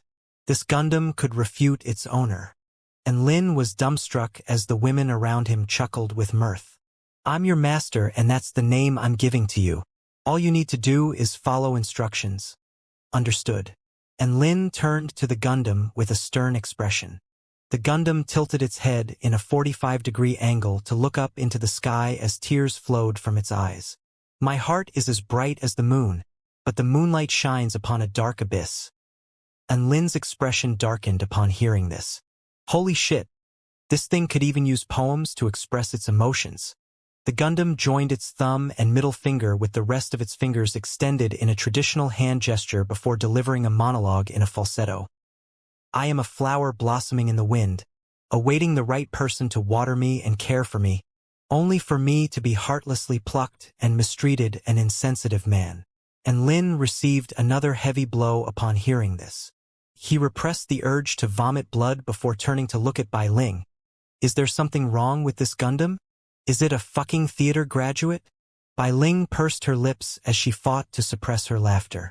This power core is part of the most high-quality batch that is part of the top-tier artificial intelligence program, so all of them possess a different program consciousness. Perhaps this Gundam named Yao Ji was programmed to be more free-spirited? Free-spirited? This was a fucking Gundam that could insult its owner through poems. How could it be described as just free-spirited? And Lin suddenly missed the idiotic Gundam 1 and Gundam 2, which were incapable of speech. Alright, Gundam 4, come back. And Lin had no interest at getting pissed off by a Gundam. The Gundam completely ignored him as it raised its proud head. And Lin? Get back here, Yao Ji. And Lin snapped. Yes, master. An intimate smile appeared on the Gundam's face as it made its way toward Lin before disappearing into his storage ring. And Lin heaved a long sigh of relief before massaging his brows. Phew. Thank God I've gotten rid of that. Big brother and I think this chick is pretty hot. She's super sophisticated. Woof. Dabai wagged his tongue as a horny expression appeared on his face. And Lin. Shut up. Alright, the benefits had all been distributed. And Lin, you need to do something for me now. Bai Ling clapped her hands with a smile. Huh. And Lin faltered upon hearing this. What? Don't you know it's rude to take presents without giving anything in return? Bai Ling glared at Lin. And Lin. As expected, he had fallen into a trap. There was no way he could refuse now after accepting such a valuable gift. Alright. Tell me what you need. And Lin sighed as he obliged. Bai Ling had helped him a lot, so he couldn't just reject her now. Give me a job at your 4-9 Immortal sect, Bai Ling demanded, and Lin was taken aback by her request. Heh! This was him doing a favor for her. She was doing him a favor here. This was a request. This was a trustworthy return to Void Final Stage mighty figure who was giving herself to the sect for free. This was something that he could only dream of. And Lin was ecstatic, but he feigned a hesitant expression and only gave a reply after a short pause. All right, there's definitely a spot for you here in our sect. Everyone. As expected of the sect leader, what convincing acting skills. Great. Bai Ling was truly elated. You told me you have pavilions in your sect, right? Can I become the Lord of the Purple Star Pavilion? No problem. You'd be perfect for that role. And Lin approved with a joyful grin. Thus, there was one more powerful coattail in the 4-9 Immortal sect. We're going to pick a location to establish our Immortal sect next. Do you want to come? And Lin asked. Bai Ling shook her head lightly. No thanks. I still have some things I need to do here in this small world. Just tell me when you decide on a location. Let's exchange voice transmission talismans. And Lin didn't press the issue and bade farewell after exchanging voice transmission talismans with Bai Ling. Thinking back, and Lin had practically begged Bai Ling to exchange voice transmission talismans, but she refused and left like a majestic wild horse, saying that they would meet again if fate dictated it to be so. Now, they had met again, and Bai Ling voluntarily gave Lin her voice transmission talisman. Perhaps this was the fate that she had once referred to. And Lin and the others left. Bai Ling looked up at their departing figures and muttered to herself, "There's no time. I hope I can make it in time. After all, you're a man who has created so many miracles in the short span of a few years. Perhaps you'll be able to give me a few more surprises in the time to come." Along with Lu Qianhuan, Su Qianyun, and Xiao Zhe, and Lin flew on Bai's back toward the system of valleys at the center of this small world. They followed Bai Ling's instructions and soon came to a spatial passageway, from which they departed from this small world. They were then all befuddled by the sight that was revealed to them. Gasp! What the hell is this place? And Lin's eyes were wide with shock. They had appeared on a set of lush grasslands. The grasslands extended as far as the eyes could see in all directions, and many majestic plants grew here, all of which were releasing boundless vitality. The rich vital energy here formed cloud and mist, which drifted through the air, and the entire place was a beautiful sight to behold. Lu Qianhuan silently pulled out her phone and activated a spell formation, upon which a pillar of light rose into the sky before a value was displayed on her phone. She stared at the information on her phone for several stunned seconds before speaking. I just determined our location from my phone, and assuming my phone hasn't broken. This place is the exact place that the phoenix egg appeared at. Everyone was shocked. What kind of power could transform such a vast expanse of charred land into a lush oasis like this? No one had an answer, so they could only guess that it had something to do with the phoenix egg. Perhaps the phenomena triggered by the phoenix egg had transformed this environment? And Lin finally said after a long while, I have a bold idea. I think I know what you're thinking, and I like it, woof. Bai chimed in. The two of them exchanged knowing smiles.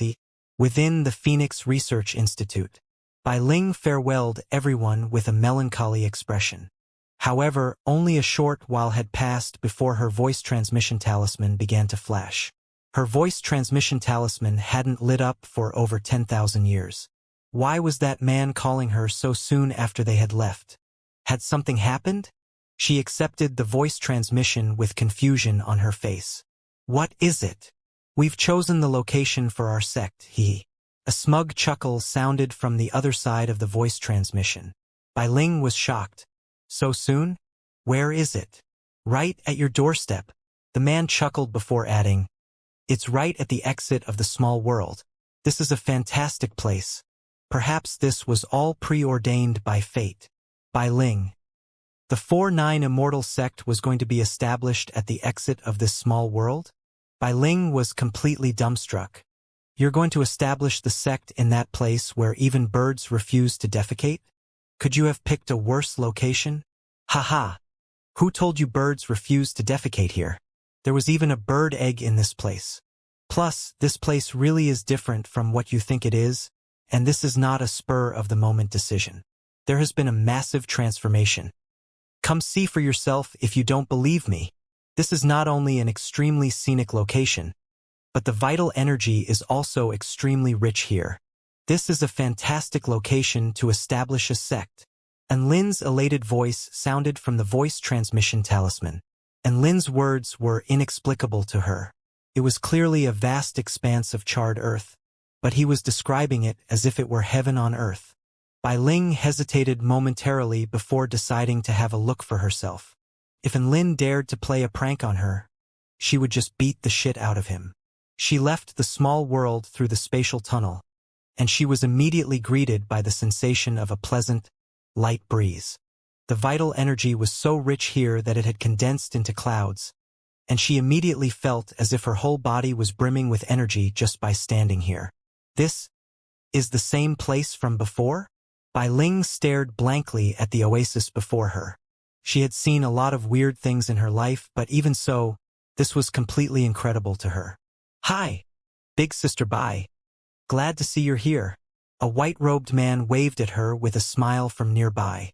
Bai Ling made her way over to him, and she couldn't help but ask, "How did this happen?" And Lin paused momentarily before replying in a profound manner. "Perhaps this is all fate, Bai Ling.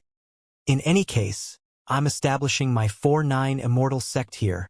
The realm of the fallen phoenix has no owner, so we can safely avoid any altercations by establishing the sect here. This place is abundant with vital energy, and since it's connected to your small world, it's perfect. The entire realm of the fallen phoenix, which encompasses an area of hundreds of kilometers in radius, will become the territory of the 4-9 Immortal sect." And Lin spread his arms wide as he fantasized. "This is going to be an extremely sought-after place. Are you sure you'll be able to take it for yourself?" Bai Ling's eyebrows perked up with curiosity.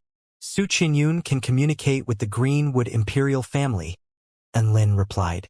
"No problem. Leave it to me," Su Qinyun guaranteed with an earnest expression. "As for the other powers?" And Lin chuckled nonchalantly as he said, "They're not worthy of my consideration." Everyone shuddered as they turned to Enlin with a hint of reverence in their eyes. This was the poise and pride a sect leader should have. Within the Purple Star State and in terms of overall strength, their 4-9 Immortal sect was second only to the Greenwood Imperial family. As such, the other sects would have to carefully evaluate their strength if they wanted to invade the 4-9 Immortal sect. A joyful smile appeared on Bai Ling's face. "All right, let's build the sect then. Who can build houses here?"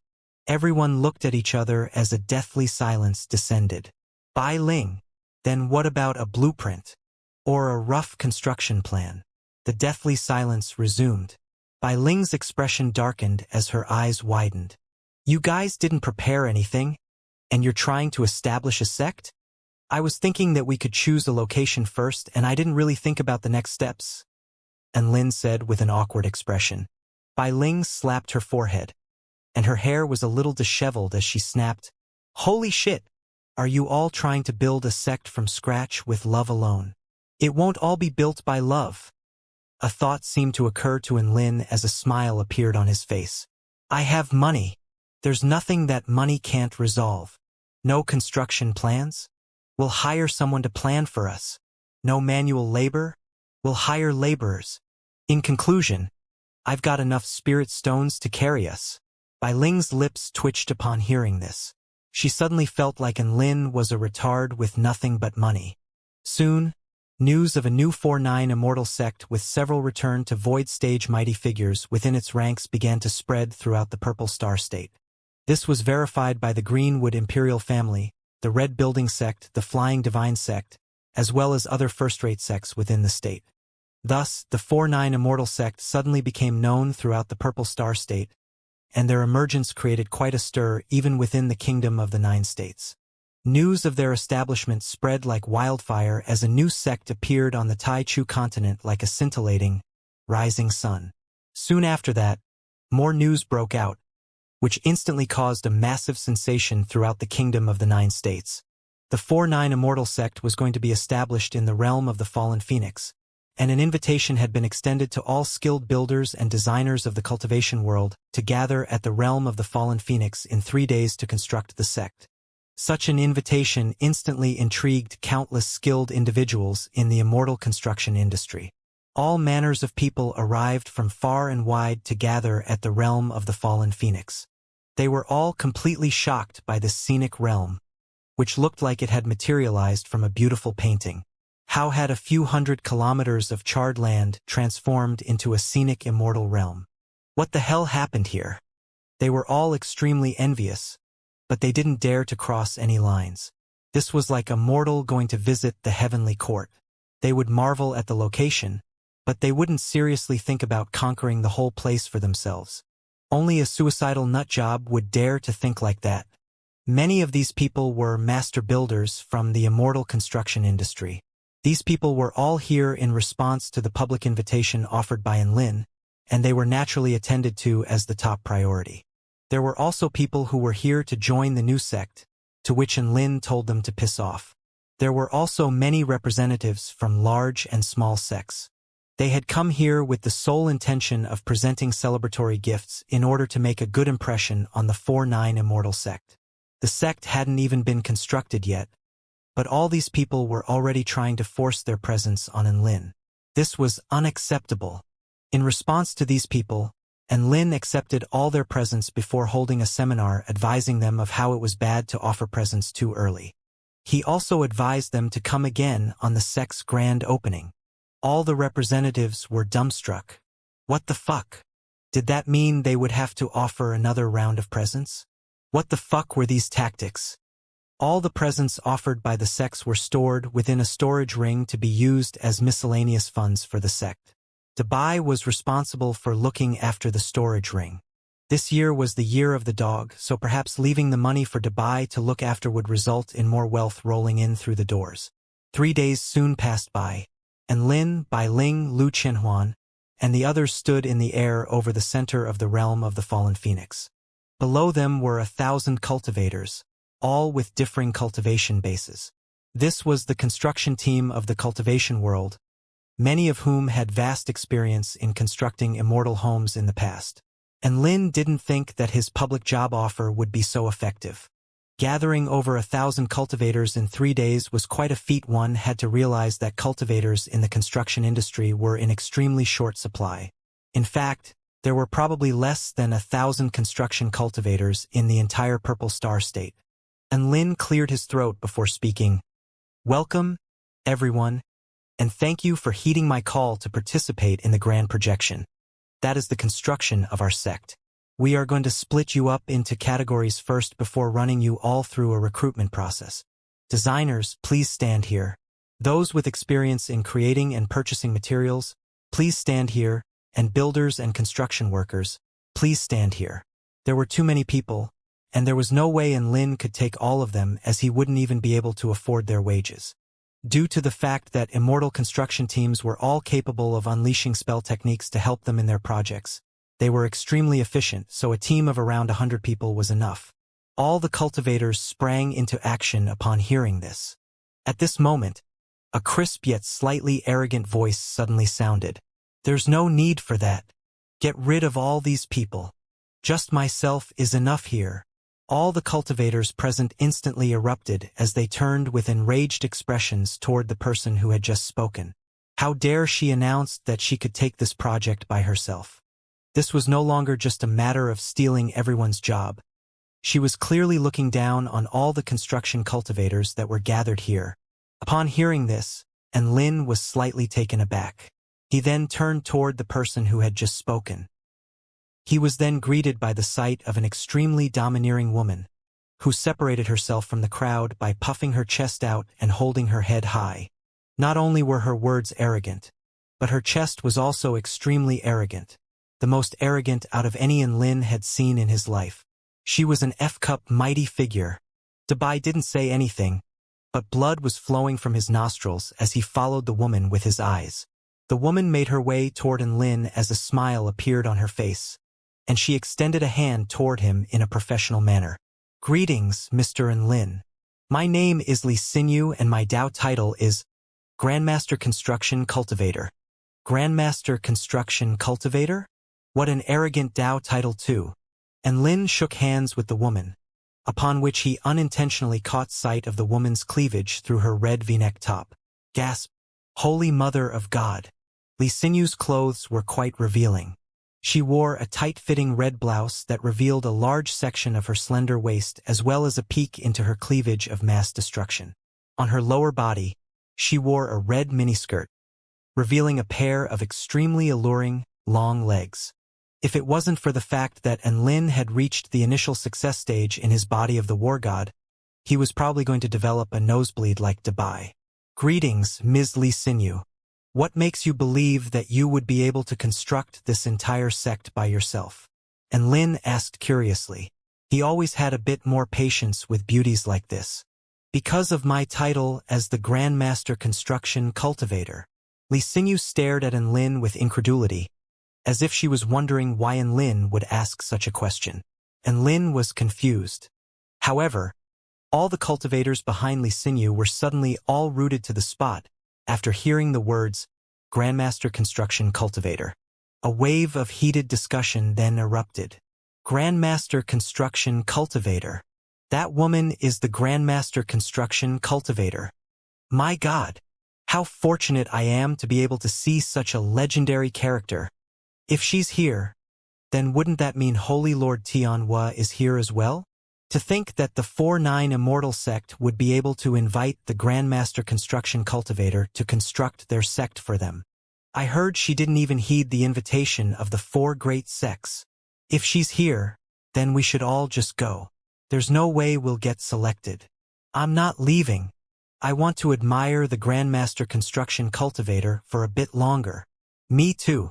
My life would be complete if I can witness the Grandmaster Construction Cultivator and Holy Lord Tian build a house together. Over 1,000 cultivators stared up with fanatical eyes at the woman with the explosive figure. Their circle was quite a small one, which was why everyone among them knew about the Grandmaster Construction Cultivator. To them, Li Xinyu was akin to a god. Enlin was not deaf, so he naturally heard everyone's conversations. Holy crap, this was some sort of badass construction goddess standing before him. With this in mind, the smile on his face grew even more gentle. Please come with me, Ms. Li Xinyu, we'll go talk over there. Dubai. Go attend to our other guests. And Lin instructed. Dubai shook his head vigorously. No, big brother and I want to be with you, woof. He adhered to Enlin like glue, but his big, round eyes were fixed on Li Xinyu, and his nose was injured again without him even noticing. All the cultivators were dumbstruck, firstly by the fact that he was instructing a dog to attend to them, but secondly by the fact that the dog refused him. Thus, all the cultivators followed along with eager expressions. Mr. Enlin, I need peace and quiet when I unleash my spell techniques, Li Xinyu said. Enlin read between the lines and turned to the woman beside him. Su Qianyun, go attend to the rest of our guests. Su Qianyun nodded before issuing 100 spirit stones to each of the cultivators and extending a request for them to go and rest elsewhere. However, none of the cultivators left. All of them stayed behind to stare at Enlin and Li Xinyu with curiosity on their faces. Allow me. Bai Ling made her way toward the cultivators. Boom! The monstrous aura belonging to a return to void final stage mighty figure suddenly exploded forth, and all the cultivators collapsed to their knees in fear as they struggled to draw breath. I'll give you all 1 minute to disappear from my sight. Otherwise, don't blame me if I slaughter you all. Bai Ling's voice was like a clap of thunder, and all the cultivators immediately fled for their lives. Enlin. Su Qianyun's beautiful eyes widened in shock, and she felt as if she was getting to Big Sister by all over again. Bai Ling's method of attending to their guests received the seal of approval from Lu Qianhuan, and her eyes practically glowed as she too saw another side to Big Sister Bai for the first time. Enlin and Li Xinyu came to the place where the phoenix egg had first appeared. Li Xinyu cut straight to the chase and said, I trust that you've been an admirer of mine for a long time, so I don't think there's any need for in-depth self-introductions. Her words were still just as arrogant and confident as ever. And Lin immediately agreed. Yes, I have been an avid admirer of Ms. Li Xinyu for a long time. Please state any requirements that you have. All right, I'll give you a rundown. You said that you plan to use an area with a radius of 10 kilometers to construct a cluster of palaces consisting of 1 main palace, 35 branch palaces, 10 main pavilions, 1,000 abodes, 20 dwelling palaces, and on top of that, you want stunning scenery as well as a sense of sophistication. I have taken into consideration all your requirements, as well as my own abilities, and devised 3 price points for you. The first price point will be for a casual job, which is priced at 3 million spirit stones. Non-negotiable. At this price, I can construct a sect that is comparable to a first-rate sect. It will be majestic and stunning, and it will come with the added effect of vital energy regulation. And Lin's face convulsed slightly upon hearing this. This was just a casual job, and it was already this badass. The second price point will be an ordinary job, which is priced at 30 million spirit stones. Non-negotiable. At this price, I can construct a sect that will essentially be comparable to a miniature version of one of the 9 imperial palaces. Aside from the aforementioned effect from the casual job, I can also help you rectify the direction of energy flow within the veins of the earth, so there will be a chance of new mystic realms being born over time. Aside from that, the materials I will be using to construct the buildings will all be materials imbued with the essence of heaven and earth. The planning and construction will also follow the heavenly Tao, thereby assisting cultivators to effectively observe the Tao. The third price point will be an earnest job, which is priced at 300 million spirit stones. Non-negotiable. At this price, I can construct a sect that will essentially be comparable to a miniature version of one of the 4 great sects. Aside from the aforementioned added effects from the ordinary job, there will also be an added effect of gathering the essence of heaven and earth as well as converging the power of the stars toward the sect. Not only would this drastically improve the efficiency during cultivations, but it can also provide environments in which all manners of immortal spirits can be nurtured. Also, for a limited time deal, I can throw in 6 small mystic realms with unique effects. And Lin was completely dumbstruck. Not only were her prices astonishing, but the effects she promised to deliver were even more astonishing. He stared blankly at Li Xinyu and only came to his senses after a long while. Is that all actually achievable? Are you that badass? She could even emulate the environment of the 4 great sects. Was she going to defy the fucking natural order? Li Xinyu's brows furrowed as if she was a little angry, and her arrogant chest jiggled slightly. You can refuse my services, but you can't doubt my professional skills. Do you know of the Do Shui Palace? I do. I made that. You know the Moon Palace on the moon? I do. I made that. Li Xinyu was going to rattle off more examples, but Lin stopped her as he was afraid that his heart was going to give out. All right. Ms. Li Xinyu, you have truly convinced me. And Lin waved his hands before speaking with a hesitant expression. May I offer some advice? Your skills are clearly at the very pinnacle of the construction industry, so why can't you give better names for your jobs? Terms like a casual job, an ordinary job, and an earnest job, they simply don't inspire confidence in your clients. Imagine how sad your client would be if they didn't have enough money and had to resort to a casual job. I think you should change to something like a gold job, platinum job, and diamond job. That sounds much better. I'm a person who doesn't know how to tell lies, and I like to say things as they are. This is also an accurate reflection of my word. If I say it's a casual job, it really is a casual job thrown together by me. I take honesty very seriously. Li Xinyu chuckled in response. She had clearly completely dismissed Lin's suggestion. What the fuck was this about honesty? What did that have to do with casually throwing together someone's sect? Did she misunderstand the meaning of honesty? And Lin's chest constricted, and he really wanted to pose these questions to her. What would it cost for a heavenly court-level job? And Lin asked with a curious expression. Li Xinyu shot a glance at Lin. I'm not looking down on you, but that's not something you can afford. You should stick to thinking about the 3 price points that I just elaborated on. And Lin scratched his head sheepishly. A slight smile appeared on Li Xinyu's face as she looked at the listless sect leader sitting before her. Have you decided yet? You can be rest assured that whichever level you choose, my job will leave you 100% satisfied. I guarantee the best quality in the entire kingdom of the 9 states. Then I'll go with the casual job.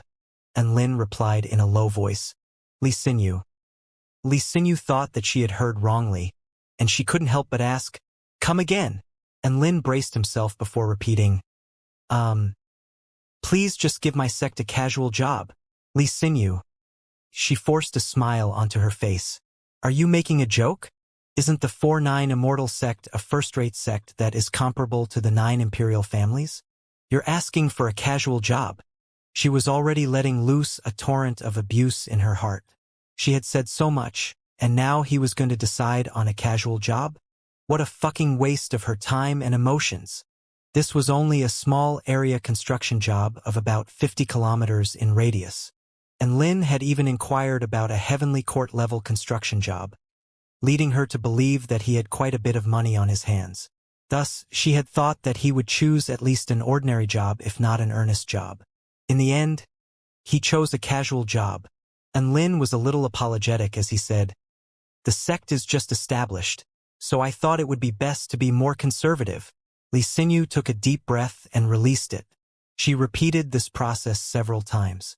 Meanwhile, the 2 snowy mountains on her chest rose and fell much to Lin's delight. She forced herself to repress her emotions as a gentle smile resurfaced on her face. "You don't have money, is that right? And Lin?" "Sorry, I'm quite blunt when I speak. You don't have money, is that right?" Li Xinyu's eyes narrowed slightly as she repeated the question. And Lin blinked and hesitated momentarily before his eyes lit up, and he nodded upon realizing what the woman could be trying to say. "That's right, I don't have money. Can you give me a discount?" "Heh, what are you flexing for if you don't have money?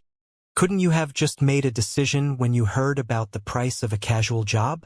What the fuck was the point of chatting with me for so long? And what the fuck was the point of asking what a Heavenly Court-level job would cost? You're just a broke piece of shit. I value time and efficiency above all else, and yet you wasted so much of my time. Time is money and you're wasting my money." Li Xinyu pointed a finger directly at Lin's nose and hurled a scathing torrent of abuse at him.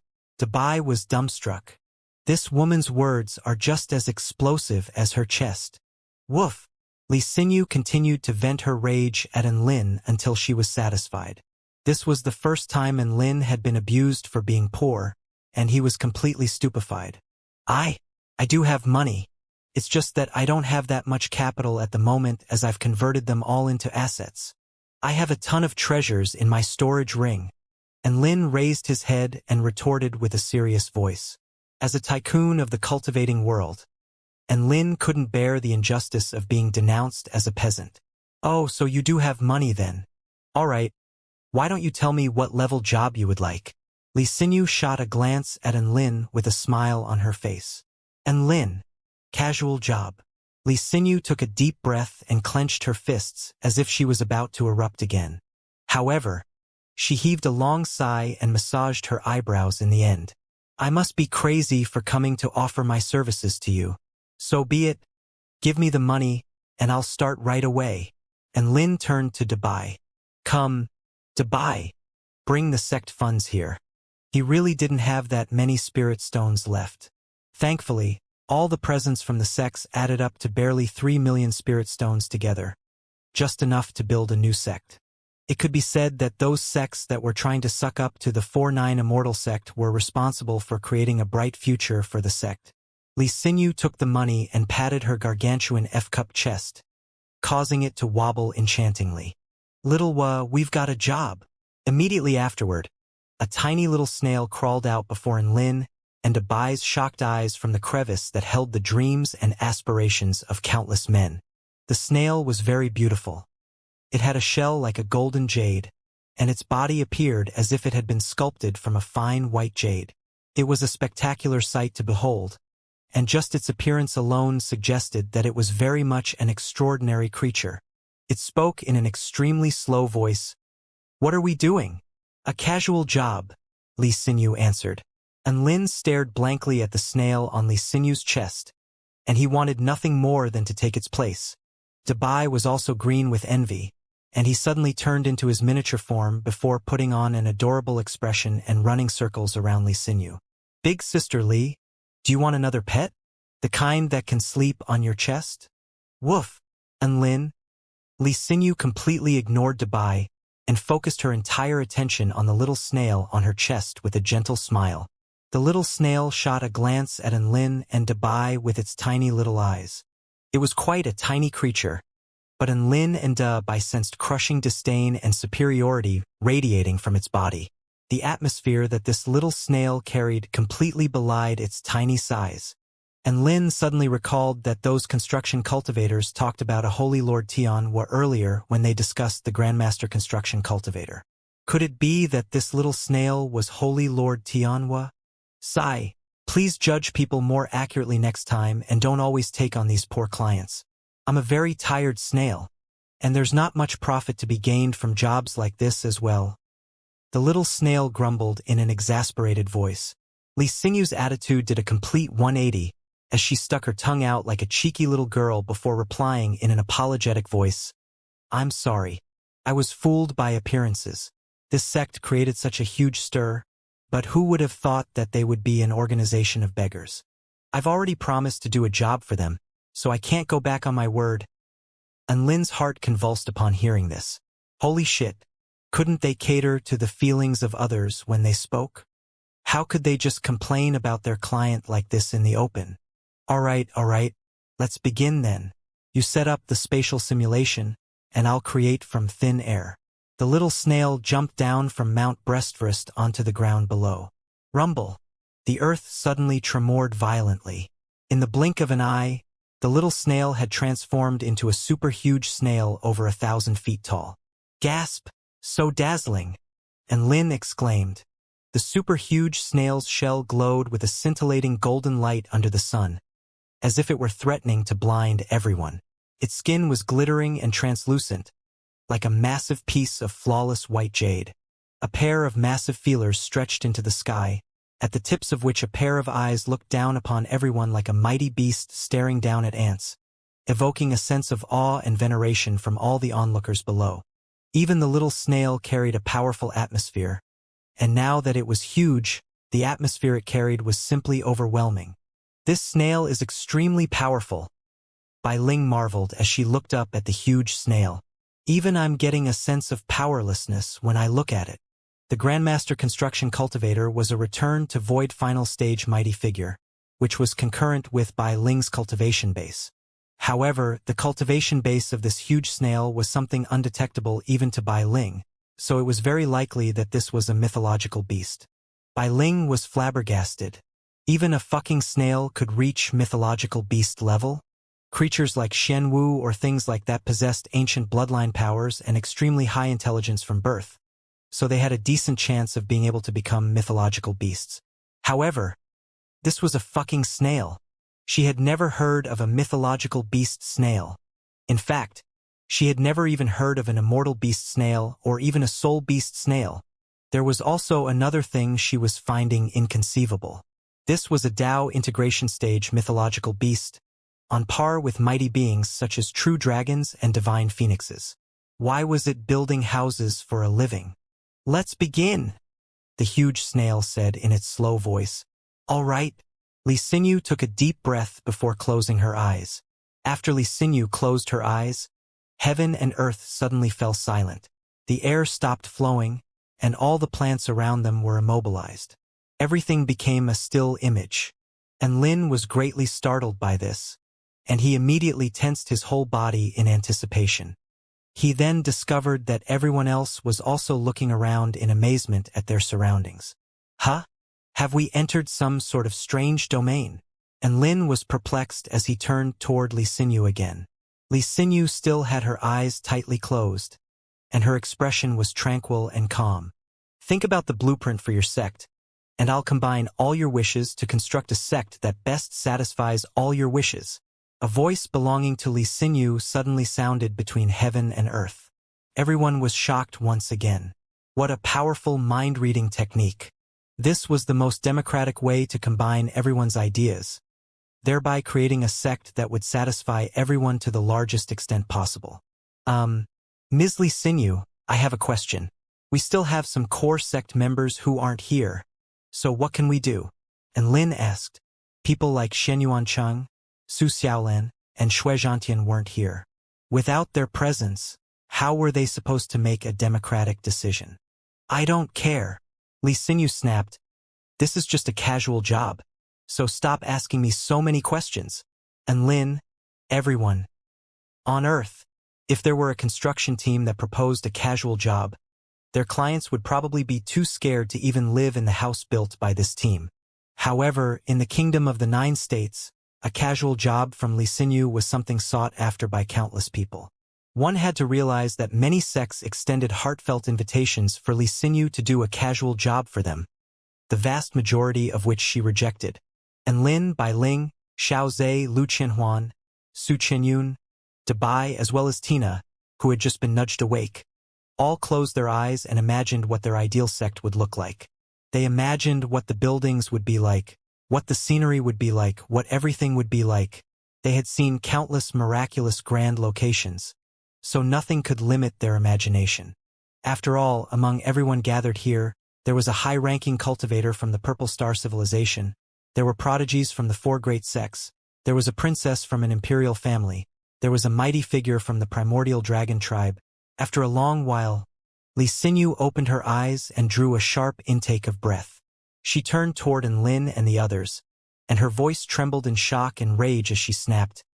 You don't have any money, but you sure dare to dream.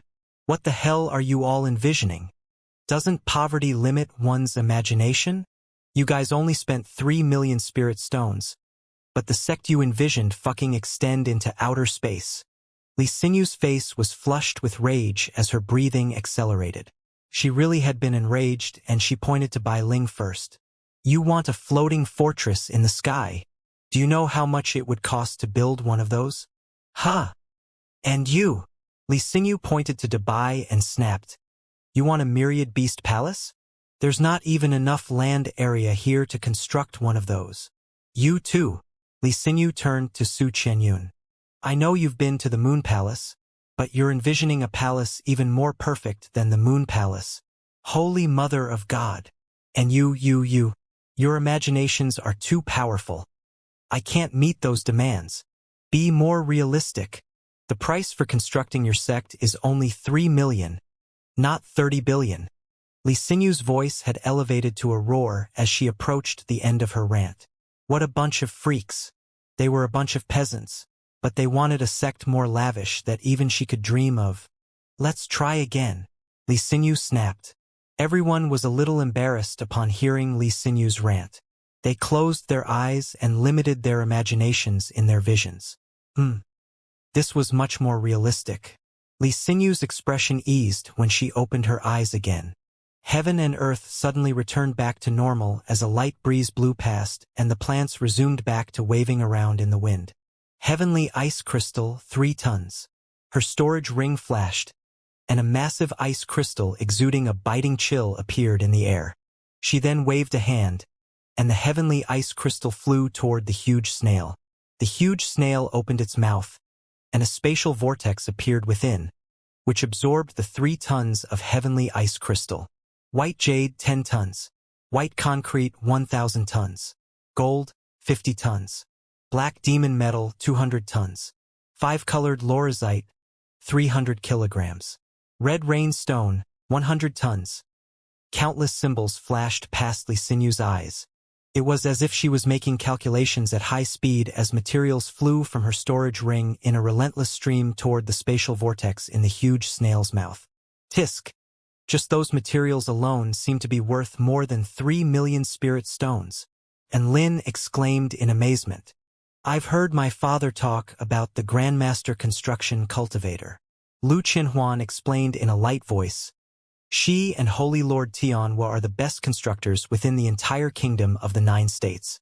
Even on the entire continent, they are still among the best.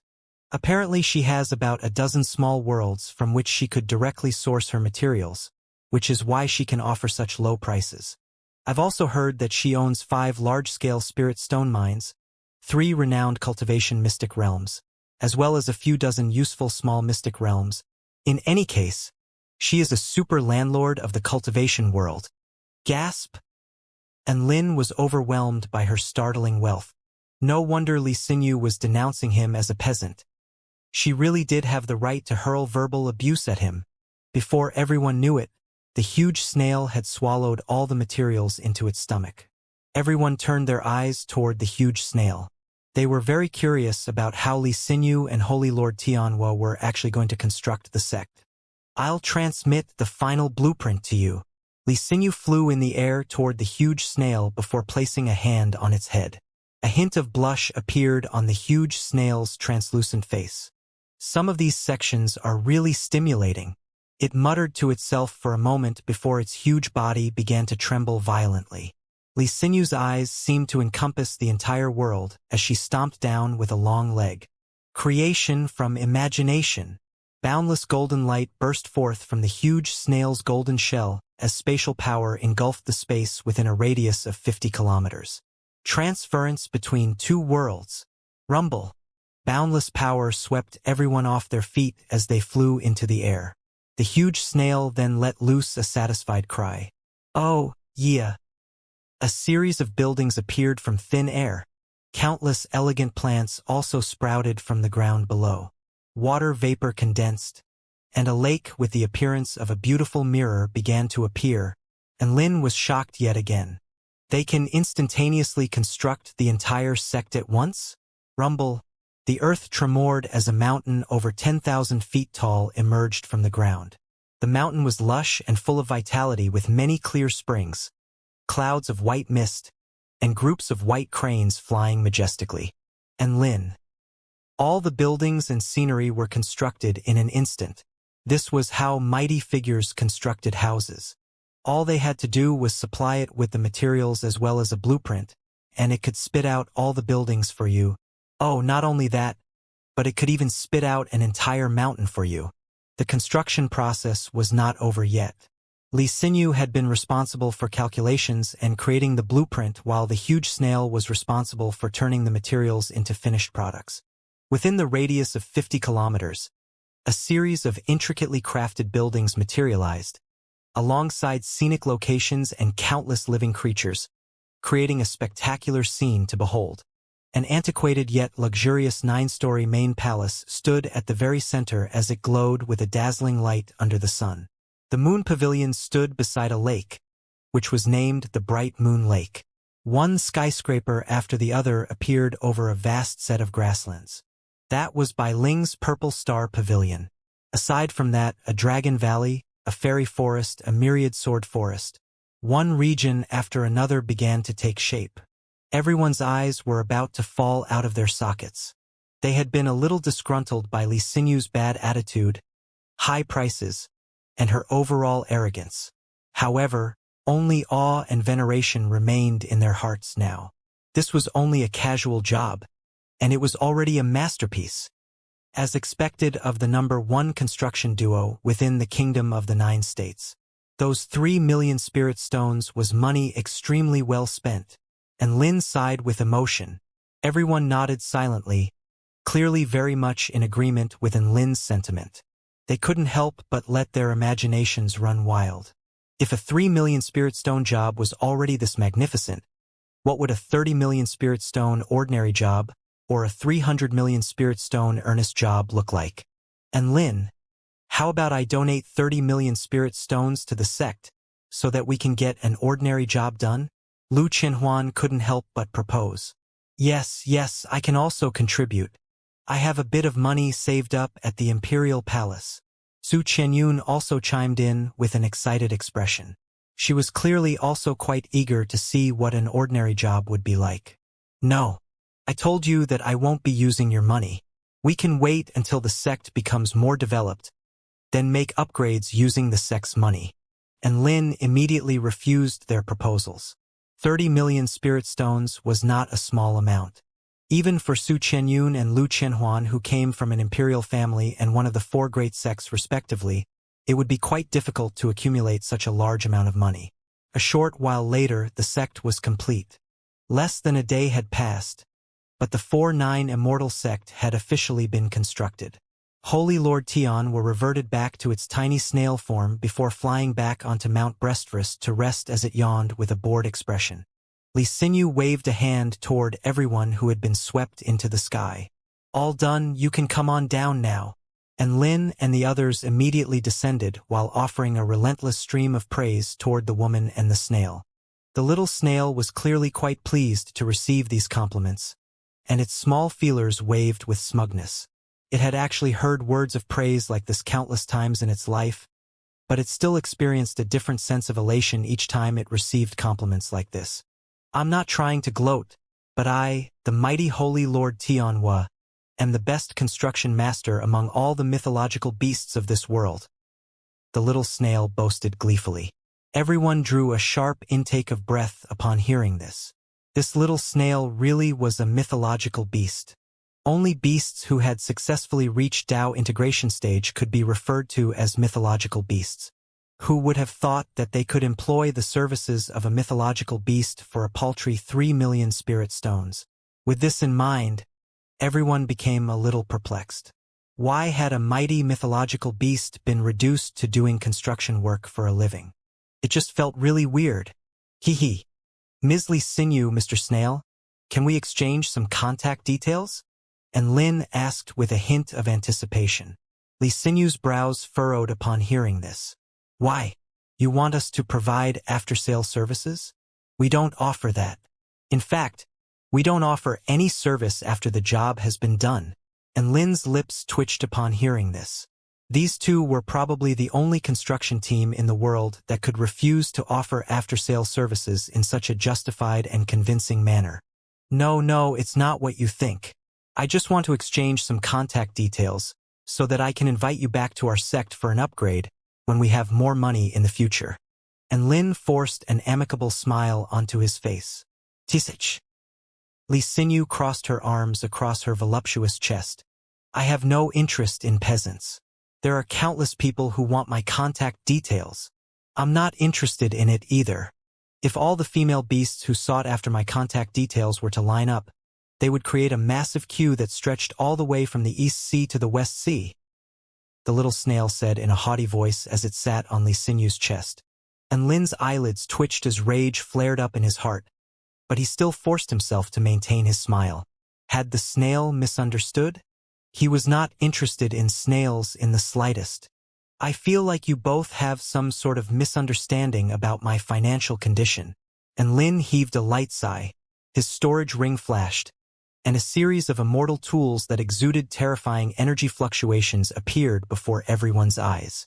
Evil-slaying sword, realm-piercing nail, heavenly frost shard, blood-soul jade coffin, divine flame badge, scintillating light flashed, threatening to blind all the onlookers present.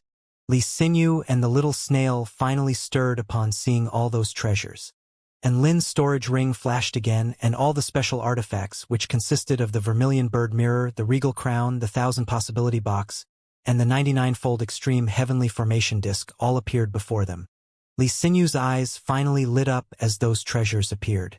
That golden crown and that box with the skull on it contain extremely potent dragon tribe power of the divine Tao. Very nice, Li Sinew evaluated. That mirror is even more extraordinary. I can detect the aura of a holy beast from it. And that black box and the little formation disc, they possess extremely profound Tao intents. Those must be priceless artifacts that were crafted by Tao integration stage mighty figures, the little snail exclaimed. And Lin was shocked upon hearing their statements. To think they were able to glean so much about these special artifacts with just a single glance. What startling evaluation abilities. He nonchalantly put all the treasures away into his storage ring before turning to Li Sinew again with a faint smile. Have I changed your mind? Li Sinew nodded with a smile of her own. I underestimated your financial ability. I look forward to our next meeting. She flipped a hand over, and a white jade stone appeared in the palm of her hand, which she then handed over to Lin. What's this? And Lin asked. This is a sensory transmission talisman. Crush it and I will be able to detect your location. Voice transmission talismans will be useless when I'm in another world. However, this sensory transmission talisman is effective even between realms. Li Sinew explained with a smile. Congratulations on becoming one of our ordinary members. And Lin carefully put away the sensory transmission talisman before asking with curiosity in his voice. There are other types of memberships? Of course. There are high-level members, most of which are Dao integration stage super mighty figures. There are also esteemed members who are the gods of creation that transcend beyond this world. Li Xinyu wagged a finger at Enlin as she said with a slight smile, "Your financial ability is still quite a distance away from allowing you to become a high-level member, so make sure you continue to work hard." And Lin took a deep breath upon hearing this. This was the first time that he had felt his financial ability was pitiful. That made sense though. The level of people he was coming into contact with nowadays was different from those in the past. Back when he was just a poor boy, the Grandmaster Construction Cultivator wouldn't even consider building a sect for him. However, now that his power level was quickly on the rise and his horizons were being constantly broadened, it was natural that he would encounter some amazing people. "Oh, by the way, which of the gods of creation are your esteemed members?" And Lin couldn't suppress his curiosity in the end. "Sorry, this is confidential client information," Li Xinyu replied with a mysterious smile. "I'll be taking my leave if you don't have any other questions." Her voice was a lot gentler now that Enlin had become a member. "All right, thank you for your efforts today, and we look forward to seeing you next time." Enlin nodded with a smile. Li Xinyu waved at everyone before tearing open a spatial rift and departing. After bidding farewell to Li Xinyu and Holy Lord Tianhua, Enlin and the others turned around to look at their sect. "Let's go explore. We didn't get a good look at the sect when we were in the air. Let's make a tour of the sect now." And Lin ushered the others toward the newly constructed sect. There was one main palace along with 35 branch palaces, all of which were constructed on the southern face of a mountain over 10,000 feet tall. All of them were carefully placed such that they formed a phoenix with its wings spread open, with the main palace situated as the head of the phoenix. There were also 10 main pavilions and 1,000 abodes, which was positioned to form a wandering dragon. The beautiful bright moon lake flowed between the dragon and the phoenix, creating a marvelous spectacle that also gave off a sense of balance and equilibrium. There was unique scenery that could be seen from each of the main pavilions, and there was a drill ground that was also visible from all the main pavilions. The 20 dwelling palaces as well as 1,000 abodes were all extremely well furnished. And Lin had initially thought that this would just be a series of intricately crafted but empty buildings that he would have to purchase furniture for. However, all the essentials were already prepared, and there were even calligraphy paintings hanging from the walls, all of which were extremely pleasing to the eye and signed off by a certain mighty snail. This was very astonishing to Enlin and the others. They weren't expecting a construction job anywhere near as intricate as this. There were even calligraphy works from the mythological beast itself, and this had all been done in less than a day. What a terrifying notion! Everyone made a brief trip around the entire sect, and they were all completely and utterly satisfied by what they saw. Her personality wasn't that great, but she sure has done an exemplary job, and Lin marveled in amazement. Her temper was explosive, but so was her chest. "I wonder when I'll be able to see her again." Woof! Debai's expression was filled with melancholy as he thought back to the spectacular Mount Breastfirst that he had the pleasure of witnessing. "Let's work hard to earn more money, and we can invite them back here when the sect accumulates more spirit stones." And Lin offered words of encouragement. "The first step is done, and the second step will be to set up the sect protection formation." Sect protection formation? Everyone turned to Enlin with astonishment on their faces.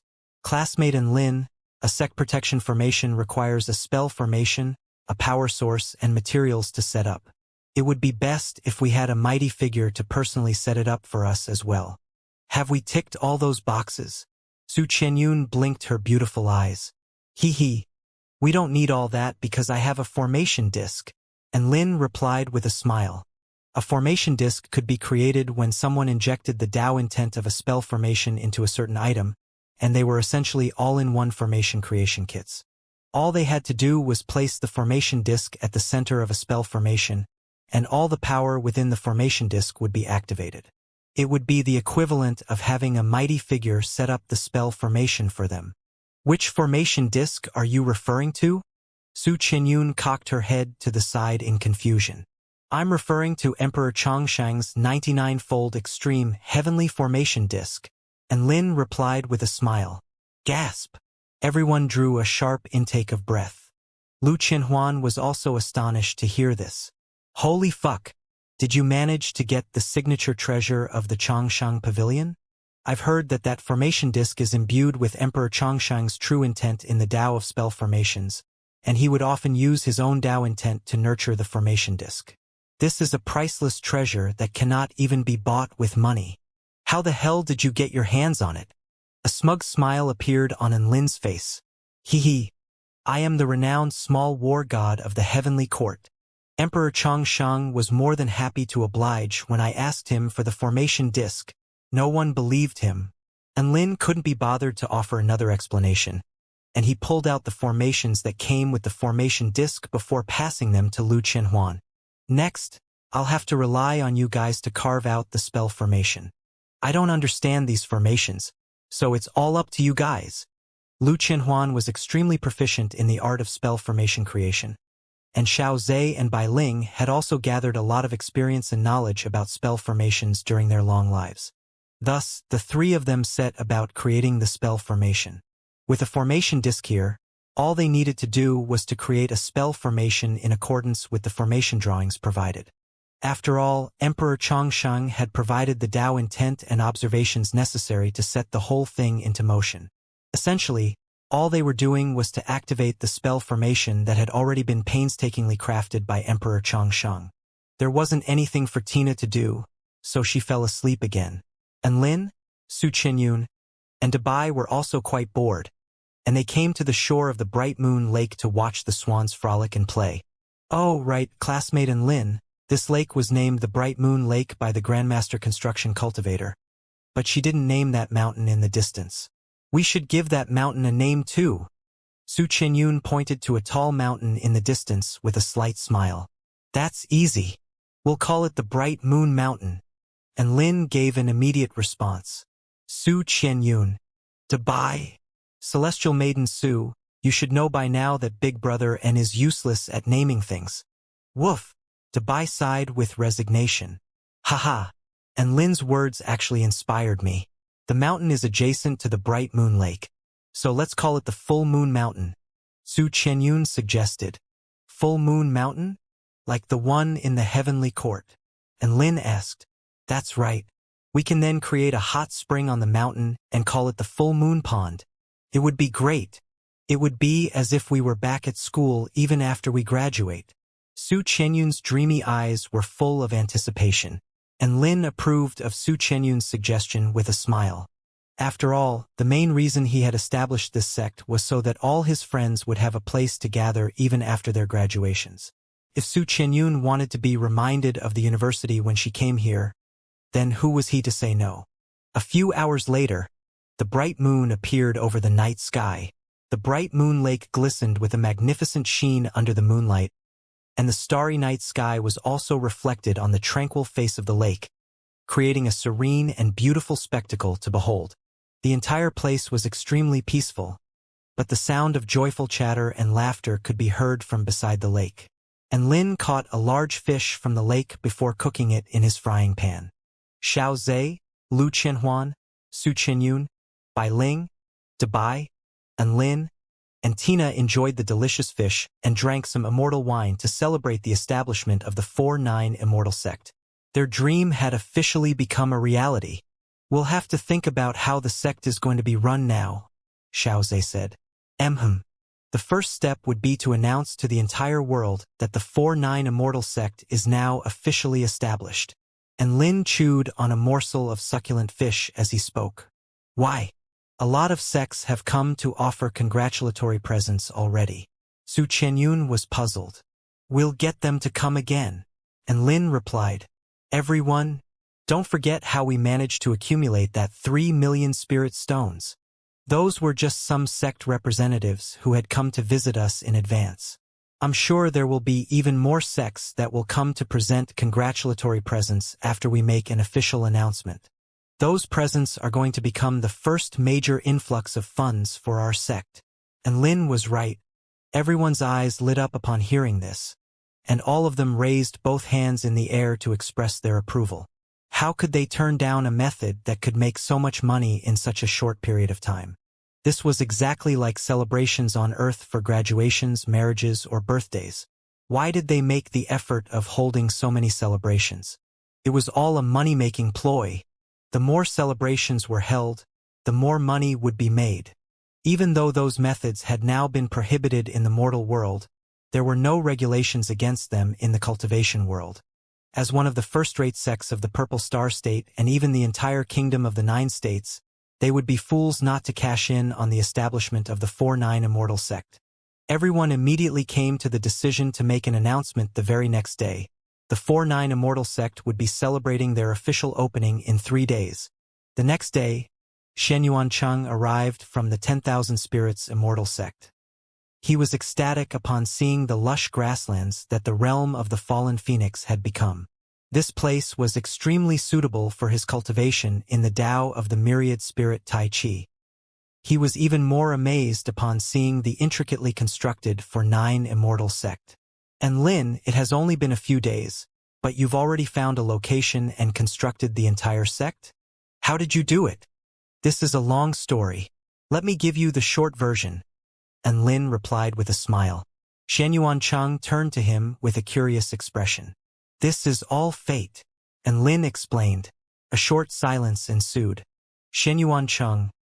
That's it. And Lin. That's it. Xianxia. This story was far too abbreviated.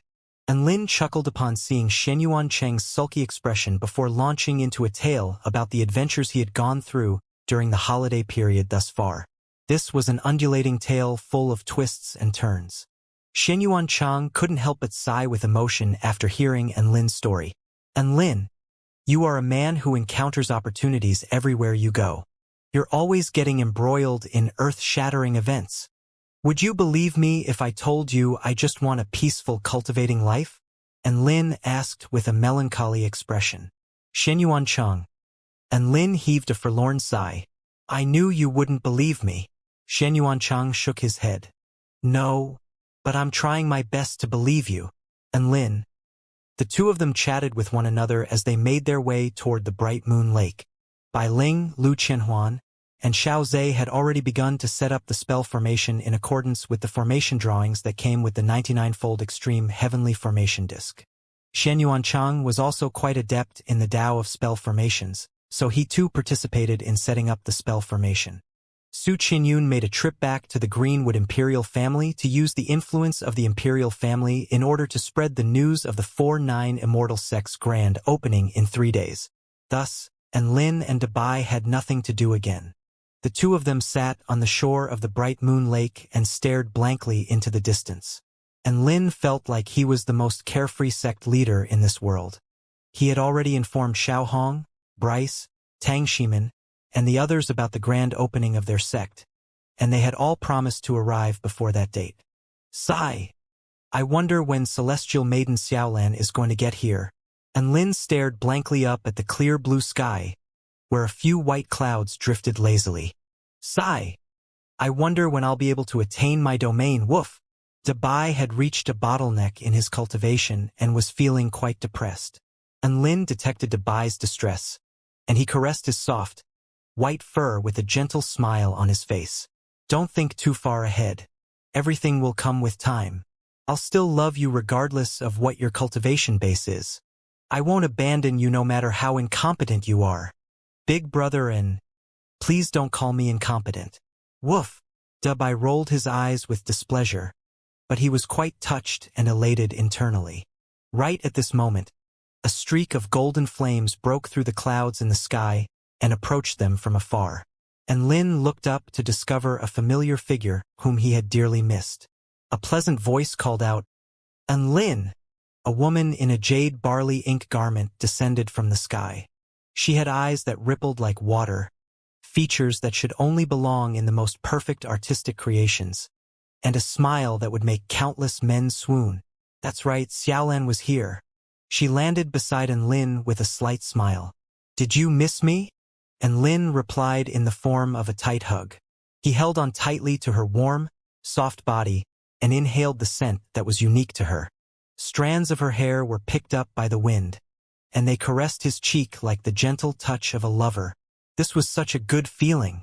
Dabai stared blankly at the lovers who were embracing each other, and his heart suddenly felt very cold. What was this about not abandoning him? He had clearly just abandoned him to go to his newfound love. He was the first one that had been ridden by Enlin, but now he was being abandoned. Perhaps it was because Enlin held on for a bit too long. But in any case, Su Xiaolin lightly pushed him away with a light blush on her face. That's enough. We haven't even been apart for that long. Why are you so excited? It has only been a few days, but I've encountered more life and death situations than I can count. I almost thought that I would never be able to see you again. And Lin sighed emotionally. Really? Su Xiaolin extended a slim hand and pinched Lin's cheek, as she released her divine sense to detect Lin's condition before heaving a sigh of relief. What happened? It's a very long story, Lin replied in a mysterious voice. That's all right, you can give me the short version, Su Xiaolin urged. No, I'm going to take my time and tell you the whole story. Lin grabbed onto Su Xiaolin's hand, which was still lingering on his face, and he led her toward the bright moon lake with a gentle smile. I have to tell you all about my heroic deeds. Su Xiaolin rolled her eyes at Lin. Humph, I knew you would say that. The two of them strolled along the shore of the lake. A white figure was left standing in the cold wind, which seemed to be blowing directly into his heart. Dabai suddenly came to his senses before bringing out a golden ball of food from his storage ring to chomp on. A soothing energy began to flow through his entire body, alleviating his negative emotions. Phew! Who would have thought that this purple star dog food inheritance would become my most useful inheritance? Woof! Dabai lamented with a disconsolate expression. Meanwhile, Lin strolled with Su Xiaolin's hand in his, as he told her about all of his heroic feats. He felt like this was even more satisfying than flexing during battle. Xiaolin was also a very good listener and would occasionally provide some constructive criticism for him to reflect on. For example, when Lin fled into the cave, he could have used his divine liquid creation technique to create a clone that could divert the enemy by drawing them toward another direction. The two of them walked and chatted for a long time. In the end, Lin brought out his phoenix egg. Lin showed it off with a proud smile. Look, this is little Huang. Su Xiaolin caressed the shiny golden egg with a dainty smile. Little Huang? It hasn't even been born yet. How do you know it's a female phoenix? What if it's a little Feng? 1-inch Lin immediately shook his head with a smug expression. Haha, that's where you're wrong. It's not Huang as in phoenix, but Huang as in yellow. That way it would be a suitable name regardless of its gender. How about that? Aren't I a genius? Su Xiaolin was shocked. Are you sure you're not mistaking this phoenix for a pet dog? What a familiar sentiment. Lin felt as if he had received another sword strike to the heart. I already have Dabai, and one dog is enough. Yellow is a really awesome color as well. Why do you all think color sounds like a dog? It looks like everyone's cognitive functions are normal. Is this name really that bad? I feel like if you stick to this name, the little phoenix will leave you once it's born. Lin, time passed by slowly. Another day passed by. Little Lang, Bryce, Tang Shimin, Xiao Chou, Xiao Hong, Little Tian, Yao Mingxi, Yao Xiao, Xian Zhu, Zhao Huayin, Lu Debao, Hu Guan, Sun Xinglian, Luo Ziping, Miao Tian, and Zhong Yongyan all arrived at the newly established sect. The grand opening of the sect was finally underway, in the realm of the fallen phoenix of the Purple Star State. The vast expanse of charred earth here had now been transformed to become a boundless set of lush grasslands. We need to make haste, Grandma. Otherwise, we're going to be late. A little girl with a pair of bright, adorable eyes in plain and simple clothes skipped on ahead as she turned around with a smile toward the elderly woman behind her. I'm an old woman, and I can't go that fast. You should be catering to me rather than urging me to walk faster. The elderly woman replied as she made her way forward slowly. She looked up at the grasslands up ahead, where a majestic sect was situated in the far distance. Humph, those carriages only took us halfway, but they didn't dare to go any further. I shouldn't have paid them. If it isn't for the fact that the Taoist priest with the cow nose has a knack for fortune-telling, I wouldn't believe in anything like fate. The man we're going to see is like someone as far away as the heavens to us. How can we expect him to take notice of commoners like us? The elderly woman grumbled as she walked. Hee. We won't know until we try. The little girl chuckled with not even a single hint of self-awareness. She looked up at the majestic palace in the distance, and her heart was filled with yearning. She closed her eyes before inhaling joyfully, and she felt like even the air here was sweeter to breathe. The elderly woman shook her head with a resigned expression before hurrying in her footsteps. Grandma, let's use the divine travel talisman to get there sooner. We're going to be late at this rate. The divine travel talismans can't be squandered like that. Those are life-saving talismans. But the cow Taoist priest gave us 100. Then it can save our lives 100 times. We can't waste them like this. Wah! But if we're too stingy with our divine travel talismans and miss out on this opportunity, we're going to regret it for the rest of our lives. With a hint of displeasure on her face, the little girl pouted at the elderly woman.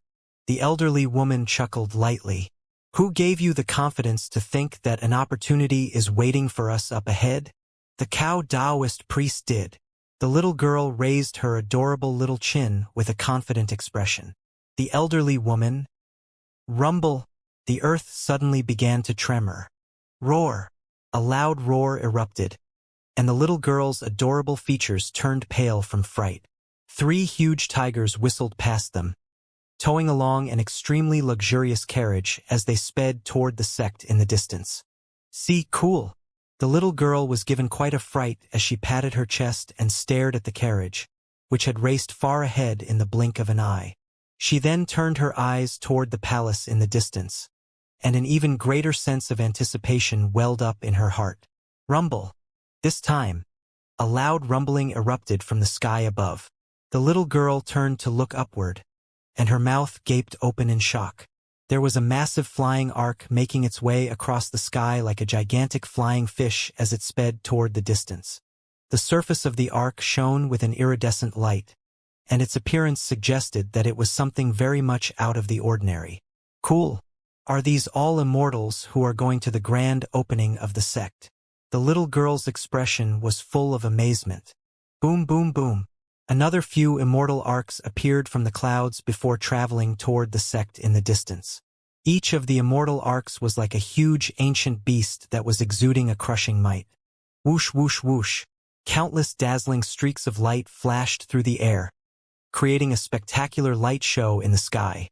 These were all spirit-nurturing stage cultivators who were traveling through kinesis flights toward the sect in the distance, and they appeared like otherworldly immortals to the little girl.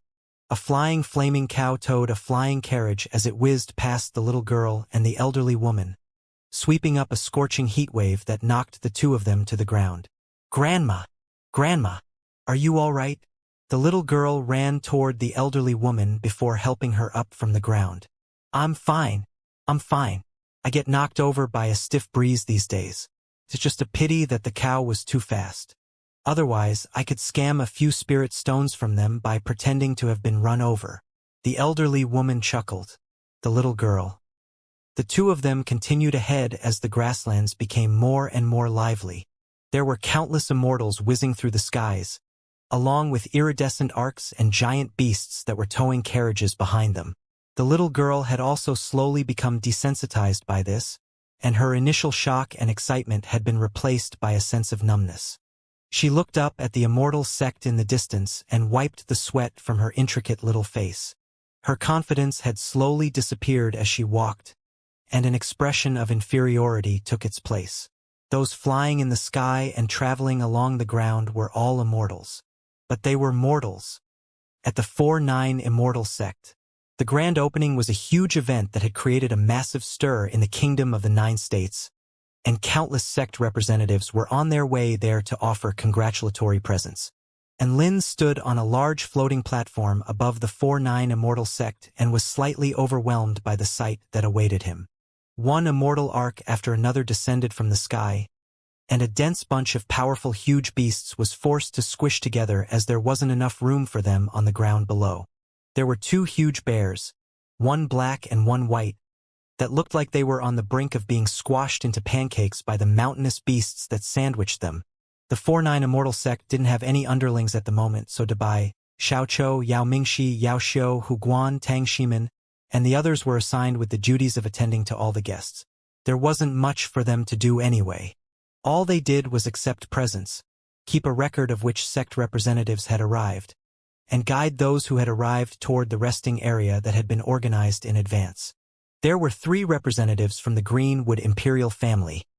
The group of representatives consisted of Su Wenjun, Su Xin, and Dong Guo. Ace from that, all the first-rate sects within the Purple Star State that had returned to Void Stage mighty figures among their ranks had all sent representatives to present congratulatory gifts. In fact, in most cases, the sect leaders of those sects had personally made the trip here. They almost had no choice. This was a new colossus that had appeared in the Purple Star State, and they had to give them the respect that was due. There were a total of 8 first-rate sects in the Purple Star State. Aside from Taoist Yu Lang of the Heavenly Demon Sect and Shuang Yukong from the Frosty Sun Immortal Sect, who were both dead, the sect leaders of all the other 6 sects had arrived personally, including Celestial Maiden Fei Ying, Duan Hunzi, and Bai Pengzi. There were a total of 63 first-rate sects with return to Void Stage mighty figures within their ranks across the entire kingdom of the 9 states. Among them, there were 55 sects that had sent representatives here, and 43 of those were returned to Void Stage mighty figures. The Greenwood Imperial family of the Purple Star State, the Coiled Dragon Imperial family of the Stone Dragon State, the Dark Wind Imperial family of the Wind Plain State, the Divine Agriculture Imperial family of the Gem State, the Flying Gold Imperial family of the Thunder State, the Thousand Sword Imperial family of the Spirit Sword State, the Dream Illusion Imperial family of the Ancient Void State, the Flaming River Imperial family of the Heavenly River State, and the Great Tang Imperial family of the Bai Hua State. All 9 imperial families sent high-ranking officials as well as returned to Void Stage divine generals.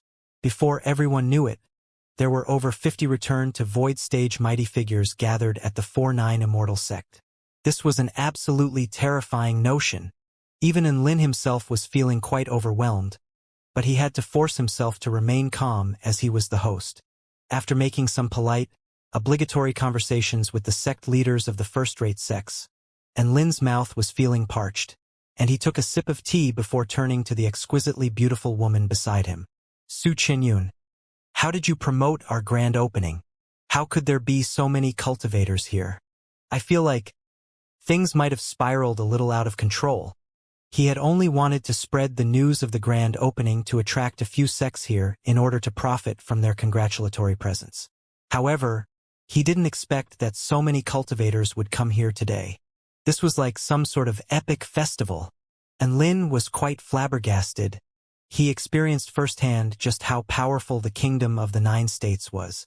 If all the Dao integration stage mighty figures were taken out of the equation, the cultivators gathered here today would be able to raise a place like the Holy Glacial Lands or the Dark Marshlands to the ground. How was I supposed to promote it? Su Qinyun blinked in confusion as she explained in a mellow voice. I said that our Immortal sect has several return to Void Stage mighty figures within its ranks, and that we obtained the inheritances from the 4 great sects, the Heavenly Court, the Primordial Dragon Tribe, the Fairy Tribe, the Ancient Man Tribe, the Blood Tribe, and the Purple Star Civilization. I told them our target is to become the 5th great sect of the Kingdom of the 9 States. Didn't you say you wanted as many cultivators gathering here as possible? I think I did a pretty good job. And Lin raised his head and stared up at the sky. This flex went a little too far. However, everyone was already here, so Lin could only muster up the courage to face them. As for Su Qinyun's promotion, all of it was actually true, so it wasn't as if they were scammers. One should look at the representative of the Ancient Man tribe, Little Lang. After transforming into a humanoid wolf form, he was extremely imposing, and a vast aura exuded from his body. What an intimidating sight. Next, one should look at the representative of the fairy tribe, Little Na. The essence of the sun and moon converged toward her, and her flawlessness glowed radiantly under the light of the sun. She was small, but no one dared to look down on her. One should also look at Xiao Zhe, a mighty figure from the legendary primordial dragon tribe. He appeared to be a young boy, but he was extremely calm and collected in the face of such an overwhelming occasion. He sat still and meditated, as still as an elderly monk. He seemed to be unshakable even though he was swaying slightly in the wind. That wasn't drool dripping down the corner of his mouth. That was the dragon jade elixir. After that, there was the representative of the blood tribe, Bryce, who had transformed into a little seedling and stood proudly in the soil. Fuck. I can't make up any more bullshit. All the sect representatives were already looking at them with skeptical eyes, as if to say that they had arrived at a fake sect. And Lin transmitted his voice to all his beast pets. What the hell are you all doing?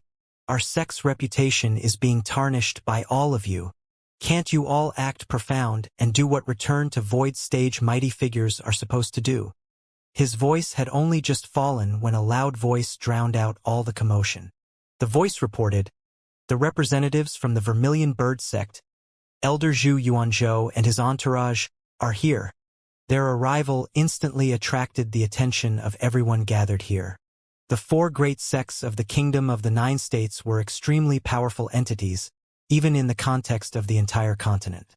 A middle-aged man with red hair and a red beard led a bunch of sect disciples as they made their way into the 4-9 Immortal sect, among which there were many familiar faces.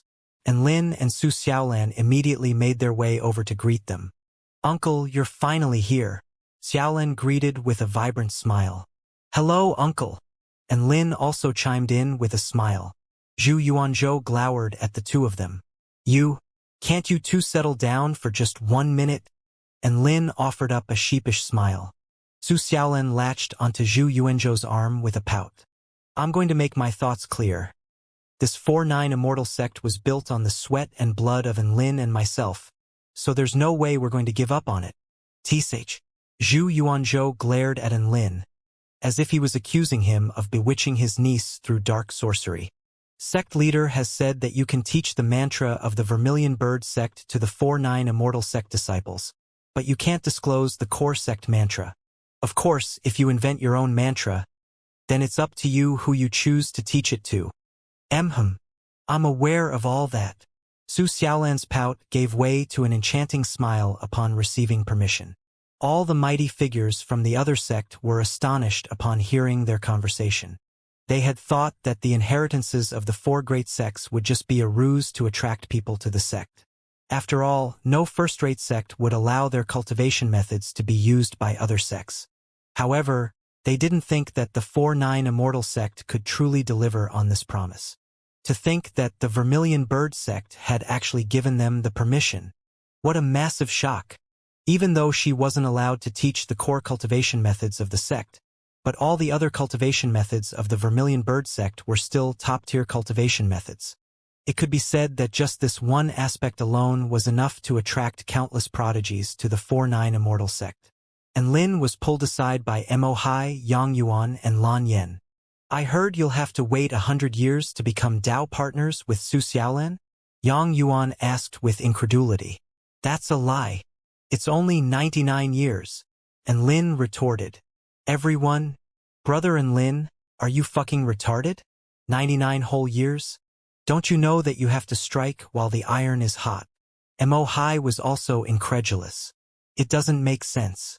There is clearly mutual love, so why would you wait so long?" Lan Yan's thoughts traveled down a strange direction, and she asked, "Could it be that you fell under some sort of curse that prevents you from getting it up for 100 years, which is why you decided to abstain for 100 years? PFFF. And Lin almost threw up a mouthful of blood. "Please don't curse me like that." He really was scared. After all, he had come extremely close to becoming a eunuch for 100 years, and then even 10,000 years. Su Wenjun and the Greenwood imperial family entourage side. They had mixed emotions about the unfolding situation. It looks like the 4-9 Immortal sect isn't playing around. They're such a powerful force. I wonder if this bodes well for the imperial family. There's a simple solution to this. We can get Lin to marry Yunlu, and all will be well. Su Xian's eyes lit up as he suggested. Su Wenjun rolled his eyes at Su Xian. "Are you even her real brother?" Soon after that, there was another loud report. The representatives from the mythological beast sect, Bai Xian and his entourage, are here. More commotion erupted as soon as everyone heard this. Even Bai Xian, who was one of the 3 immortal beast overlords, was here. This was a massive event. Father! Mother! Dabai pounced on Bai Xian and Chun excitedly before slobbering his tongue all over their faces. Splat! Dabai was bashed into the ground by a palm from Bai Xian. Restrain yourself. There are so many people around. Woof! Bai Xian snapped. And Lin also made his way over to welcome the mythological beast sect representatives. However, their disparity in species made it a little difficult for him to tell who was who, since all the dogs before him looked a lot like Dabai. After an arduous process of identification, he finally figured out who was who between Dabai's parents and Dabai's girlfriend, Qinghua. Dabai, why don't you go lick Qinghua? And Lin encouraged. Qinghua blushed upon hearing this. Dabai chuckled coldly. You want to swindle me into mounting Qinghua? No chance. Splat. Dabai was bashed into the ground by another slap from Bai Xian. As a male dog, you should face reality and marry a bitch with whom you'll build a life together. Don't hold on to unrealistic dreams. Bai Xian warned in the voice of someone who had been there and done that. He then turned to Enlin before speaking in an earnest voice. Enlin, it's all thanks to you that my child was able to progress so quickly. Therefore, I hereby give Dabai permission to teach anything he would like to the disciples of the 4th 9 Immortal sect. He's not powerful enough to learn all the core cultivation methods anyway, so I don't need to place any restrictions on him. And Lin, Dad, how could you say that? Woof! Dabai's expression was full of grief and indignation. Bai Xian's words created another massive stir. It was quite clear that the mythological beast sect had also given the 4-9 Immortal sect permission to teach their cultivation methods. Thus, the status of the 4-9 Immortal sect was elevated further in everyone's mind. However, this wasn't the extent of it. Very soon, the representatives from the 10,000 Spirits Immortal sect had also arrived. The person leading the entourage was one of the peak leaders, Bu Guizhou of the Earth Spirit Peak. He was a middle-aged man with dark skin, and Enlin had some recollection of him. He had fought during that battle against the Snow Maidens, and Enlin could remember that he was quite a powerful cultivator. Bu Guizhou delivered sect leader Shen Yuanlun's instructions to Shen Yuanchang, which stated that he could teach any cultivation methods that he saw fit, and he would leave everything to Shen Yuanchang's discretion. This was a great show of trust toward Shen Yuanchang. It was basically telling him that he could teach whatever cultivation method he wanted, however way he wanted. All the sect representatives who were getting a bit skeptical of the 4-9 Immortal sect had completely abandoned their suspicions. Some of the cultivators were even considering whether they could deviate from their sect and become a disciple of the 4-9 Immortal sect, which appeared to possess boundless potential. Hey! Have you all noticed that some of the lords of the 4-9 Immortal sect pavilions are very important members of the 4 great sects? Is there some sort of under-the-table deal going on here? Those are some terrifying connections. Representatives of 3 of the 4 great sects have arrived. Do you think the Heavenly Sword sect will also come? Gaps. The 4 great sects all here at once? Could it be that their promotions were true? Just as everyone was engaged in heated discussions, another loud announcement sounded. The representatives of the Heavenly Sword sect, sect leader Lu Mingxian and his entourage, have arrived. This announcement created the biggest stir yet. This announcement dropped like a level 10 earthquake on the Richter scale. If this was just any Heavenly Sword sect representative, then no one would be that surprised. However, what shocked everyone was that the sect leader of the Heavenly Sword sect would come here personally. This was a Dao integration stage super mighty figure. To think that a legendary mighty figure would come from afar to celebrate the grand opening of the 4-9 Immortal sect. What an honor it was just to be in his presence. Some of the Sword Immortals here even had tears flowing down their faces as they fixed their eyes on the elegant man in a white robe. To Sword Immortals like them, Lu Mingxian of the Heavenly Sword sect was a living god. He was the benchmark everyone strived for no reason other than the fact that he was the most powerful Sword Immortal in this world. This was not a title he had given himself, nor was it given to him by the Kingdom of the Nine States. Instead, this was an unspoken consensus across the entire Taichu continent. In the way of the sword, he was a man who transcended above all others. After a brief stunned silence, Lin hurriedly made his way toward this legendary mighty figure. He was feeling a little intimidated, but as the sect leader, he had to welcome all his guests, especially prestigious ones like this. You are the sect leader of 49 Immortal sect. And Lin? Lu Mingxian wore a warm smile, and his aura was completely subdued. There was no hint of arrogance or superiority about him. Yes, that's me. I would like to extend the warmest of welcomes to sect leader Lu Mingxian. Our sect is honored to witness the presence of a legendary mighty figure like you. And Lin responded with a smile. His first impression of this warm and refined man was quite a good one. Lu Mingxian nodded with a hint of approval in his eyes. I have heard a great deal about you. You are undisputedly the most eye-catching cultivator in the younger generation. May I ask where my daughter is? And Lin didn't even get a chance to reply before a set of light footsteps sounded from behind him. Father, what are you doing here? Lu Qianhuan's voice had lost all its charming wittiness. Her words were as icy as the Arctic wind, and her expression wasn't much warmer. Lu Mingxian was undeterred as he turned to Lu Qianhuan with a warm smile. Huan, I'm here to see you, of course. You didn't even come back to visit the sect after your graduation. I wanted to see how you were doing, so I decided to come here. If you're here to convince me to go back, then forget about it. I've already decided to stay at the 49 Immortal sect, Lu Qianhuan replied in a cold voice. In her gaze, there was nothing but a resolute determination. You're going to squander your talent if you stay here without an instructor to teach you. If you return to the sect, I guarantee you that you will become the youngest return to Void Stage Sword Immortal in the entire Kingdom of the Nine States. Your achievements in the future may even outstrip my own. Lu Mingxian finally cut to the chase. If you want the 49 Immortal sect to continue developing, I can send one of the Return to Void Stage Sword Immortals of the Heavenly Sword sect here to undertake the role of Lord of the Sword Pavilion. Do you still not know what I want? Even after all this time? Lu Qianhuan raised her head to reveal a pair of dull purple eyes that seemed to have been dimmed by pain. If Huan wants to stay here, then we should just respect her wishes. A beautiful woman in a luxurious robe standing beside Lu Mingxian persuaded him. Lu Qianhuan shot a glance at her. Zhu Shan, I'm speaking with my father. A slut like you can keep your opinions to yourself. And Lin was shocked.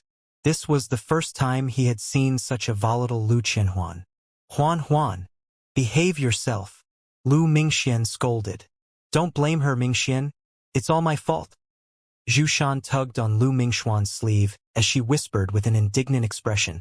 If you have nothing else to say, then I'm leaving, Lu Qianhuan said expressionlessly. She really did turn to leave as she spoke. However, Lu Mingxian gripped onto her arm firmly.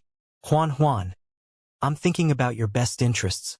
I think you should calm down so that we can have a proper conversation together. Lu Mingxuan's brows were tightly furrowed as he spoke in a solemn voice. At this moment, at the gate of the 49 Immortal sect, Tang Shimin stood guard beside the gate. One sect representative after another flew toward him before showing him their letters of invitation. Only after receiving his nod of approval were they permitted to enter the 49 Immortal sect. This was a necessary procedure. After all, the 49 Immortal sect was such an important place. If they were to allow just anyone to enter, then this place would be an unregulated mess. Hence, Lin set a benchmark. Only sects with at least one soul formation stage cultivator in their ranks were allowed to receive an invitation letter from the Greenwood Imperial family, which would then grant them entry into the 49 Immortal sect. Even though this was a relatively high benchmark, there were still countless sect representatives who gathered here today. Even though all Tang Shimin did was stand by the gate and check invitation letters, he was still exhausted simply due to the sheer number of arrivals. Right at this moment, two very special guests appeared before him. Big brother, can I get in? An adorable little girl asked in a sweet voice. She had a pair of large, bright eyes and a set of porcelain-like features. Even though her clothing was quite plain and simple, it still did nothing to subtract from her charm. Tang Shimin was a little dumbstruck as the two people standing before him were two mortals with zero cultivation base. "Heir, do you have an invitation letter?" Tang Shimin was a little flabbergasted, but there was still a slim chance that these two could be representatives from a sect, so he decided to go through the normal procedures. The little girl and the elderly woman looked at each other with disappointment etched on their faces. "Big brother, I don't have an invitation letter, but can I still go in?" The little girl looked up at Tang Shimin with a pleading expression. Tang Shimin was even more dumbstruck. "Why would you come here if you don't have an invitation letter? You're mortals." These were two mortals coming here from afar to celebrate the grand opening of a sect alongside a bunch of other powerful cultivators. This was way too fucking weird. The elderly woman replied, "We met a Taoist priest with a cow nose, and he told us that we have an immortal affinity with your sect leader. He told us to come here and that your sect leader would bestow an opportunity upon us if we were to meet him." Tang Shimin's eyes lit up upon hearing this. Things were getting interesting now. "Who is the Taoist priest that told you all that?" With stupefied expressions, the two of them shook their heads. Tang Shimin turned to face the little girl as he asked curiously, "Isn't Lin your daddy?" He was already visualizing the plotline for a soap drama with Lin as the promiscuous male protagonist. The two of them continued to stare blankly at Tang Shimin. The little girl then came to a sudden realization as an expression of excitement appeared on her face. "So your sect leader's name is Lin?" Tang Shimin. Within the 4-9 Immortal sect, Lin was still spectating the father and daughter reunion between Lu Qianhuan and her father. At this moment, a little boy about 5 or 6 years old was joyfully chasing a butterfly and had even unleashed a simple spell technique to increase his speed when he accidentally bumped into an elderly woman. Bam! Thump! A loud thump erupted, and the elderly woman was knocked flying. Ow! Her body tumbled to the ground as she clasped her hands to her chest. Her wrinkled face was puckered with pain, and she let loose a cry of anguish as blood trickled down from the corner of her mouth. The little body was stunned by the situation unfolding before his eyes. "Grandma!" A little girl suddenly shrieked as she ran toward the elderly woman. She immediately began to shed tears when she saw the blood trickling from the elderly woman's mouth. "Wah! Grandma! Are you all right? Please don't scare me like this. This is not my fault." The little boy waved his hands as he said in a panicked voice. He then pointed at the injured elderly woman and said, "It's all her fault. I was just running along and she stood in my way. I only bumped into her lightly, but who knew that she would be so fragile? It's not my fault." The little girl charged toward the little boy as she wailed in a desperate voice, "My grandma is going to die. Please save her." The little boy was given a fright and immediately pushed the little girl away. The little girl flew through the air before tumbling to the ground, sustaining many scuff wounds in the process. "You're so weak. Are you a mortal?" The little boy came to a realization as a hint of disdain appeared in his eyes, and he scoffed. "You deserve it then. That's what you get for coming to a place like this." The little girl's body trembled with pain, indignation, rage, and humiliation. She turned to her grandma, who was in so much pain that she was unable to speak. This boy was clearly at fault, so how did it become like this? She picked up a rock and hurled it at the boy. "So what if you're a cultivator?" The little boy was startled by her words. Actually, he was more startled by the rock being hurled at him. "How insolent!" A female voice sounded. Zhu Shan suddenly appeared before the boy. When she waved a sleeve, the rock was instantly pulverized. A terrifying aura swept forth from her body toward the little girl. The little girl was paralyzed with fear. In the face of this powerful woman, she felt like an ant who was completely powerless. So this was the disparity between immortals and mortals? Tears welled up in her eyes, and her tiny body trembled uncontrollably as she resigned herself to her cruel fate. Right at this moment, a white-robed figure suddenly appeared before her. He appeared so abruptly, but he was so reliable. The man waved a hand and shielded the two mortals behind him from the aura sweeping from Zhu Shan's body as he spoke in a cold voice. Are you fucking retarded? How could you do this to a little girl with no cultivation base? Zhu Shan's expression darkened. She tried to hurt my son. If I came any later than I did, my son would have gotten hurt. And that gives you an excuse to kill her? The white-robed man was none other than Enlin, and he positioned himself firmly in front of the trembling little girl before interrogating the woman in a frosty voice. Zhu Shan's brows furrowed, and she didn't even have a chance to speak before the boy behind her recovered from his shock and let loose an enraged roar. A mere mortal dares to try and hurt me, the son of the sect leader of the Heavenly Sword sect. Does she not deserve to die? Rumble. A golden light flashed past Enlin's eyes, and a golden ripple swept outward. His eyes exuded boundless divine might. It was as if he were an enraged god looking down upon the little boy. Zhu Shan's expression shifted as she unleashed her power to combat Enlin's divine might technique. However, Enlin's spiritual power was well beyond that of an ordinary return to void stage mighty figure, and it was not something a rookie return to void stage cultivator like her could combat against. A sense of powerlessness welled up in her heart as she shuddered with fear. The little boy had collapsed to the ground, and he had literally shit himself from fear. A stupid child like you should learn to shut up when adults are talking, and Lin scolded coldly. It was that boy. He crashed into my grandma and refused to save her. Then he pushed me. Big brother, please save my grandma. The little girl clutched onto Enlin's leg like a life jacket as tears flowed from her eyes. Enlin turned to the elderly woman, who was still lying sprawled onto the ground, and immediately realized just how severe her injuries were. Her lifespan was already nearing its end, and that collision had even shaken her internal organs. The situation was very dire. All the sect representatives stared at the scenes unfolding before their eyes with stupefied expressions. Everything had happened too abruptly, and they didn't know which side they should take. On one side was the 4-9 Immortal sect, and on the other side was the Heavenly Sword sect.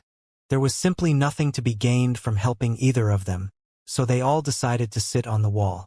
Tina, go save her, Enlin instructed. Tina immediately flew toward the elderly woman before unleashing an extremely powerful healing spell technique. What happened here? Lu Mingxian also arrived at this moment.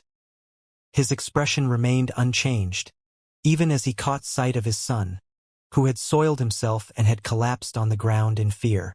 Mingxian. Tears welled up in Zhu Shan's eyes in an extremely vulnerable display as she picked up the little boy in her arms. Wenbin has been absolutely petrified. It's all my fault for not being able to protect him. If I had come any later, Wenbin would have been. And Lin glared at the woman before him with a cold expression. No wonder Lu Qianhuan was so resentful toward this woman. She really was a piece of work. Lu Qianhuan made her way toward Enlin and looked down at the severely injured old woman and the bruised and battered little girl. She then turned toward the little boy not far away, and a frosty expression appeared on her face. A man who was part of the Heavenly Sword sect entourage explained in a slow voice. What happened? It's quite simple. Lu Wenbin accidentally knocked over the elderly woman and refused to apologize, then pushed the little girl over. The little girl threw a rock at him, upon which Zhu Shan stormed to the scene and swatted the rock away before attempting to kill the little girl. Sect leader Enlin then appeared to teach Lu Wenbin a lesson. His attention was focused entirely on his phone as he spoke. That's right. He was playing games on his phone the entire time, and Lin was shocked to see this. Was this guy Lu Qianhuan's teacher? Zhu Shan's expression became even more aggrieved upon seeing this. Lu Wenbin recovered from being scared shitless and began to howl with sobs. He pointed to Enlin as he howled, "Daddy, that man bullied me. He bullied me. Wah. A man like him should die 1,000. He didn't get a chance to finish his sentence before Zhu Shan pinched his midsection. Shush. You deserve to be taught a lesson. Lu Mingxian immediately pulled out a high-rank spirit pill. And Lin, this was all Wenbin's fault.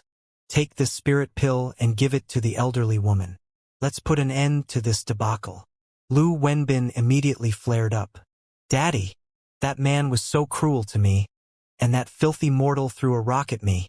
Why are you pinning all the blame on me? There's no need for the spirit pill. And Lin pointed to the little boy in Zhu Shan's arms with a frosty expression and said, Tell him to apologize to the old woman and the little girl. Are you insane? You want me to apologize? Why don't you apologize to me? Lu Wenbin retorted in a loud voice. Lu Mingxuan's brows also furrowed slightly. He's just a little kid who doesn't know anything. How about we just let this slide? I can't allow something like this to happen in my sect and just let it slide. And Lin refused to back down even a single step. All the spectators were shocked. It was quite clear that Lu Mingxian had made a compromise and offered a regenerative pill as well as an apology. But who would have thought that Lin would refuse to accept his apology and insisted on having the child apologize instead? Isn't that going too far? Yeah, it's just a quarrel between little kids. Does he really need to do this? To think that he would be so petty on a small matter like this. Is this what Lin is like as a person? The sect leader of the Heavenly Sword sect has graced him with his presence. And now he thinks he's the top dog? Doesn't he understand the importance of knowing when to back down? What a bull-headed man. Everyone discussed with each other, and most of them were unable to understand Lin's actions. To them, it appeared that he was making a big deal out of nothing and that he didn't know when to back down. And Lin couldn't be bothered taking into account everyone else's opinions, and he stood like an unyielding stone wall. A flash of rage appeared on Zhu Shan's face. You're going too far, Lin. We've already issued a spirit pill to those two mortals. What else do you want? Do you really think our Heavenly Sword sect is so easy to walk over? A cold smile appeared on Lin's face. Oh, right, you tried to kill that little girl. You have to apologize too. Lu Mingxian. Zhu Shan's face was purple with rage. How dare you? You! Shut up! And Lin cut her off with a loud cry. Boom!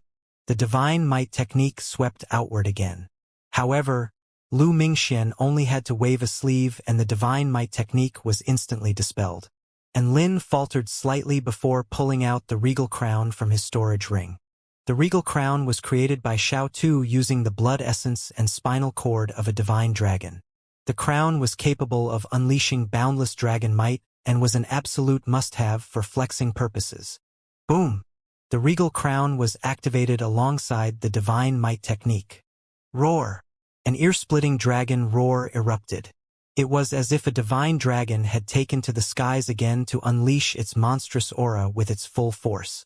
The aura specifically targeted Zhu Shan, but even so, all the spectators trembled involuntarily, as if they were faced with a paramount dragon god.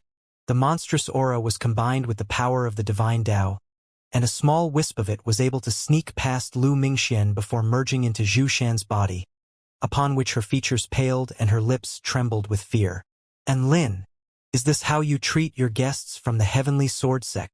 Lu Mingxian was finally enraged, and his voice was like an unsheathed divine sword that parted the clouds and pierced straight through the heavens. Tell your kid to apologize and everything would have been fine. Is it that hard? In essence, you're all looking down on mortals. You tried to trample on and kill this elderly woman and her grandchild, neither of whom possessed any cultivation base, and then you refused to apologize. The 4-9 Immortal sect does not welcome guests like this. And Lin didn't back down against Lu Mingxuan's rage, and he spoke in a voice that was just as firm as his expression. His words instantly created a massive stir. Countless people stared in astonishment at Lin, unable to believe what he had just said. He had just told the sect leader of the Heavenly Sword sect that the Heavenly Sword sect was not welcome here. He was fucking insane. Countless people transmitted their voices to Lin, trying to persuade him to back down. It was simply not worth offending the Heavenly Sword sect just for these two mortals. Lu Qianhuan asked in a low voice, "Do you know those two?" And Lin shook his head. "Nope." Lu Qianhuan's purple eyes immediately lit up. "Badass." And Lin stared coldly at Lu Mingxian. He was a man who wouldn't back down from his beliefs. One should not talk to him about weighing up the pros and cons. This was his sect, and anyone had to apologize at his behest. Why did he have to be wary just because Lu Mingxian was involved? He had even bashed Emperor Ziwei. So why would he be wary of Lu Mingxian? The elderly woman's breathing gradually settled into a slower and steadier rhythm, and she looked up to discover an indescribably beautiful fairy unleashing a gentle light that was healing her body. Not only did her body no longer ache as the white light descended upon her, she felt even better than before she had been injured.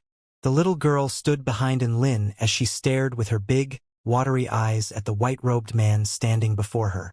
She didn't even want to blink as she didn't want to lose sight of him for even a split second. This was the man named Enlin, and he had protected her. Not only that, but he had also recovered her dignity at the expense of being swept up in an altercation with an extremely powerful immortal. This big brother really was a good person. Enlin's actions had created a massive stir. Most of them felt like he had gone too far, and many of them felt like he was overestimating his own strength.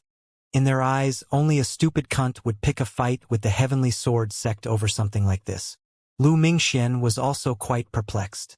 He was a super mighty figure who could kill countless people with just a wave of his hand. He felt like he had already made the biggest compromise that could be expected of him, but how had things still progressed to such an ugly state?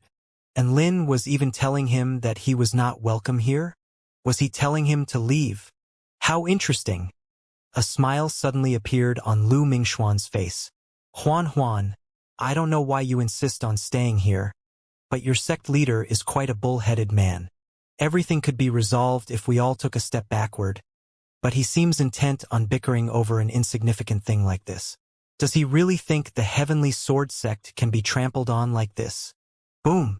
Boundless sword intense sword straight into the heavens as the insanely powerful aura unique to Dao integration stage mighty figures instantly burst forth. Everyone felt as if they were being suffocated by an inconceivable power at this instant. They were embroiled in a realm of boundless sword intent so powerful that they were unable to even muster up the urge to resist. It was as if they were being confronted by the master of all swords and that they had no choice but to submit to his will. He was like a god looking down on all living creatures. Why would he apologize for accidentally killing a few ants? Gifting a spirit pill to them was already a show of philanthropy and benevolence, and it would be completely understandable even if he chose to ignore them. A battle between Dao integration stage mighty figures would inevitably take countless lives as collateral damage. Was Lu Mingxian expected to find every one of those dead souls and offer personal apologies to them? The spirit pill he had given was only to cater to Enlin. However, he was not going to allow Enlin to walk all over him. Heh, is it really that hard for your kid to make an apology? No wonder he's such a spoilt brat with such incompetent parents. A cold sneer appeared on Enlin's face. He was completely unable to understand why the child of a Dao integration stage mighty figure would be such a rotten tomato. Ring. And Lin suddenly experienced a biting chill that spread throughout his entire body. The projection of a sword suddenly appeared before Lu Mingxian, and the swords of all the cultivators present began to tremble violently. The boundless sword intent threatened to pierce through the heavens and forced all swords into submission. Many of the cultivators present were either lamenting over Enlin's inevitable fall or taking pleasure in his misfortune. The wrath of a Dao integration stage mighty figure was not something this sect could handle. Father! Stop! Lu Qianhuan's expression shifted as she positioned herself in front of Enlin. Enlin pulled Lu Qianhuan aside with a slight smile. This is my sect, so you better take your haughty demeanor elsewhere. Little Lang seemed to have detected Lu Mingxuan's killing intent as he transformed into his humanoid wolf form before positioning himself in front of Enlin. His claws were like peerlessly sharp sabers, and the vast aura of an ancient ferocious beast exploded forth from his body. A return to void stage ancient man-beast. All the cultivators present stirred slightly upon seeing this. You'll have to get past me if you want to get to Giant Enlin. Tina also positioned herself in front of Enlin as a boundless holy aura soared into the sky. The Heart Lotus Ice Sword appeared in her hand while exuding a chilling sharpness. Another return to void stage mighty figure? Some cultivators exclaimed. Boom! A tree man fell from the sky as a dangerous light glowed from its crimson eyes. Roar! A black dragon at the pinnacle of the return to void intermediate stage over 10,000 feet in length appeared in the air. His body obscured the entire sun while boundless dragon might burst forth from its body as it fixed its eyes firmly on Lu Mingxian. All the cultivators present were shocked by the sudden emergence of 4 return to void stage mighty figures. Only now did they begin to understand just how powerful the 4-9 Immortal sect was. All the sect leaders of first-rate sects stared unblinkingly at the scenes unfolding before their eyes in fear of missing out even a minute detail. Lu Mingxuan's expression shifted slightly, but his voice remained indifferent. So this is the power of the 4-9 Immortal sect. You think this is enough to give you speaking rights? Rumble.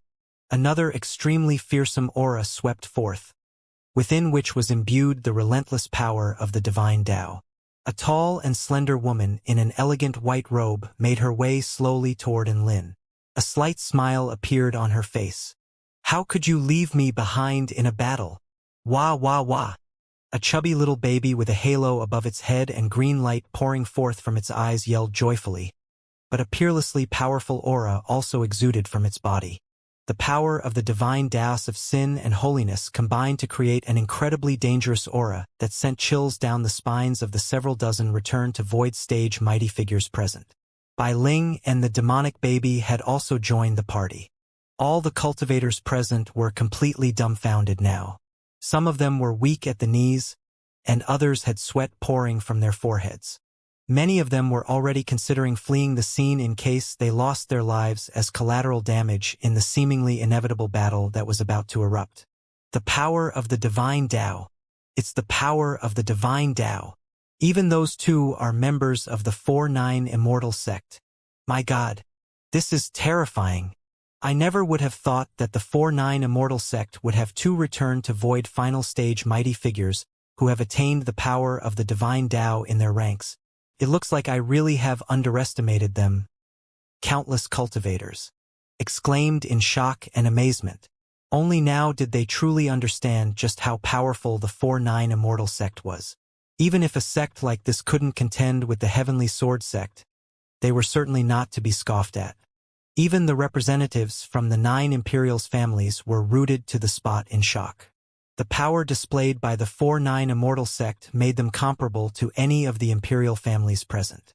There was only one rank between Return to Void Intermediate Stage and Return to Void Final Stage, but there was a vast disparity in power between the 2 ranks. The latter had attained the power of the Divine Tao and could unleash power close to a god's power. A Return to Void Intermediate Stage cultivator was simply incomparable. The imperial families were only able to preside over their respective states as they had mighty figures who were close to Tao integration stage among their ranks. But now, the 4-9 Immortal sect had also revealed that they had 2 such mighty figures. How could this not be a startling revelation to everyone? Lu Mingxuan's expression shifted once again. He had clearly not expected Return to Void Final Stage mighty figures to be present in the 4-9 Immortal sect.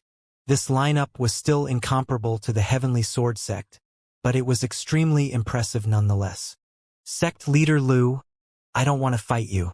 Your son has almost killed an elderly woman and your wife has almost killed her granddaughter, yet they refuse to apologize for their actions. This is an injustice that I simply cannot accept. As such, I'm going to have to ask you to leave. My 4-9 Immortal sect is simply too small to house someone as arrogant and haughty as you. And Lin joined his hands in a salute, but his voice was extremely firm. All he wanted was an apology, and he would let everything slide. Was that really asking for too much? Lu Mingxuan's wife and son had refused to apologize, and Lu Mingxian was also trying to gloss things over with a spirit pill, as if everyone should be grateful to him for his kindness. What a family of arrogant pricks. Daddy, that putrid man is trying to provoke you. Bash him to death. Lu Wenbin gritted his teeth and waved his fists as he glared at Enlin. Lu Mingxian turned to Lu Wenbin with not even the slightest hint of anger in his eyes. But Lu Wenbin still shuddered in fear as he shut his mouth and bowed his head. Enlin, your 4-9 Immortal sect is indeed quite impressive. But do you really think you have the right to make us leave just over something as insignificant as this? Lu Mingxian questioned with a smile. Apologize if you're not going to leave. And Lin retorted. Lu Mingxian shook his head. Allow me to be blunt. No matter how many people you have on your side, it would only take me 1 or 2 sword strikes to take care of all of them. I can come and leave as I please even if this is your sect. No one can tell me to leave if I don't want to. Boom! Sword intent burst forth. It was so immensely powerful that it felt as if the entire world was going to be sliced apart. Boundless sword intent swept forth. And just his aura alone was enough to overwhelm the auras of all the 4-9 Immortal sect mighty figures. Fuck off! And Lin stepped forward as countless worlds flashed before his eyes. 99-fold extreme heavenly spell formation. Activate.